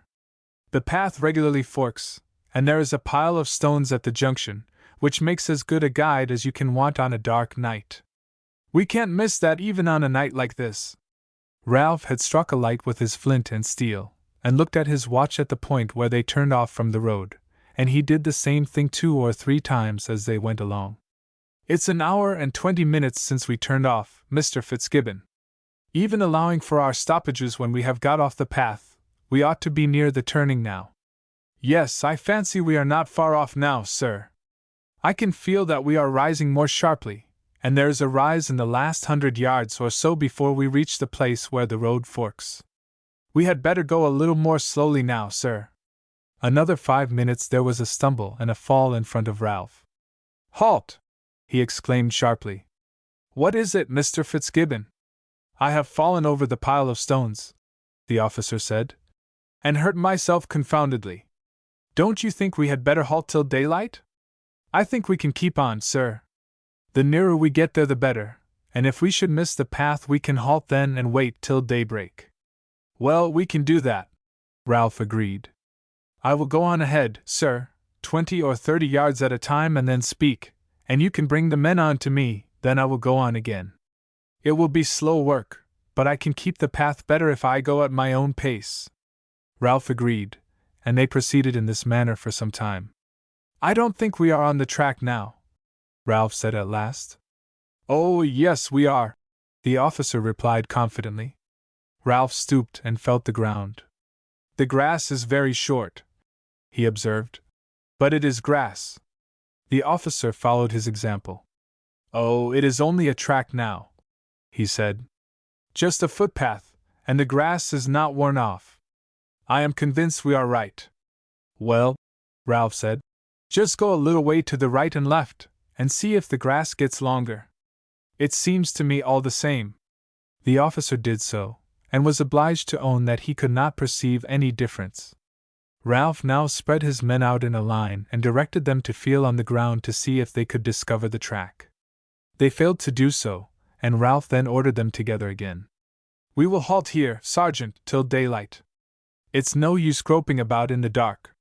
For anything we know, we may be going exactly in the wrong direction. The men can of course sit down if they like, and they may as well eat a piece of bread and try their water bottles. But tell them not to eat more than half their ration. We may be longer before we get out of this than we expect. The order was given, the men piled their arms and seated themselves on the short turf. Presently Ralph heard a sudden exclamation of surprise and satisfaction as one of the men tasted the contents of his water bottle, and in a minute there was a buzz of talk. Before scarce a word had been spoken, the men had been marching in a sort of sulky silence, disgusted at being taken from their beds for work they disliked, and at their long march through the damp night air, but their satisfaction at this unexpected comfort loosened their tongues. Pipes were produced and lighted, and the discomfort of the situation altogether forgotten. Desmond had handed to Ralph the flask and packet of sandwiches he had prepared for himself, and he, too, felt less strongly the chilling effects of the damp and darkness after partaking of them. The excise officer had also made his preparations. "We should be more certain as to our whereabouts if we had stopped at that heap of stones as I proposed, Mr. Fitzgibbon. I don't deny, sir, you were right as it has turned out, only I wouldn't have believed that I could have missed the path, and I did want to get close to the place before we were observed. I knew that we couldn't actually surprise them till morning, for the hut lies some distance in a bog, and there would be no crossing it unless we could see. Still, if we could have got to the edge without the alarm being given, they would not have time to hide the things before we reached them. I have ridden across this place many a time after dark, and never missed my way." "That was the sagacity of your horse more than your own, I expect," Ralph said. "A horse can find his way along a path he has once traveled better than any man can do. In the first place, I think he can see better in the night, and in the second, he has some sort of instinct to guide him. However, I don't suppose it much matters. We shall find the path easily enough in the morning. And, as you said, the mist will hide our movements quite as effectually as the darkness would do." At last the morning began to break in a dim misty light, and as it grew stronger they were able to perceive how dense was the fog that surrounded them. At 3 paces distant they were invisible to each other. "It does not seem to me that we are much better off than we were before, so far as finding the path lies. What do you think?" "It looks bad, certainly," the officer admitted reluctantly. "I am awfully sorry I have led you into this mess." "It can't be helped," Ralph said. "We must make the best of matters. At any rate it's better than it was, and the mist is not nearly as heavy as when we were marching up that valley." Chapter 11. Still hunting. Chapter 11. Still hunting. "Now, Sergeant, the men may as well fall in," Ralph said cheerfully, "and then we will set about finding this path. On which side do you think it is most likely to lie, Mr. Fitzgibbon?" "I really can't give an opinion, sir. You see, there is not a breath of wind to help us, and in this sort of light there is no telling where the sun is, so I don't know at the present moment which way we are facing." "Well, we will try to the right first, Sergeant," Ralph said. "I will lead the way. Let the men follow at a distance of about 10 paces apart. I will keep on speaking. Do you stand at the left of the file, and when the last man has gone 10 paces from you pass the word along. By that time I shall be about 200 yards away. If I have not found the path, then we will come back to you and do the same thing on the left. If we don't light upon the path itself, we may come upon some rise or bog or something that will enable Mr. Fitzgibbon to form an idea as to where we are." This was done, but beyond finding that the ground on the right was higher than that on the left, no index as to their position was discovered. "You see, Mr. Fitzgibbon, we are on sloping ground rising to the right. Now, does that help you at all?" "Not much, sir. The country here is all undulating." "Very well, then, we must try a march forward. Now, Sergeant, place the men 5 paces apart. Do you put yourself in the center. I will move on 3 yards ahead of you. I shall go as straight forward as I can, but if you think I am inclining either to the right or left, you say so. The fact that the ground is sloping ought to be a help to us to keep straight. I wish it sloped a little more, then one would be able to tell directly whether one was keeping straight. Let the men speak to each other every few paces so as to keep the right distances apart." Mr. Fitzgibbon placed himself by Ralph's side, and they started. For half an hour they kept on, then Ralph cried, "Halt! I am certain I am going downhill. It may be because I have changed my direction, or it may be because there is a change in the lay of the ground. What do you think?" "It's impossible to say," Mr. Fitzgibbon replied. "It seems to me that we have been going straight, but when one can't see a yard before one may have turned any direction. How long do you think that this rascally fog is likely to last?" "It may clear up as the sun gets high, sir, but I must acknowledge that it may last for days. There is never any saying among these hills." "Well, at any rate you must give up all idea of making a raid on this still, Mr. Fitzgibbon. That has become a secondary object altogether now. What we have to do is to find our way out of this. Hitherto I have tried what we could do in silence. Now I shall give that up. Now, Sergeant, get the men together again. I will go ahead, and shall, if I can, keep on descending. If one does that, one must get out of these hills at last. When I get about 50 yards I will shout. Then you send a man on to me. When he reaches me I will shout again and go on another 50 yards. When I shout, send another man forward. When he gets to the first man is to shout and then come on to me, and you send off another. In that way we shall make a regular line 50 yards apart, and I don't think any one can get lost. Should any one get confused and stray, which he can't do if he keeps his head, he must shout till he hears his shouts answered. After a time, if he doesn't hear any answer, he must fire his gun, and we must answer till he rejoins us. But if my orders are observed, I do not see how any one can miss their way, as there will be posts stationed every 50 yards. You remain till the last and see them all before you. You quite understand? When each man comes up to the one in front of him, he is to stop until the next man joins him, and then move on to the man ahead. I understand, sir. They must not be in a hurry, Sergeant, because moving ahead as I shall have to move to the right or left sometimes so as to make as sure as I can that I am still going down. Now, Mr. Fitzgibbon, if you keep with me, between us we ought to find the road. The plan seemed a good one, but it was difficult to follow. The fall of the ground was so slight that Ralph and the officer often differed as to whether they were going up or down, and it was only by separating and taking short runs right and left, forward or backward, that they arrived at any conclusion, and even then often doubted whether they were right. The shouting as the long line proceeded was prodigious, and must have astonished any stray animals that might have been grazing among the hills. So bewildering was the fog that the men sometimes went back to the men behind them instead of forward to the men in front, and long pauses were necessitated before they got right again. Ralph, finding the cause of the delays, passed the word down for the first man to keep on shouting. Number 1. The second. Number 2. And so on, and this facilitated matters. The line of shouting men had at least the advantage that it enabled Ralph to keep a fairly straight course, as the sound of voices told him if he was deviating much to the right or left. We may not be going right, he said to his companion, but at least we have the satisfaction of knowing that we are not moving in a circle. After some hours' marching, Ralph, to his great delight, came upon a hill rill of water.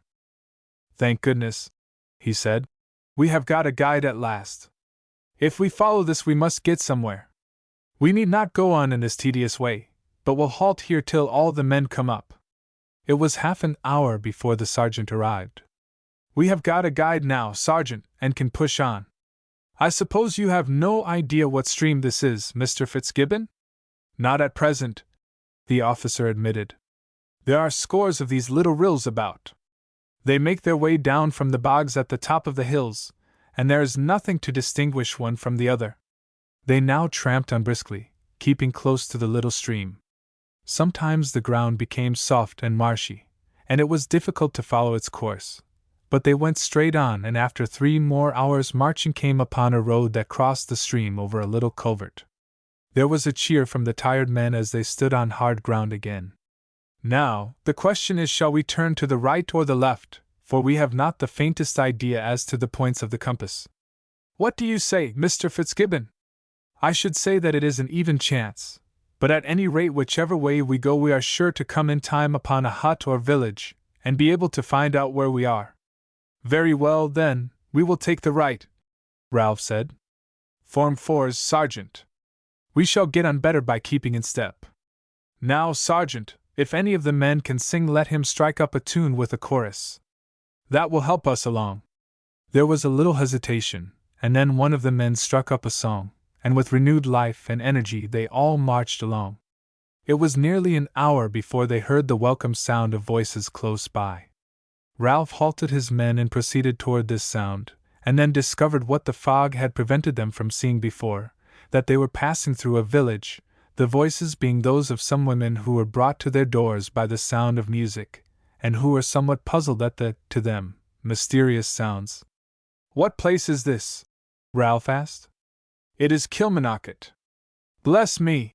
Mr. Fitzgibbon exclaimed. We are 20 miles away from Ballaporet if we are an inch. Then it's evident we can't get there today, Ralph said. We must have come more than that distance since we halted in the night. Now, my good woman, I have a party of 20 men here, and we have lost our way in the hills, and must stop here for the night. How many houses are there in the village? There are 10 or 12, sir. That is all right, then. We must quarter 2 men on each. I will pay every one for the trouble it will give, and for something to eat, which we want badly enough, for we have come at least 25 or 26 miles, and probably 10 more than that, and have had nothing but a bit of bread since we started. It's heartily welcome you will be, sir, the woman said, and we will all do the best we can for you. The men were now ordered to fall out. The sergeant proceeded with them through the village, quartering 2 men on each house, while Ralph went round to see what provisions were obtainable. Potatoes and black bread were to be had everywhere, and he also was able to buy a good-sized pig, which, in a very few minutes, was killed and cut up.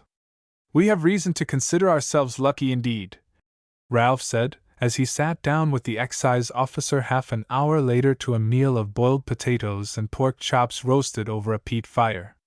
It's 4:30 now, and will be pitch dark in another half hour.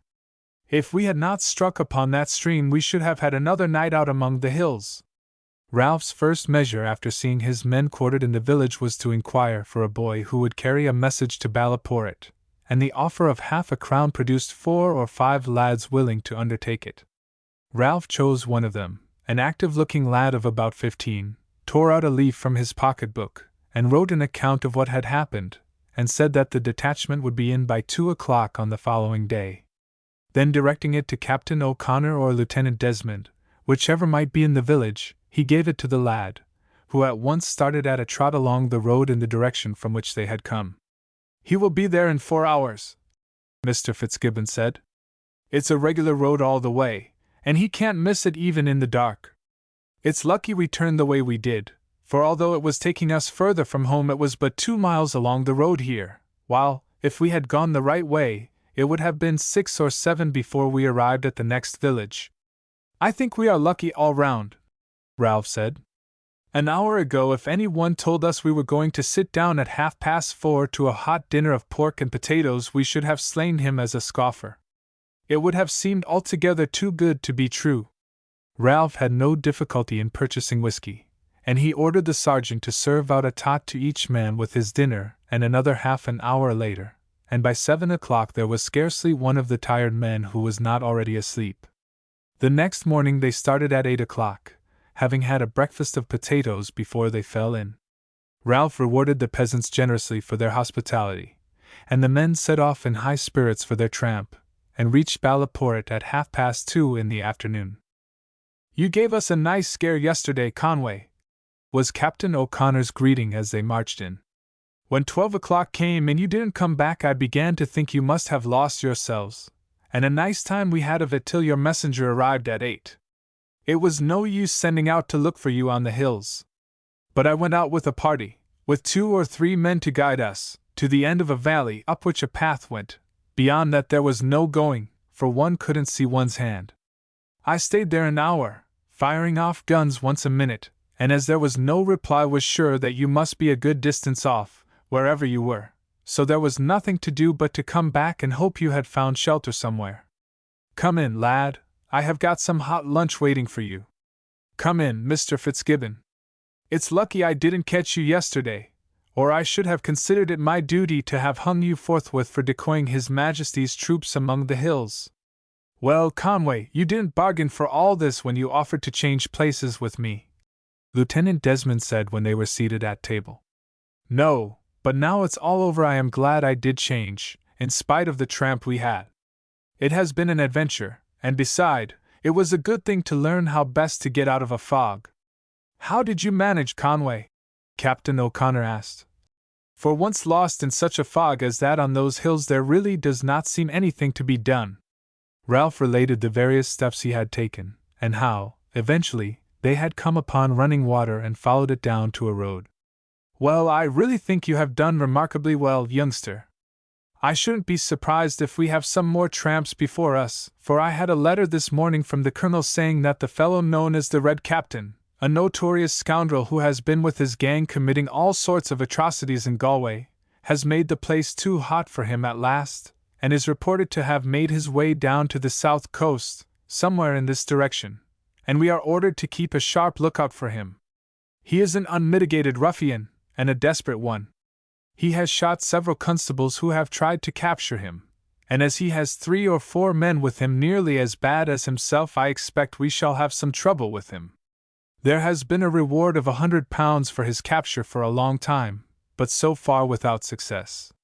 One man, whom he suspected rightly or wrongly of intending to betray him, he killed by fastening the door of his cottage and then setting the thatch alight, and the man, his wife, and 4 children were burned to death. That evening, just as dinner was over, the sergeant came in and said that a woman wished to speak to the captain. What does she want, sergeant?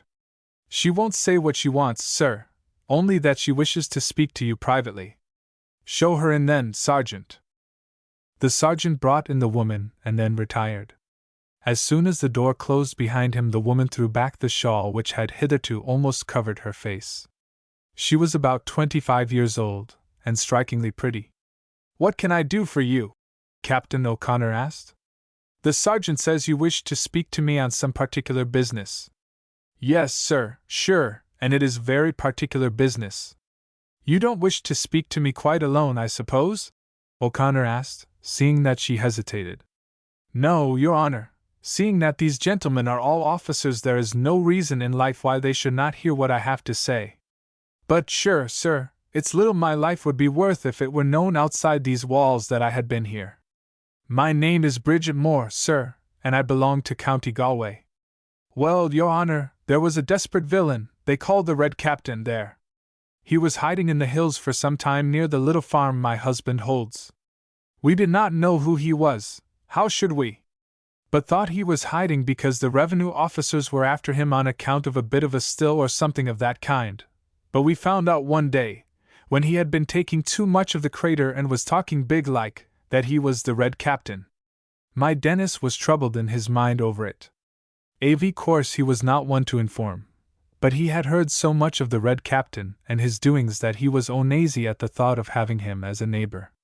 He wasn't one to pretend to be friendly when he wasn't, and the captain noticed it and took offense, and there were mighty high words between them. One night, your honor, he and his gang came down and broke in the door, and to Dennis, he was a black-hearted informer. Dennis said it was a lie, and they were nigh shooting him, but at last they said he should have the choice either of joining them or of being shot, and Dennis, being druv to it, and seeing no other way to save his life, was forced to agree. Then the villains made him kneel down, and take a great oath to be faithful and secret. I was away off, for I had caught up the child and run out by the back door when they came in, but I crept round to a broken window there was, so that I could hear what was said. When they took him away with them and went off, I followed at a distance, for I wasn't sure whether after all they didn't mean to murder him. But they went up to the hut where they lived at the edge of the bog, and as they seemed more friendly like, I went back to see after the child, who was left all alone. The next morning I took it over to a neighbor and asked her to keep it till I came back. Then I went up to the hut again and found it was empty. A day or 2 after that I found out from a man who run a still, and knew the Red Captain well, that he had made up his mind to leave Galway and come down south, where he had some friends, so I just shut up the house and walked down here. Now you know, your honor, that I don't come here for the sake of the reward. Not a penny of it would I touch if I were dying of hunger, and sooner than be pointed at as an informer I would throw myself over them big rocks. But they have got Dennis, and either they will make him as bad as themselves, which I don't think, or they will shoot him, and if they don't shoot him he will be shot one of these days by the soldiers. What I want you to promise, your honor, is that if I point out where you can lay your hands on the villains, you won't say who told you, and that you will tell your soldiers not to shoot Dennis. You will know him easy enough, your honor, for he is a decent-looking boy, and when the time comes you will find he will do what he can to help you. I found out who the people were that the Red Captain had come down to, and I watched and watched their place, till one day I saw him come there. Then I followed him and found out whereabout they were hiding. I kept about till, that evening, I had a chance of spaking to Dennis for a minute. He is broken-hearted, your honor, but he daren't lay them.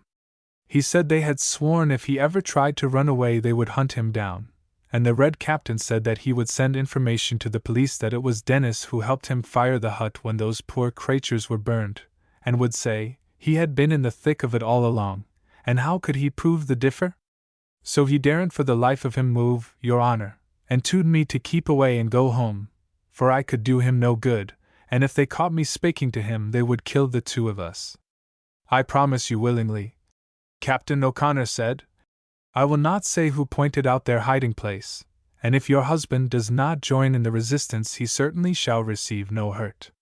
If he is caught with them I am afraid that I shall be exceeding my duty in letting him go, but surely he would have no difficulty in proving that he had only accompanied them in consequence of their threats. That's what he couldn't prove, sir. That's just what they told him.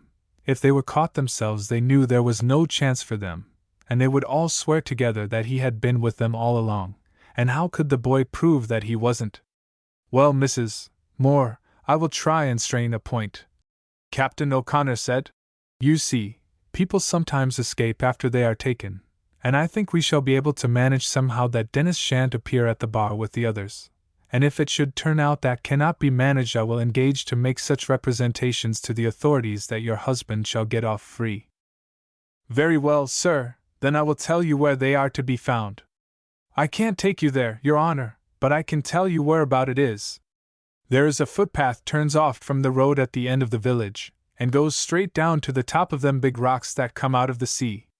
Well, sir, a few 100 yards to the right of that there is a sort of break in the rocks, and there is a track goes down there. You won't see it unless you look close for it, and it gets lost a little way down, because the rocks are all broken about and heaped on each other. It's down there they go.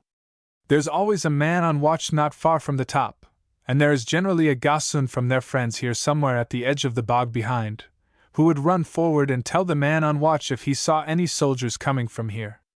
So you will have to be mighty careful, but they are down there, sure enough, somewhere. Dennis told me there was no chance of their being taken, for they have got a little boat hid away down among the rocks by the water, and if the alarm was given they would make off in that. I can't tell you any more than that, you honor, but I should think that may be enough to help you to find them. I should think so too, Mrs. Moore. And what do you propose doing yourself? I shall go off, sir, at once. Folk have been wondering at me, and asking where I came from and what I was doing here, and I want to get away. If it came to the Red Captain's ears there was a woman about he might guess it was me, and if he did he would like enough shoot Dennis and make away. I can't see as I can do any good by stopping, and I may do harm, so I will go over to Dunmanway and stop there till I hear what your honor has done. If I find Dennis has got hurted I shall come back, if not I shall go home to the farm. Maybe your honor will tell him I shall be expecting him there. Captain O'Connor accompanied her outside to see that no one spoke to her, and when he saw her disappear in the darkness he returned to the room. I think you have had a lucky escape, Conway, he said as he entered. The matter is explained now about your being watched and questioned, and it is very lucky that they did not quite make up their minds you were a spy, for if they had you may be sure they would have had no more hesitation in putting an ounce of lead into you, and throwing you over the cliff, than they would in shooting a sparrow. Well, this is an important piece of news. The authorities have for a long time been trying to lay their hands on this scoundrel and his gang, and if we can catch him it will be a feather in our caps, for he has defied all their efforts for the last 3 years. Now we must arrange the line of battle, how it is to come off, and when. In the first place we must arrange with the Coast Guard to have a well-manned boat somewhere along the coast to cut the scoundrels off if they try to escape by sea. The attack must be made by daylight, that is evident, for half the men would break either their legs or their necks if they tried to get down in the dark. I think it will be best to place half the company along the top of the cliffs, posting 2 or 3 men at every point where it looks possible that they may ascend. Then with the other half we will go down on this track she speaks of and search the whole place thoroughly. If they are there we must find them sooner or later, and find them we will, if the search takes us a week. Who is this Red Captain? I believe his real name is Dan Egan. He was mixed up in some brutal outrage on an inoffensive farmer, had to leave the county, went to Dublin, and enlisted. He went out to Spain with his regiment, was flogged twice for thieving, then he shot an officer who came upon him when he was ill-treating a Portuguese peasant. He got away at the time, and it was months before he was heard of again. It was thought that he had deserted to the French, but I suppose he got down to a port somewhere in disguise and shipped on board a vessel for England. The next thing heard of him was that he was back again at his native place. The police here were of course ignorant as to what had become of him from the time he disappeared, but the fellow made no secret of what he had been doing, and boasted of having shot the officer. The regiment was communicated with, and by a comparison of the date of enlistment and the personal description there was no doubt that the man who had enlisted as Mark Kelly was Dan Egan. Of course every effort was made to capture him, but in vain. I believe the peasants would have informed against him, for he was hated for his violence and overbearing way, but he soon established a sort of terror in the district. He was joined by 3 or 4 of the greatest ruffians in County Galway, and unless the whole of these had been captured at one swoop, vengeance would be sure to fall upon whoever had betrayed him. He has killed 4 or 5 police officers at various times, and I should say twice as many peasants who have ventured to offend him. He and his band levied a sort of blackmail in the district, and woe betide the small farmer who refused to send in a sheep or a bag of meal once a month. Their cattle were killed and their ricks set on fire, and so in a short time he had the whole neighborhood under his thumb. Whenever a party went in pursuit of him he was sure to obtain early information. Not from love, but from fear, for it was a well understood thing that any one seeing a body of police and failing to send instant word would suffer for it. Just as we left I heard that a company of foot and a troop of cavalry were to be sent from Galway to search every hut and hiding place in the district, and I suppose that it was this that drove him down here. He has red hair and beard, and it is this partly, and partly no doubt the fellow's murderous character, that has gained him the name of the Red Captain.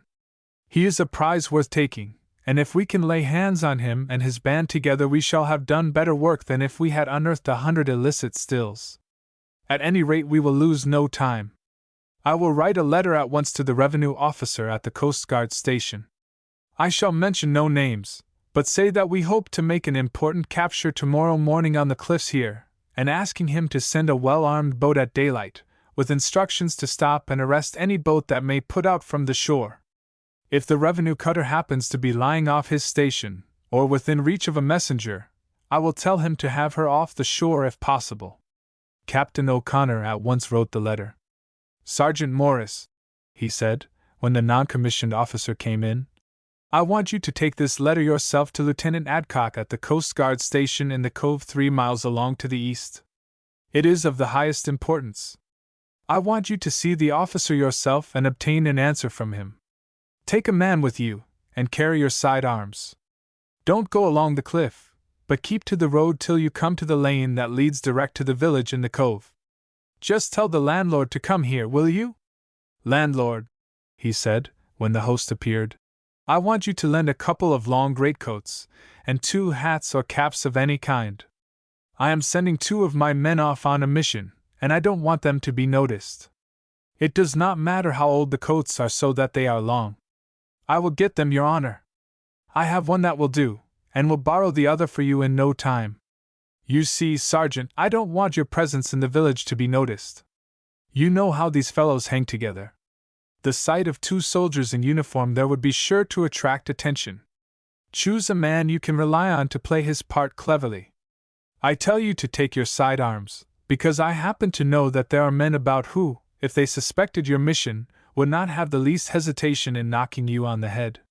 This is no question of finding a still, Sergeant, but of making the capture of one of the most desperate bands in the country, and it is well worth taking the utmost pains and precaution to ensure everything going well. I understand, sir. I will take Pat Hogan with me. He has plenty of the brogue, and can talk the language too. So if any one should speak to us as we go along he can do the talking, and no one will suspect that we are not a couple of countrymen. That will do very well, Sergeant. It is just 7 o'clock now. If Lieutenant Adcock is in when you get there, you ought to be back, well, before 10. It's about 4 miles by road. I would borrow a couple of heavy sticks if I were you. I don't think it at all likely there will be any occasion to use them, but it is just as well to be prepared. If, when you get near the village, or on your way back, you come across anyone who questions you inquisitively, and seems to you to be a suspicious character, I authorize you to make him prisoner and bring him over with you. Knock him down if he attempt resistance. You may as well take a pair of handcuffs with you and a short coil of rope. The object of the rope is that if you capture anyone on your way to the village, you had better handcuff him, gag him, and tie him up securely to a tree or some other object at a distance from the road, and pick him up as you come back. I need hardly say that you are not to go into any house in the village, not to speak to anyone beyond what is absolutely necessary. I understand, sir, and you can rely upon me to carry out your orders. You had better fetch Hogan in here, Sergeant. Tell him what he has to do before you bring him in, then we can see the disguises on you both, and it's better for you to start from an inn, where people are going in and out, than from one of the houses where you are quartered. The landlord returned with the disguises almost immediately after the sergeant had gone out, and in a few minutes the latter came in with Hogan. The greatcoats were put on, the hats substituted for military caps, and with the collars of the coats turned up and the addition of 2 heavy sticks, the disguise was complete, and the 2 smart soldiers would pass anywhere as peasants. You had better take your gaiters off, Sergeant. You look too neat about the feet, although that would not be noticed unless you went into the light. Here is the letter, put it carefully inside your jacket. There now, I think you will do. It was nearly 10 when the 2 soldiers returned. Here's a letter, sir, from the revenue officer. He quite understands what is wanted, and will have a boat off the cliffs at daybreak with a well-armed crew. He does not know where the cutter is at present. She touched there 2 days ago, sailing west. You met no suspicious characters, Sergeant? No, sir.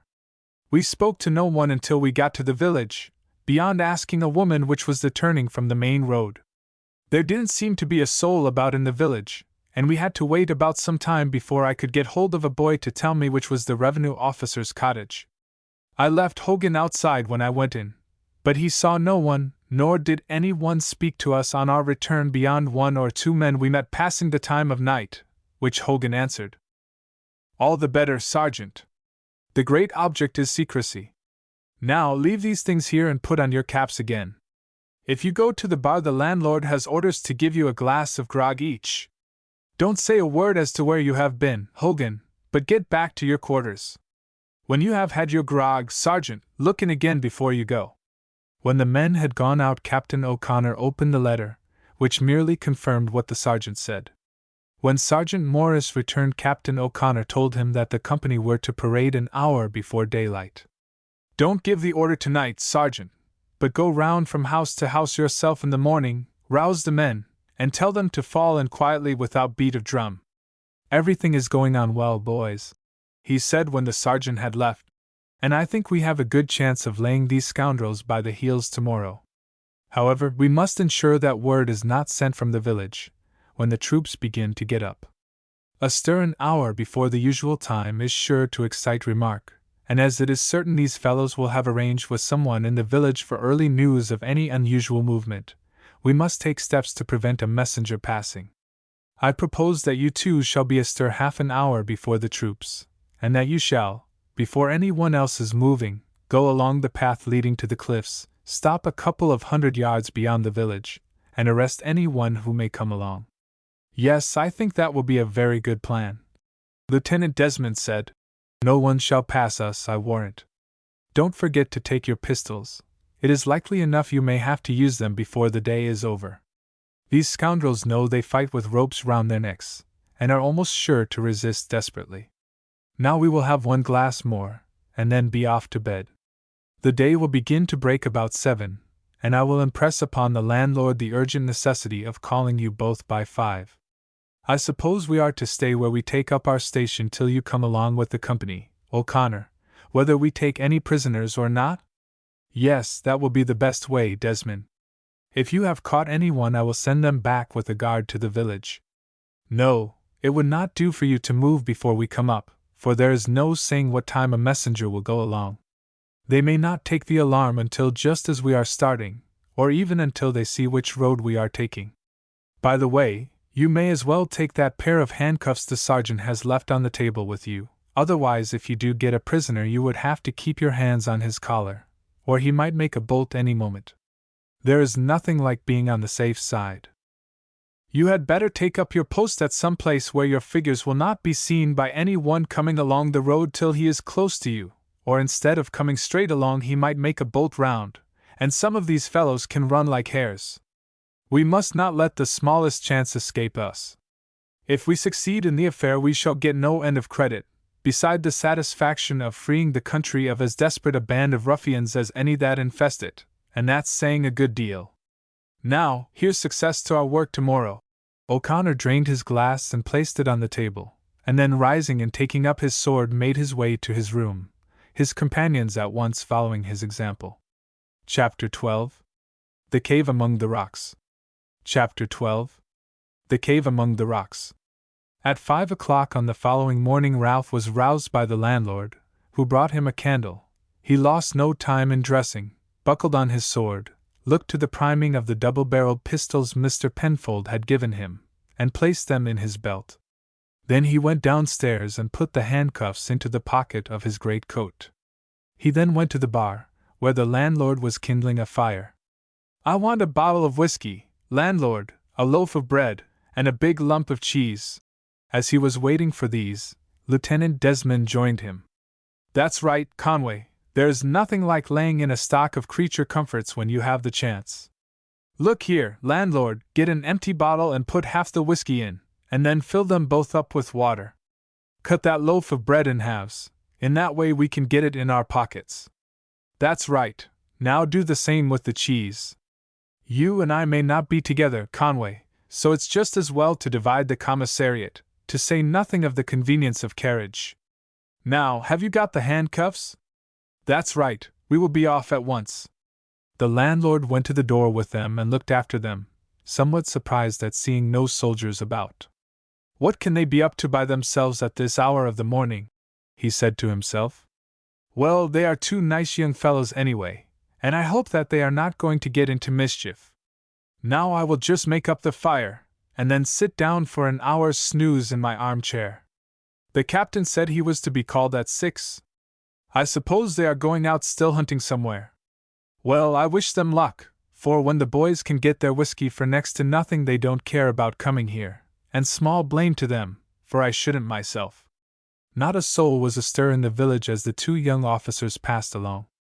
They turned off at the lane leading to the sea, and after proceeding a quarter of a mile came to a point where the roadway ended, the path beyond this being merely a track.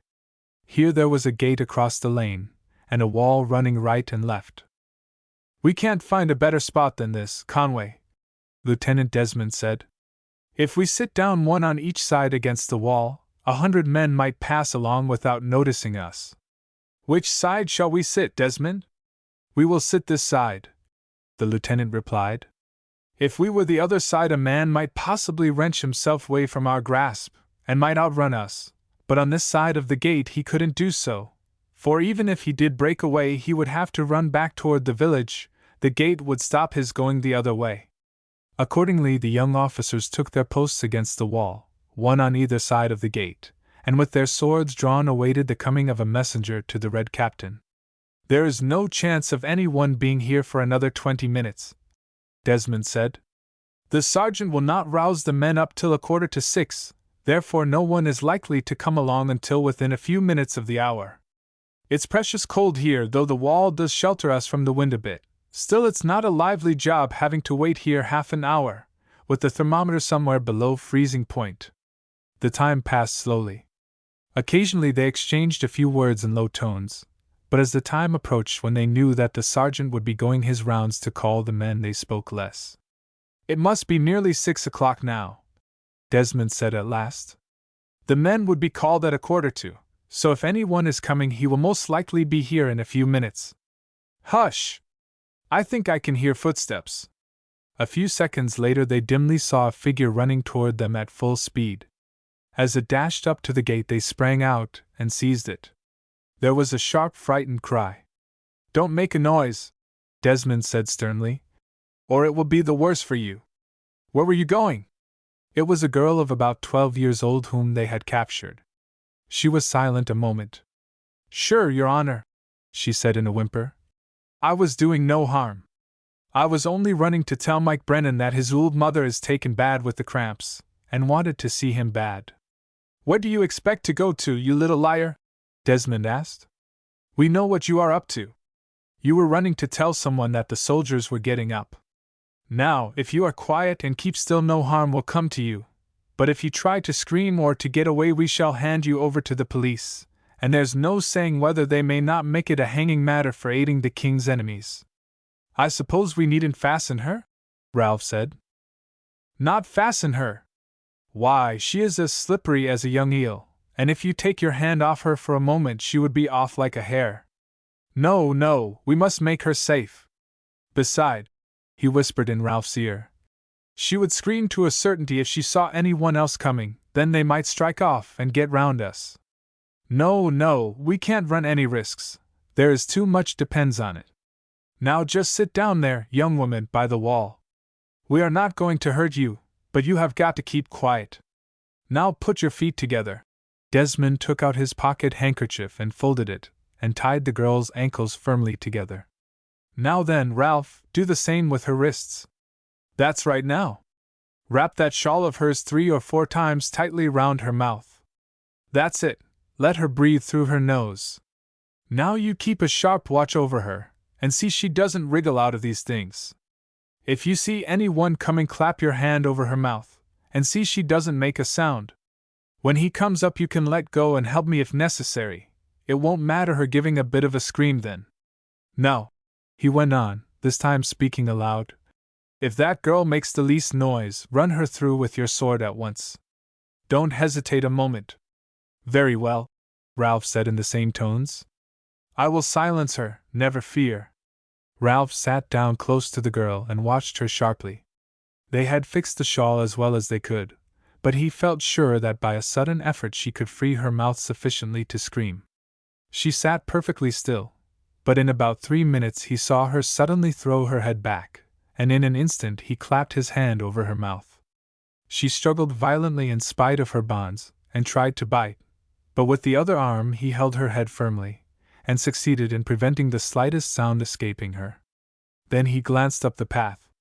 As he had expected, the girl's quick ear had heard approaching footsteps that were inaudible to him. A figure was bounding rapidly toward them. As it reached the gate, Desmond sprang upon it. There was a sharp scuffle for a moment. "All right, Conway. I have got him." It was a lad of some 15 years old this time. He struggled furiously till Desmond placed a pistol against his head, and told him that he would blow his brains out if he was not quiet, and taking out the handcuffs fastened them on to his ankles. "There is no fear of his doing any running now. Just come and sit down by this wall, my lad, and remember, if you make the slightest sound I will run my sword through your body." The lad shuffled to the wall and sat down. Ralph released his grasp of the girl. "This is a regular young wildcat, Desmond. She very nearly got my hand in her mouth, and if she had she would have bitten a piece out. Well, I shouldn't think there will be any more of them. No, I should think not. They would scarcely send off more than 2 messengers. However, we must still keep a sharp lookout." But no one else came along, and in a quarter of an hour they heard the deep tramp of a body of men approaching, and Captain O'Connor soon came up at the head of the company. "Well, any news, gentlemen?" he asked as the 2 young officers stepped out. "Yes, Captain O'Connor. We have 2 prisoners, a girl and a boy.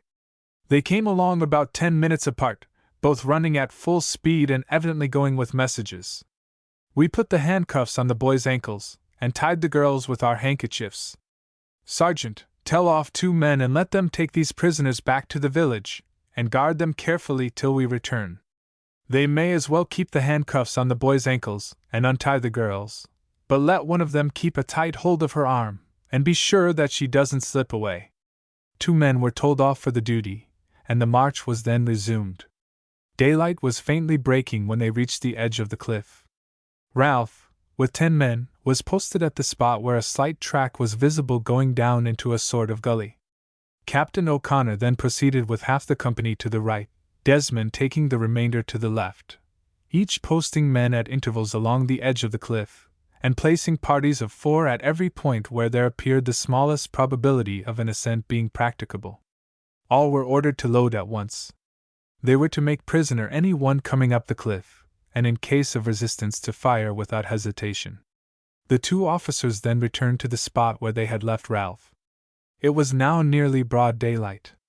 Leaving the soldiers, they went a short distance to a point where the rocks fell away precipitately, and from here had a clear view of the face of the cliffs. "We had better wait here for a time," the captain said. "The chances are that before long one of them will look out from their hiding place, and perhaps make his way up to the top to look round. If he does, that will give us an index as to the direction at any rate of their hiding place. Now I will take the ground in front. Do you watch to the left, Conway, and you to the right, Desmond. We had better lie down, or on this jutting point we may catch the eye of any one down there before we can see him.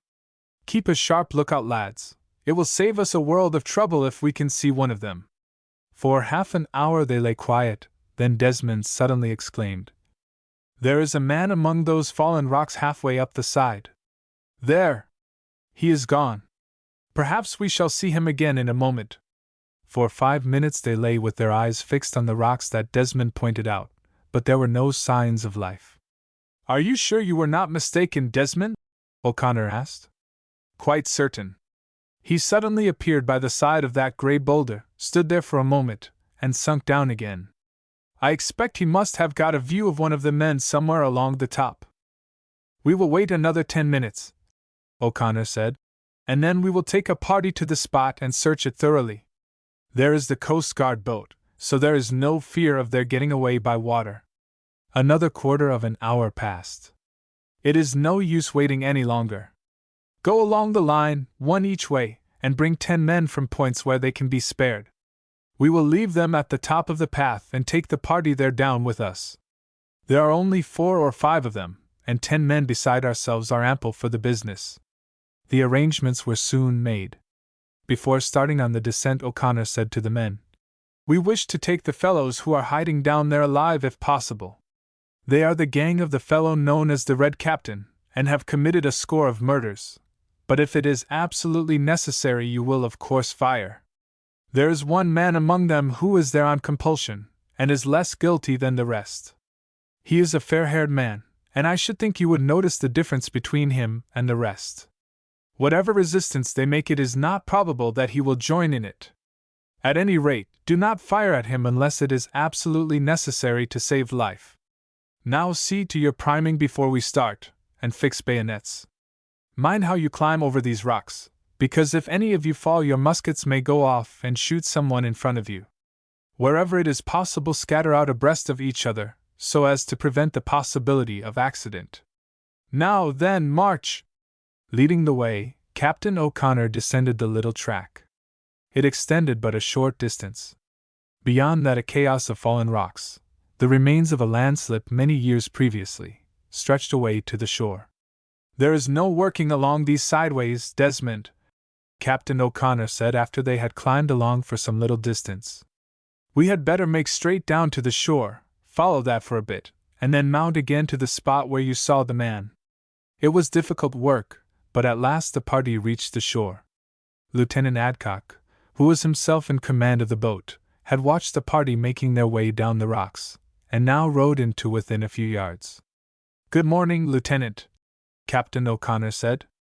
"I think we have got them fairly trapped, but doubtless they would have made off if they hadn't seen you on the watch outside. It's that notorious scoundrel, the Red Captain of Galway, who is, I hear, hiding here with his gang." "Indeed," the revenue officer said. "That will be a capture worth making. Shall I come ashore with 4 of my men? I expect they are more accustomed to climbing about among the rocks than yours are, and I should like to lend a hand." "Do, by all means," Captain O'Connor replied. "I see you have got 10, and 6 will be quite enough in the boat, even if they do manage to get down and embark, which I don't think they will. Your men are all armed, I suppose?" "Yes, They have all carbines and cutlasses. Now, coxswain, I leave you in charge. Row out 1/4 of a mile, and if any boat pushes off you are to stop it and arrest all on board. They will almost certainly resist, and in that case you must use your arms. Now, the 4 bow oars get out and step ashore."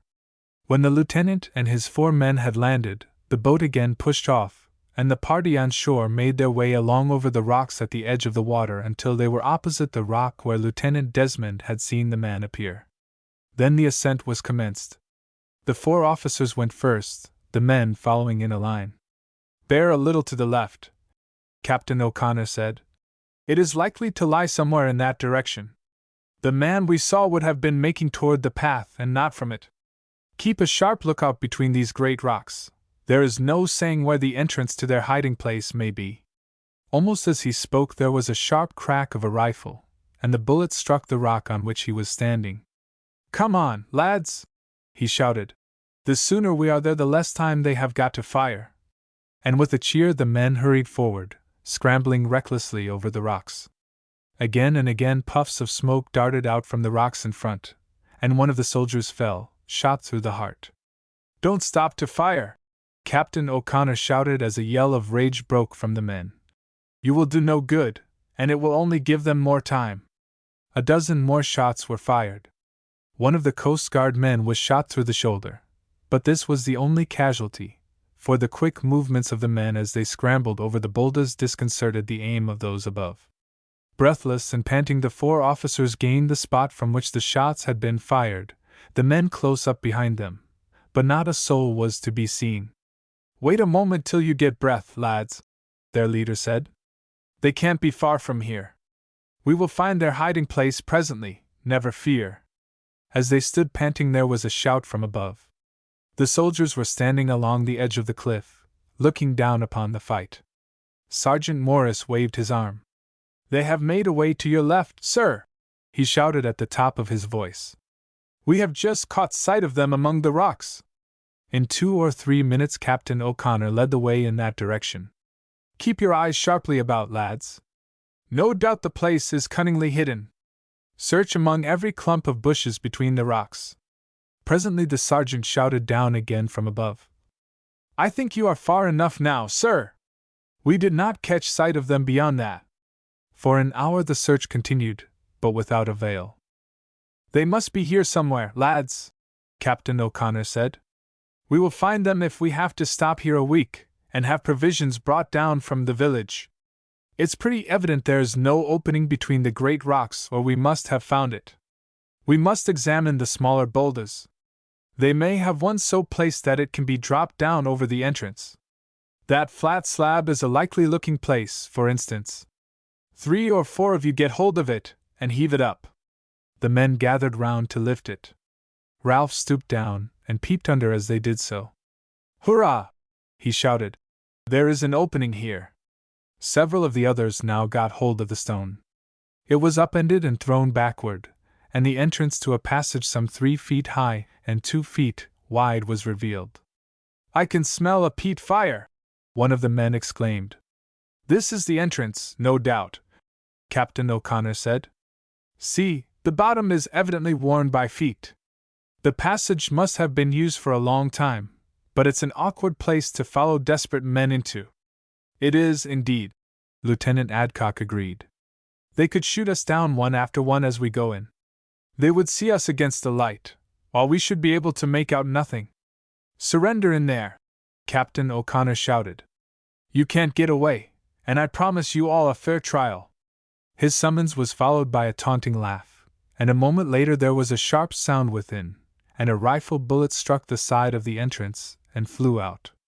"It would be throwing away one's life to go in there," Captain O'Connor said. "At any rate we have got them secure, and they must come out in time. But it would be madness to crawl in there on one's hands and feet to be picked off by those scoundrels at their ease. Now, lads, 2 of you stand by this entrance. Keep out of the line of fire, and be ready with your bayonets to run any one through who comes out. Let the rest scatter and search round this place. They may have another entrance. If so, we must find it. In the first place, it may be easier of entry, in the second they might escape from it after dark. Again the search began. Do you think it is likely to be higher up or lower down, O'Connor? Lieutenant Desmond asked. There is no saying, Desmond. The passage seems to go straight in. I should fancy above rather than below. For a long time they searched without success. Then Ralph, who had gone higher up the rocks than the rest, came upon a clump of low bushes growing between some large boulders. There was nothing suspicious about them, and he was just turning away when he perceived a slight odor of peat smoke. Silently he made his way down to the captain. I have found another entrance, he said. At any rate I think so, for I certainly smelled smoke. If we go quietly we may take them unawares. Captain O'Connor passed the word along for the men to gather silently, and Ralph then led the way up to the clump of bushes. Yes, I can smell the peat plainly enough. Now, Conway, do you search among the bushes? Carefully, lad, we don't know what the place is like. Cautiously Ralph pushed the bushes aside. He saw at once that these had been carefully trained to cover a large hole. This was about 3 feet wide, and descended at a sharp angle, forming a sloping passage of sufficient height for a man to stand upright. Captain O'Connor knelt down and looked in. This looks more possible, he said, but it's very steep. I should say it is not used by them, but acts as a sort of chimney to ventilate the cavern and let the smoke out. At any rate we will try it, but we must take our boots off so as to get a better hold on the rocks, beside we shall make less noise. Blunt and Jervis, do you go down to the other entrance again? It is likely enough that they may try to make a bolt that way if they hear us coming. Keep a sharp lookout down there, and be sure no one escapes. Don't you think, Captain O'Connor, that it will be a good thing to enter from there also the moment a row is heard going on within? Their attention will be taken up with your attack, and we may get in without being noticed. That's a very good idea, Conway, and you shall carry it out. Take 2 more men with you, and make your way in as soon as you hear us engaged. But remember that it is quite possible we may not be able to get down. This passage may get almost perpendicular presently, and though I mean to go if possible, even if I have a straight drop for it, it may close up and be altogether impracticable. So don't you try to enter till you are quite sure they are engaged with us, otherwise you will be only throwing away your life. I understand, sir, Ralph said as he turned to go off. If you get in you can reckon on our assistance immediately, if not, we shall make no move. Ralph now took up his station at the mouth of the cavern with his 6 men, and lay down just in front of the opening listening attentively. He could hear a continued murmur as of many voices. Get ready, lads, to follow me the instant you see me dive in, he said. I am sure by the sound there are more than 4 men in there, and Captain O'Connor may want help badly. Grasping a pistol in his left hand, and his sword in his right, Ralph listened attentively. Suddenly he heard a shout, followed by a volley of imprecations, and then the discharge of a gun, or a pistol. In an instant he threw himself forward along the low, narrow passage. He had not gone more than 3 or 4 yards when he found that it heightened, and he was able to stand upright. He rushed on, keeping his head low in case the roof should lower again, and after a few paces entered a large cabin. It was dimly illuminated by 2 torches stuck against the wall. In a moment a number of figures rushed toward him with loud shouts, but before they reached him 2 of the soldiers stood by his side. Fire! He shouted as he discharged his pistol, and at the same moment the soldiers beside him discharged their muskets. A moment later he was engaged in a fierce hand-to-hand conflict. Several firearms had flashed off almost in his face. One of the soldiers fell with a sharp cry, but those who were following rushed forward. Ralph narrowly escaped having his brains dashed out by a clubbed rifle, but springing back just in time he ran his opponent through before he could recover his guard. Just at this moment a big man with a shock of red hair and a huge beard leveled a blunderbuss at him. It flashed across him that his last moment had come, when a man behind leaped suddenly upon the ruffian's back and they fell to the ground together, the blunderbuss going off in the fall and riddling a soldier standing next to Ralph with slugs. For 2 or 3 minutes a desperate struggle went on between Ralph and his 6 men and those who attempted to break through them. Sturdily as the soldiers fought they had been driven back toward the entrance by the assailants, armed with pikes and clubbed guns. There was no sound of conflict at the other end of the cave, and Ralph felt that the attack there had for some reason failed. "Shoulder to shoulder, lads!" he shouted. "We shall have help in a minute or two." He had emptied both his double-barreled pistols. His sword had just broken short in his hand while guarding his head from a heavy blow.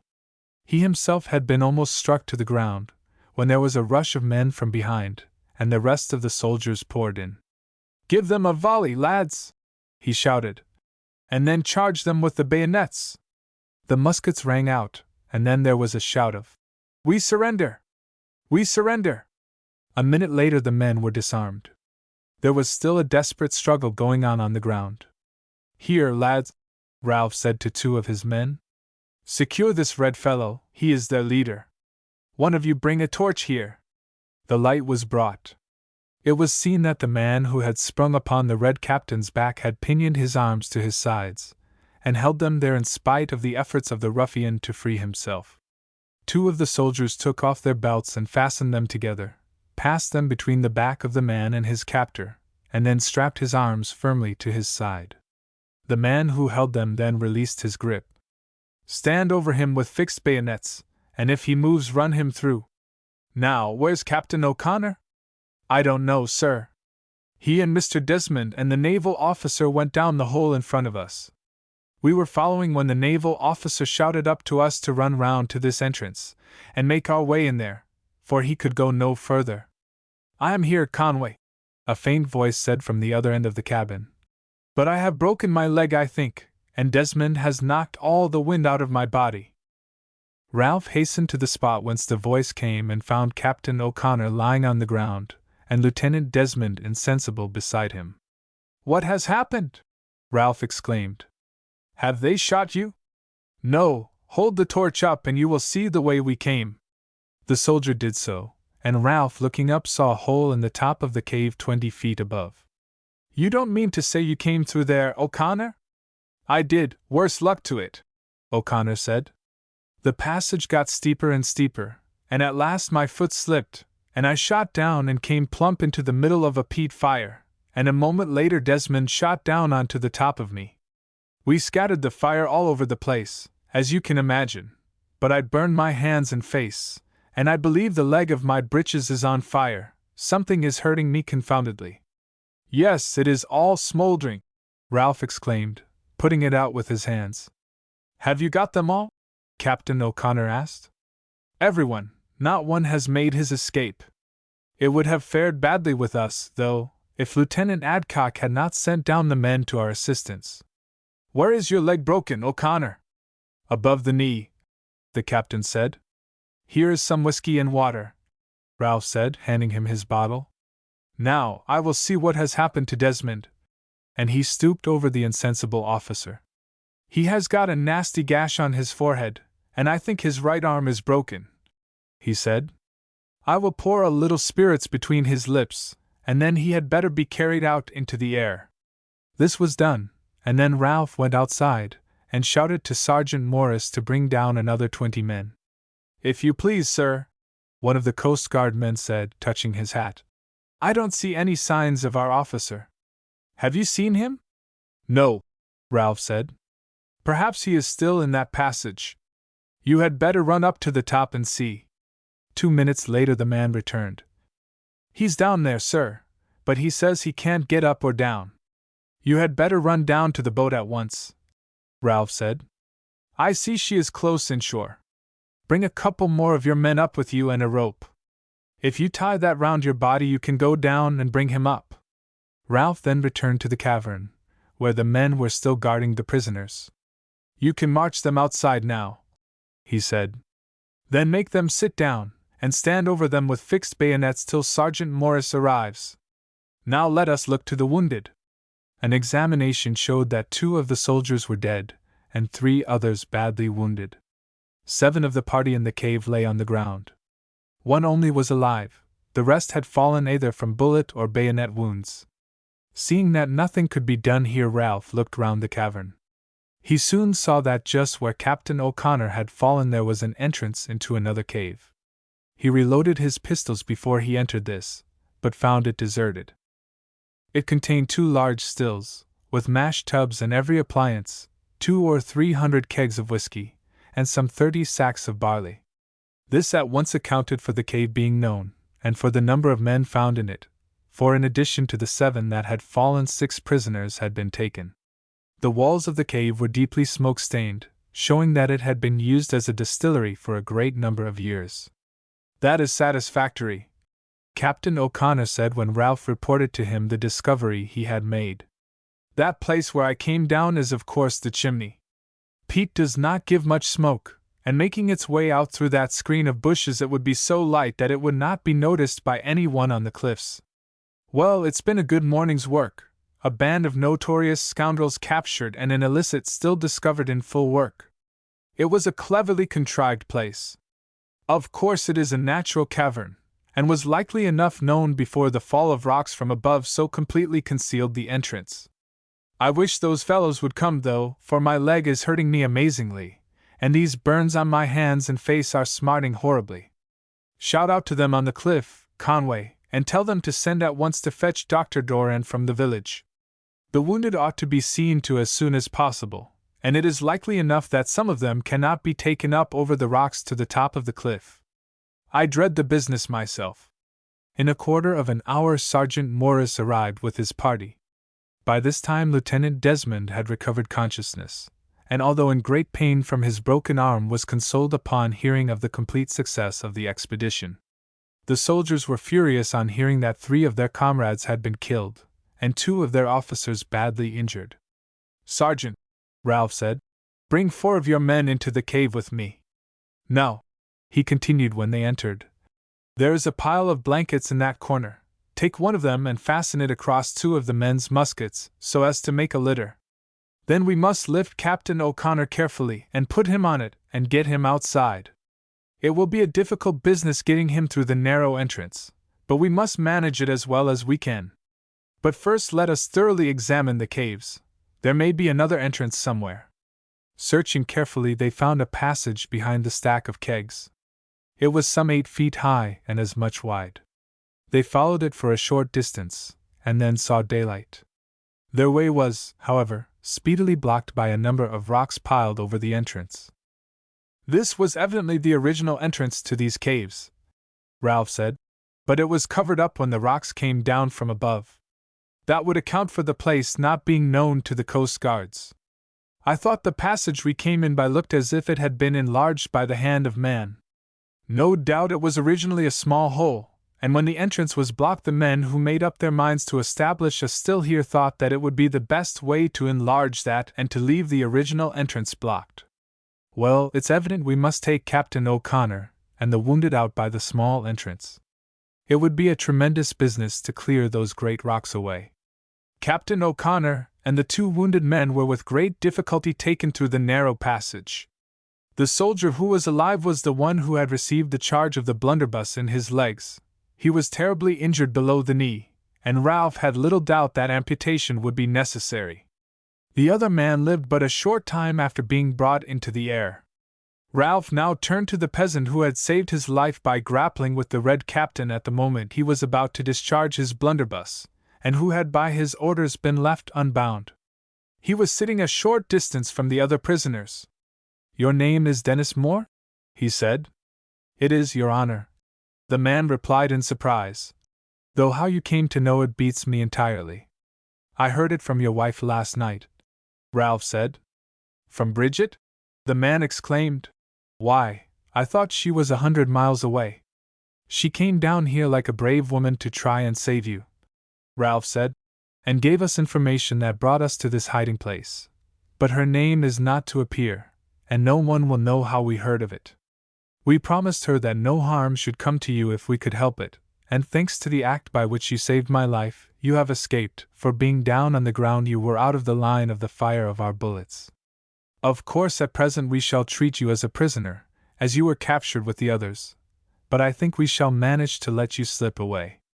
Your wife is to remain at Dunmanway till she hears the news of this affair and that you are safe, and she bade me tell you that you would find her at home, so no one will dream that either she or you had any hand in this affair." Now, point me out which are the 4 men that belong to this gang that brought you down here. The man who has just died was one of them, Dennis replied. None of the other 3 are here, so I expect they fell in the cabin. They were in the front of the fight.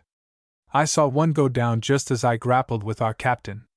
So much the better, Ralph said. As to their leader, there will be no difficulty in getting evidence about him. The regiment he belonged to is in Dublin, and they can prove the shooting of his officer. Beside, they can get any amount of evidence from Galway. Aye, they will be ready enough to speak out now the whole gang are down, Dennis Moore said. They would not have dared to open their lips otherwise. The other prisoners all belong about here. One of their party is the captain's brother. That's how it is they came to take us in. But I think they would have been glad to get rid of us, for the Red Captain's lot were too bad for anything, and it isn't because men are ready to cheat the king's revenue that they are fond of such villains and murderers as these. In a short time the doctor arrived. He had brought a case of instruments with him. There's nothing for it but amputation here, he said when he examined the wounded soldier. His legs are just splintered. The sooner I do it the better. Sergeant Morris and 3 of the men held the poor fellow while the operation was performed. As soon as it was over, the doctor applied splints and bandages to Captain O'Connor's leg and Lieutenant Desmond's arm, and dressed the wounds of 3 of the other men, who had suffered more or less severely. Chapter 13. Startling News. Chapter 13. Startling News. What do you think is the best thing to be done now, Doctor? Ralph asked. I don't know, he replied. I don't see how on earth we are going to get them over these rocks and up to the top. A slip or a fall would cost either of your friends their limbs, and that poor fellow his life. I don't see how it is to be managed. It's hard work for a man to climb those rocks, and how a litter is to be carried I can't see. If it were anywhere else I should say build a hut for them, but it would be a tremendous business getting the materials down, and I don't think it could possibly be managed by night. I am sure it couldn't, Ralph said, shaking his head. I think, though, if we got 2 long poles and slung a piece of canvas like a hammock between them, we may possibly get them down to the shore. You see, we have plenty of strength to get them over rough places. We could manage that easy enough, Lieutenant Adcock, who had some time before joined the party, said. There are some 16 feet oars in the boat and some sails. We could easily rig up the hammock. I suppose you mean to take them off in the boat, Mr. Conway? Yes, that's what I meant, Ralph said. Then you can land them in your cove, and they might stop in the village till they are fit to be moved. That would be an excellent plan, the doctor said. Let us set about it at once. In half an hour the sailors brought up the hammock. I will go first, Captain O'Connor said, as I am the heaviest.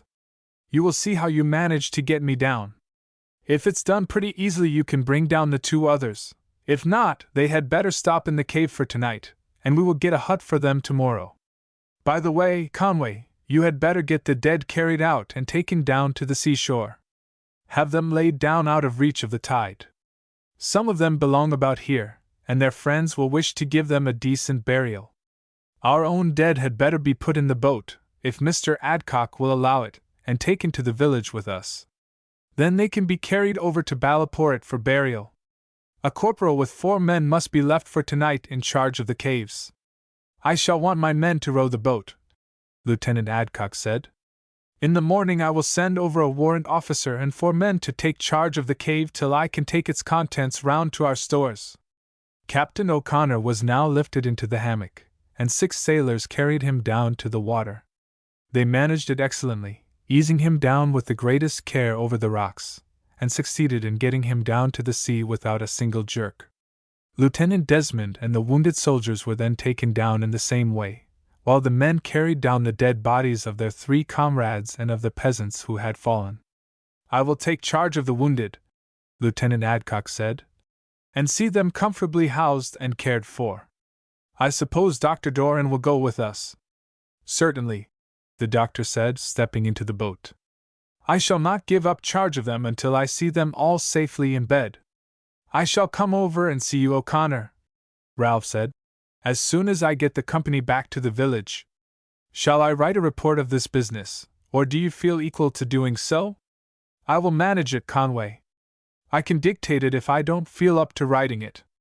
But you had better not come over today. There will be a good deal of excitement over this capture, and no doubt several of the killed and prisoners belong to Ballaport, so it wouldn't do for you to leave the detachment without an officer. Be sure you have a strict guard put over the prisoners, and keep an eye upon them yourself. You can send over to inquire about us, but till you have got them off your hands you had better not leave the village. If a party are wanted for still hunting, send Sergeant Morris with them. I shall dispatch my report tonight, and no doubt the colonel will send an officer out to help you as soon as he gets it.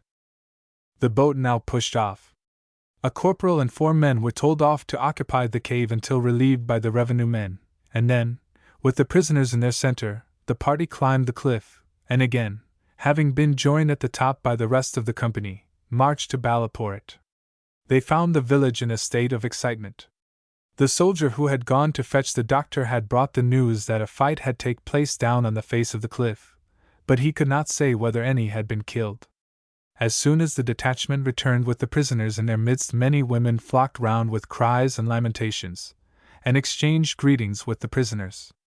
Ralph at once took possession of the stables at the inn, and saw that the prisoners were all handcuffed, the Red Ruffian's legs being also securely bound. Then he placed 2 sentries inside and 2 out. The news that some of the men had been killed soon spread, and many of the villagers who did not see their relations among the prisoners hurried off toward the scene of action. Ralph informed the landlord that the dead had all been placed together on the seashore, and that their friends were at liberty to remove and bury them without any questions being asked. He then sent a corporal over to bring back news how the wounded men had borne the journey, and how they were disposed. But before his return the doctor drove up in a trap that he had borrowed. Adcock has put up the 2 officers in his own house, he said, and his wife will look after them, so you need not worry about them. The other poor fellows are in the cottage next door. It belongs to the coxswain of the boat, who is also a married man. So you need be under no uneasiness about any of them. As far as I can see, they are all likely to do well. I shall go over the first thing in the morning, and will bring you news of them as soon as I get back. Ralph had given orders that Dennis Moore was not to be treated as a prisoner, and he now told the sergeant to send him into him. I have been thinking it over, Moore, he said, and it seems to me the best plan will be to allow you to go quietly away. Your conduct in the fight in the cave in itself showed that you were not voluntarily with the others, and I do not think, therefore, that it is necessary to report you among the prisoners. I suppose the Red Captain's gang have not done any unlawful act beyond taking part in the still business since they took you away from home? No, Your Honor. We just came straight down here, traveling at night and hiding away by day. Very well. In that case you can give no special evidence against them. It is probable that at the trial evidence may be required from Galway as to the deeds that red-bearded scoundrel committed there, and it is possible that you may be summoned with others, but I should think that the evidence of the constabulary will be sufficient. So if you will give me your address there I will take it upon myself to let you go at once. In that case you can join your wife this evening and travel back with her. Thank you, sir, Dennis replied. I have no objection at all to give evidence as to what I know, so that it does not come out it was Bridget who told you where they were hiding. You need not be afraid of that, Dennis. Captain O'Connor gave her his word that her name should not be mentioned. At the same time I have no doubt he will claim for her the £100 reward that was offered, and if he obtains it he will send it to you, so that nobody will be any the wiser. I should not like to take informers' money, Dennis said. Not in ordinary cases, Ralph replied. But you see she spoke out, not for the sake of money, but to get you out of their hands. And considering how much mischief those fellows have done, and how much more they would have done had we not laid hands on them, it is a very different case from that of an ordinary informer. None of your neighbors will know that she has had anything to do with the capture of these men, therefore no one will be any the wiser, and no doubt £100 will be very useful to you. I am sure you deserve some sort of compensation for being dragged away from home, and for the risk you ran in that fight, for a bullet might just as well have struck you as any of the others. I know that if I were in your place I should accept it without the least hesitation. And now, as I don't suppose they have left any money on you, and as your wife is not likely to be very well provided, I will give you £5 on account, and remember that I shall always feel your debtor for the manner in which you saved my life by springing upon that ruffian just at the critical moment. You will deduct it from the other money, Your Honor? Dennis said, hesitating. Certainly I will, Dennis. I should not think of offering you money for such a service as you rendered me. Now, if you will just give me your address in Galway, I will make a note of it, though I don't think it at all likely you will be wanted at the trial. They will most likely proceed against him on the charge of shooting his officer and deserting, for they will have no difficulty in proving that, as the regiment he belonged to is in Dublin. Dennis started at once to rejoin his wife, highly pleased to have got away so quickly. 2 days later Captain Morrison and Mr. Stapleton arrived from headquarters. I congratulate you, Conway, the latter said heartily. We all pitied your being ordered away to this dreary place, and now you have been getting no end of honor and credit. O'Connor's report speaks in the strongest terms of you, and says it was entirely owing to your promptness and courage that the band was captured, and his life and that of Desmond saved. The court papers are full of the affair, and the capture of that notorious scoundrel, the Red Captain, created quite an excitement, I can tell you. The only bad part of the affair is that we have had to come out here, for I am afraid there is no chance whatever of another adventure like yours.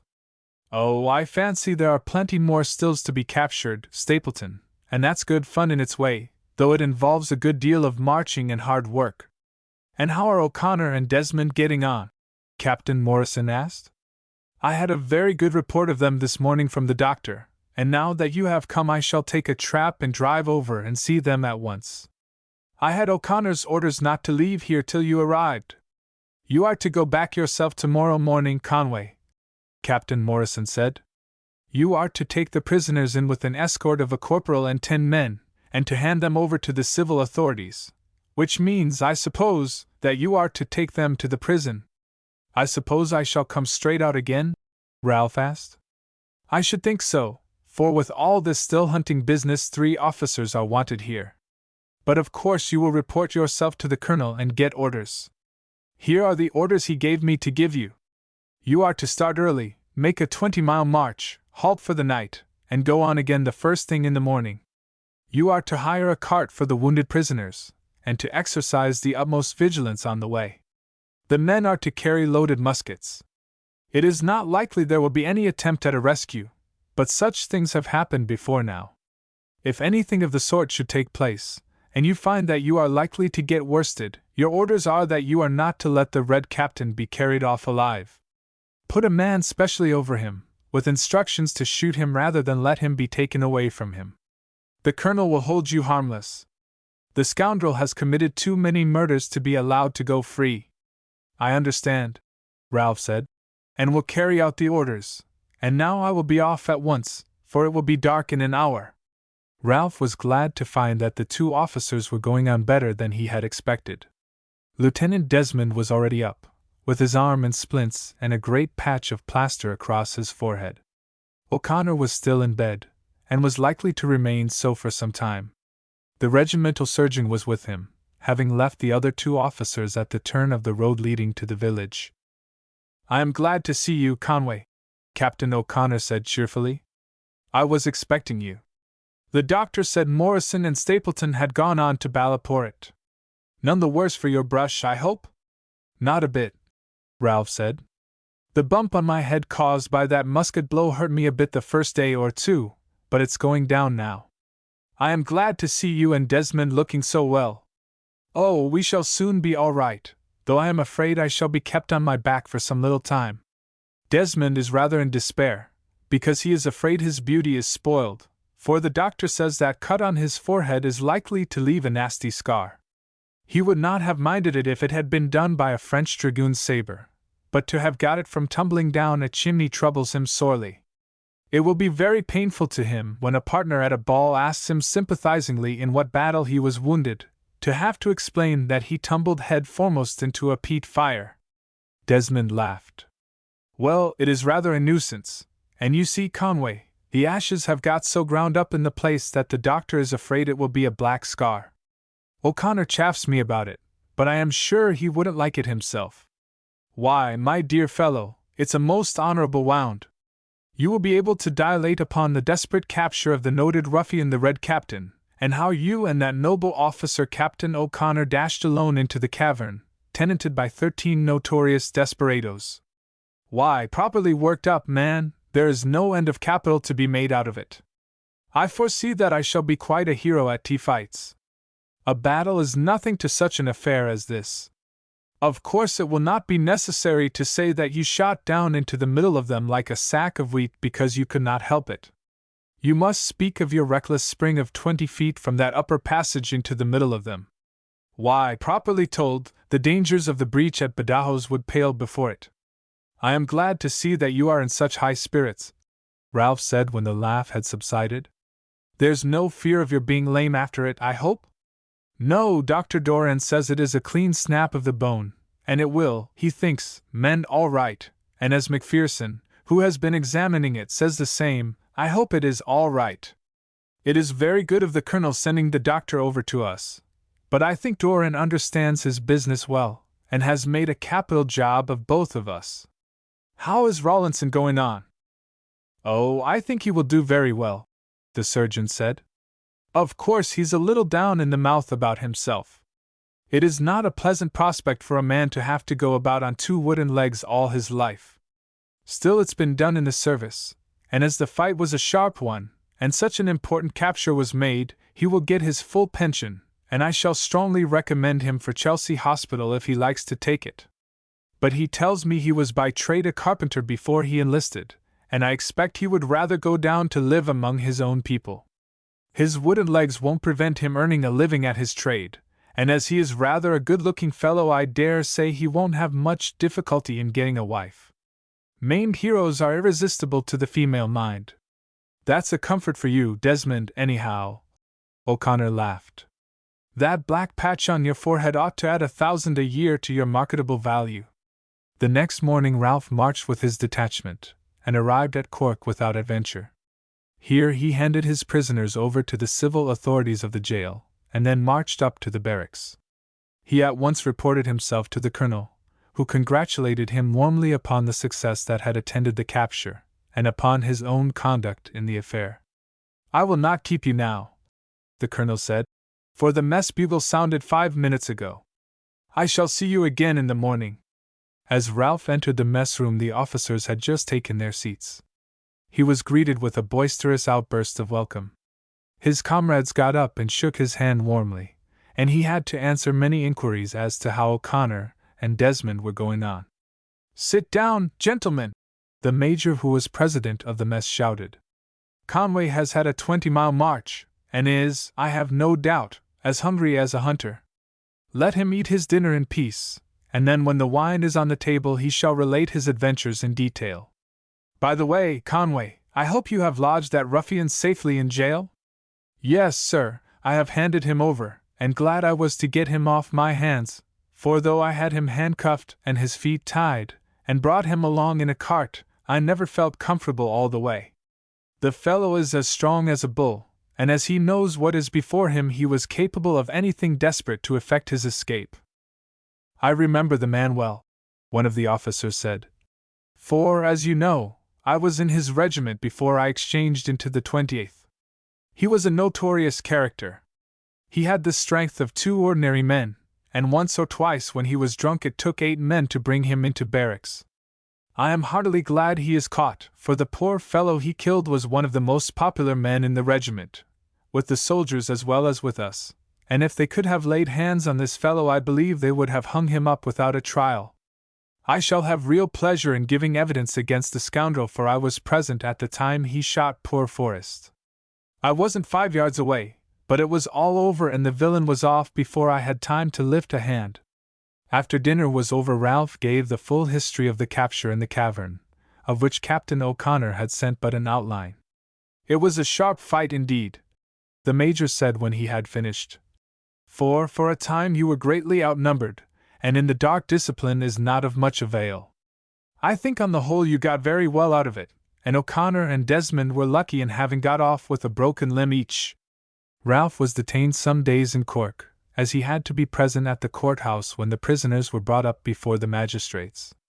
After giving his evidence as to the capture, his attendance was no further required.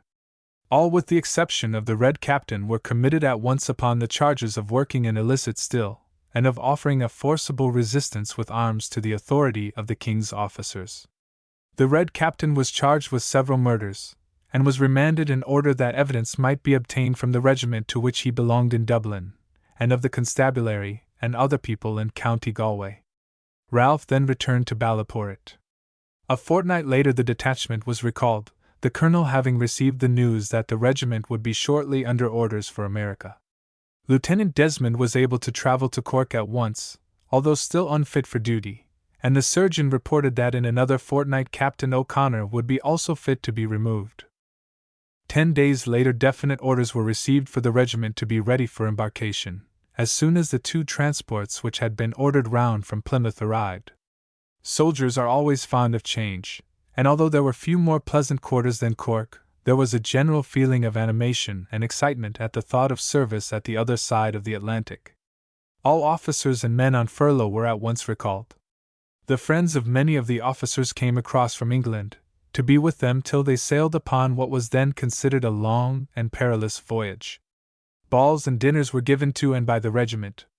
Officers overhauled their kits and belongings, getting what new things were required, bargaining with brokers for their furniture, and making all preparations for a prolonged absence from England.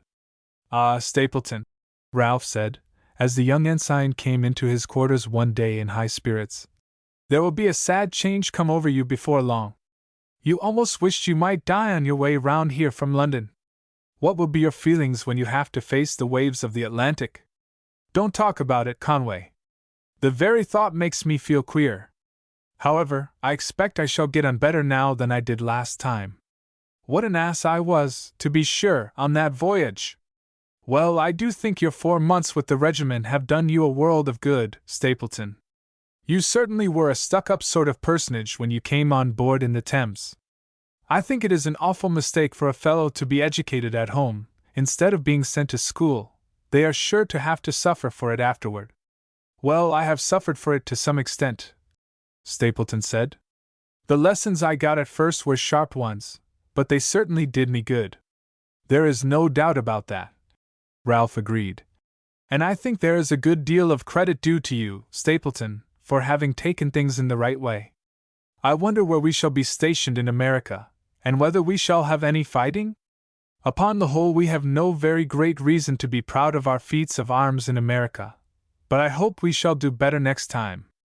You see, in the last struggle we knew nothing of their tactics, and were at a great disadvantage, but after fighting its way through the peninsula, I don't think there is any fear of the regiment not giving a good account of itself, if it is called upon to do so, out there." The next day an orderly came into the room just after mess dinner had commenced. He whispered to the adjutant, who at once rose.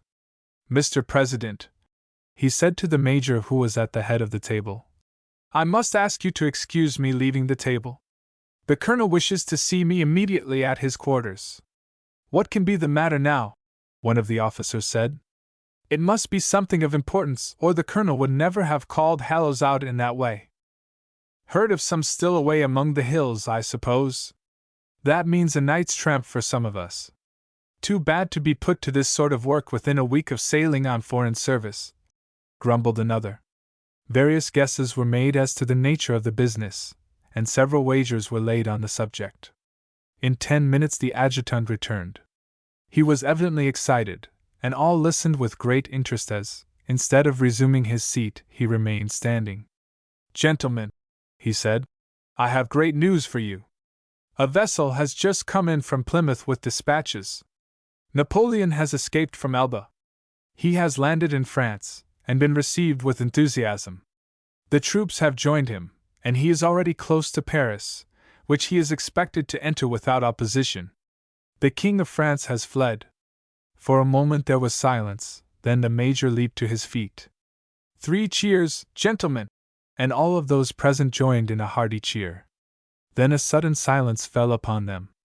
The first idea that had struck each man was that the news meant their again taking the field for another stirring campaign. Then the dismal thought occurred to them that the regiment was under orders for America. It soon found expression in words.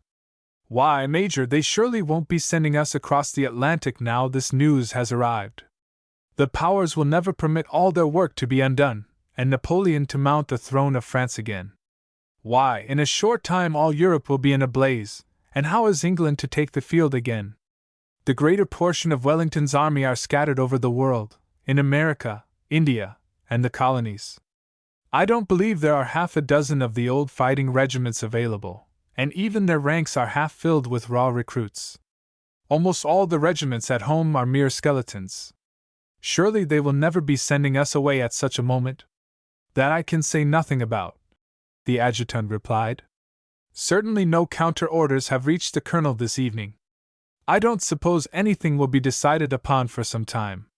The powers will all exchange notes and hold councils and spend weeks in talk before they make up their mind whether anything is to be done, and if so what, and long before they come to any decision on the subject we shall be on the other side of the Atlantic, and then, possibly, after all the trials and monotony of perhaps a 2 months' voyage, we may land there only to be fetched back again. I quite agree with you that England can put nothing worth calling an army in the field, and that it would be madness to send a fine regiment out of the country at the present moment. But everyone knows the lack of wisdom with which we are governed, and the miserable slowness of our military authorities. It is not likely even to occur to anyone to countermand our orders, but it will certainly be disgusting in the extreme to have to start just at the present moment. Beside, another officer said, it will be maddening to be 2 months at sea without news, and to know that perhaps all Europe is in arms and tremendous events going on, and we out of it altogether. I should think nothing will be done just at present, the Major said. Every country in Europe has been disbanding its armies just as we have since peace was proclaimed, and it will be a long time before any of them are ready to take the field in anything like force. Even Napoleon himself, great organizer as he is, will take some time to put all France under arms again. An army is a machine that cannot be created in a day. The soldiers have to be clothed, arms to be manufactured, the cavalry to be mounted, the artillery to be organized, and a field train got together. No, I should say that at least 4 months must elapse before fighting begins in earnest. With anything like a favorable wind we should be across in America in a month. If orders are sent out a month after we start we may be back in time for the opening ball. Judging from the past, it is likely to be a long business unseating Napoleon again, and if we are not in for the first of it we may be in plenty of time for a fair share of the fighting, always supposing that the authorities are sufficiently awake to the merits of the regiment to recall us. How is the wind this evening? One of the officers asked. It was westerly when we came in, Lieutenant Desmond said. Why do you ask? Why, as long as it blows from the west there is not much chance of the transports getting in here. That is so, the Major agreed. The question for us to consider is whether we ought to pray for a fair wind or a foul. A fair wind will take us quickly across the Atlantic, and will give us a chance of getting back in time. A foul wind may possibly give them time to make up their minds at the Horse Guards, and to stop us before we start. It is a nice question. There is no hope whatever, Major, that our government will make up their minds before the wind changes, not if it blew in 1 quarter longer than it has ever been known to do since the beginning of the world. Especially as not only they, but all the governments of Europe have to come to a decision. Oh, if we had to wait for that it would be hopeless. But at the same time, as it must be evident to any individual of the meanest capacity that something or other for which troops will be required will have to be done, surely a month ought to be sufficient for the idea to occur to someone in authority that it would be as well not to be sending soldiers abroad until matters are finally settled. I agree with you, the adjutant said. Therefore I think we had best decide that our hopes and wishes shall be unanimous in favor of a continuance of westerly winds. Never were the weathercocks watched more anxiously than they were by the officers and men of the 28th for the next fortnight. The elements certainly appeared favorable to their wishes, and the wind blew steadily from the desired quarter, so that it was not until 10 days after they were expected that the two transports which were to convey the 28th to America dropped anchor in Cork Harbor. Captain O'Connor rejoined the regiment on the evening before the transports arrived. He walked with 2 sticks, but this was a measure of precaution rather than of necessity. "I feel like an impostor," he said, laughing, as he replied to the welcome of his comrades. "I believe I could safely throw away these sticks and dance a jig. But the doctor has laid his commands on me, and my man, who has been ruling me with a rod of iron, will not permit the slightest infringement of them. He seems to consider that he is responsible for me in all respects, and if he had been master and I man he could not have behaved with grosser despotism." "I am glad to see you looking so well, O'Connor," Ralph said, shaking his captain warmly by the hand. "I don't know whether I do right in shaking hands with you, Conway," O'Connor said. "I have been thinking it over while I have been lying there, and I have come to the conclusion that it's you I have to thank for this affair altogether." There was a general laugh. "How do you make that out?" Ralph asked. "It's clear enough, now my eyes are opened. It was you who discovered that passage, and when you did so you said at once to yourself, 'Now, I will get O'Connor and Desmond to go down this place. They are safe to break their necks, and then I shall get all the honor and glory of the affair.' And so it came about. There were Desmond and I lying on the top of each other with the breath knocked clean out of our bodies, while you were doing all the fighting and getting the credit of the affair. I appeal to all friends here if it is not a most suspicious affair." There was a chorus of agreement. "We did not think it of you, Conway. A most disgraceful trick, ought to be sent to Coventry, ought to be drummed out of the regiment," mingled with shouts of laughter. "By the way, the trial of those fellows comes on next week," one of the officers said when the laughter subsided. "So if the transports don't come in you will be able to see the last of them, O'Connor. I shall have no objection to see that red rascal hung, but as to the other poor devils, I should be glad enough for them to get off. An Irish peasant sees no harm in making whiskey, and it's only human nature to resist when you are attacked. Beside, it was the Red Captain's gang that set them to fighting, no doubt. If it hadn't been for them I don't suppose there would have been a shot fired. I hope that's the view the authorities will take of it." As it turned out, this was the view taken by the prosecuting counsel at the trial. The Red Captain was tried for the murder of his officer and for the shooting of 2 constables in Galway, was found guilty, and hung. The others were put on trial together for armed resistance to His Majesty's forces, and for killing and slaying 3 soldiers. Their counsel pleaded that they were acting under the compulsion of the gang of desperadoes with them, that it was these and these only who had fired upon the soldiers as they ascended the rocks, and that the peasants themselves had no firearms. Indeed, it was proved that only 5 guns were found in the cave. He admitted that in their desperation at the last moment the men had defended themselves with pikes and bludgeons, but this he urged was but an effort of despair, and not with any premeditated idea of resisting the troops. He pointed out that as all the soldiers had fallen by gunshot wounds, none of the prisoners at the bar had any hand in their death. The counsel for the Crown did not press for capital sentences. 2 of the men, who had before suffered terms of imprisonment for being concerned in running illicit stills, were sentenced to transportation. The others escaped with terms of imprisonment. Chapter 14. The New Housemaid. Chapter 14. The New Housemaid. "What do you think of the new housemaid, Charlotte?" "As she has only been here 24 hours," Miss Penfold replied.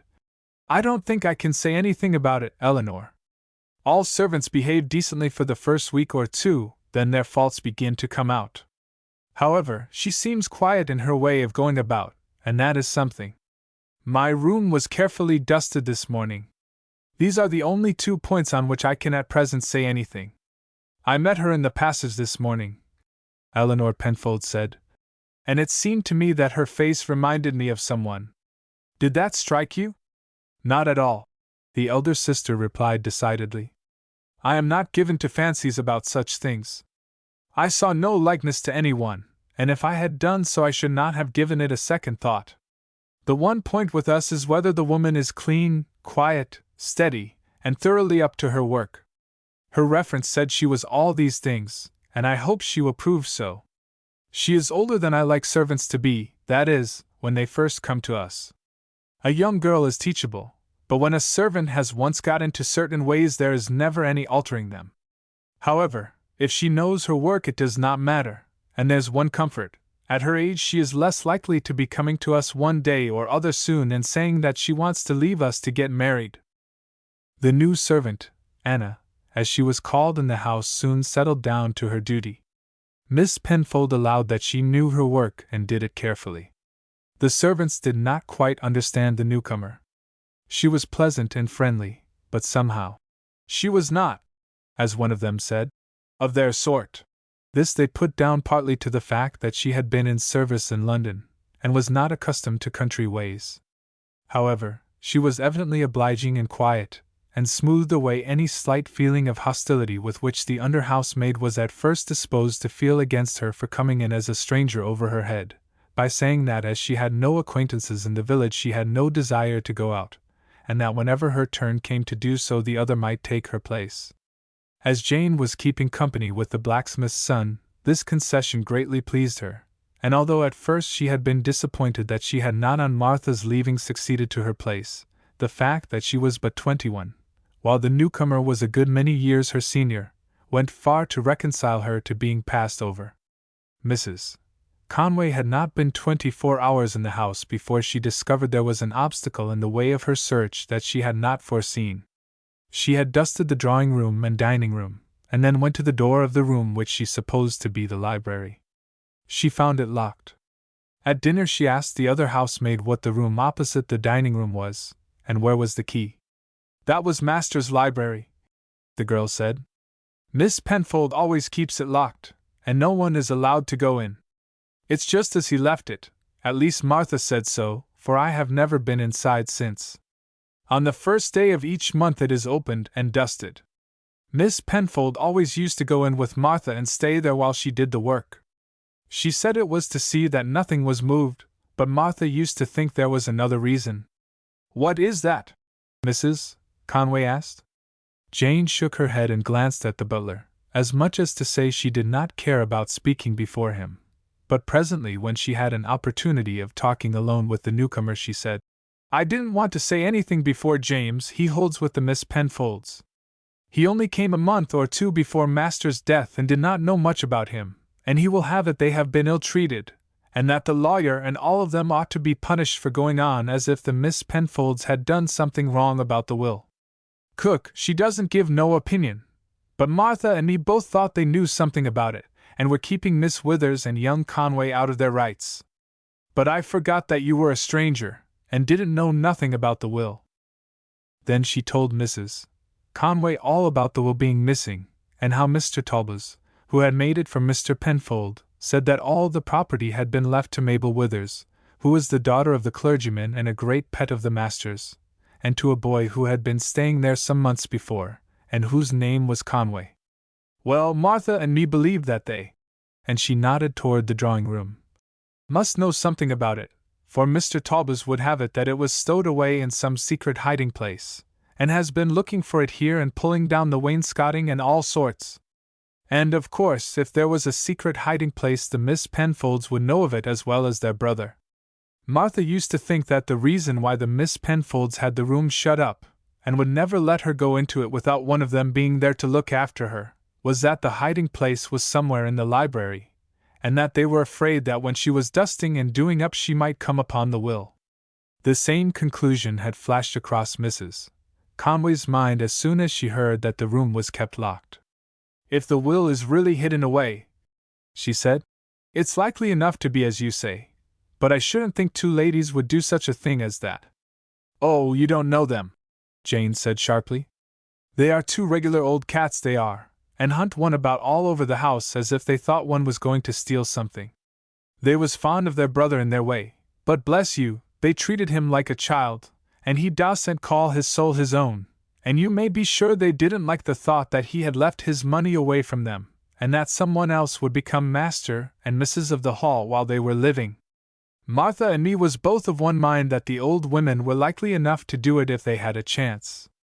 I would give a good deal if I could find the will myself just to see their faces, interfering old things. It was only 2 Sundays ago they told me after I came out of church that they didn't approve of the ribbons in my bonnet, just as if a girl was to go about as if she was a convict. But you say there were men searching here, Jane. How was it they didn't find it if it's in the library, and how was it the Miss Penfolds allowed them to search? They couldn't help it, Jane replied. There was an order from the court in London, or a judge or someone, and they couldn't stop it. They went away when the men came and didn't come back till it was all over. I don't know how it was that they didn't find it in the library, for they searched it regular. I was in there 2 or 3 times while they were at work, and they took out all the books from the shelves and pulled down a lot of the woodwork and turned it all upside down, but they couldn't find anything. Still, you see, it ain't a likely tale of theirs as they keeps the door locked because they want it to be just as he left it, when it's all been turned topsy-turvy and everything put out of its place. That's what Martha and me couldn't get over, though Martha told me they'd done their best to have it put just as it was, and there's paper and pens on the table, just to pretend it is exactly as it used to be and that no one hadn't been in. As if they cared so much about him. I call it sickening, that's what I calls it. The Withers don't come here now. They used to be often here in the master's time, but they are not friends with them now. Last Sunday the parson he made it hot for them, and preached a sermon about secrets being known and undiscovered things coming to light. Of course he didn't say nothing special about wills, but they felt it, I could see. Our pews on the opposite side of the church, and I could see their faces. Miss Penfold she got white, and pinched up her lips, and if she could have given a piece of her mind to the parson she would have done so, and Eleanor she got red and looked as if she was going to cry. She is a lot better than her sister, she is, and if any wrong's been done it's the old one that's done it, I am sure, and Martha always said so too. I could put up with the younger one very well, but I can't abide Miss Penfold. I am quite anxious to see the room, Jane, after what you have been telling me about it. Well, you will see it in about a week. It's always on the 1st of the month that it is done up, and you will see the old woman will go in with you, and watch you all the time like a cat watches a mouse. Martha used to say so, but there, as you are not from this part of the country, and she won't think as you know nothing about the will or care nothing about it, she won't keep such a sharp lookout after you as she did with Martha. Upon the following Sunday Mrs. Withers, on the way home from church, asked her husband with some anxiety whether he was not well. I noticed you were quite pale in church, James, and you lost your place once or twice, and seemed as if you really weren't attending to what you were doing? Then I am afraid, my dear, I seemed what I was, for I was tremendously surprised, and though I tried hard to keep my thoughts from wandering I am afraid I succeeded very badly. Surprised, James? What was it? I will tell you, my dear. You know that letter we had a fortnight ago from Mrs. Conway, and that we puzzled over it a good deal. After talking as usual about her being determined to find the will and set matters straight, she said that we might possibly see her before long, and begged us not to show any surprise or to seem to recognize her. Well, you know, we talked it over, and could make nothing of it. Now I know what she means. What? Did you see her in church today, James? I did, Amy, and where do you think she was? I can't guess, James. Why, where could she be, and where can she be staying if not with us? I didn't see her. Are you sure you are not mistaken? She was sitting behind you, Amy, which will account for your not seeing her. She was sitting in the Penfold servants' pew, in a plain straw bonnet and quiet clothes like the others. Among the Penfold servants, James. Are you dreaming? Not at all, my dear, there she was, sure enough. I could not possibly be mistaken. Mrs. Withers was silent for some time with surprise. But what can she be doing there, James? Do you mean to say that you think that she has really gone to service at the hall? That is what I do think, the clergyman replied.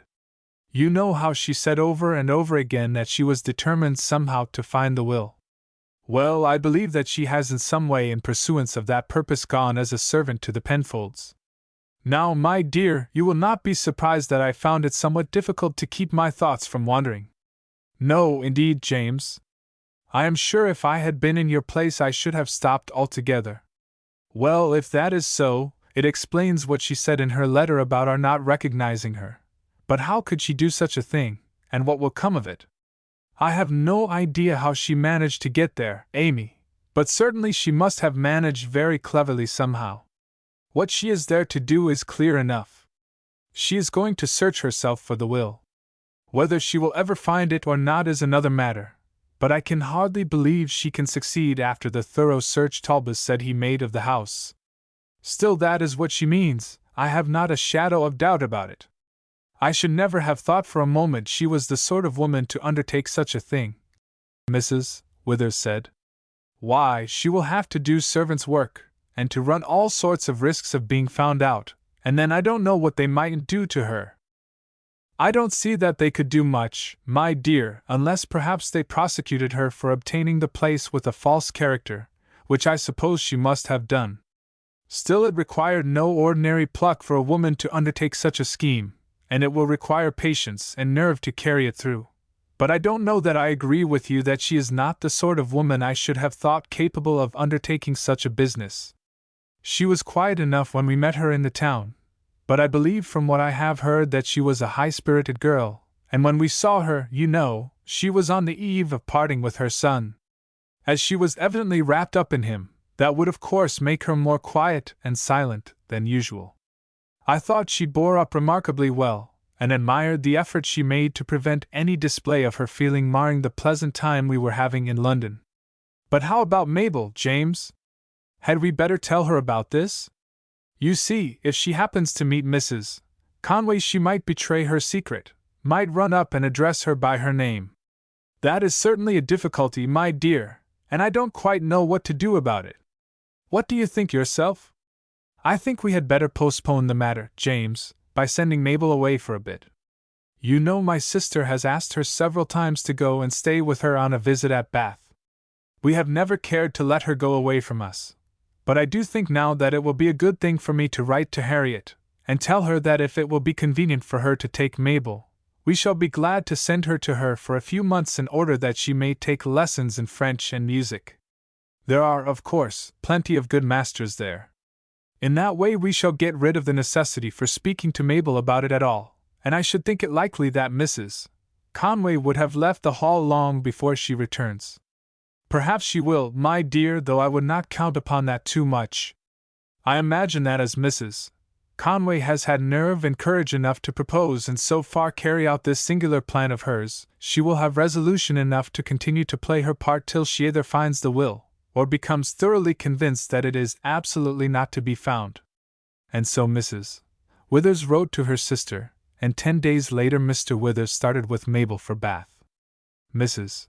Conway had some difficulty in restraining all show of excitement, and in assuming a passive and indifferent air as upon the first of the month Miss Penfold unlocked the door of the library and led the way into the room. This was my brother's library. You will understand, Anna, that I wish everything to remain exactly as it is. You will therefore be careful to place everything as you find it, each article of furniture, and the books and papers on the table. You will just sweep the floor and dust everything. Beyond that we wish nothing done to the room. Mrs. Conway began her work quietly. Miss Penfold watched her for some little time, and then said, "You will leave the door open, Anna. It is better to let the air circulate as much as possible. When the weather gets warmer you will also leave the windows open while you are at work, but the air is too damp at present. Would you like me to light a fire to air the room, Miss Penfold?" "Certainly not," Miss Penfold said decidedly. "There is no occasion whatever for it. If I have not returned by the time you have finished the room, come and tell me when you have done. I always make a point of locking the door myself." So saying, Miss Penfold went out, leaving the door wide open behind her. "Have you left her alone there?" Eleanor asked her sister as she entered the sitting-room. "Certainly I have," Miss Penfold said coldly. "I do wish you would not be so nervous, Eleanor. The woman can have no interest in this matter. She may have heard of it from the other servants, but it can be nothing to her. You know as well as I do that there is no chance of her stumbling upon it by accident. It was different with the last girl. Of course they were always talking about the will, and she might have tried, as a matter of curiosity, to find it, or she might have been bribed by those Withers or by that man Talbot, but it is different now. This woman can have no interest in it, and will only want to get her work done as soon as possible. My being always in the room with her as I was with Martha might excite comment. I should never have done it in Martha's case if you had not been so absurdly nervous, for you know very well there was no real danger of her ever finding the place however closely she looked for it. But now there's a change, it is quite time to drop it, or a rumor will be getting about that we are afraid of any of our servants remaining for a moment alone in the library. I wish we had never done it. I do wish we had never done it, Eleanor murmured pitifully. I am ashamed of you, Eleanor, Miss Penfold said coldly. You are worse than a child with your laments and complainings. What have we done? Nothing. We have no certainty that there is a will in existence, and if we had, it's not our business to assist to carry out a monstrous wrong against ourselves, and to put that woman's son as master here. How many times have we talked this over, and it's always the same. You keep on trembling at shadows. I should not care if it was not for the night, Charlotte. I am always dreaming that Herbert is coming to my bedside and looking so stern and angry, and saying, "Let justice be done." Bah! Miss Penfold said contemptuously. You must eat less supper, Eleanor. If you were not such a coward you would not dream such things. I have no patience with your folly. I know it is foolish, Charlotte, but I can't help it. My nerves were never as strong as yours. I quite agreed with you from the first about it. I think it was infamous that Herbert should have passed us over, and that it is not to be expected we should aid in the discovery of such a wicked will. Still, I can't help being unhappy about it, and lying awake at night and dreaming. No one can help their dreams. Your dreams are a mere repetition of your thoughts, Miss Penfold said scornfully. If you worry while you are awake, you will worry while you are asleep. We have done nothing criminal. We have meddled with no will, nor hidden one. We simply refuse to aid in the discovery of an unjust document, and by so doing prevent a great wrong being done to ourselves. To my mind the thing is perfectly simple, and my conscience wholly acquits me of any wrongdoing. Left to herself, Mrs. Conway took an earnest look round the room. Somewhere, no doubt, within its limits lay the key of the secret that would give wealth to Ralph. Where was it? The walls were completely covered by bookshelves. These were handsomely carved, and dark with age. One of the Penfolds had evidently been a bookworm, and had spared no pains and expense in carrying out his hobby. The housemaid had said that all the books had been removed, and that nothing had been found behind them. Still, there might well be some spring that had escaped their notice. At any rate, the ground must be gone over again. Then the spring might lie among the carved work of the bookcases themselves. This must be gone over inch by inch. That was evidently the first work to be done. The mantel and its supports were of richly carved woodwork. These, too, must be searched. In the first place, however, she had to carry out her work, and laying aside determinately all thought of the missing will, she began to dust and sweep. At the end of an hour, when she happened to turn round, she saw Miss Penfold standing in the doorway. She had not heard her footstep, and at once decided in her mind that it would be necessary to be extremely careful in her search, as at any moment Miss Penfold might look in upon her without warning. "Have you nearly finished, Anna?" Miss Penfold asked. "It will take me another hour at least to dust the woodwork properly, Miss Penfold. I have done the carpet and furniture." Miss Penfold made no remark but went away again. "She is not likely to come back for a few minutes," Mrs. Conway said to herself. "I think I can safely carry out one of my plans." She took from her pocket a ball of thin string, one end of which was attached to a tiny bradawl. Going into one corner of the room, she fixed the bradawl into the woodwork, then, unwinding the ball, proceeded to the other end of the room, straining the string tightly, and tied a knot to mark the length. Then she went back and crossed the room, and again make a knot to mark the width. Then she hastily gathered up the string, pulled the bradawl from the woodwork, and put them in her pocket. While she had been carrying this out, she retained a duster in one hand, and dusted the woodwork as she moved along, trusting that if Miss Penfold should look in, the string, which was of a dark color, would be unnoticed by her. However, she gave a sigh of relief when the operation was complete, and the string and bradawl hidden away. She then continued her work until in about 3/4 of an hour Miss Penfold again appeared. "I think that will do very well, Anna. It is quite impossible to get all the dust out of the carving. It would take you all day to go over it, and you would need steps for the upper part. That need only be done occasionally." She gave an approving glance round as she noticed that the new housemaid had carefully placed every article in the exact place in which she had found it. Mrs. Conway gathered up the brooms and dusters and left the room, Miss Penfold carefully locking the door after her. "That is something done," Mrs. Conway said to herself, "and will, I think, save me an immense deal of trouble. Tomorrow I will measure the rooms next to it. The passage runs along the side, and it is hardly possible that there can be any receptacle there. The wall is not thick enough for a place of any size. It must be at one end or the other, or else under the floor."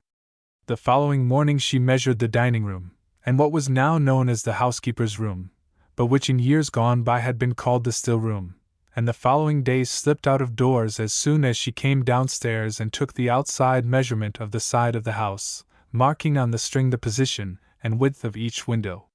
She had only now to make a plan and compare the figures. She found that between the back of the bookcase, for she had taken out a few books to ascertain its depth, and the panel of the dining room there was a thickness of 2 feet, but between the library and the housekeeper's room there were fully 5 feet unaccounted for.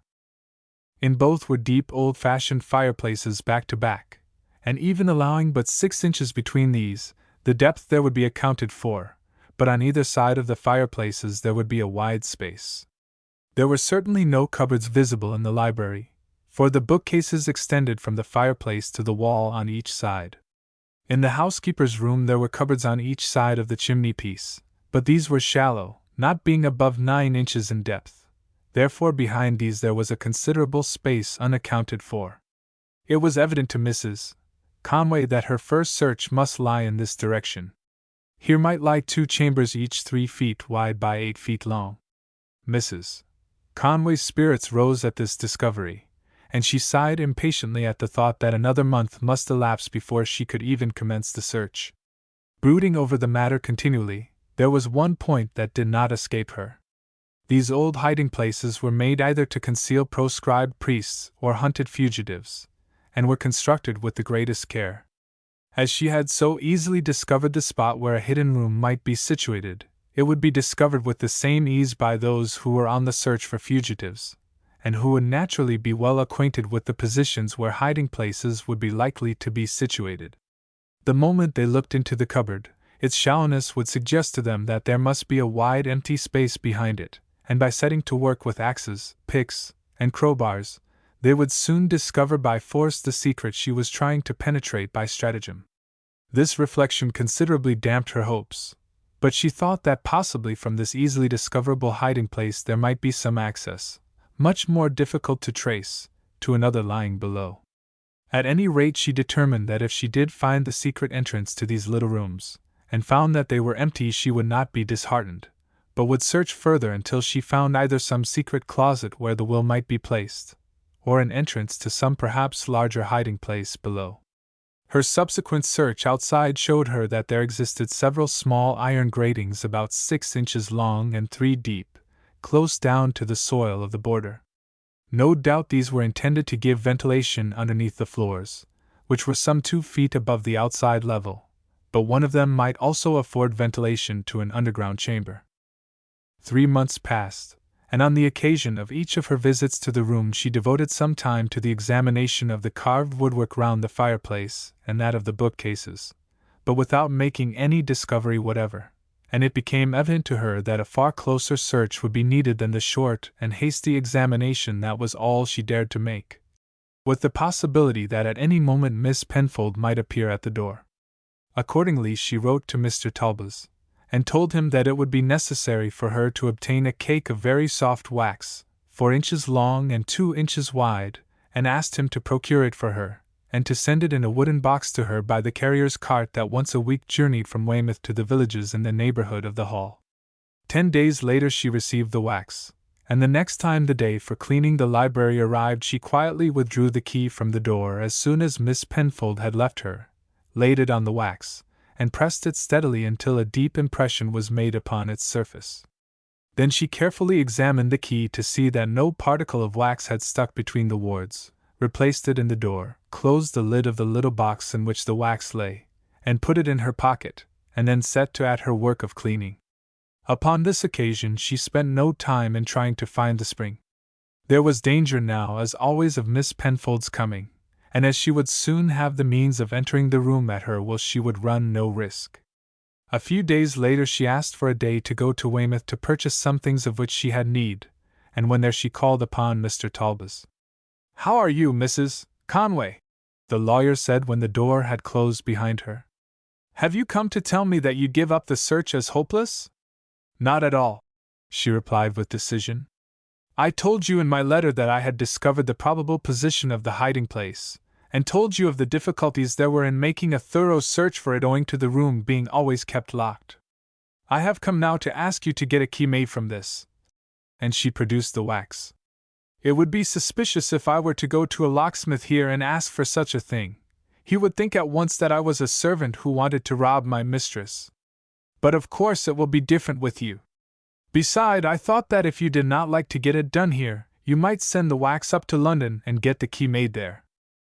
"This is becoming more and more serious, Mrs. Conway," Mr. Talbot said gravely. "Nothing very terrible could happen to you beyond being turned out of the house even were it discovered who you really are. But if you were found at night, and I suppose your intention is to work at night, in the library, with a false key in your possession, you might be arrested for an attempt at theft, and could only clear yourself by explaining before the magistrates who you were, and with what motive you were acting, which would give rise to much unpleasant talk, would render any pursuance of your plan impossible, and might not improbably induce these women to destroy the will, if they have not already done so. I am quite convinced they have not done that, Mr. Talbot. The anxiety they have about any one entering the room, and the manner in which Miss Penfold pops in occasionally to see what I am doing, is quite proof in my mind that the will is still in existence, for if they had destroyed it, they would have no further anxiety on the subject. No, I have thought it all over, and must run the risk. There is no other way of making a complete search, and in one night there by myself I could do far more than in a 12-month's visits as at present. There are 2 or 3 more things I wish you would procure for me. I want a man's coat and cap, rough ones such as a burglar might wear. You see, if by any chance I am met by those women going downstairs, or returning to my room, I must give them a start. Dressed up like that, and with a piece of crape over my face, I should be taken for a burglar. I don't think Miss Penfold is very easily frightened, but at the same time I fancy I might alarm her into returning to her room, and should be able to get back to mine before the house was roused. I shall always unfasten a window on the ground floor and lift it a little, so that it would be supposed that the intruder entered and escaped that way." Mr. Talbot smiled a little, but said, "It is a very risky business, Mrs. Conway. Miss Penfold is just the sort of woman to keep pistols in her bedroom. One must risk something when one is fighting for a fortune." Mrs. Conway said quietly, "I hope that I shall not be heard. There are always creakings and noises in an old house like that. The doors are thick and well-fitting, and there is little chance of my footsteps being heard. It is only by an accident, such as one of them being unable to sleep and getting up and walking over the house, that they are likely to run against me, and it is not probable she would have a pistol in her hand then. No, I do not think there is the least fear of anything of that sort. The only fear I have is of being detected in some other way before I have done what I have to do, and the risk of that grows less and less every day. I have been there over 4 months now, and am perfectly at home. I was at first afraid of a sudden meeting with Mr. Withers, or his wife, or Mabel, but that has passed away now. I saw he recognized me the first Sunday in church, and I wrote to him, of course sending the letter to Dover to be sent back from there. He answered me praying me to give up what he called my mad-brained attempt, and saying it made him and his wife quite unhappy to think of my being at the Hall. He told me that at present they had not told Mabel that I was there, but had sent her away to school at Bath. She is with an aunt, and will not be home again for some months, so I am safe from her. No, I am not in the least anxious about myself. I cannot say as much about Ralph. His regiment has just gone out to Belgium, and I suppose there will be fighting presently. I think of that more now than I do of this will, Mr. Talbot. If I had known what was coming, I would not have begun this search until it was all over. What use would it be for me to find the will if anything happened to him? It is clearly of no use my trying to dissuade you from carrying out your plans, Mrs. Conway, and although I cannot altogether approve of them, I will do my best to help you as far as lies in my power, and you shall have the key down very shortly. How shall I send it over? I have ordered a dress and some other things at Wilson's in the High Street. The dress has to be made up, and will not be ready for a week. I have told them there will be 3 or 4 other parcels, which they are to put in the box and send it on by the carrier. I have ordered a pair of boots to be made for me and 1 or 2 other things, and told them not to close the box until this day fortnight, by which time all the other things I have ordered will be sent in to them. I hope you will have got the key before that. Oh, yes, I should think it would be done in a week at latest. You certainly deserve success, Mrs. Conway, for you seem to provide for every contingency. Chapter 15. In Belgium. Chapter 15. In Belgium. There was a general feeling of depression in the regiment when it was known that the transports had arrived in harbor. As a rule, regiments embarking for service abroad start in high spirits, and whatever private regrets are felt at parting from friends, the troops march gaily down to the point of embarkation. But this was not the case as the 28th, with the band at its head playing "The Girl I Left Behind Me," passed through the streets of Cork on its march down to the spot 10 miles away where the transports were lying. There was not one from the colonel down to the youngest drummer boy but felt that he had been deprived of the chance of taking part in a stirring campaign, and that he was going into a sort of exile. The baggage had been sent on the previous day, and the regiment on arriving at the harbor was speedily transferred in large lighters to the 2 transports. "They are 2 fine ships anyhow," Captain O'Connor said to Ralph as the barge carrying his company approached the side of one of them. "Rather different craft to that in which we made our last voyage together. We shall have comfortable quarters on board her, and ought to make a pleasant passage if we have but decent weather." "Yes, if anything could make our voyage pleasant under the circumstances," Ralph replied dismally. "Oh, it's no use thinking any more about that," O'Connor said cheerfully. "We must make the best of matters, and hope that we shall soon be on our way back again. If not, I dare say we shall have a pleasant time in Canada.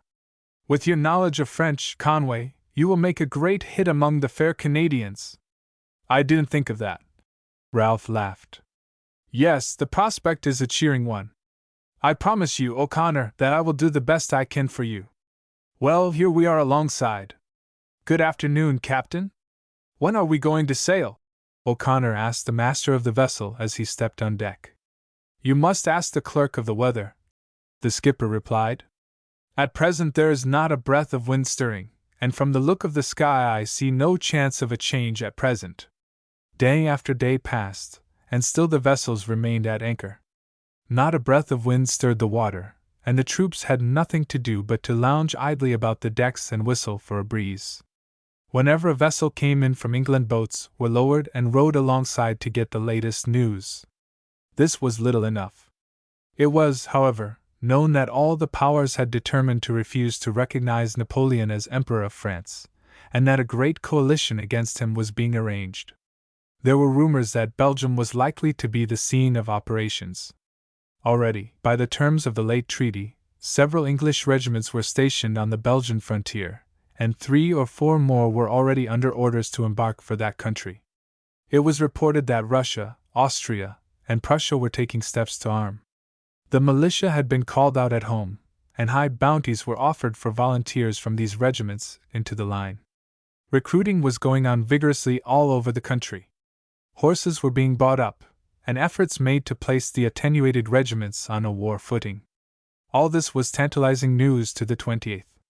The colonel was known to have written to influential friends in London, begging them to urge upon the authorities the folly of allowing a fine regiment like his to leave the country at such a moment. But little was hoped from this, for at any moment a change in the weather might place them beyond the possibility of a recall. 3 weeks passed, and then the barometer fell, and there were signs of a change. There was bustle and movement on board the ships, and even the soldiers were glad that the monotony of their imprisonment on board was about to come to an end, and their voyage to commence. The sails were loosed from their gaskets, and the sounds of the drum and fife struck up as the capstans were manned, the soldiers lending a hand at the bars, and the chains came clanking in at the hawse-holes. "There is a vessel coming in round the point," O'Connor said. "But we shall hardly get the last news. We shall be under way before she anchors." "She is signaling to the fort on the hill," Ralph said, as he watched the flags run up on the signal staff on the summit of Spike Island. "And they are answering down below there at the station in front of the commandant's house." A moment later a gun was fired. "That's to call our attention, I think," the skipper said, taking up his glass and directing it to the shore. "Yes, there is our number flying. Get the signal book, boy. Mr. Smith, run up the answering pennant."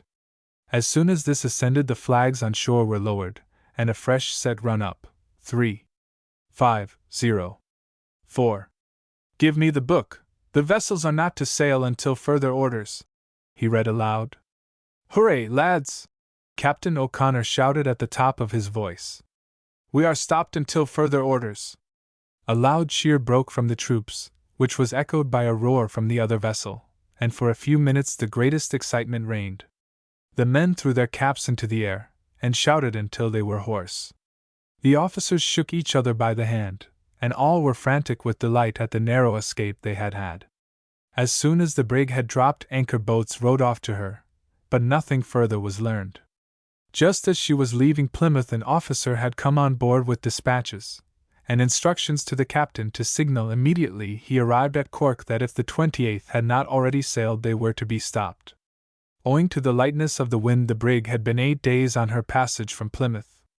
For another fortnight the regiment remained on board ship. The imprisonment was borne more patiently. Now they felt sure that they were not at any rate to be sent across the Atlantic. Then a vessel arrived with orders that the 28th were at once to proceed to Ostend, and 2 hours afterward the transport set sail. Belgium was hardly the spot which the troops in general would have approved of as the scene of operations, for the disastrous expedition to Walcheren was still fresh in men's minds. They would, moreover, have preferred a campaign in which they would have fought without being compelled to act with a foreign army, and would have had all the honor and glory to themselves.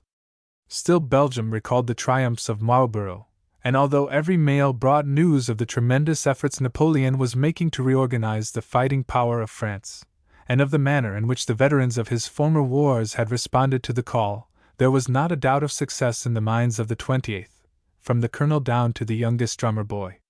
Ralph was sorry that he had not been able to pay a flying visit to his mother before his departure on active and dangerous service. He had been somewhat puzzled by her letters ever since he had been away. They had been almost entirely devoted to his doings, and had said very little about herself beyond the fact that she was in excellent health. She had answered his questions as to his various friends and acquaintances in Dover, but these references had been short, and she had said nothing about the details of her daily life, the visits she paid, and the coming in of old friends to see her. She had evidently been staying a good deal, he thought, with the Withers, and she kept him fully informed about them, although she did not mention when she went there or when she had returned. She frequently spoke about the missing will, and of her hopes it would some day be recovered, and had mentioned that the search for it was still being maintained, and that she felt confident that sooner or later it would come to light. But even as to this she gave him no specific details, and he felt that, even apart from his desire to see his mother, he should greatly enjoy a long talk with her, to find out about everything that had been going on during his absence. Mrs. Conway had indeed abstained from giving her son the slightest inkling of the work upon which she was engaged, for she was sure he would be altogether opposed to her plan, and would be greatly disturbed and grieved at the thought of her being in any menial position.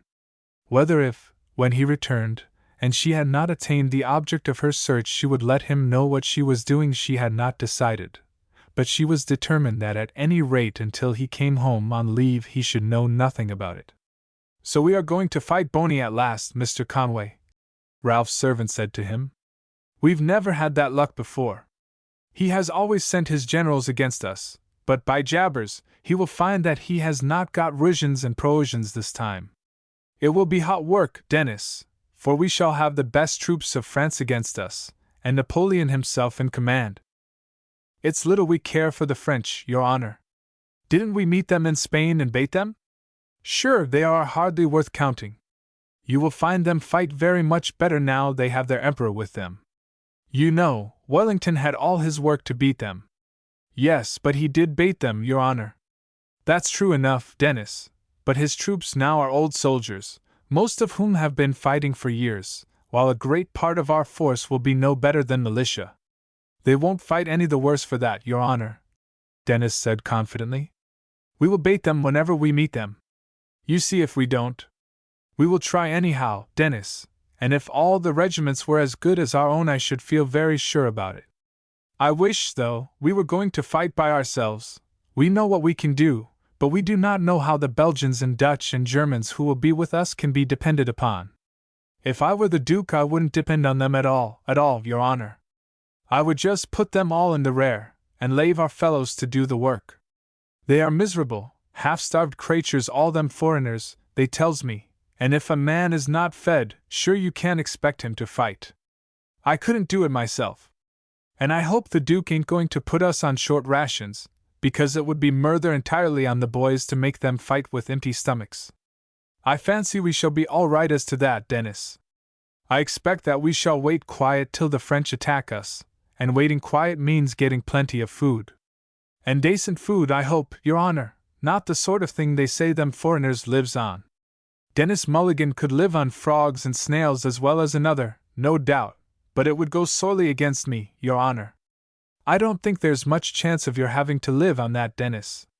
You will get rations there just the same as you did in Spain. What? Beef and mutton, your honor? I suppose they will bring them across from England? They may bring some across, Dennis, but I suppose they will be able to buy plenty for the supply of the army out there. What?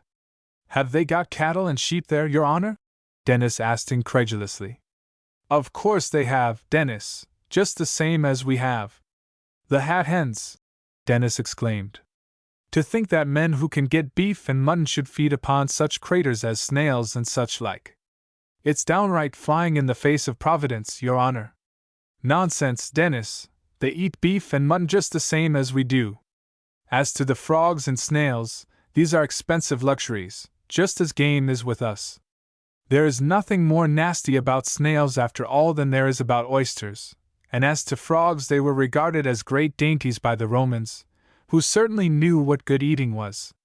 Sure, I am a Roman myself, your honor, so are most of the men of the regiment, but I never heard tell of such a thing.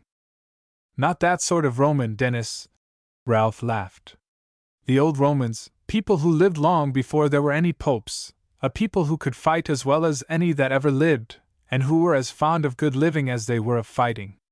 Well, your honor, there is no accounting for tastes. There was Bridget Maloney, whom I courted before I entered the regiment. Well, your honor, if you would believe it, she threw over a decent boy like myself, and married a little omadhaun of a man about 5 feet high, and with one shoulder higher than the other. That was why I took to soldiering, your honor.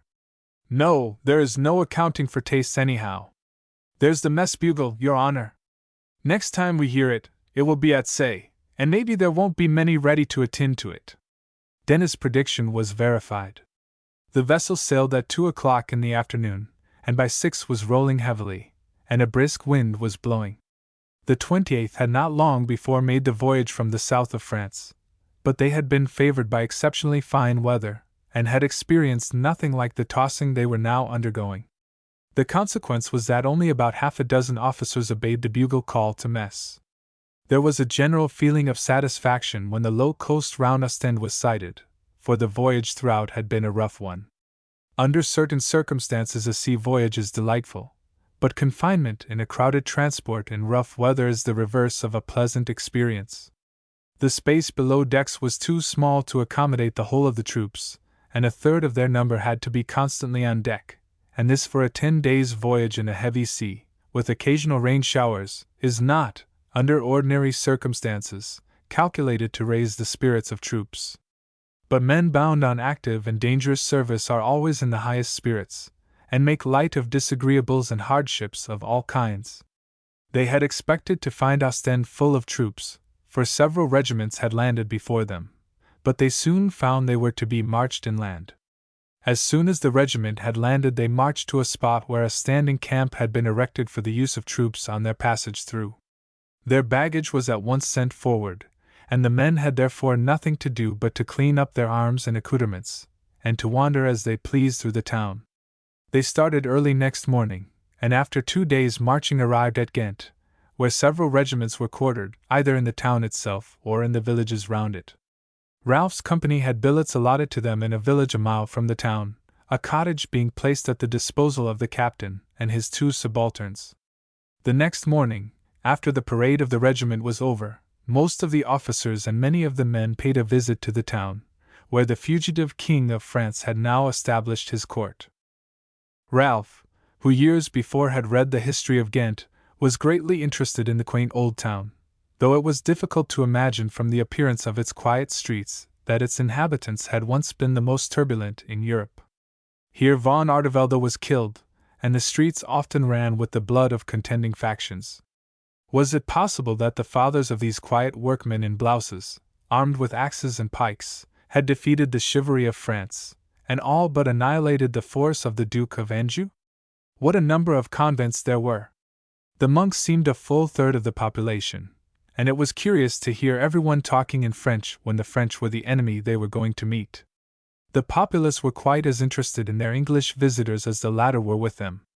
The English scarlet was altogether strange to them, and the dress of the men of the Highland Regiment, who were encamped next to the 28th, filled them with astonishment. For a fortnight the regiment remained at Ghent, then they with some others of the same division marched to Brussels, and took up their quarters in villages round the town. The 28th belonged to Picton's division, which formed part of the reserve concentrated round Brussels. The 1st Army Corps, consisting of the 2nd and 3rd divisions of Dutch and Belgians, and the 1st and 3rd of the British, extended from Enghien on the right to Quatre-Bras on the left. The 1st British Division were at the former town, the 3rd between Soignies and Rolks, while the Belgians and Dutch lay between Nivelles and Quatre-Bras. The 2nd Army Corps held the ground on the right of the 1st, and extended to Oudenarde on the Scheldt. The cavalry, with the exception of the Brunswick Brigade, were posted at Grammont, Mons, and Rolks, their outposts being thrown forward as far as Maubeuge and Beaumont. The Prussians were on the left of Wellington's force, and extended from Ligny through Namur toward Liege, their advanced posts being at Charleroi, where Ziethen's division had their headquarters. But although the Allied armies thus formed together the arc of a large circle covering Brussels, they were entirely distinct. The British drew their supplies from Ostend, on the right of their position, while Liege on the extreme left was the base of the Prussians. Napoleon's movements were uncertain. He might either advance upon Namur and cut off the Prussians from their base, or between Grammont and Oudenarde, by which measure he would similarly cut the British off from Ostend, or he might advance from Charleroi direct upon Brussels, breaking through at the point where Wellington's left joined the Prussian right. The Duke of Wellington believed that he would attempt the second of these alternatives, as in that case he would fall upon the British before the Prussians could come up to their assistance, and if successful would not only cut them off from the base of supplies, but would be able to march straight upon Brussels. It was to defeat this plan that the Duke posted the largest proportion of his British troops along the frontier, holding, however, 2 British divisions and the Brunswick and Nassau troops in and round Brussels, where they were nearly equidistant from any point that could be attacked, and could be moved forward as soon as the enemy's intentions became manifest. By the time that the whole of the forces were assembled, Wellington had 90,000 men under his orders. Blücher, the Prussian general, had 116,000, while Napoleon had 125,000 with which to encounter this vastly superior force. Upon the other hand, Napoleon's were all veteran troops, and the French had for a long time been accustomed to victory over the Prussians. Of Wellington's force fully a half were of mixed nationalities, Belgians, Dutch, Brunswickers, and Hessians, while his British division consisted chiefly of young troops, so hastily raised that a great number of them absolutely fought at Waterloo in the uniforms of the militia regiments from which they had been drafted. It seemed, however, a well-nigh desperate enterprise for Napoleon to attack so greatly superior a force.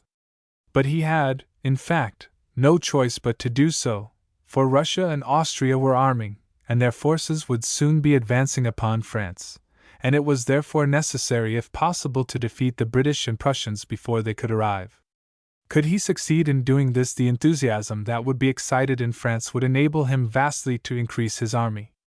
In the meantime, his confidence in his own military genius was unbounded, and the history of his past was contained many triumphs won under circumstances far less favorable than the present. During the weeks that elapsed while the three great armies were assembling and taking up their positions, the troops stationed round Brussels had a pleasant time of it. The city itself was crowded with visitors. Here were a number of the wives and friends of the officers of the various armies. Here were many of the French nobility, who had abandoned France upon the landing of Napoleon. Here were numbers of people attracted by curiosity, or the desire of being present at the theater of great events, together with a crowd of simple pleasure seekers, for Europe had for many years been closed to Englishmen, and as soon as peace had been proclaimed great numbers had crossed the Channel to visit Paris, and had traveled in Germany, Italy, and Switzerland. The news of Napoleon's return to France had occasioned a great scare among the tourists. A very few days sufficed for the desertion of Paris and other French towns, and so great was the crowd that the packet boats between Calais and Dover were insufficient to carry them. Many of the visitors to Paris, instead of leaving for England, made for Belgium, and were joined there by travelers hurrying back from Austria, Germany, and other parts of Europe, for none could say what course the events that would follow Napoleon's return from Elba might take. At Brussels, however, they felt safe.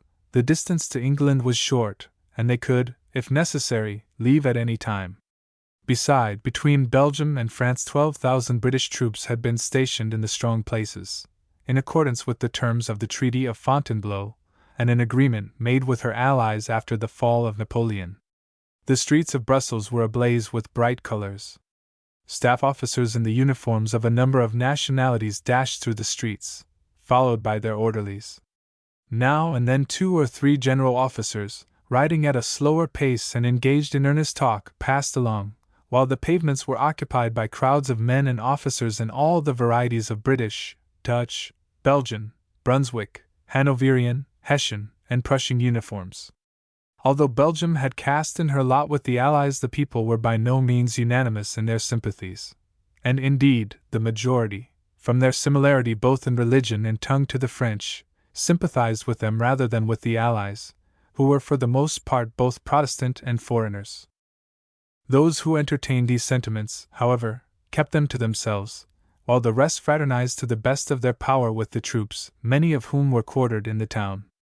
As for amusements, there were for the officers the theaters and an opera, while many of the ladies staying in Brussels kept almost open houses. Races and athletic sports were got up for the men.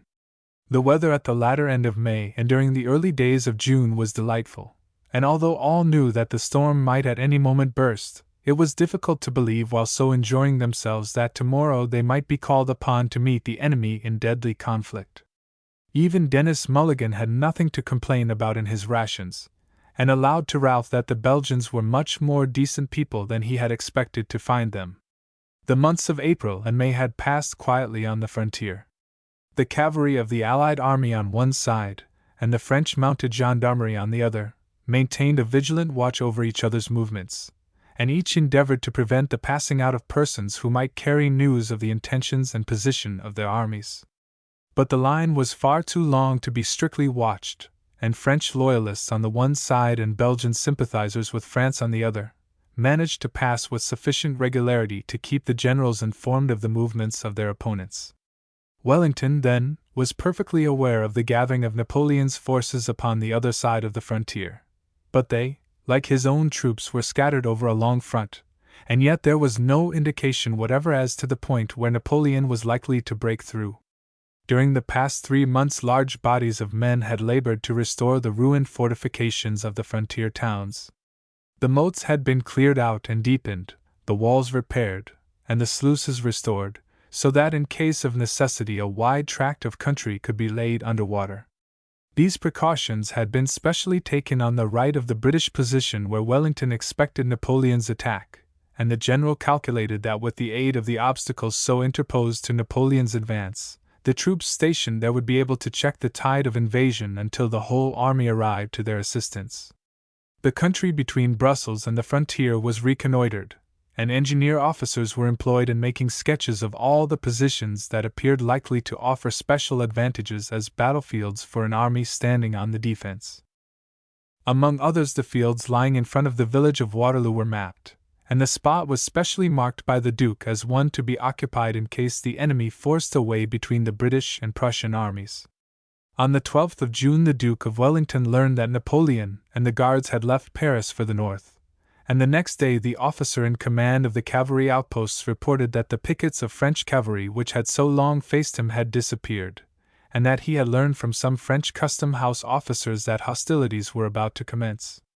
On the 15th of June, Ralph Conway had gone with Stapleton into Brussels as usual. Everything was going on with its accustomed regularity. A military band was playing in the park.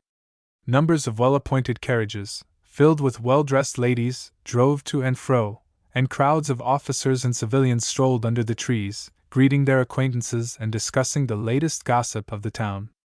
As to the coming of the French, the topic was so threadbare that no one alluded to it, and no stranger could have imagined from the aspect of the scene that three great armies were lying 30 or 40 miles away in readiness to engage at any moment in a desperate struggle. The great subject of talk was the ball that was to be given that evening by the Duchess of Richmond. This was expected altogether to outshine any of the other festivities that had taken place in Brussels during that gay season. It was about 4:30 in the afternoon that the young men saw Captain O'Connor approaching. "Can you young fellows keep a secret?" he asked. "I think so." Ralph laughed. "I suppose you are both going to the ball?" "Of course we are. We are both off duty, and Stapleton here is quite absorbed in the thought of the conquests he intends to make. Well, the secret is this. It is quite probable you will not go to the ball at all." "Why?" "How at that?" the young officers exclaimed simultaneously. "Is the regiment ordered away?" "Not yet, lads, but it may be. I have just seen the colonel. He dined with the Duke at 3 o'clock. There were a lot of officers there, and the Prince of Orange, who had just come in from the outposts for the ball, told him that the Prussians at Thuin were attacked this morning, and that a heavy cannonade was going on when he left. Orders were issued half an hour ago for the whole of the troops to be in readiness to march at a moment's notice.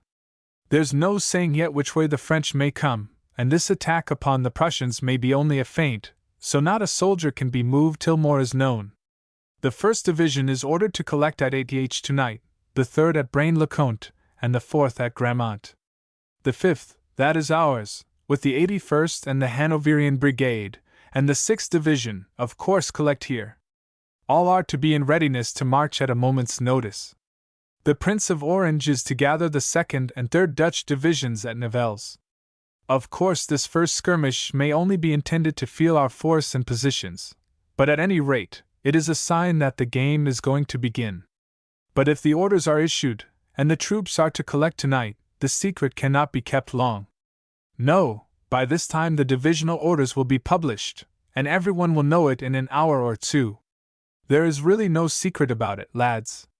If there had been, the colonel wouldn't have told me, and I shouldn't have told you. See, the news is circulating already." A change was indeed taking place in the position of the scene. The loungers were gathering in little groups, talking eagerly and excitedly. The orders for the concentration of the divisions had become known, though as yet all were in ignorance as to the reason for their issue. The three officers joined some of the groups and listened to the talk. The general idea was that the Duke had heard that the French were gathering for an attack, and these measures were merely precautionary. It might be days yet before the affair really began. Still, it was important news, and there were pale faces among the ladies at this sudden reminder that the assembly at Brussels was not a mere holiday gathering, but that war, grim, earnest, and terrible, was impending. "We had better be getting back to our quarters," Captain O'Connor said. "Everything will have to be packed up this evening." "But does this mean that the troops are to be under arms all night?" Stapleton asked. "That it does, Stapleton. Of course they won't be kept standing in line, but when troops are ordered to be in readiness to march at a moment's notice, On such a business as this, it means that they will all be assembled. Then probably they will be allowed to lie down, and perhaps will light bivouac fires. But it means business, I can tell you. Then I for one shan't go to the ball, Ralph said. No doubt it will be a pretty sight, but there have been lots of balls, and this bivouac will be a new experience altogether. I don't know that you are wrong, Conway, Captain O'Connor said. Beside, you will probably find the Colonel will issue orders that only a certain number of officers may go. I shall look in for an hour or two just to see the scene. But I don't know many people, and with a room full of generals and colonels, and 3 or 4 men to each lady, there won't be much chance of getting partners. When they reached the village, Stapleton said goodbye to them, as his company lay half a mile further on, and Captain O'Connor and Ralph entered their quarters. They found their servants busy packing up the baggage. What is this all about, O'Connor? Lieutenant Desmond asked. It is in orders that the whole division is to assemble tonight in readiness to march at a moment's notice. News has come that the French have attacked the Prussian outposts, and the Duke is not to be caught napping. Of course it may be nothing but an outpost skirmish, still it may be the beginning of operations on a grand scale. And there is an order, Desmond said dolefully, that only one officer in each company is to go to the ball. You want to go, Desmond? Well, of course I should like to go, and so would everyone, I suppose. However, it can't be helped, for of course you will go yourself. Well, I have made up my mind to look in for an hour or two. Conway doesn't wish to go. I'll tell you how we will arrange, Desmond. What the order means is that 2 officers must stop with their company. It doesn't matter in the least who they are, so that there are 2 out of the 3 with the men. Dancing will begin about 8 o'clock. I will look in there at 9. An hour will be enough for me, so I will come back to the company, and you can slip away and stop there till it's over. Thank you very much, Desmond said gratefully. And look here, Desmond. You had better arrange with your man to leave your undress uniform out, so that when you get back from the ball you can slip into it and have the other packed up. That's what I am going to do. I can't afford to have my best uniform spoiled by having to sleep in it in the mud. A captain's pay doesn't run to such extravagance as that. What will be done with the baggage if we have to march? Oh, I don't suppose we shall march tonight. But if we do, the quartermaster will detail a party to collect all the baggage left behind and put it in store. We needn't bother about that, especially when, for aught we know, we may never come back to claim it. But although O'Connor did not know it, the Duke had by this time received news indicating that the attack upon the Prussian outposts was the beginning of a great movement, and that the whole French army were pressing forward by the road where the Prussian and British army joined hands. At daybreak the French had advanced in 3 columns, the right upon Châtelet, 5 miles below Charleroi on the Sambre, the center on Charleroi itself, the left on Marchiennes. Zieten, who was in command of the Prussian corps d'armée, defended the bridges at these 3 points stoutly, and then contested every foot of the ground, his cavalry making frequent charges, so that at the end of the day the French had only advanced 5 miles. This stout resistance enabled Blücher to bring up 2 out of his other 3 corps, Bülow, whose corps was at Liege, 40 miles away, receiving his orders too late to march that day. The rest of the Prussian army concentrated round the villages of Flers and Ligny. Accordingly, at 10 o'clock in the evening, orders were issued by Wellington for the 3rd Division to march at once from Braine-le-Comte to Nivelles, for the 1st to move from Enghien to Braine-le-Comte, and for the 2nd and 4th Divisions to march from Étienne and Grammont on Enghien. No fresh orders were issued to the troops round Brussels, and although it was known at the ball that the troops were in readiness to march at a moment's notice, there were none except the generals and a few members of the staff who had an idea that the moment was so near at hand. The regiments stationed at a distance from Brussels were assembled in the park by 10 o'clock in the evening, then arms were piled, and the men permitted to fall out. Only a few lighted fires, for the night was warm. The artillery, however, who had all along been bivouacked in the park, had their fires going as usual, and round these many of the troops gathered, but the greater part wrapped themselves in their cloaks and went quietly to sleep. Ralph strolled about for an hour or two, chatting with other officers and looking at the groups of sleepers, and listening to the talk of the soldiers gathered round the fires. Among them were many old peninsular men, whose experience now rendered them authorities among the younger soldiers, who listened eagerly to the details of the desperate struggle at Albura, the terrible storming of the fortresses, and lighter tales of life and adventure in Spain. Many of the men whose quarters lay near the scene of assembly had been permitted to return to them, with strict orders to be ready to join the ranks should the bugle sound. Chapter 16. Found at last. Chapter 16. Found at last. As soon as Mrs. Conway received the box, she set to work in earnest. Directly the house was still and a sufficient time had elapsed for the Miss Penfolds to have fallen asleep, she rose from the bed on which she had lain down without undressing, put on the coat and hat, and made her way noiselessly down to the library. As she kept the lock well oiled, she entered noiselessly, and then locking the door behind her lighted a candle and commenced her search. On the 5th night she was rewarded by finding that the center of what looked like a solidly carved flower and the ornamentation of the mantelpiece gave way under the pressure of her finger, and at the same moment she heard a slight click. Beyond this nothing was apparent, and after trying everything within reach she came to the conclusion that it needed a second spring to be touched to reveal the entrance. It took her another 3 weeks before she found this. It was a slight projection, about as large as a button, in the inside of the chimney behind the mantel. Pressing this and the other springs simultaneously, the bookcase on the left of the fireplace suddenly swung open 3 or 4 inches. For a moment she stood breathless with excitement, hesitating before she entered, then she swung the bookcase open. There, as she had expected, was a little room 7 feet long by 4 deep, but, to her bitter disappointment, it was bare and empty. A few scraps of paper lay on the ground, but there was no furniture, chest, or boxes in the room. The revulsion was so great that Mrs. Conway returned into the library, threw herself into a chair, and had a long cry.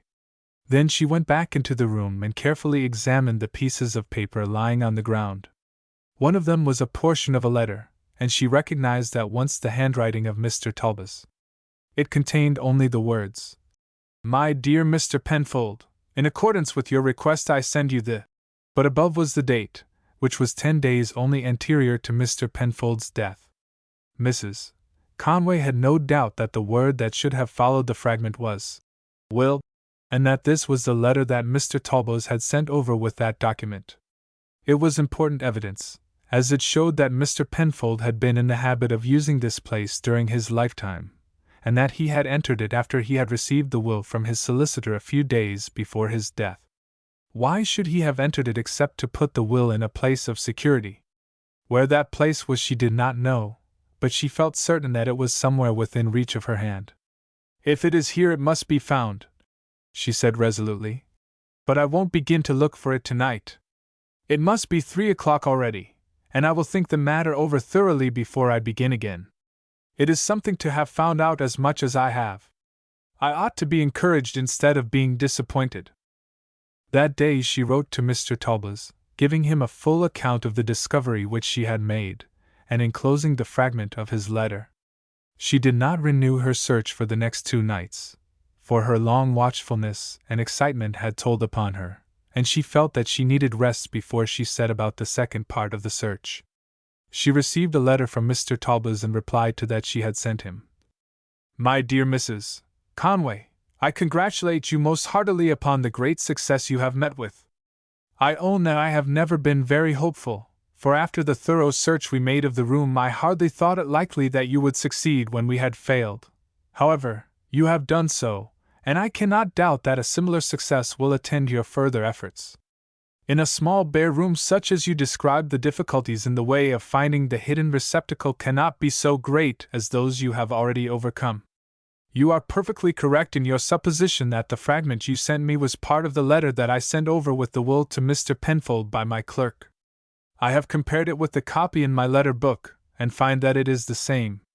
As you say, this letter proves conclusively that Mr. Penfold was in this secret room after he received the will, and one can assign no reason for his going there unless to put the will away in what he considered a secure hiding place.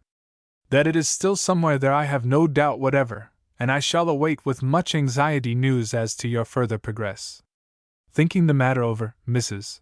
Conway had come to the conclusion that the hiding place could only be under one of the stone flags of the floor or in the wall against the fireplace, or rather in that part of it above the fireplace.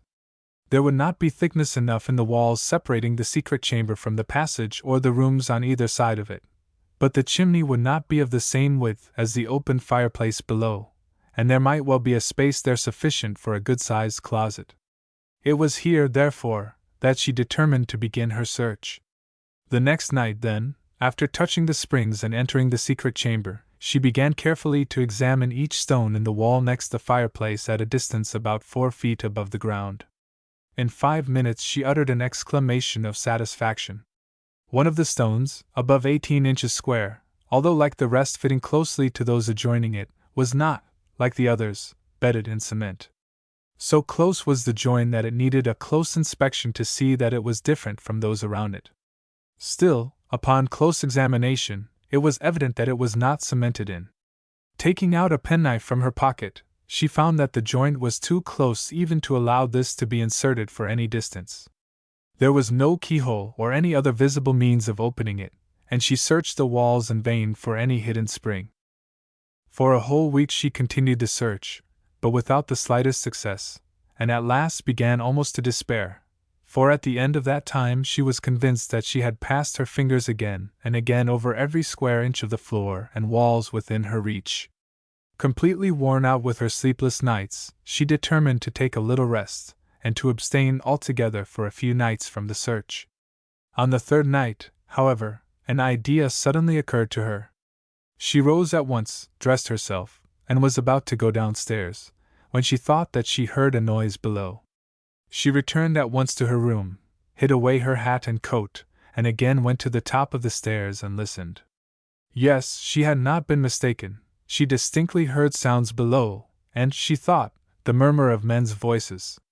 After a moment's thought she returned again to her room, took off her dress and threw a shawl round her shoulders, and then stole quietly down the stairs to the next floor and knocked gently at Miss Penfold's door.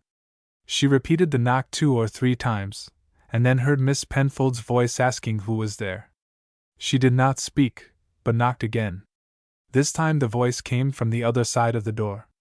"It is me, Miss Penfold, Anna Sibthorpe." The door was unlocked and opened. "What is it, Anna?" "There is someone in the house, ma'am. I can hear them moving about down below, and I think I can hear men's voices." Miss Penfold came out and listened. "Yes, there is someone there," she said. "Go and call the butler and the others. I shall be ready by the time you come down." In 2 or 3 minutes the servants, headed by the butler, who had armed himself with a blunderbuss that always hung in his room ready for action, came downstairs. Miss Penfold came out to meet them half-dressed. She had a pistol in her hand. The maids had armed themselves with pokers and brooms. "Have you looked to the priming of your blunderbuss?" Miss Penfold asked quietly. "No, ma'am." "Well, then, look now," she said sharply. "What's the use of having a weapon if you don't see that it's in order?" "It's all right, ma'am," the butler said, examining the priming. "Well, then, come along and don't make a noise." They went downstairs noiselessly, and paused when they reached the hall. The sounds came from the drawing-room. Miss Penfold led the way to the door, turned the handle, and flung it open. 3 men were seen in the act of packing up some of the valuables. They started up with an exclamation. Miss Penfold fired, and there was a cry of pain. A moment later there was a roar as the blunderbuss went off, the contents lodging in the ceiling. Without hesitating for a moment the 3 men made a rush to the open window, and were gone. "John Wilton," Miss Penfold said sternly, "you are a fool. I give you a month's notice from today. Fasten up the shutters again and I'll go off to bed." And without another word she turned and went upstairs.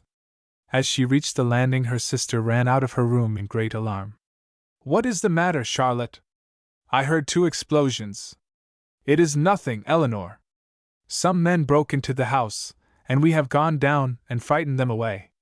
I did not think it was worth while disturbing you, as you are so easily alarmed, but it is all over now, and the servants are shutting up the house again. I will tell you all about it in the morning. Go to bed again at once, or you will catch cold." Good night. Directly Miss Penfold had gone upstairs, a hubbub of talk burst out from the female servants. It's disgraceful, John! With that great gun you ought to have shot them all dead. It went off by itself, John said, just as I was going to level it. Went off by itself, the cook said scornfully. It never went off of itself when it was hanging above your bed. Guns never go off by themselves, no more than girls do. I am surprised at you, John. Why, I have heard you talk a score of times of what you would do if burglars came, and now here you have been and knocked a big hole in the ceiling. Why, Mrs. has 20 times as much courage as you have. She shot straight, she did, for I heard one of the men give a squawk. Oh, you men are pitiful creatures, after all. You wouldn't have been so mighty brave, cook, if Miss Penfold and me hadn't been in front of you. A lot of use you were, the cook retorted. 6 feet 1 of flesh, and no heart in it. Why, I would have knocked him down with a broom if I had been within reach of him.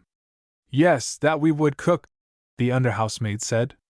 I had got my poker ready, and I would have given it them nicely if I could have got within reach. Miss Penfold was just as cool as if she had been eating her breakfast, and so was we all except John.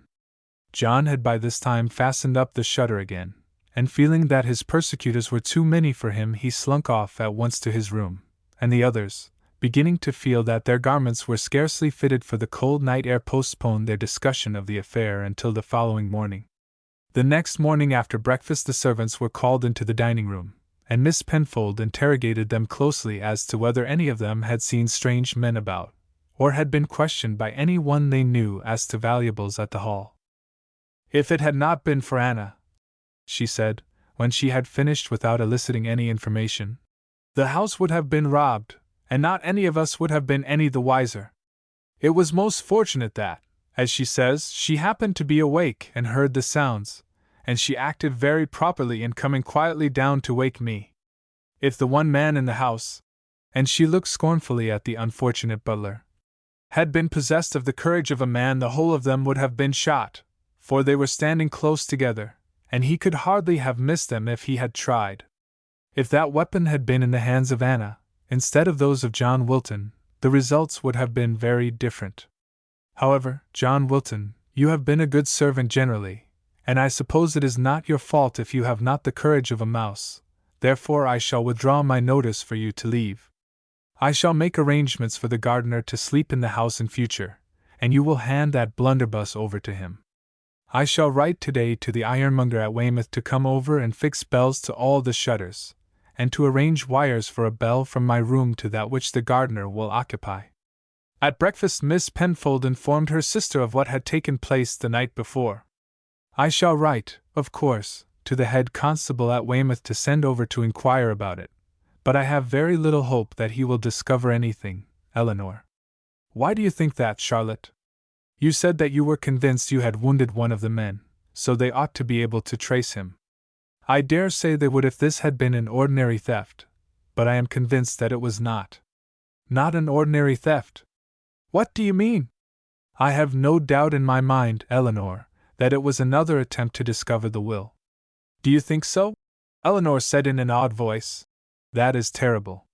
But you said the men were engaged in packing up the candlesticks and ornaments. Oh, I believe that was a mere blind. Of course they would wish us to believe they were simply burglars, and therefore they acted as such to begin with. But there has never been any attempt on the house during the 40 years we have lived here.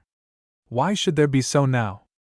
If Anna had not fortunately heard those men, I believe that when they had packed up a few things to give the idea that they were burglars, they would have gone to the library and set to ransack it and find the will. But they would never have found it, Charlotte. It is too well hidden for that. There is no knowing, Miss Penfold said gloomily. So long as it is in existence, we shall never feel comfortable. It will be much better to destroy it. No, no, Eleanor exclaimed. We agreed, Charlotte, that there was no reason why we should assist them to find it, but that is altogether a different thing from destroying it. I should never feel happy again if we did. As for that, Miss Penfold said somewhat scornfully, you don't seem very happy now. You are always fretting and fidgeting over it. It is not I who am fancying that these burglars came after the will, Eleanor answered in an aggrieved voice. No, that is the way with timid people, Miss Penfold said. They are often afraid of shadows, and see no danger where danger really exists. At any rate, I am determined to see whether the will really is where we suppose it to be. If it is, I shall take it out and hide it in the mattress of my bed. We know that it will be safe there at any rate as long as I live, though I think it wiser to destroy it. No, no, Eleanor exclaimed. Anything but that. I sleep badly enough now, and am always dreaming that Herbert is standing by my bedside with a reproachful look upon his face. I should never dare sleep at all if we were to destroy it. I have no patience with such childish fancies, as I told you over and over again, Miss Penfold said sharply. If I am ready to take the risk of doing it, I do not see that you need fret about it. However, I am ready to give in to your prejudices, and indeed would rather not destroy it myself if it can be safely kept elsewhere. At any rate, I shall move it from its hiding place. We know that it is there and nowhere else that it will be searched for, and with it in my room we need have no more uneasiness. I can unsew the straw palliasse at the bottom of my bed, and when it is safely in there I shall have no fear whatever. Of course you can do as you like, Charlotte, Eleanor said feebly. But for my part one would much rather go on as we are. We don't know now that the will really exists, and I would much rather go on thinking that there is a doubt about it. Very well then, go on so, Eleanor. You need ask no questions of me, and I shall tell you nothing. Only remember, if I die before you, don't part with the palliasse on my bed. Mrs. Conway thought a good deal during the day about the events of the night before, and determined to be more cautious than ever in her operations, for she thought it probable that Miss Penfold would be even more wakeful and suspicious than before. She would have left the search alone for a few days had it not been for the idea that had taken her from her bed the night before. It had struck her then as possible that the spring opening the secret closet might be in the chimney behind it, and that it was necessary to touch this from the outside before opening the door of the secret room. She was convinced that had there been a spring in the room itself she must have discovered it, but it never before struck her that it might be at the back of the closet. She felt that she must satisfy herself on this point whatever the risk of discovery. Accordingly, at the usual hour she made her way downstairs. She had put the key in the door, and was in the act of turning it when she heard a noise upstairs. She opened the door and stood looking up the stairs. In a moment she saw a light, and directly afterward Miss Penfold appeared at the top holding a candle in her hand. Knowing she was as yet unseen, Mrs. Conway entered the library and closed the door behind her. Then she hurried to the fireplace, touched the two springs, pulled the bookcase open and entered the secret chamber, and closed the bookcase behind her. She had often examined the lock, thinking that the secret spring of the closet might be concealed here. It was a large old-fashioned one, and moved two bolts, one at the top of the door and one at the bottom. These she had already discovered could be easily opened from the inside. She imagined that Miss Penfold was merely going round the house to see that all was secure, and she had, contrary to her practice, taken the key from the door of the library in order that Miss Penfold might enter it if she chose. But the thought now flashed across her that possibly she might intend to open the secret room, and to prevent this she now thrust the barrel of the pistol she carried in between the back of the bolt and the piece of iron against which it shot, so that the action of the springs could not throw it out of its place. Breathlessly she listened. Presently she heard a sharp click in the wall behind her. She had scarcely time to wonder what this meant when she heard a sound in the lock close to her. It was repeated again and again. Then she felt a slight tremor of the door, as if somebody was trying to shake it. Her heart almost stood still. Miss Penfold was evidently trying to open the chamber, and though she knew the lock could not open so long as she held the pistol in the place, she felt her breath coming fast and her heart beating. For 5 minutes the attempts to open the door continued. Then all was still again. For half an hour she remained without moving. Then, as all continued quiet, she guessed that Miss Penfold, finding the springs did not act, had returned to her room.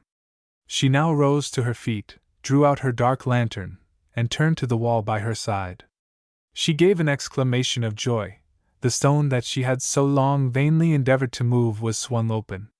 Miss Penfold, who of course had the secret, had touched the spring outside before attempting to open the chamber, and the stone, which was set in iron, had swung open on a hinge. In a moment Mrs. Conway explored the contents. The closet was about 2 feet square by 9 inches in depth, and contained 2 shelves. There were several papers in it, and the very first upon which she placed her hand was marked, "The Last Will and Testament of Herbert Penfold." So overwhelmed was Mrs. Conway at this termination to her long search that she sank on the ground, and it was some time before she could collect herself sufficiently to consider what was her best course. It was evident that for some reason Miss Penfold had been about to visit the secret room to see that the will was still in safety. The failure of the springs to act had, of course, disconcerted her, but she might try again in the morning, and would then be able to enter the room, and would discover that the will was missing. It was clearly the best course to make off at once. She remembered now that she had noticed a tiny hole no bigger than a nail hole in the door, and had found that upon the other side it was just above a row of books in the shelves somewhat lower in height than the rest, and was evidently intended to enable the occupant of the chamber to obtain a view of the library, and see whether that room was occupied. She applied her eye to it at once, and saw that all was dark. Concealing the lantern again beneath her coat, she drew back the bolts gently and stepped out. Then she went to one of the windows, took down the bell, carefully unbarred the shutters, threw up the window, and stepped out. She sped across the garden, down the drive, and through the gate, and then hurried at the top of her speed toward the village. She had gone about half the distance when she heard a horse's footsteps approaching. The road ran between 2 high hedges, and there was no place for concealment. She therefore walked along by the edge of the road close to the hedge, hoping that the horseman would pass without noticing her. His eyes, however, were too much accustomed to the darkness. He reined in his horse when he came to her, and a moment later the light of a small lantern fell on her face. "Who are you?" a voice asked. "And where are you going?" "I am going to the vicarage," she said, "to see Mr. Withers." "A likely story that," he said. "What is this? A woman with a man's hat and coat! There is something wrong here." And leaning down he caught her by the collar. She saw by the light of his lantern that he was a mounted patrol. "It is quite true, constable," she said. "I have put these things on in a hurry, but I am going to see Mr. Withers on a question of life and death. Take me to the vicarage, and if when you get there you find my story is not true you can lock me up if you like." The constable was puzzled. The voice was apparently that of a lady, and yet her attire, and her presence abroad at 2 o'clock in the morning, was suspicious in the extreme.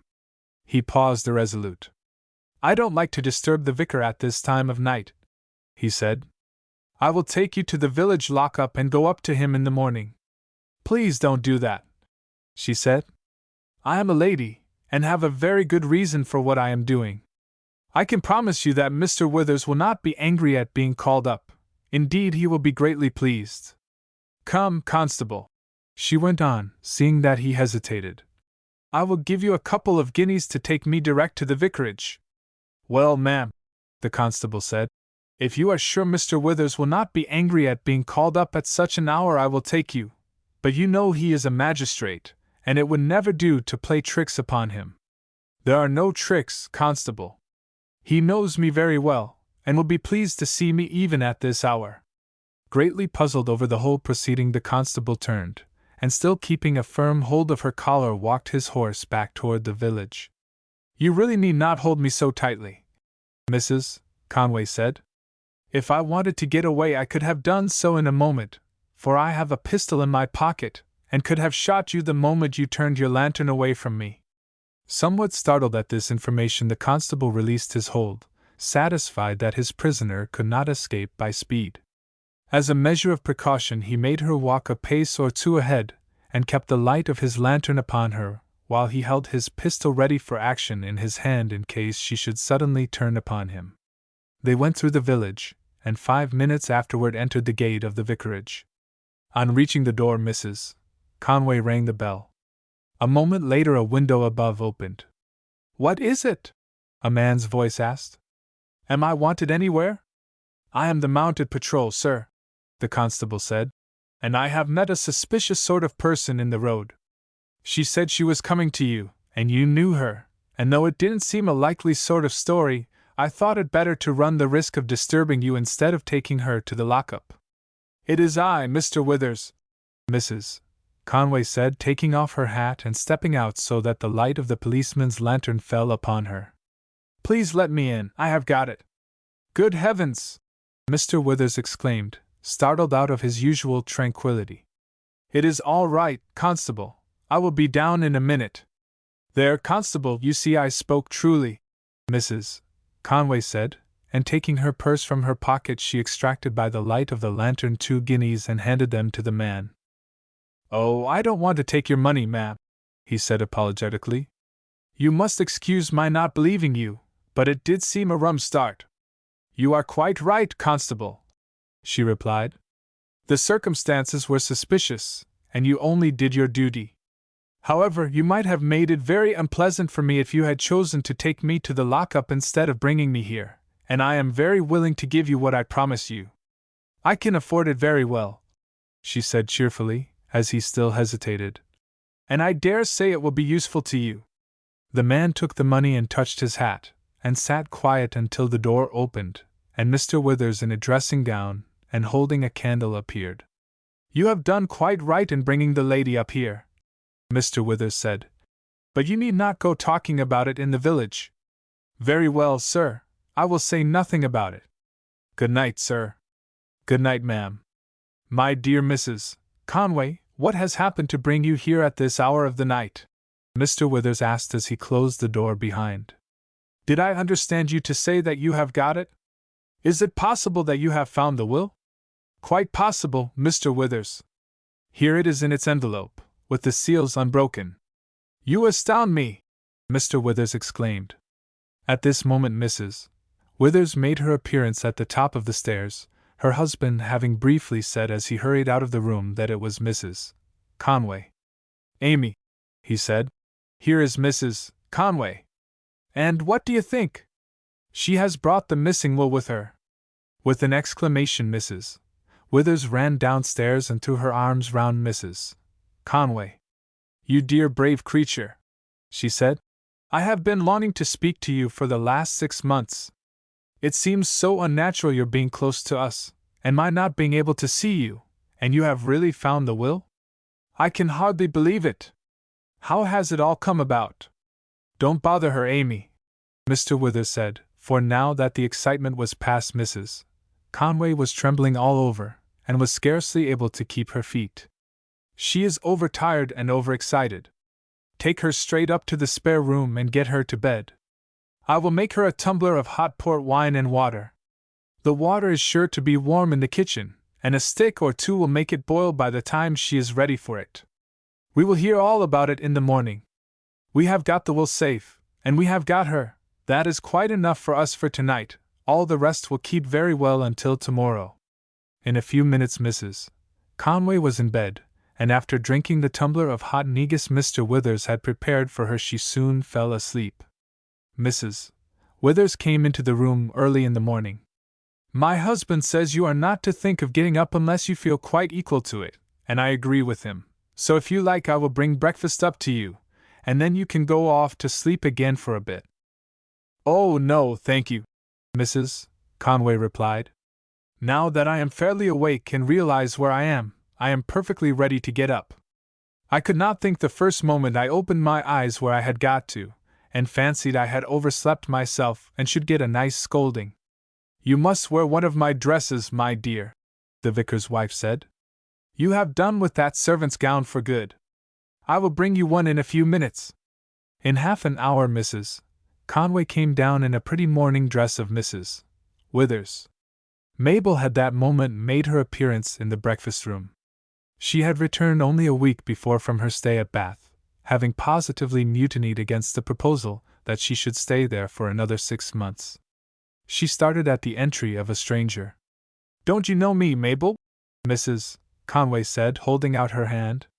Why, Mabel exclaimed. It's Mrs. Conway. When did you come, and what have you been doing to yourself? Why, your hair is quite a different color. What does it all mean, Mama? She asked in bewilderment. Mrs. Conway came last night, Mabel, after you were in bed. But you didn't tell me she was coming, Mama. We didn't know ourselves, dear. She arrived quite unexpectedly. And Mabel stopped. And I have got on one of your Mama's dresses. Mrs. Conway laughed, interpreting Mabel's look of surprise. Yes, dear, and as you say, I have dyed my hair. But why, Mrs. Conway? It was such a pretty color before. And it will be again some day, I hope, for I am not going to dye it any more. I am glad of that, Mabel said frankly. For you look quite different somehow. But why did you do it? And why, is there anything the matter, Mrs. Conway? She broke off suddenly. That you come here without being expected, and are wearing one of Mama's dresses, and have dyed your hair, and look so different altogether? Have you heard anything about Ralph? You will hear all about it presently, Mabel. Mr. Withers, who had just come into the room, said. You owe a great debt of gratitude to Mrs. Conway, as you will hear presently, for she has for 6 months been working in the interest of Ralph and you. Now don't open your eyes so wide, but sit down to the table. After we have had breakfast, Mrs. Conway will tell us all about it. By the way, Mrs. Conway, have you heard the news? What news, Mrs. Withers? In the newspaper I got yesterday evening it was said that a dispatch had just been received from the Duke of Wellington saying he had news that Bonaparte was advancing, and that he had just issued orders for the troops to march forward to support the Prussians, who were likely to be first attacked. No, I had heard nothing about it, Mrs. Conway said, turning pale. Then there is going to be a battle, and Ralph will be engaged. You must not alarm yourself, the vicar said. You know the troops are very widely scattered, and his regiment may not be up in time. Beside, you see, the Prussians are likely to be first attacked, and they may beat the French before the English get up to join in the battle. Now, Mrs. Conway, Mr. Withers said when they had finished breakfast, please take pity on us and tell us all about it. Is Mabel to go away, or is she to hear it all, James? Mrs. Withers asked. What do you think, Mrs. Conway? I see no reason whatever against her hearing. Mabel is fast growing up. You are past 15 now, are you not, Mabel? Yes, Mrs. Conway. Then I think she has a right to hear all about it.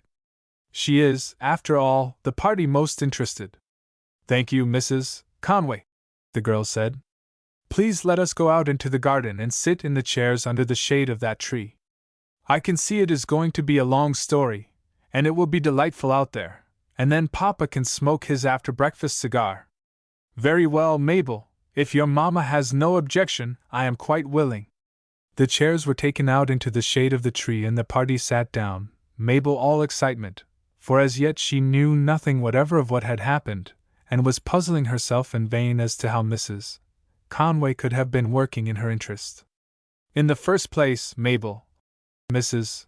Conway began, I suppose you have no idea why you were sent away to Bath? Mabel opened her eyes in surprise. I thought I went there to get lessons in music and French and dancing. Well, you did go for that purpose, but for something else also. You were sent away in order that you might not see me. Not see you, Mrs. Conway? Why, you must be joking. Why, Papa, what reason could there possibly be why I should not see Mrs. Conway? And beside, you never told me in your letter that she had been here. I have not been here, at least not in this house, but I was in the church every Sunday. I was there before you went away, although you did not see me. I was sitting in the pew with the hall servants. With the hall servants? Mabel repeated in astonishment. What did you sit with them for? And where were you staying? And why did you come to the church every Sunday and not come here? That's just the story you are going to hear, Mabel. You heard, of course, that it was Mr. Penfold's intention to leave you half his estates? Yes, I heard that, and then there was no will found, so of course I didn't get it. No, my dear, but as we all believed that there was such a will, we were naturally unwilling to let the matter rest. Still, the chance of finding it seemed very remote. You remember we spoke to you about it when they offered you that 100 a year. Yes, Papa, you told me then that you thought they were keeping me out of my rights, and that was why I ought to refuse to take it. Yes, you did say they were keeping Ralph out too, and that was partly why you thought I ought not to agree to take the money, and of course I thought so too, because that would seem as if we had deserted Ralph. Well, Mabel, at that time the chance of our ever hearing anything of the will was so remote that I think both your mother and myself had entirely given up hope, and I am sure we should never have taken any more steps in the matter. Fortunately, Mrs. Conway possesses a great deal more energy and perseverance than we have, and when she found that we gave it up, and that Mr. Talbot gave it up, she determined to take the matter in her own hands. Now she will tell us how she has succeeded, and you must listen quietly and not ask more questions than you can help till she has finished. Well, my dear, Mrs.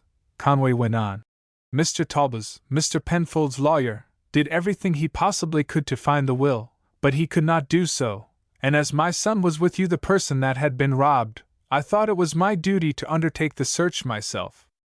Mrs.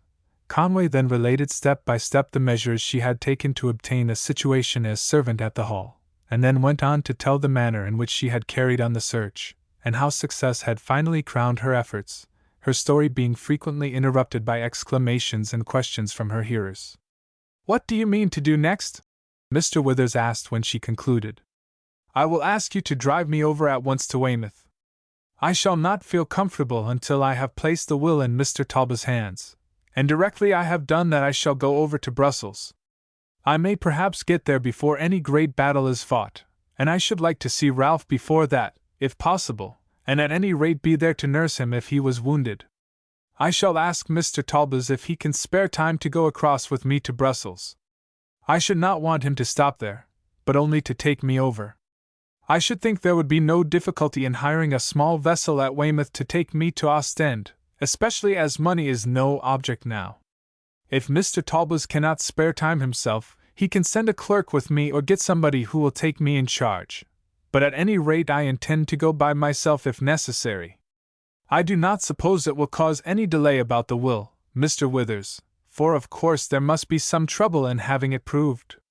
It can make no difference, Mrs. Conway. I do not give that the least thought. I will go round at once and tell William to put in the horses. Mabel and I will go over too, James," Mrs. Withers said. "We cannot sit quiet all day after this excitement. Beside, I want to hear what Mr. Talbot says." Mr. Withers returned in a few minutes, looking grave. "William has just come up from the village, and says that half an hour ago a man rode up from the Hall with word that the doctor was to go over at once, for that Eleanor Penfold had just had a stroke or fit of some sort and was terribly bad. I am sorry this new trouble has befallen them, but they have brought it entirely upon themselves, poor ladies. However, justice must be done, but I am sure you will agree with me, Mrs. Conway, that if the matter can possibly be arranged without exposure and publicity it shall be done so." Chapter 17. Quatre Bras. Chapter 17. Quatre Bras. At 10 o'clock Captain O'Connor returned and Lieutenant Desmond hurried off. "Were you sorry to leave, O'Connor?" Ralph asked that officer. "No, I was glad to get away," he replied.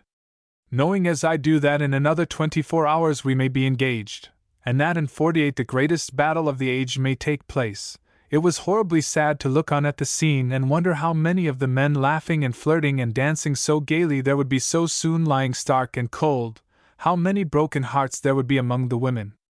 I felt heartily glad that I had neither wife nor sweetheart there. It is not often I feel in low spirits, but for once one could not help thinking. Here it is a different thing. We are all soldiers, and whatever comes we must do our duty and take our chance. But the gaiety of that scene jarred upon me, and I could see there were many, especially the older men, who were thinking as I did. I dare say if I had found any partners and gone in for dancing I should have thought but little about it, but standing looking on the thoughts came. I think you were right, Conway, not to go. Have you heard any news of what has taken place today?" "Yes.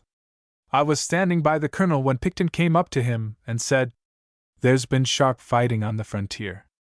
Zieten gave the French a deal of trouble, and only fell back about 6 miles.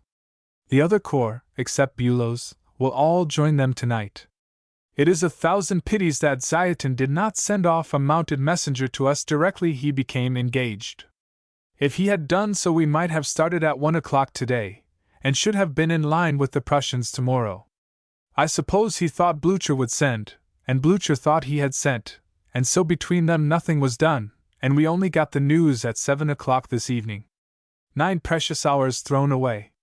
It is just a blunder of this sort that makes all the difference between failure and success in war. Had the message been sent, we and the Dutch divisions and the troops from Braine-l'Comte might all have been up by the morning. As it is, Blücher, with only 3 out of his 4 army corps, has the whole of the French army facing him, and must either fall back without fighting or fight against superior numbers, that is, if Napoleon throws his whole force upon him, as I suppose he will. It is enough to provoke a saint. Which will Blücher do you think, General? The colonel asked. He sends word that he shall fight where he is, and in that case, if Napoleon throws his whole force on him, he is nearly certain to be beaten, and then we shall have Napoleon on us the next day. And now, Conway, I think it better to get a few hours' sleep if we can, for tomorrow will be a heavy day for us, unless I am mistaken. It was some time before Ralph slept, but when he did so he slept soundly, waking up with a start as the sound of a bugle rang out in the night air. It was taken up by the bugles of the whole division, and Brussels, which had but an hour before echoed with the sound of the carriages returning from the ball, woke with a start. With the sound of the bugle was mingled that of the Highland pipes, and in a few minutes the streets swarmed with the soldiers, for there was scarce a house but had either officers or men quartered in it. The upper windows were thrown up, and the inhabitants inquired the cause of the uproar, and soon the whole population were in the streets. There was no delay. The soldiers had packed their knapsacks before lying down to sleep, and in a quarter of an hour from the sound of a bugle the regiments were forming up in the park. They were surrounded by an anxious crowd. Weeping women were embracing their husbands and lovers. The inhabitants looked pale and scared, and the wildest rumors were already circulating among them. Mounted officers dashed to and fro, bugles kept on sounding the assembly, and the heavy rumble of guns was heard as the artillery came up and took up their appointed position. In half an hour from the sound of the first warning bugle the head of the column began to move, just as daylight was breaking. Comparatively few of the officers of Ralph's regiment were married men, and there were therefore fewer of those agonizing partings that wrung the hearts of many belonging to regiments that had been quartered for some time at home. But Ralph saw enough to convince him that the soldier should remain a single man at any rate during such times as he is likely to be called upon for serious service in the field. It was a relief when the bands of the regiment struck up, and with a light step the troops marched away from the city where they had spent so many pleasant weeks. As the troops marched on, their spirits rose, and indeed the British soldier is always at his gayest when there is a prospect of fighting. The hum of voices rose along the column, jokes were exchanged, and there was laughter and merriment. The pace was not rapid, and there were frequent stoppages, for a long column cannot march at the same pace as a single regiment, and it was 10 o'clock when they halted at Mount St. Jean, 14 miles from Brussels. Here the men sat down by the roadside, opened their haversacks, and partook of a hasty meal. Suddenly there was a cheer from the rear of the column. Nearer and nearer it grew, and the regiment leaped to their feet and joined in the shout, as the Duke of Wellington, with a brilliant staff, rode forward on his way to the front. Already a booming of guns in the distance told that the troops were engaged, and there was another cheer when the order ran along the line to fall in again. Fighting had indeed begun soon after daylight. Prince Bernhard, who commanded the division of Dutch troops at Quatre-Bras, had commenced hostilities as soon as it was light by attacking the French in front of him, and the Prince of Orange, who had ridden to Nivelles directly the ball was over, brought on the Dutch troops from that town, and joining Prince Bernhard drove back the French to within a mile of Frasnes. The Duke of Wellington reached Quatre-Bras soon after 11, and finding that there was no immediate danger there, galloped away to communicate with Blücher. He found that the latter had gathered 3 of his corps, and occupied a chain of low hills extending from Bry to Tongres. The rivulet of Ligny wound in front of it, and the villages of St. Armand and Ligny at the foot of the slope were occupied as outposts. These villages were some distance in front of the hills, and were too far off for the troops there to be readily reinforced from the army on the heights. The Duke of Wellington was of opinion that the position was not a good one, and he is said to have remarked to Blucher, "Every man knows his own people best, but I can only say that with a British army I should not occupy this ground as you do." Had the Duke been able to concentrate his force round Quatre Bras in time, he intended to aid the Prussians by taking the offensive. But the unfortunate delay that had taken place in sending the news of the French advance on the previous morning rendered it now impossible that he should do so, and he therefore rode back to Quatre Bras to arrange for its defense against the French corps that was evidently gathering to attack it. It was well for the Allies that Napoleon was not in a position to attack in force at daybreak. His troops, instead of being concentrated the night before at Fleurus, were scattered over a considerable extent of country, and many of them were still beyond the Sambre. Marshal Ney, who had been appointed to the command of the corps, intended to push through Quatre Bras and march straight on Brussels, had only arrived the evening before, and was ignorant of the position of the various divisions under his command. Therefore it was not until 2 o'clock in the afternoon that Napoleon advanced with 60,000 men to attack the Prussians at Ligny, while at about the same hour the column under Ney advanced from Frasnes against Quatre Bras. The delay was fatal to Napoleon's plans. Had the battles commenced at daybreak, Ney could have brushed aside the defenders of Quatre Bras, and would have been at Mount St. by the time the English came up. The Prussians would have been beaten by noon instead of at dusk, and before nightfall their retreat would have been converted into a rout, and on the following day Napoleon's whole army would have been in a position to have fallen upon the only British divisions that Wellington could by that time have collected to oppose him, and would probably have been in possession of Brussels before night. Thus, while the delay in sending news to Wellington prevented the Allies combining against the French on the 16th of June, the delay of Napoleon in attacking that morning more than counterbalanced the error. There was the less excuse for that delay, inasmuch as he had himself chosen his time for fighting, and should not have advanced until he had his whole force well up and ready for action, and as the advance during the first day's fighting had been so slow, the whole army might well have been gathered at nightfall round Fleurus ready to give battle at the first dawn of day. Fighting as he did against vastly superior forces, Napoleon's one hope of success lay in crushing the Prussians before the English, who, as he well knew, were scattered over a large extent of country, could come up, and his failure to do this cost him his empire. The artillery fire ceased in front before the column continued its march from Mount St. The Prince of Orange had paused in his advance when he saw how strong was the French force round Frasnes, and Ney was not yet ready to attack.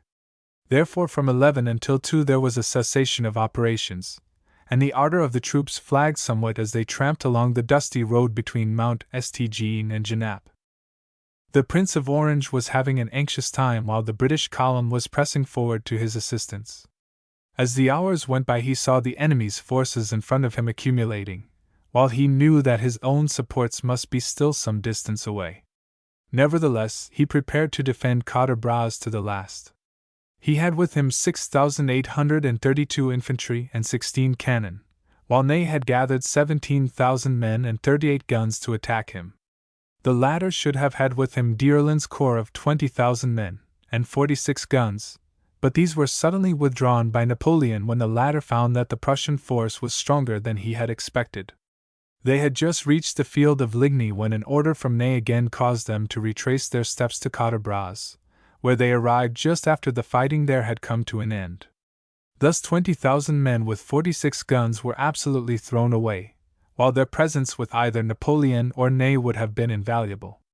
Soon after 2 o'clock Picton's division, which headed the column, heard several cannon shots fired in rapid succession, and in another minute a perfect roar of artillery broke out. The battle had evidently begun, and the weary men, who had already marched over 20 miles, straightened themselves up, the pace quickened, and the division pressed eagerly forward. A few minutes later an even heavier and more continuous roar of cannon broke out away to the left. Napoleon was attacking the Prussians. The talking and laughing ceased now.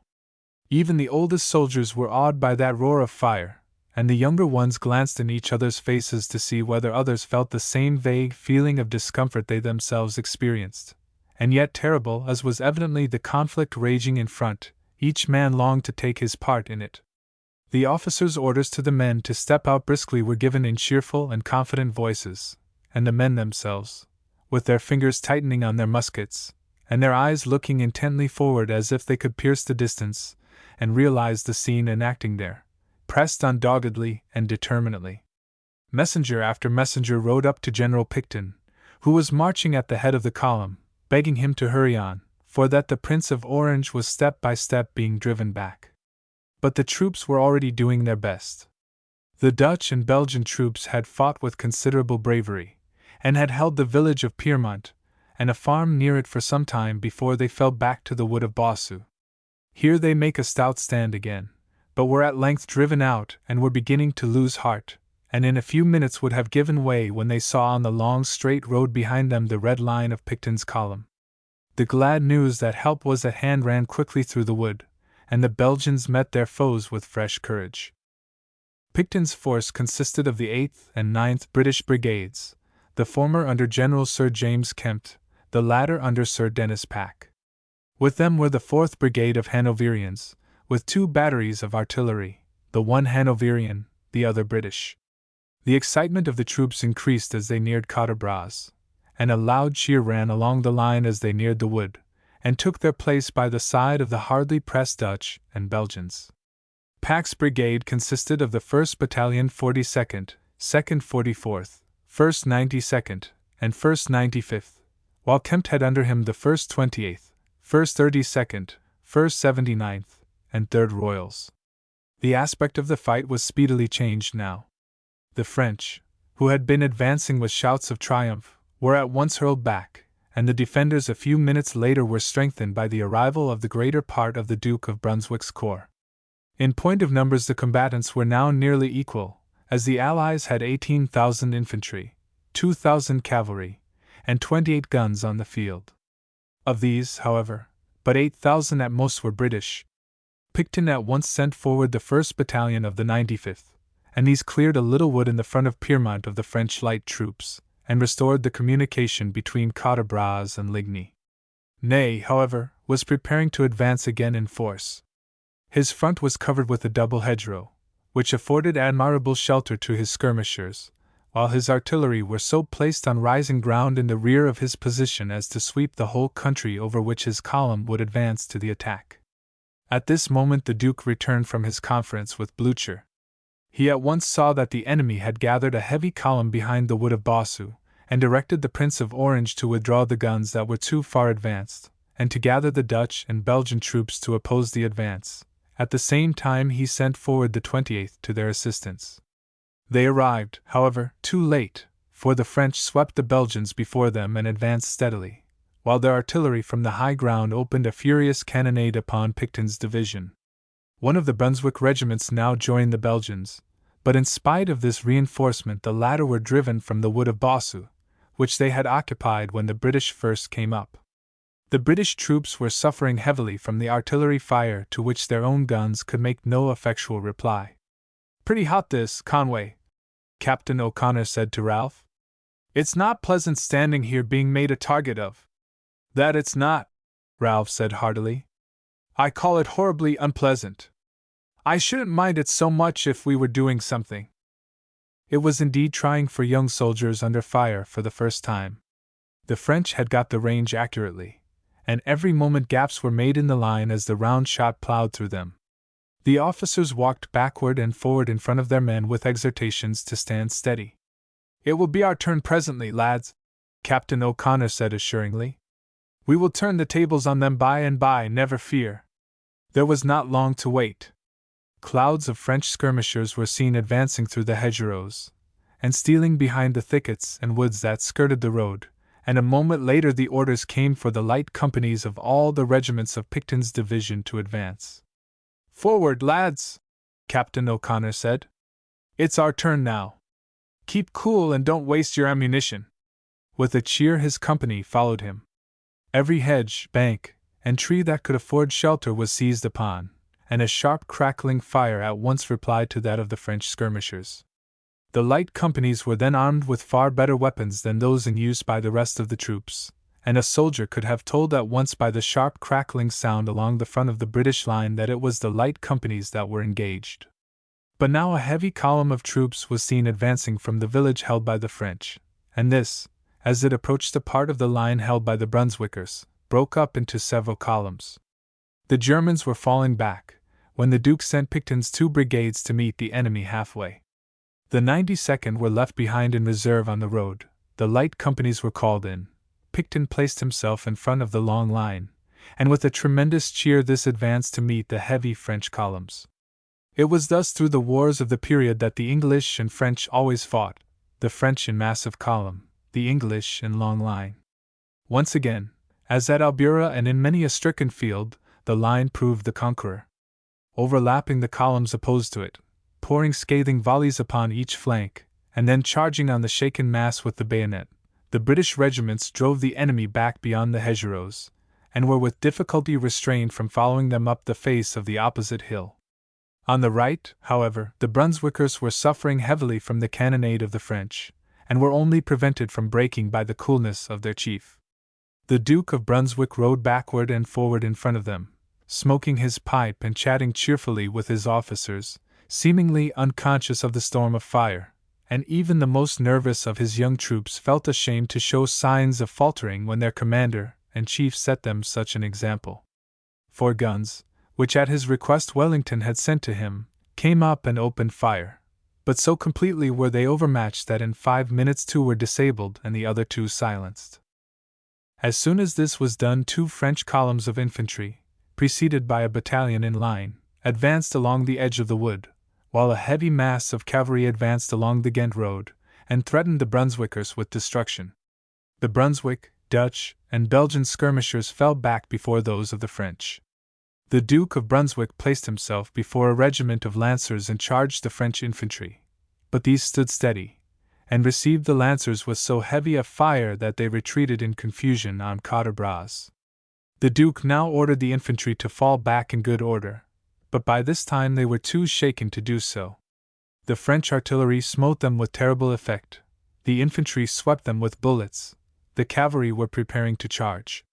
No wonder then that the young troops lost their self-possession, broke, and fled in utter confusion, some through Quatre Bras, others through the English regiments on the left of the village. At this moment the gallant Duke of Brunswick, while striving to rally one of his regiments, received a mortar wound. He died a few minutes later, as his father had died on the field of Jena. The Brunswick hussars were now ordered to advance and cover the retreat of the infantry.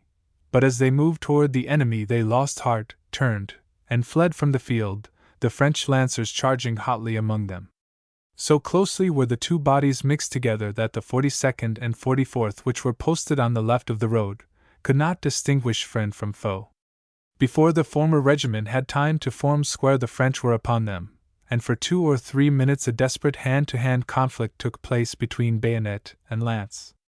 The 44th did not attempt to form a square. Its colonel faced the rear rank about, and these poured so tremendous a volley into the French cavalry that they reeled back in confusion. 2 companies of the 42nd which had been cut off from the rest were almost annihilated, but the rest of the square closed in around French cavalry who had pierced them and destroyed them to a man. The 28th also repulsed the enemy. "What do you think of it now, Conway?"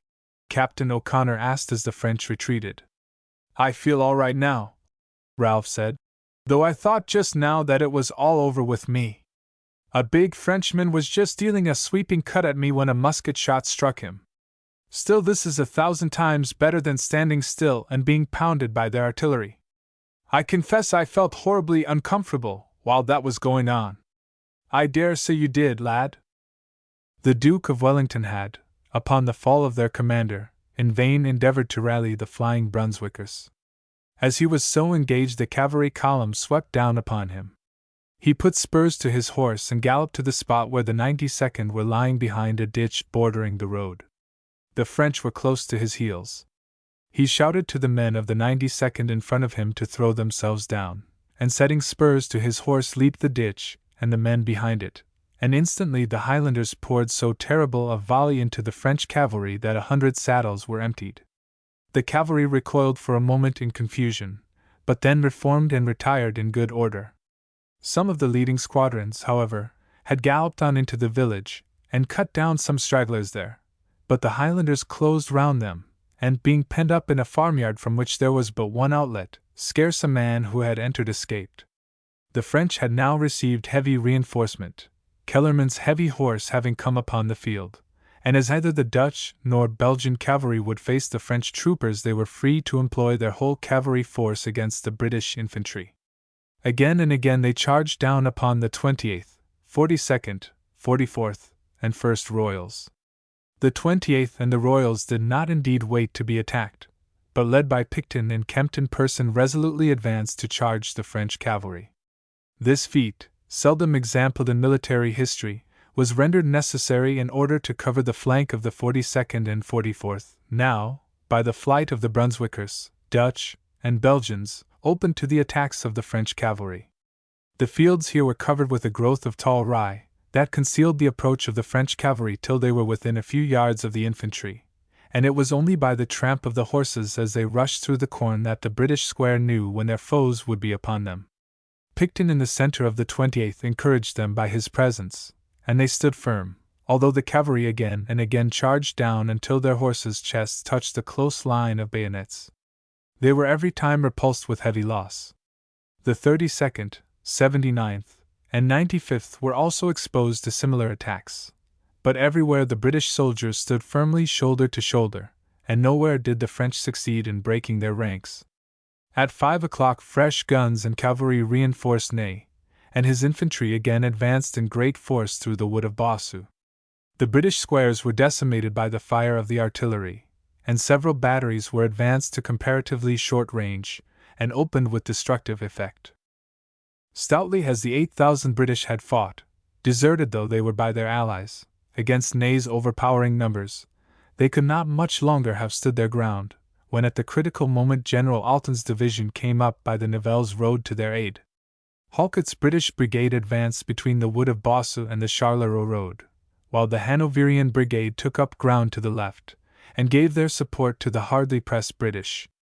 Ney now pushed forward every man at his disposal. His masses of cavalry charged down, and falling upon the 69th, one of the regiments just arrived, cut it up terribly, and carried off one of its colors. The 32nd, however, belonging to the same brigade, repulsed a similar attempt with terrible slaughter. The French infantry, supported by a column of cuirassiers, advanced against the Hanoverians, and driving them back approached the spot where the 92nd were lying. Major General Barnes rode up to the Highlanders taking off his hat, and shouted, "Now, 92nd, follow me!" The Highlanders sprang from the ditch in which they were lying, the bagpipes struck up the slogan of the regiment, and with levelled bayonets they threw themselves upon the French column.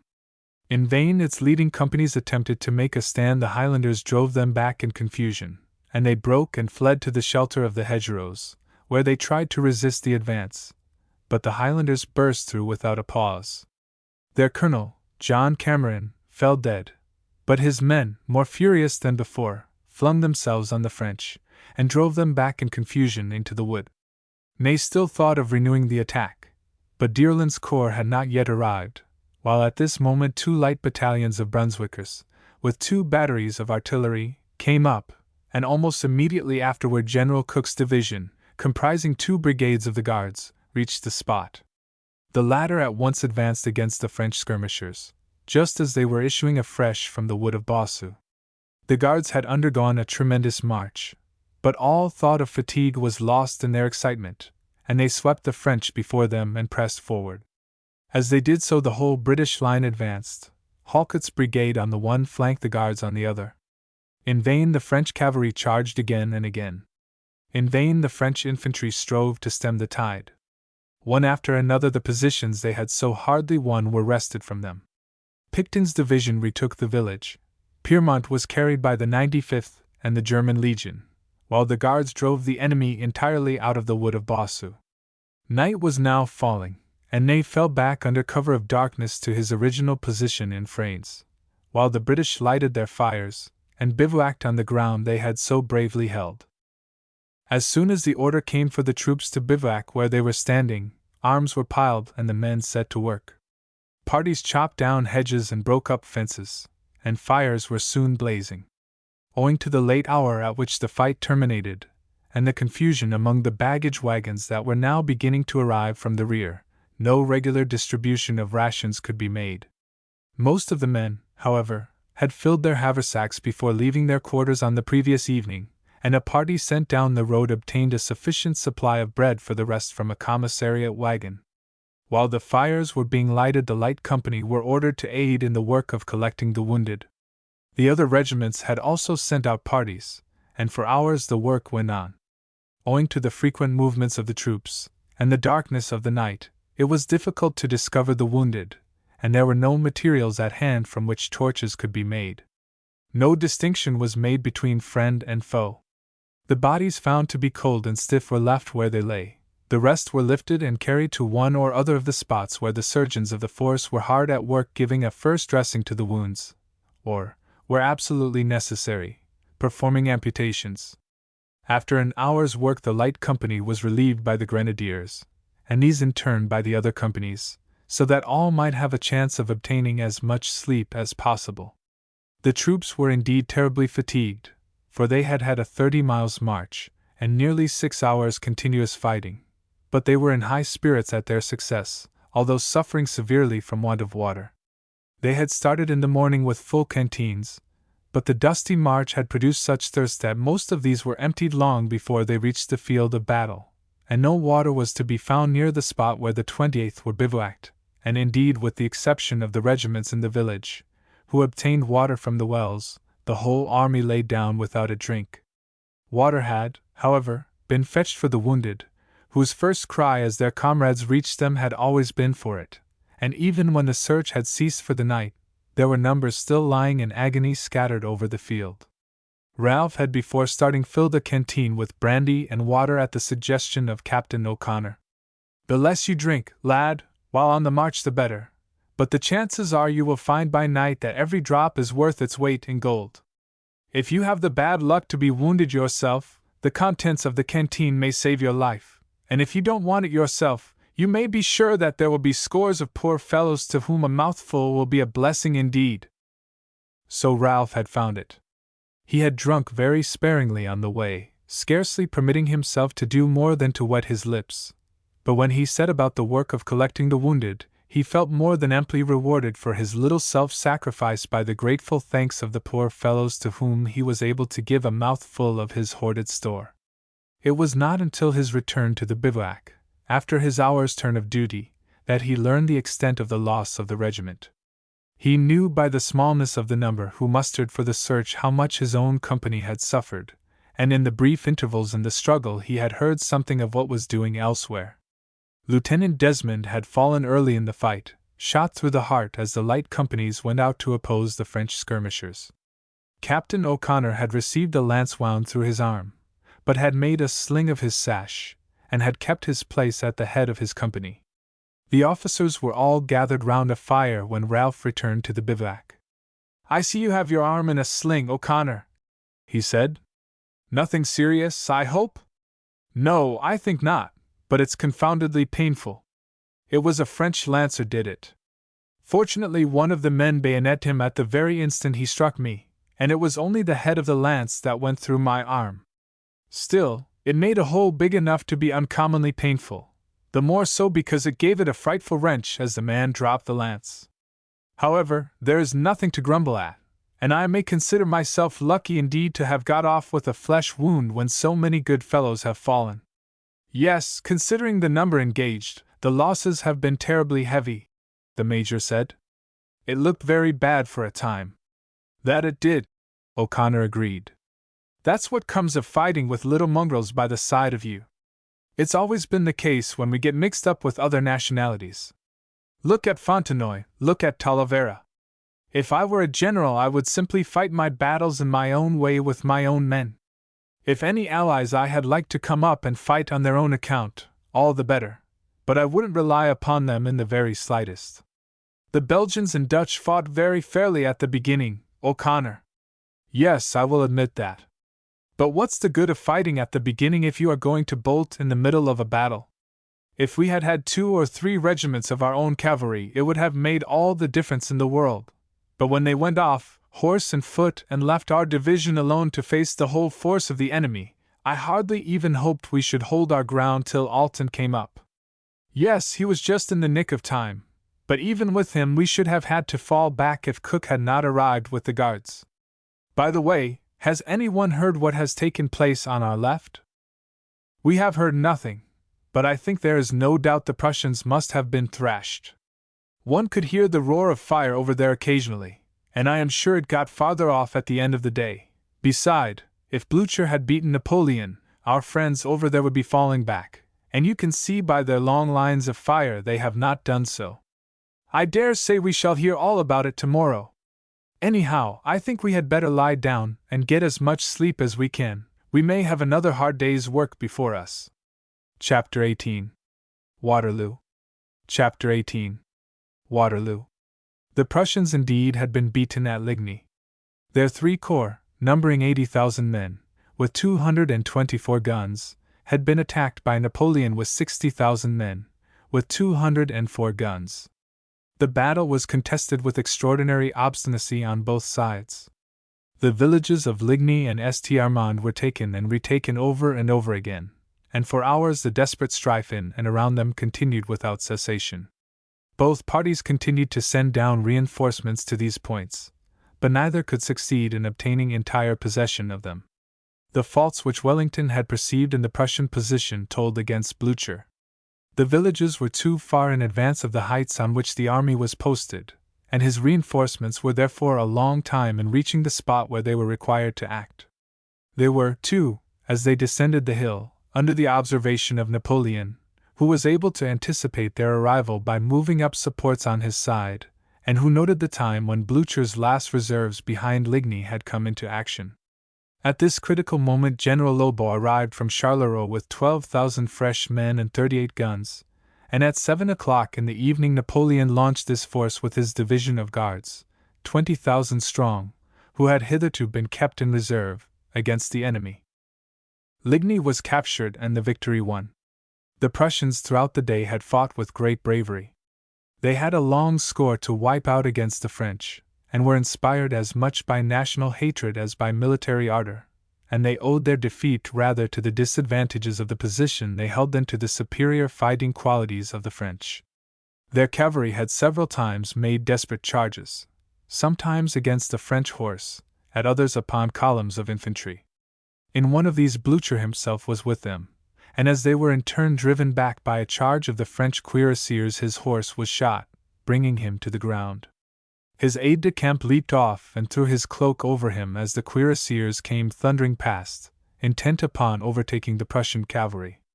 They paid no attention to the solitary dismounted man, and a few minutes later again passed the spot, this time in retreat, a fresh party of Prussian cavalry having met them.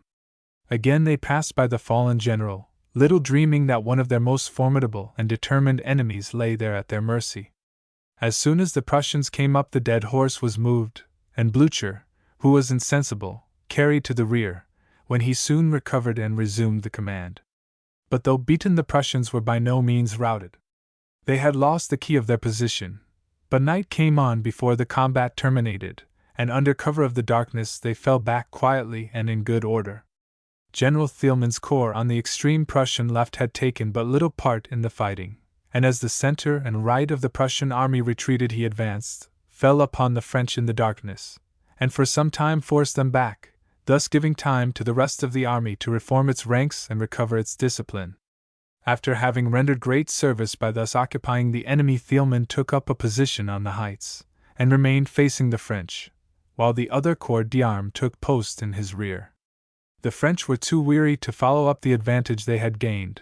The night passed without any attack being made, and at daybreak the Prussians started on their march to Wavre, the cavalry remaining behind to cover the movement, check pursuit, and conceal if possible from the French the line by which the army was falling back.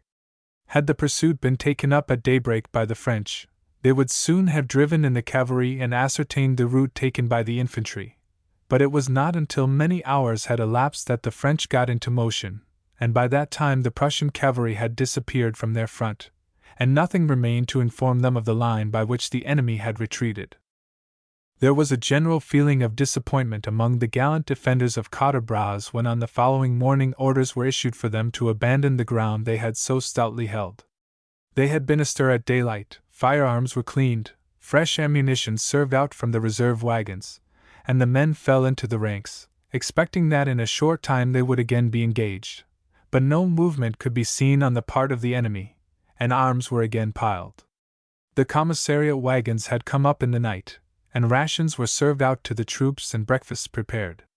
As soon as this was over, strong parties were again sent over the battlefield to collect any wounded who had escaped the search of the night before. As soon as these were collected, the whole of the wounded were placed in ambulance wagons and country carts, and dispatched to Brussels. Presently a general movement of the great baggage trains was observed by the troops to be taking place, and the long column moved along the road to the north. The Duke had sent off a staff officer at daybreak to ascertain the state of things at Ligny. He returned with the report that the Prussians had left the field. He then sent out a small party of cavalry under Lieutenant Colonel Sir Alexander Gordon. This officer pushed forward until he encountered General Zieten, who was still at Sombreuf, but a mile distant from the battlefield.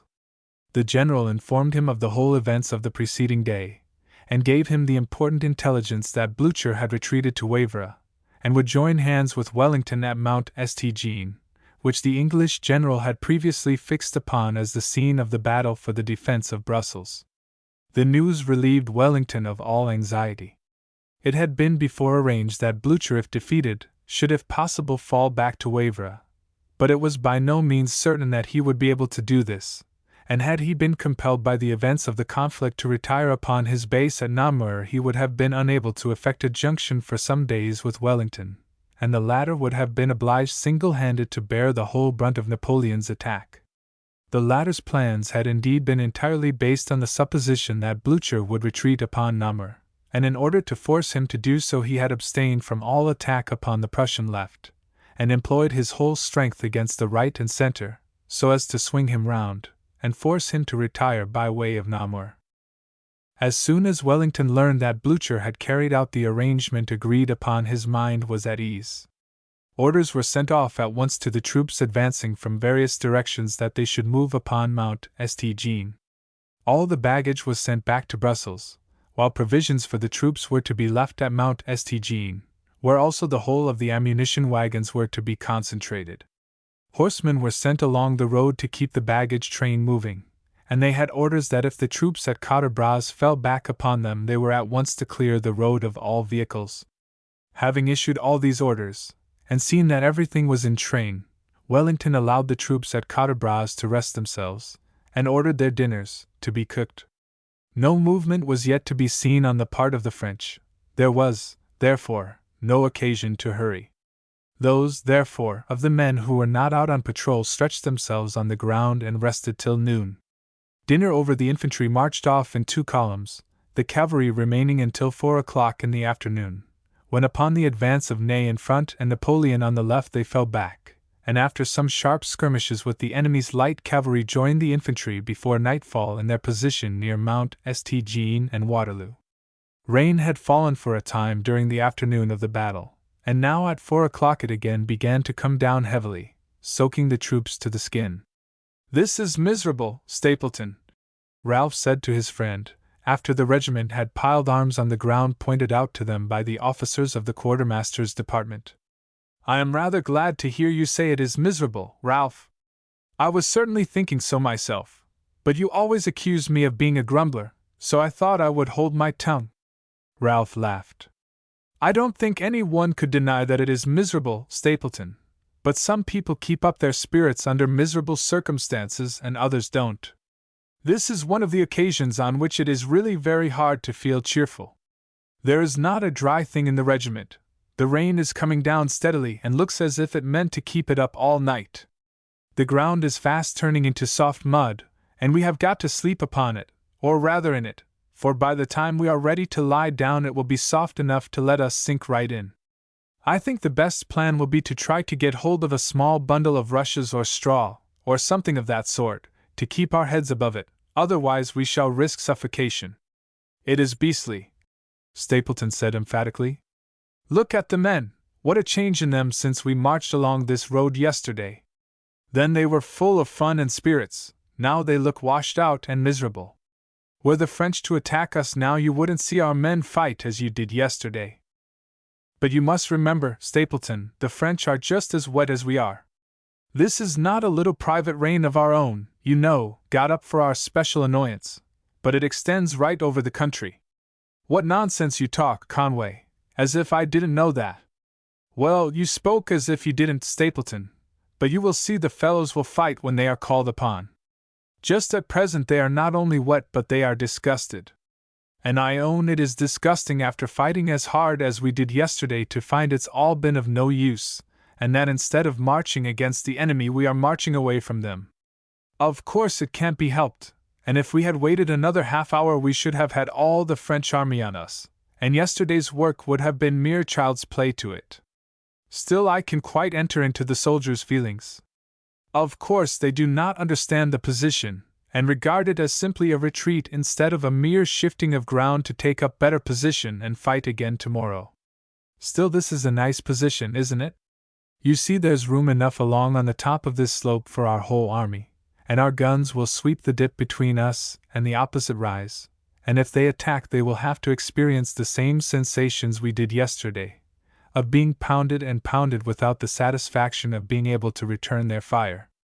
They must cross that dip to get at us, at least if they attack, which I suppose they will, as they will be the strongest party, and our artillery will be able to play upon them splendidly from this road.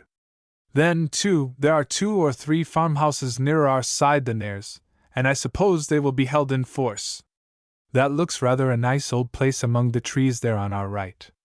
It has a wall and enclosure, and they will have hard work to turn us out of it.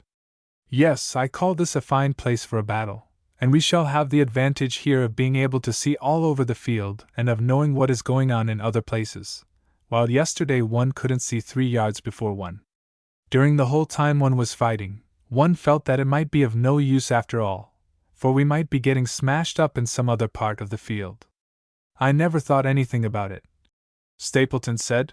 My only idea was that I must look as if I wasn't afraid, and must set a good example to the men, and that it was all very unpleasant, and that probably my turn might come next, and that I would give a good deal for something like a gallon of beer. As far as I can remember, those were my leading ideas yesterday. Well, Dennis, what is it? Ralph asked his servant, who approached with a long face. Have you any dry tinder about you, Your Honor? I have been trying to strike a light for the last half hour till the tinder box is full of water, and I have knocked all the skin off my knuckles. That's bad, Dennis, but I don't think you will get a fire anyhow. The wood must be all too soaked to burn. I think it will go sore if I can once get it to light. I have pulled up some peace sticks from an old woman's garden, and the old witch came out and began at me as if I was robbing her of her eldest daughter. It was lucky I had a shilling about me, or be jabbers she would have brought down the provost's guard upon me, and then maybe I would have had my back warmed the least taste in the world more than was pleasant. I hid the sticks under a wagon to keep them dry, and Mike Doolin is standing sentry over them. I promised him a stick or 2 for his own kindling. The weather is too bad entirely, Your Honor, and the boys are well nigh broken-hearted at turning their backs to the Frenchmen. Ah, well, they will turn their faces tomorrow, Dennis, and as for the weather, I guess you have got wet before now digging proddies in the old country. I have that, Your Honor, many and many a time, and it's little I cared for it. But then there was a place to go into, and dry clothes to put on, and a warm meal to look forward to, with perhaps a drop of the crater afterward, and that makes all the difference in the world. What we are going to do tonight, Sarah of me knows. You will have to lie down in the mud, Dennis. Is it lie down, Your Honor? And when shall I get the mud off my uniform? And what will the Duke say in the morning if he comes round and sees me look like a hog that has been rolling in his sty? You won't be worse than anyone else, Dennis. You see we shall all be in the same boat. Well, here's the tinder. I should recommend you to break up a cartridge, and sprinkle the powder in among the leaves that you light your fire with. That's the difficulty, Your Honor. I have got some wood, but divil a dry leaf can I find. Look here, Dennis. Open your knapsack under the wagon, and take out a shirt and tear it into strips. You will soon get a fire with that, and we can easily replace the shirt afterward. That's a grand idea, Your Honor. That will do it, sure enough. Faith, and when the boys see how I do it, there will be many a shirt burned this evening. But how about wood, Dennis? There's plenty of wood, Your Honor. The commissaries have had 2 or 3 score of woodcutters at work on the edge of the forest all day, and there's timber felled and split enough for all of us and to spare. The pioneers of all the regiments have gone off with their axes to help, and I will warrant there will be a blaze all along the line presently. Now I will be off, Your Honor, for the cooks are ready to boil the kettles as soon as we can get a fire. Great masses of the enemy could now be seen arriving on the crest of the opposite rise. Presently, these broke up into regiments, and then moved along the crest, halted, and fell out. It was evident that nothing would be done till next morning, for it was already beginning to get dusk. In a few minutes smoke rose in the rear of the regiment, and ere long 6 great fires were blazing. Men came from the regiments near to borrow brands. The news soon spread along the line of the means by which the 28th had kindled their fires and, as Dennis had foretold, the number of shirts sacrificed for this purpose was large. Strong parties from each regiment were told off to go to the wood piles and bring up logs, and in spite of the continued downfall of rain the men's spirits rose, and merry laughs were heard among the groups gathered round the fires. The officers had one to themselves, and a kettle was soon boiling, and tin cups of strong grog handed round. Of food, however, there was little beyond what scraps remained in the haversacks, for the commissariat wagons had retired from Quatre Bras to leave room for those carrying the ammunition, and were now so far in the rear that it was impossible to get at their contents, and distribute them among the troops. For an hour or 2 they chatted round the fire, and discussed the probabilities of the struggle that would begin in the morning. Just as night fell there was a sharp artillery fight between 2 batteries of Picton's division, and the same number of the French. The latter commenced the fight by opening fire upon the infantry position, but were too far away to do much harm. Picton's guns got the range of a column of infantry, and created great havoc among them. Darkness put a stop to the fight, but until late at night skirmishes took place between the outposts.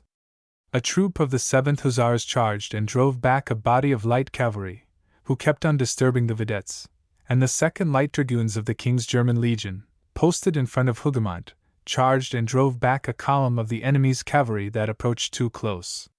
Gradually the fires burned low, the incessant downpour of rain so drenching the logs that it was impossible to keep them alight, and the troops lay down, with their knapsacks under their heads, turned the capes of the greatcoats over their faces, and in spite of the deep soft mud below them, and the pouring rain above, soon sank to sleep. All night long a deep sound filled the air, telling of the heavy trains of artillery and ammunition wagons arriving from the rear to both armies. But nothing short of a heavy cannonade would have aroused the weary soldiers from their deep sleep. At 12 o'clock Ralph was called up, as his company had to relieve that which furnished the posts in front of the position of the regiment. The orders were not to fire unless fired upon. 1/3 of the men were thrown out as sentries. The others lay upon the ground, 50 yards in rear, ready to move forward to their support if necessary. Captain O'Connor left Ralph with the reserve, and himself paced up and down along the line of sentries, who were relieved every hour until morning broke, when the company rejoined the regiment. The troops could now obtain a view of the ground upon which they were to fight.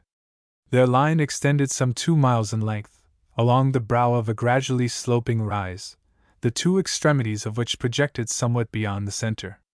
The ground was open, without woods or hedgerows. About halfway down the slope lay 4 farms. On the right was Hougoumont, a chateau with farm buildings attached to it, and a chapel. In front of this lay a thick wood with a close hedge, and the house and farm buildings were surrounded by a strong wall. In front of the center of the line lay the farm and enclosures of La Haye Sainte, abutting on the main Charleroi road, which, as it passed the farm, ran between 2 deep banks. In front of the left of the line were the hamlets of Pays Plate and La Haye. At the top of the ridge the ground sloped backward, and the infantry were posted a little in rear of the crest, which hid them from the sight of the enemy, and protected them from artillery fire. The whole of the slope, and the valley beyond it was covered with waving corn or high grass, now ready for cutting. Upon the opposite side of the valley there was a similar rise, and on this was the French position. Nearly in the center of this stood the farm called La Belle Alliance, close to which Napoleon took up his stand during the battle. Behind the British position the ground fell away and then rose again gently to a crest, on which stood the villages of Waterloo and Mount St. Jean. The great forest of Soignies extended to this point, so that if obliged to fall back Wellington had in his rear a position as defensible as that which he now occupied. The Allies were arranged in the following order. On the extreme left were Vandela's and Vivian's light cavalry brigades. Then came Picton's division, the first line being composed of Hanoverians, Dutch, and Belgians, with Pack's British brigade, which had suffered so severely in Cotter-Bras, in its rear, and Kemp's brigade extending to the Charleroi road. Alten's division was on the right of Picton's. Its second brigade, close to the road, consisted of the 1st and 2nd Light Battalions of the German Legion, and the 6th and 8th Battalions of the line. The 2nd German Battalion was stationed in the farm of La Haye Sainte. Next to these came a Hanoverian brigade, on the right of whom were Halkett's British brigade. On the extreme right was Cook's division, consisting of 2 brigades of the Guards, having with them a Nassau regiment, and 2 companies of Hanoverian riflemen. Behind the infantry line lay the cavalry. In reserve were a brigade of the 4th Division, the whole of the 2nd Division, and the Brunswickers, Dutch, and Belgians. The artillery were placed at intervals between the infantry, and on various commanding points along the ridge. The Duke had expected to be attacked early, as it was of the utmost importance to Napoleon to crush the British before the Prussians could come up, but the rain, which began to hold up as daylight appeared, had so sodden the deep soil that Napoleon thought that his cavalry, upon whom he greatly depended, would not be able to act, and he therefore lost many precious hours before he set his troops in motion. From the British position the heavy masses of French troops could be seen moving on the opposite heights to get into the position assigned to them, for it was scarcely a mile from the crest of one slope to that of the other. In point of numbers the armies were not ill-matched.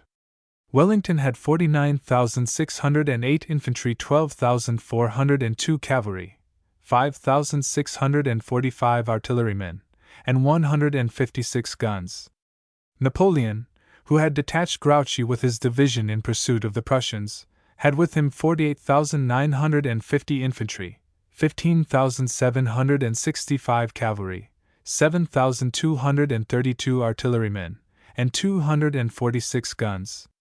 He had, therefore, 4,300 men and 90 guns more than Wellington. But this does not represent the full disparity of strength, for Wellington had but 18,500 British infantry including the German Legion, who having fought through the Peninsula were excellent troops, 7,800 cavalry and 3,500 artillery. The remainder of his force consisted of troops of Hanover, Brunswick, Nassau, Holland, and Belgium, upon whom comparatively little reliance could be placed.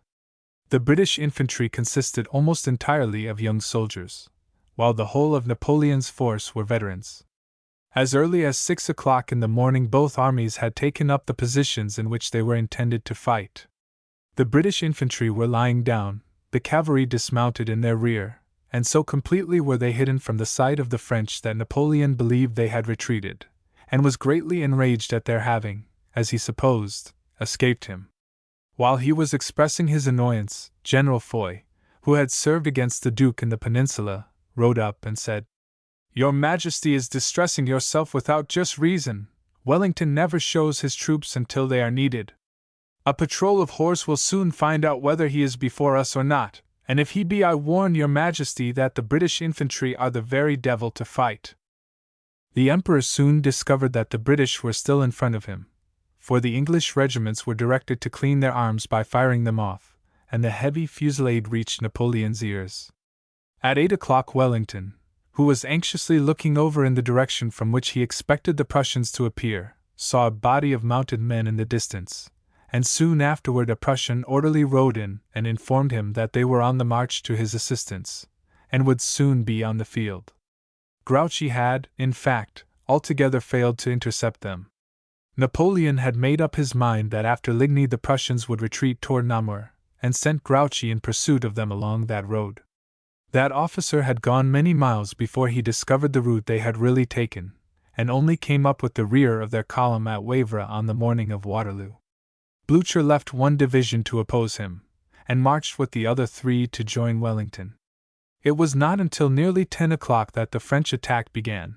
Then a column moved down from the heights of La Belle Alliance against the wood of Hougoumont, and as it approached the leading companies broke up into skirmishing order. As these arrived within musketry range, a scattering fire broke out from the hedges in front of the wood, and the Battle of Waterloo had begun. Soon from the high ground behind Hougoumont the batteries of artillery opened fire on the French column. Its skirmishers advanced bravely, and constantly reinforced, drove back the Hanoverian and Nassau riflemen in front of the wood. Then Bull's battery of howitzers opened with shell upon them, and so well were these served that the French skirmishers fell back, hotly pressed by the 1st and 2nd Brigade of Guards issuing from the chateau. The roar of cannon speedily extended along both crests, the British aiming at the French columns, the French, who could see no foes with the exception of the lines of skirmishers, firing upon the British batteries. The French therefore suffered severely, while the Allies, sheltered behind the crest, were only exposed to the fire of the shot which grazed the ground in front, and then came plunging in among them. Prince Jerome, who commanded on Napoleon's left, sent strong columns of support to his skirmishers acting against the right of the wood of Hougoumont, while Foy's division moved to attack it in front. In spite of a terrific fire of artillery poured upon them, these brave troops moved on, supported by the concentrated fire of their powerful artillery against the British position. The light companies of the Guards, after an obstinate resistance, were forced back through the wood. The French pushed on through the trees until they reached the hedge, which seemed to them to be the only defense of the buildings. But 30 yards in the rear was the orchard wall, flanked on the right by the low brick terraces of the garden. The whole of these had been carefully loopholed, and so terrible a storm of fire opened upon the French that they recoiled and sought shelter among the trees and ditches in the rear. Jerome, seeing that his skirmishers had won the wood, and knowing nothing of the formidable defenses that arrested their advance, poured fresh masses of men down to their assistance. Although they suffered terribly from the British artillery fire, they gathered in the wood in such numbers that they gradually drove back the defenders into the buildings and yard, and completely surrounded the chateau. The defenders had not even time properly to barricade the gate. This was burst open and dense masses rushed in. The guards met them with the bayonet, and after fierce fighting drove Thorn out, and closed the gate again, and with their musketry fire compelled them to fall back from the buildings. Some of the French, however, advanced higher up the slope, and opened fire upon one of the batteries with such effect that it had to withdraw.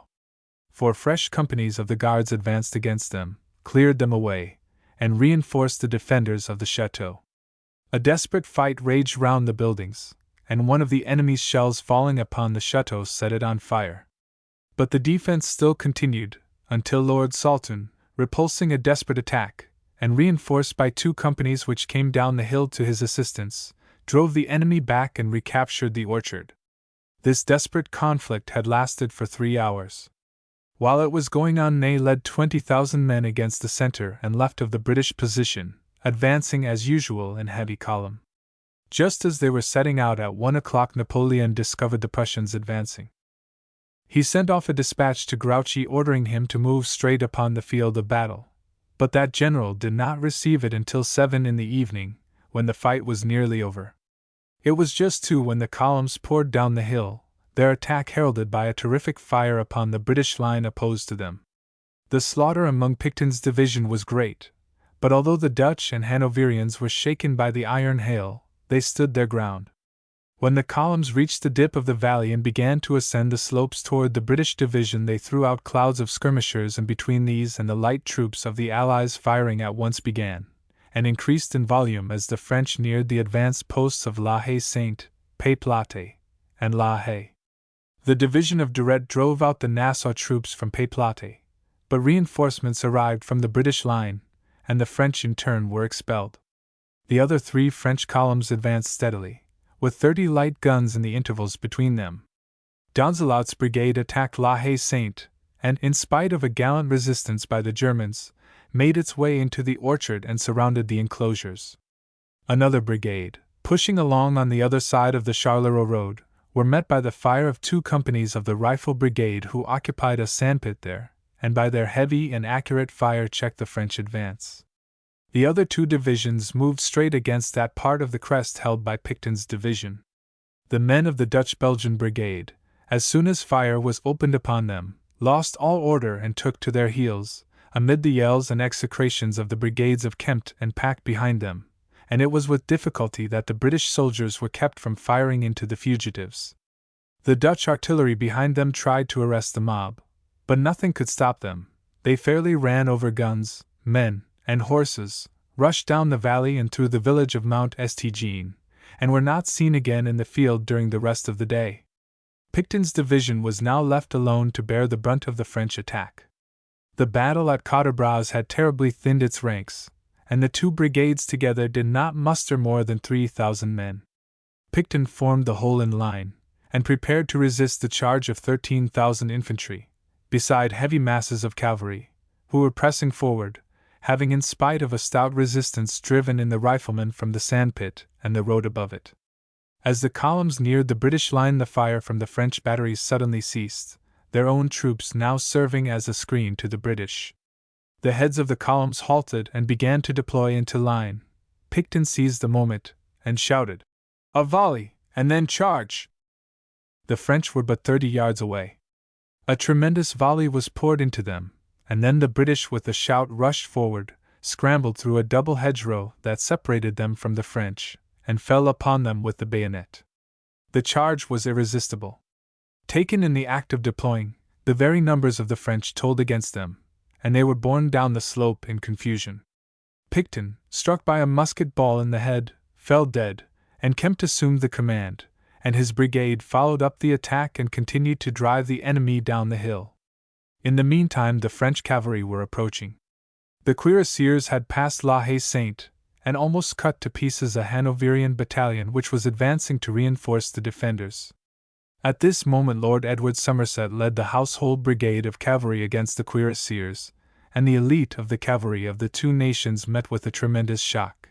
But the weight and impetus of the heavy British horsemen, aided by the fact that they were descending the hill, while their opponents had hardly recovered their formation after cutting up the Hanoverians, proved irresistible, and the cuirassiers were driven down the hill. A desperate hand-to-hand conflict took place, and it was here that Shaw, who had been a prizefighter before he enlisted in the 2nd Life Guards, killed no less than 7 Frenchmen with his own hand, receiving, however, so many wounds, that on the return of the regiment from its charge he could no longer sit his horse, and crawling behind a house died there from loss of blood. While the 2nd Life Guards and 1st Dragoon Guards pursued the cuirassiers down the slope, the Royals, Scots Greys, and Enniskillens rode to the assistance of Pack's brigade, which had been assailed by 4 strong brigades of the enemy. Pack rode along at the front of his line calling upon his men to stand steady. The enemy crossed a hedge within 40 yards of the 92nd, and delivered their fire.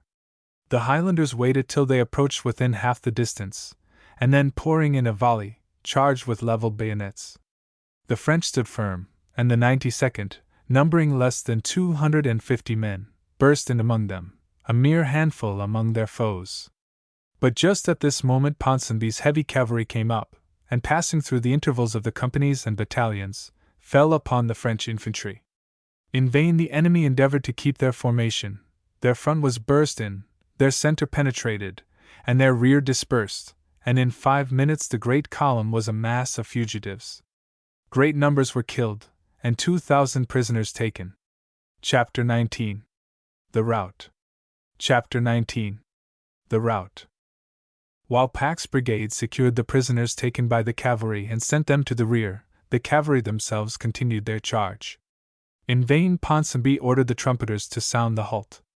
Carried away by the excitement of their success, an excitement in which the horses shared, the 3 regiments galloped on. The Royals on the right fell upon 2 French regiments advancing in column, broke them, and cut them up terribly.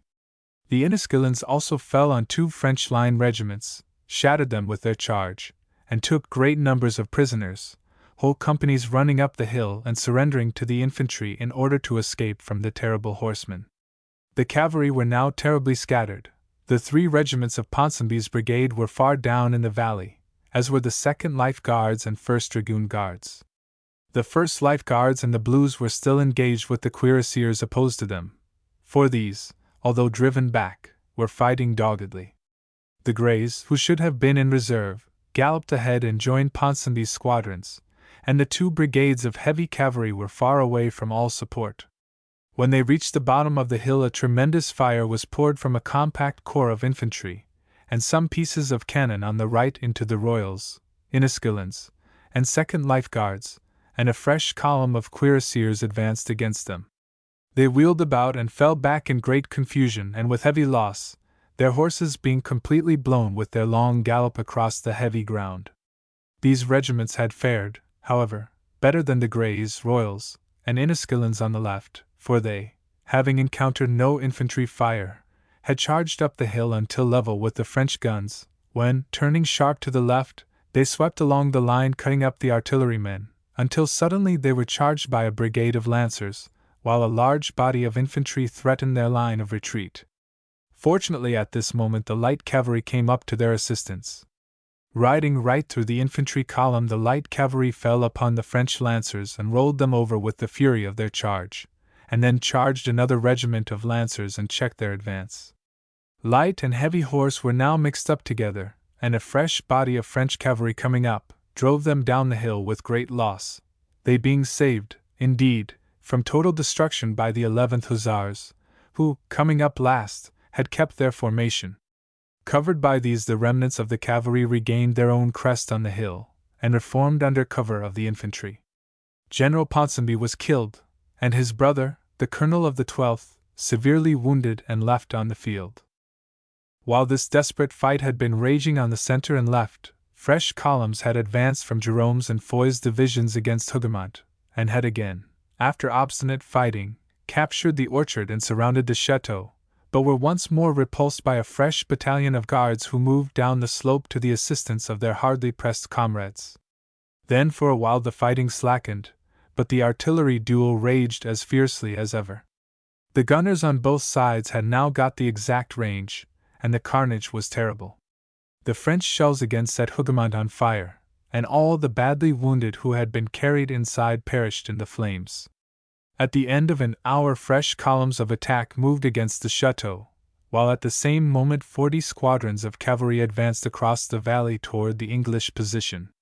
The English batteries played upon them with round shot, and, as they came near, with grape and canister, but the horsemen rode on, and at a steady trot arrived within 40 yards of the English squares, when with a shout they galloped forward, and in a moment the whole of the advanced batteries of the Allies were in their possession, for Wellington's orders had been that the artillerymen should stand to their guns till the last moment, and then run for shelter behind the squares.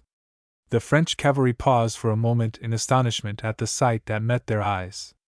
They had believed that the British were broken and disorganized, but no sooner had they passed over the slope than they saw the British and German squares bristling with bayonets and standing calm and immovable. The artillery on both sides had ceased their fire, and a dead silence had succeeded the terrible din that had raged but a moment before. Then with a shout the cavalry again charged, but in no case did they dash against the hedges of bayonets, from which a storm of fire was now pouring. Breaking into squadrons they rode through the intervals between the squares and completely enveloped them, but Lord Uxbridge gathered the remains of the British cavalry together, charged them, and drove them back through the squares and down the hill. Receiving reinforcements, the French again advanced, again enveloped the squares, and were again hurled back. While this was going on, the battle was still raging round Hougoumont and La Haye Sainte, against which a portion of Riel's division had advanced. But the Germans resisted as obstinately as did the Guards, and as the French cavalry retired for the second time, the infantry fell back, and for a time the slope of the English position was again clear of the enemy. For a time the battle languished, and then Napoleon brought up 37 fresh squadrons of cavalry, and these, with the remains of those who had before charged, rode up the slope. But although they swept on and passed the British squares, they could not succeed in shaking them. A body of horse, however, sweeping down toward the Dutch and Belgians at the end of the line, these at once marched off the field without firing a musket, and the brigade of cavalry with them galloped away at full speed. The position was a singular one, and had Napoleon ordered his infantry to advance in the rear of the cavalry, the issue of the day might have been changed. In appearance, the French were masters of the position. Their masses of cavalry hid the British squares from sight. The British cavalry were too weak to charge, and most of the guns were in the possession of the French. But the latter's infantry were far away, and after sustaining the fire of the squares for a long time, the cavalry began to draw off. Lord Uxbridge now endeavored to persuade the Cumberland Hanoverian hussars, who had not so far been engaged, to charge. But instead of obeying orders, they turned and rode off, and never drew bridle until they reached Brussels, where they reported that the British army had been destroyed. Adams' brigade were now brought up from the reserve, and drove back the French infantry and cavalry who had come up to the top of the crest beyond Hougoumont. On the other side, Ney sent a column against La Haye Sainte. The Germans made a gallant stand, but they were cut off from all assistance, outnumbered, and were altogether without ammunition, and although they defended themselves with their bayonets to the end, they were slain almost to a man, and La Haye Sainte was captured at last. But beyond this the French could not advance, and though column after column moved forward to the attack on the crest, they were each and all beaten back. It was now nearly 7 o'clock in the evening, and the Prussians were engaged at St. Lambert, Napoleon having detached Lobau's corps to arrest their progress. Their march had been a terrible one. They had to traverse country roads softened by the rain.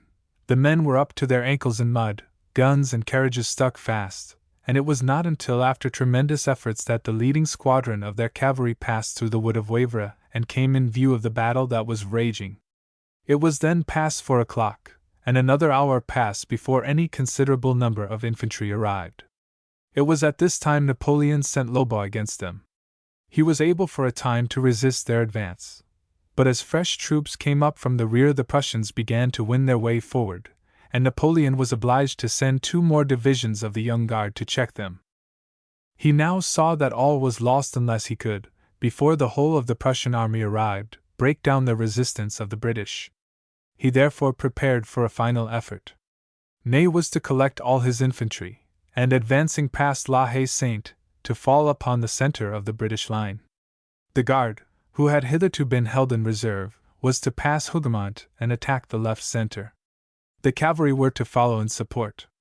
A cannonade even more heavy and terrible than before, for the guns of the reserve had been brought up, opened upon the British, and the squares were now melting away fast. But no reinforcements could be sent to them, for the whole of the British troops were now in action, and their allies had for the most part long before left the field. Every gun was brought to the front, the remains of the cavalry gathered together as a reserve, and some of the Prussians now approaching the left. The cavalry there were brought to the center to aid in the defense of the threatened point. Just as these arrangements were completed, the enemy advanced in tremendous force from the enclosure of La Haye Sainte, and with their fire so completely mastered that of the remnants of the infantry, that their light guns were brought up to within 100 yards of the British line and opened with grape upon the squares. 2 Hanoverian battalions were almost annihilated, the brigade of the German Legion almost ceased to exist. A Brunswick cavalry regiment that had hitherto fought gallantly lost heart, and would have fled had not the British cavalry behind them prevented them from doing so. In the meantime, the Imperial Guard in 2 heavy columns, led by Ney himself, were advancing, the guards being followed by every available man of the infantry and cavalry. One of these columns skirted the enclosure of the Hougoumont, the other moved against the center. They pressed forward until they reached the top of the slope, and 100 cannon were brought up and unlimbered, while the artillery on the opposite slope rained round shot and shell upon the British squares and artillery. The English guns tried in vain to answer them; they were wholly overmatched. Gun after gun was dismounted, horses and men destroyed, but as soon as the leading column of the Guards reached the point when their own guns had to cease fire, the English artillery opened again, and terrible was the havoc they made in the dense columns. Still the Guard pressed on until they reached the top of the crest, and then the British Guards leaped to their feet and poured in a tremendous volley at close quarters, fell on the flank of the column, broke it, and hurled it down the hill. The Guards were recalled and prepared to oppose the second column, but their aid was not needed. The 52nd threw themselves upon its flank, The 71st and 95th swept its head with their volleys, and as the column broke and retired, the Duke of Wellington gave the orders the men had been longing for since the fight began. The squares broke into lines, and the British, cheering wildly, descended the crest. The French retreat became a rout, cavalry and infantry fell upon them, the artillery plied them with their fire, the Prussians poured down upon their flank. By 8 o'clock the splendid army of Napoleon was a mass of disorganized fugitives. For 10 hours the battle had raged. To the men in the squares it seemed a lifetime. "When shall we get at them? When shall we get at them?" was their constant cry as the round shot swept their ranks, although from their position behind the crest they could see nothing of their enemies. Nothing is harder than to suffer in inactivity, and the efforts of the officers were principally directed to appeasing the impatience of their men. "Our turn will come presently, lads." "Yes, but who will be alive when it does come?" A query which was very hard to answer, as hour by hour the ranks melted away. Although they kept a cheerful countenance, and spoke hopefully to the men, it seemed to the officers themselves that the prospect was well nigh hopeless. Picton's brigade mustered scarce half their strength when the battle began. They were to have fought in the second line this day, but the defection of their allies in front of them had placed them in the front, and upon them and upon the defenders of Hougoumont the brunt of the battle had fallen, and as the squares grew smaller and smaller it seemed even to the officers that the end must come before long. "This cannot last," Captain O'Connor said to Ralph when the day was but half over. "They will never beat us, but by the time they get here there will be nobody left to beat. I don't think we are more than 200 strong now, and every minute the force is diminishing. I don't wonder the men are impatient. We bargained for fighting, but I never reckoned on standing for hours to be shot at without even a chance to reply." It was just after this that the French cavalry burst upon the squares, but this cheered rather than depressed the spirits of the men. For a time they were free from the artillery fire, and now had a chance of active work. Thus, as the fire flashed from the faces of the square, the men laughed and joked, and it was with regret that they saw the cuirassiers fall back before the charge of Lord Uxbridge's cavalry, for they knew that the moment this screen was removed the French artillery would open again. Ralph's chief sensation was that of wonder that he was alive. So overwhelming was the din, so incessant the rain of shot, it seemed to him a marvel how any one could remain alive within its range. Almost mechanically he repeated the orders, close up, as the square dwindled and dwindled. He longed as impatiently as the men for the advance, and would have gladly charged against impossible odds rather than remain immovable under fire. When the order at length came he did not hear it. Just after the storm of fire that heralded the advance of the guards broke out, a round shot struck him high up on the left arm. He was conscious only of a dull, numbing sensation, and after that knew no more of what was taking place. It was pitch dark before he became conscious. Fires were burning at various points along the ridge, for when the victory was complete the British retired to the position they had held so long, and the Prussian cavalry took up the pursuit. Fires had been lighted with broken gun carriages and shattered artillery wagons, and parties with torches were collecting the wounded. Ralph found that his head was being supported, and that a hand was pouring spirits and water down his throat. The hand was a shaky one, and its owner was crying loudly. As he opened his eyes the man broke into a torrent of thankful exclamations. "The Lord be praised, Mr. Conway! Sure, I thought you were dead and kilt entirely. Is that you, Dennis?" "Sure, and it's no one else, your honor."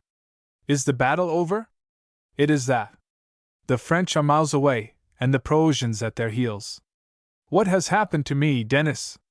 "Well, your honor's hurt a bit in the arm, but it will all come right presently." It was well for Ralph that he had been struck before the order came for the advance, for as he fell the one surviving surgeon of the regiment had at once attended to him, had fixed a tourniquet on the stump of his arm, tied the arteries, and roughly bandaged it. Had he not been instantly seen to he would have bled to death in a few minutes. Dennis now called to one of the parties who were moving about with stretchers. Ralph was lifted onto it, and carried to the village of Waterloo where he was placed in an ambulance wagon which, as soon as it was full, started for Brussels. The fighting was now over, and Dennis asked leave to accompany his master. The rout of the enemy had been so thorough and complete that it was not thought probable any serious resistance could be offered to the advance of the Allied armies to Paris, and he therefore obtained leave without difficulty to remain with his master. Ralph suffered from exhaustion rather than pain on the journey to Brussels, and several times became almost unconscious. At 4 o'clock in the morning the ambulance stopped at a handsome house that its owner had placed at the disposal of the authorities for the use of wounded officers. He was carried upstairs and placed in bed in a room on the second story. Dennis at once proceeded to install himself there. He brought down a mattress from a room above, laid it in the corner, throwing his greatcoat over it. Then as soon as he thought the shops were open he hurried out and bought a kettle and saucepan, 2 cups and tumblers, a small basin, and several other articles. "There, your honor," he said as he returned. "Now we have got everything we need, and I can make soups and drinks for your honor, and boil myself a tater without having to go hunting all over the house for the things to do it with." A few minutes later 2 surgeons entered the room and examined Ralph's arm. They agreed at once that it was necessary to amputate it 3 inches higher up. Ralph winced when he heard the news. "It won't hurt you very much," one of the surgeons said. "The nerves are all numbed with the shock they have had, but it is absolutely necessary in order that a neat stump may be made of it. The bone is all projecting now, and even if the wound healed over, which I don't think it would, you would have trouble with it all your life. Of course, if it must be done, it must," Ralph said. "There isn't much left of it now. There is not enough to be of much use," the surgeon agreed. "But even a shorter stump that you can fit appliances on to will be a great deal more handy than one with which nothing can be done." The operation was performed at once, and although Ralph had to press his lips hard together to prevent himself from crying out, he did find it less painful than he had expected. "There, you will do now," the surgeon said. "Here, my man, take that basin and a tumbler and run downstairs to the kitchen. They will give you some broth there and some weak spirits and water. Bring them up at once." Ralph took a spoonful or 2 of the broth, and a sip of the spirits, and then lay back and presently dozed off to sleep. Dennis had followed the surgeons out of the room. "What instructions is there, your honor?" "Your master is just to be kept quiet. If he is thirsty, give him some lemonade. You can obtain that or anything else you require below. And about myself, sir, I wouldn't speak about it, but I have had nothing to eat since yesterday morning, and I don't like leaving Mr. Conway alone even to buy myself a mouthful. You will not have regular rations, but all officers' servants and orderlies will obtain food below. Meals will be served out at 8 in the morning, 1 and 6. You take down your pannikin, and can either eat your food there or bring it up here as you choose. Breakfast will not be ready for 2 hours yet, but there are several others in the same plight as yourself, and you will find plenty to eat below." Dennis took his place by his master's bedside until he saw that he was sound asleep. Then taking the pannikin from the top of the knapsack he stole noiselessly out, and in 2 or 3 minutes later he returned with the pannikin full of soup, a small loaf, and a ration of wine. "By Jabers," he said to himself as he sat down to eat them, "these are good quarters entirely. I should wish for nothing better if it wasn't for the master lying there. Lashings to eat and drink, and a room fit for a king. Nothing to do but to wait upon his honor. I suppose after today I shall be able to stale out for a few minutes sometimes for a draw of me pipe. It would never do to be smoking here. The master wouldn't mind it, but I expect them doctors would be for sending me back to my regiment if they were to come in and smell it." After he had finished his meal, Dennis took his seat by Ralph's bedside, but he was thoroughly exhausted. He had not slept a wink since the night before the battle, and after the fatigue of the day had been tramping all night by the side of the ambulance, which was constantly stopped by the numerous vehicles that had broken down or been overturned by the way. After waking up suddenly with a jerk once or twice, he muttered to himself, "I will just take 5 minutes on the bed, then I shall be all right again," and threw himself down on his mattress with his greatcoat for a pillow, and slept for several hours. So heavy was his slumber that he was not even roused when the surgeons came round at 10 o'clock to see how Ralph was. He had just woke. "How do you feel, Mr. Conway?" "I feel quite comfortable," Ralph said, "but shall be glad of a drink. Where is my man?" "He is asleep there in the corner," the surgeon said. I will give you a drink of lemonade. The poor fellow is worn out, no doubt. Oh, yes, please don't wake him, Ralph said. I am glad he is asleep, for he had all that terrible day yesterday, and was on his feet all night. I shan't want anything but this lemonade, and I have no doubt I shall go straight off to sleep again as soon as you have gone. It was not until just 1 o'clock that Dennis woke. He at once got up and went to Ralph's side. The latter opened his eyes. How do you feel now, Your Honor? Oh, I am getting on very well, Dennis. My arm hardly hurts me at all at present. I expect it will ache worse presently. I have been having a few minutes' sleep, Your Honor. And now, if you don't want me for a minute, I will run down and see about breakfast. I should think it must be nearly ready. See about dinner, you mean, Dennis? Why, it's just 1 o'clock. 1 o'clock! Your Honor must be dreaming. I don't think so, Dennis. There is my watch on the table. Why, Your Honor does not mean to say, Dennis said in great astonishment, that I have been sleeping for 5 hours? The watch must have gone wrong. The watch is right enough, Dennis. I heard it strike 12 by the church clocks before I dozed off last time. Why, the surgeons came in at 10 o'clock and gave me some lemonade. And me to know nothing about it.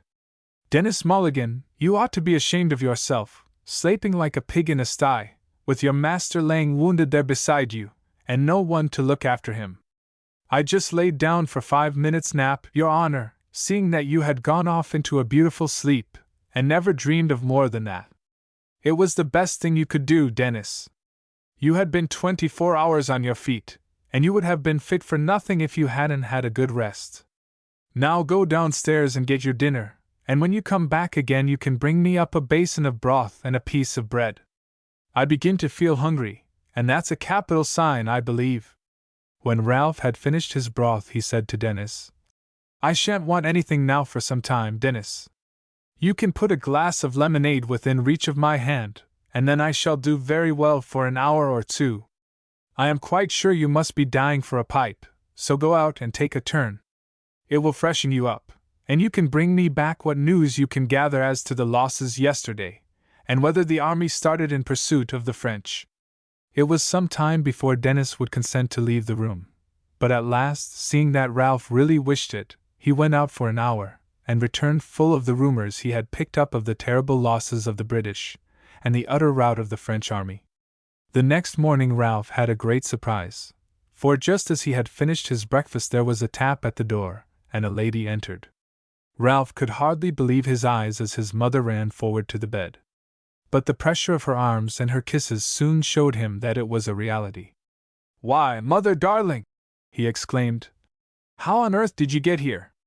I came across in a smack to Ostend, Ralph, and then came on by carriage. I got here last night, and learned at the Quartermaster General's office that you were wounded and were somewhere in Brussels. At least they believed you were here somewhere, but they could not say where. They let me have a copy of the list of the houses that had been allotted for the use of wounded officers. It was too late to begin the search last night, but I have been 3 hours going round this morning. I saw the surgeon downstairs and he told me, and her lips quivered and her eyes filled with tears, that I had lost my left arm, Mother. Well, that is nothing to fret about when thousands have been killed. One can do very well without a left arm, and I think, on the whole, that I have been wonderfully lucky. Dennis! But Dennis was not in the room, having, as soon as he had discovered who Ralph's visitor was, gone out to leave them alone. And have you made this journey all by yourself, Mother? No, my dear. Mr. Talbot was good enough to come over to take care of me by the way. Mr. Talbot, Mother! How did he know that you were coming? Well, I told him, Ralph. But that is a long story, and you shall hear it another day.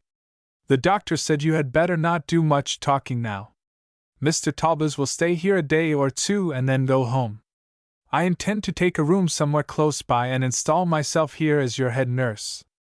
I shan't want much nursing, Mother, but I shall be delighted to have you with me. I have a capital servant. The man I told you about in my letters. He is a most amusing fellow and very much attached to me. Do you know, He got leave directly the battle was over, and was all night walking by the side of the ambulance wagon. He is a capital fellow. By the way, Mother, I suppose the will has not turned up yet. You said in your last letter you had great hopes of its being found. It has been found, Ralph, and it is all just as we supposed. But how it was found, or anything about it, you mustn't ask at present. It is a long story, and I must insist now that you lie quiet and go to sleep. Well, I will try, Mother. Will you just look outside the door and see if Dennis is there? Dennis, this is my mother, he said as the soldier came in. She has come over to help nurse me, and as she will be principally with me in the daytime, you will be at liberty to be out whenever you like. Sure, and I am glad the lady has come, Mr. Conway, though I would have done the best I could for you. Still, a man is but a poor crater in a sick room. Can I get you anything, ma'am? Well, I have had nothing this morning, Dennis, and if you could get me a cup of tea and some bread and butter, if it is not against the rules, I should be very glad. Sure, I will do that, ma'am, with the greatest pleasure in life, Dennis said, and presently returned bringing up a tray with tea, bread and butter, and a plate of cold meat. Is there anything else, ma'am? Well, Dennis, I should be very much obliged if you will take a note from me to a gentleman named Talbot, whom you will find at the Hotel de l'Europe. Give it to him yourself if you can. He will be glad to hear from you about my son, how he is going on, and so on. For the next few days Ralph's arm was exceedingly painful, attended by a certain amount of fever. At the end of that time he began to improve, and his wound made steady progress toward recovery. After staying for 4 days at Brussels, Mr. Talbot had returned home. Mrs. Conway and Dennis divided the nursing between them, sitting up on alternate nights. A fortnight after Mrs. Conway's arrival, Ralph said, "Now, Mother, I shall be up tomorrow and can therefore be considered as fairly convalescent, so there can be no reason now why you should not tell the story about the finding of the will. You told me in one of your letters before Christmas that Mr. Talbot had failed altogether. So how did it come to be found?" Mrs. Conway thereupon told the story. When she came to the point where she had gone as a servant to the hall, Ralph interrupted her with a loud protest. "I don't like that, Mother. I don't like the idea of your having gone as a servant, whatever the stake was. If I had been at home and had known it, I certainly would not have let you go, not if there had been 10 fortunes to be gained by it. The idea of your having to go and live as a servant, and work for people like that is horrid. There was nothing very unpleasant about it, Ralph. I had plenty to do and to think about, and the time passed a great deal more rapidly than it would have done if I had been staying at home all by myself.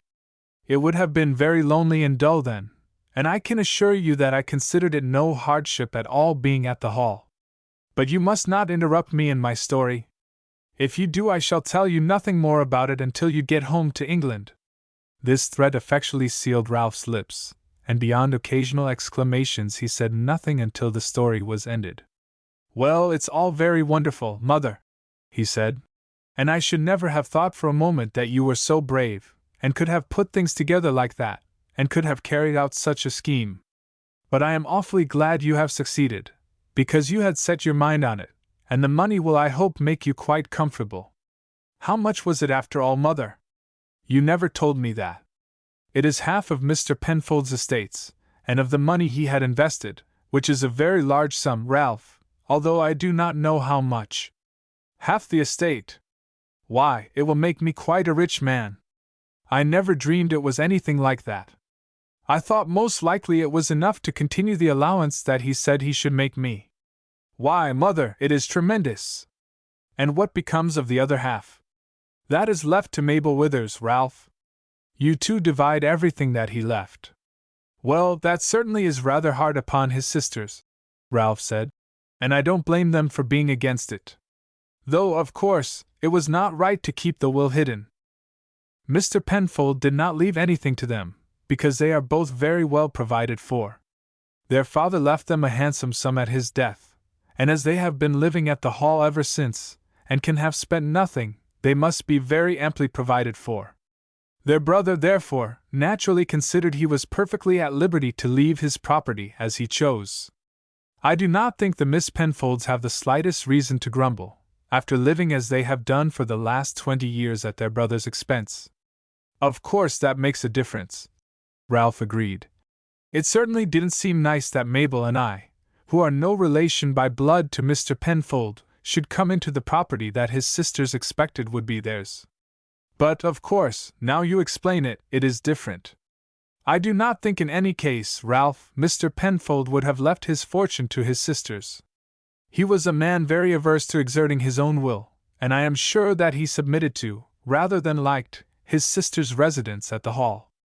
I know that he considered, and justly, that they had once committed a cruel wrong upon him, and had in a way spoiled his life. I question whether he really ever forgave them. I see, Mother, Ralph said.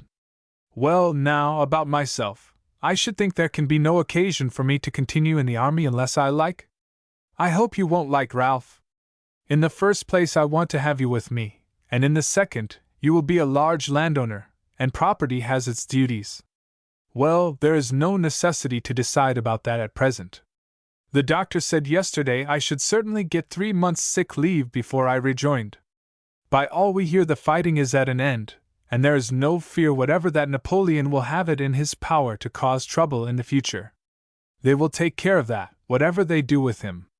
If there is going to be peace everywhere, I do not know that I should care very much about staying in the army, but, as I said, we need not decide at present. 10 days later, Ralph was so far recovered that he was able to return home with his mother. As soon as she informed him of her arrival at Dover, Mr. Talbot wrote to tell her that he had had an interview in London with the Miss Penfold's lawyer, who informed him that he had instructions from his clients to examine the will, and if satisfied of its genuineness, to offer no opposition whatever to its being proved. Mr. Talbot had thereupon shown him the will, and had no difficulty in convincing him that it was the document he himself had drawn up, and Mr. Penfold had signed in his presence.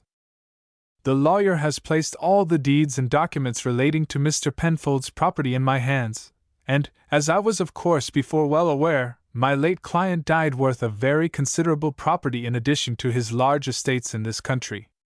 For the last 20 years his income has exceeded his expenditure by an average of £3,000 a year, and as the surpluses have been judiciously invested, and as the prices of all funds and stocks now stand vastly higher than they did during the course of the long war, their total value now amounts to something over £130,000.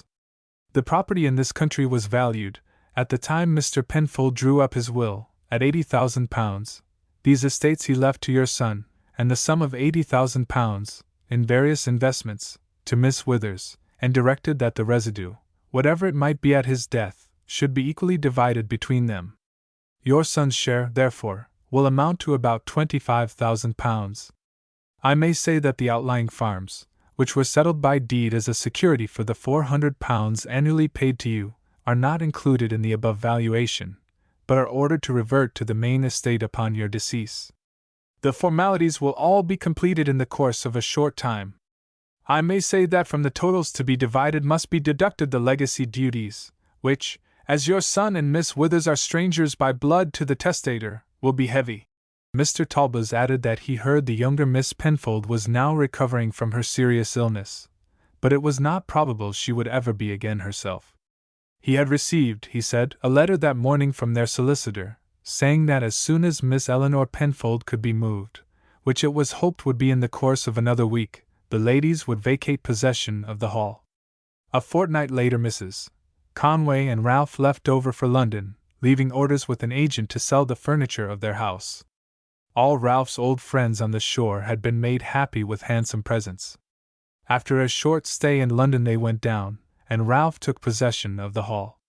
He soon found there was abundance of occupation for his time on the estate, and that this would be increased when, as would doubtless be the case, he was placed on the Commission of Peace for the county, as Herbert Penfold had been before him. As soon as Ralph had completely recovered his health and strength he told his mother that she must spare him for a week, as he had promised that he would on the first opportunity go over to Dunkirk to see his friend Jacques. He crossed by the packet from Dover to Calais, and thence by coach to Dunkirk. Here he inquired among the fishermen for Jacques, and found that he had returned before Napoleon broke out from Elba, and that he was owner of a fishing smack which was now at sea. The next day Jacques returned, and his delight at meeting Ralph was unbounded. He took him home to his neat cottage where his pretty young wife was already installed. Ralph remained 2 days with him, and obtained a promise from him that he would once a year sail over to Weymouth and pay him a visit. "I am a rich man, Jacques, now. At present I see you want nothing, but should any accident befall your fishing boat, or you have need for money for any other cause, write to me, and the money for a new boat or for any other purpose shall be yours at once.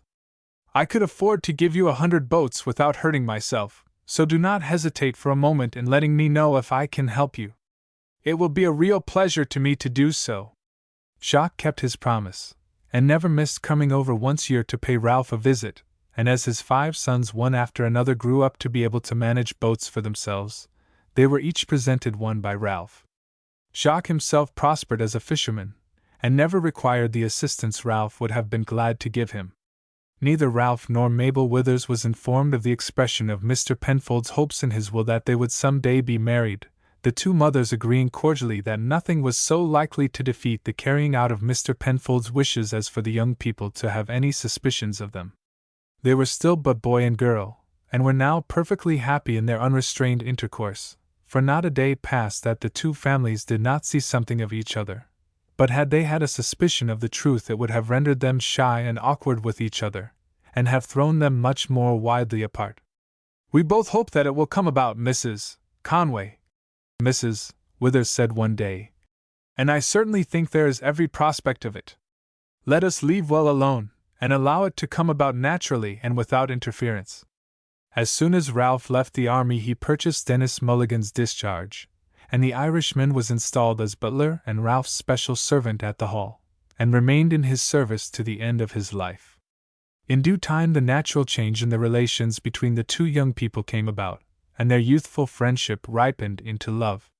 When Ralph was 23, and Mabel had just come of age, she changed her name and took up her place at the Hall, Mrs. Conway gladly handing over the reins of government to her.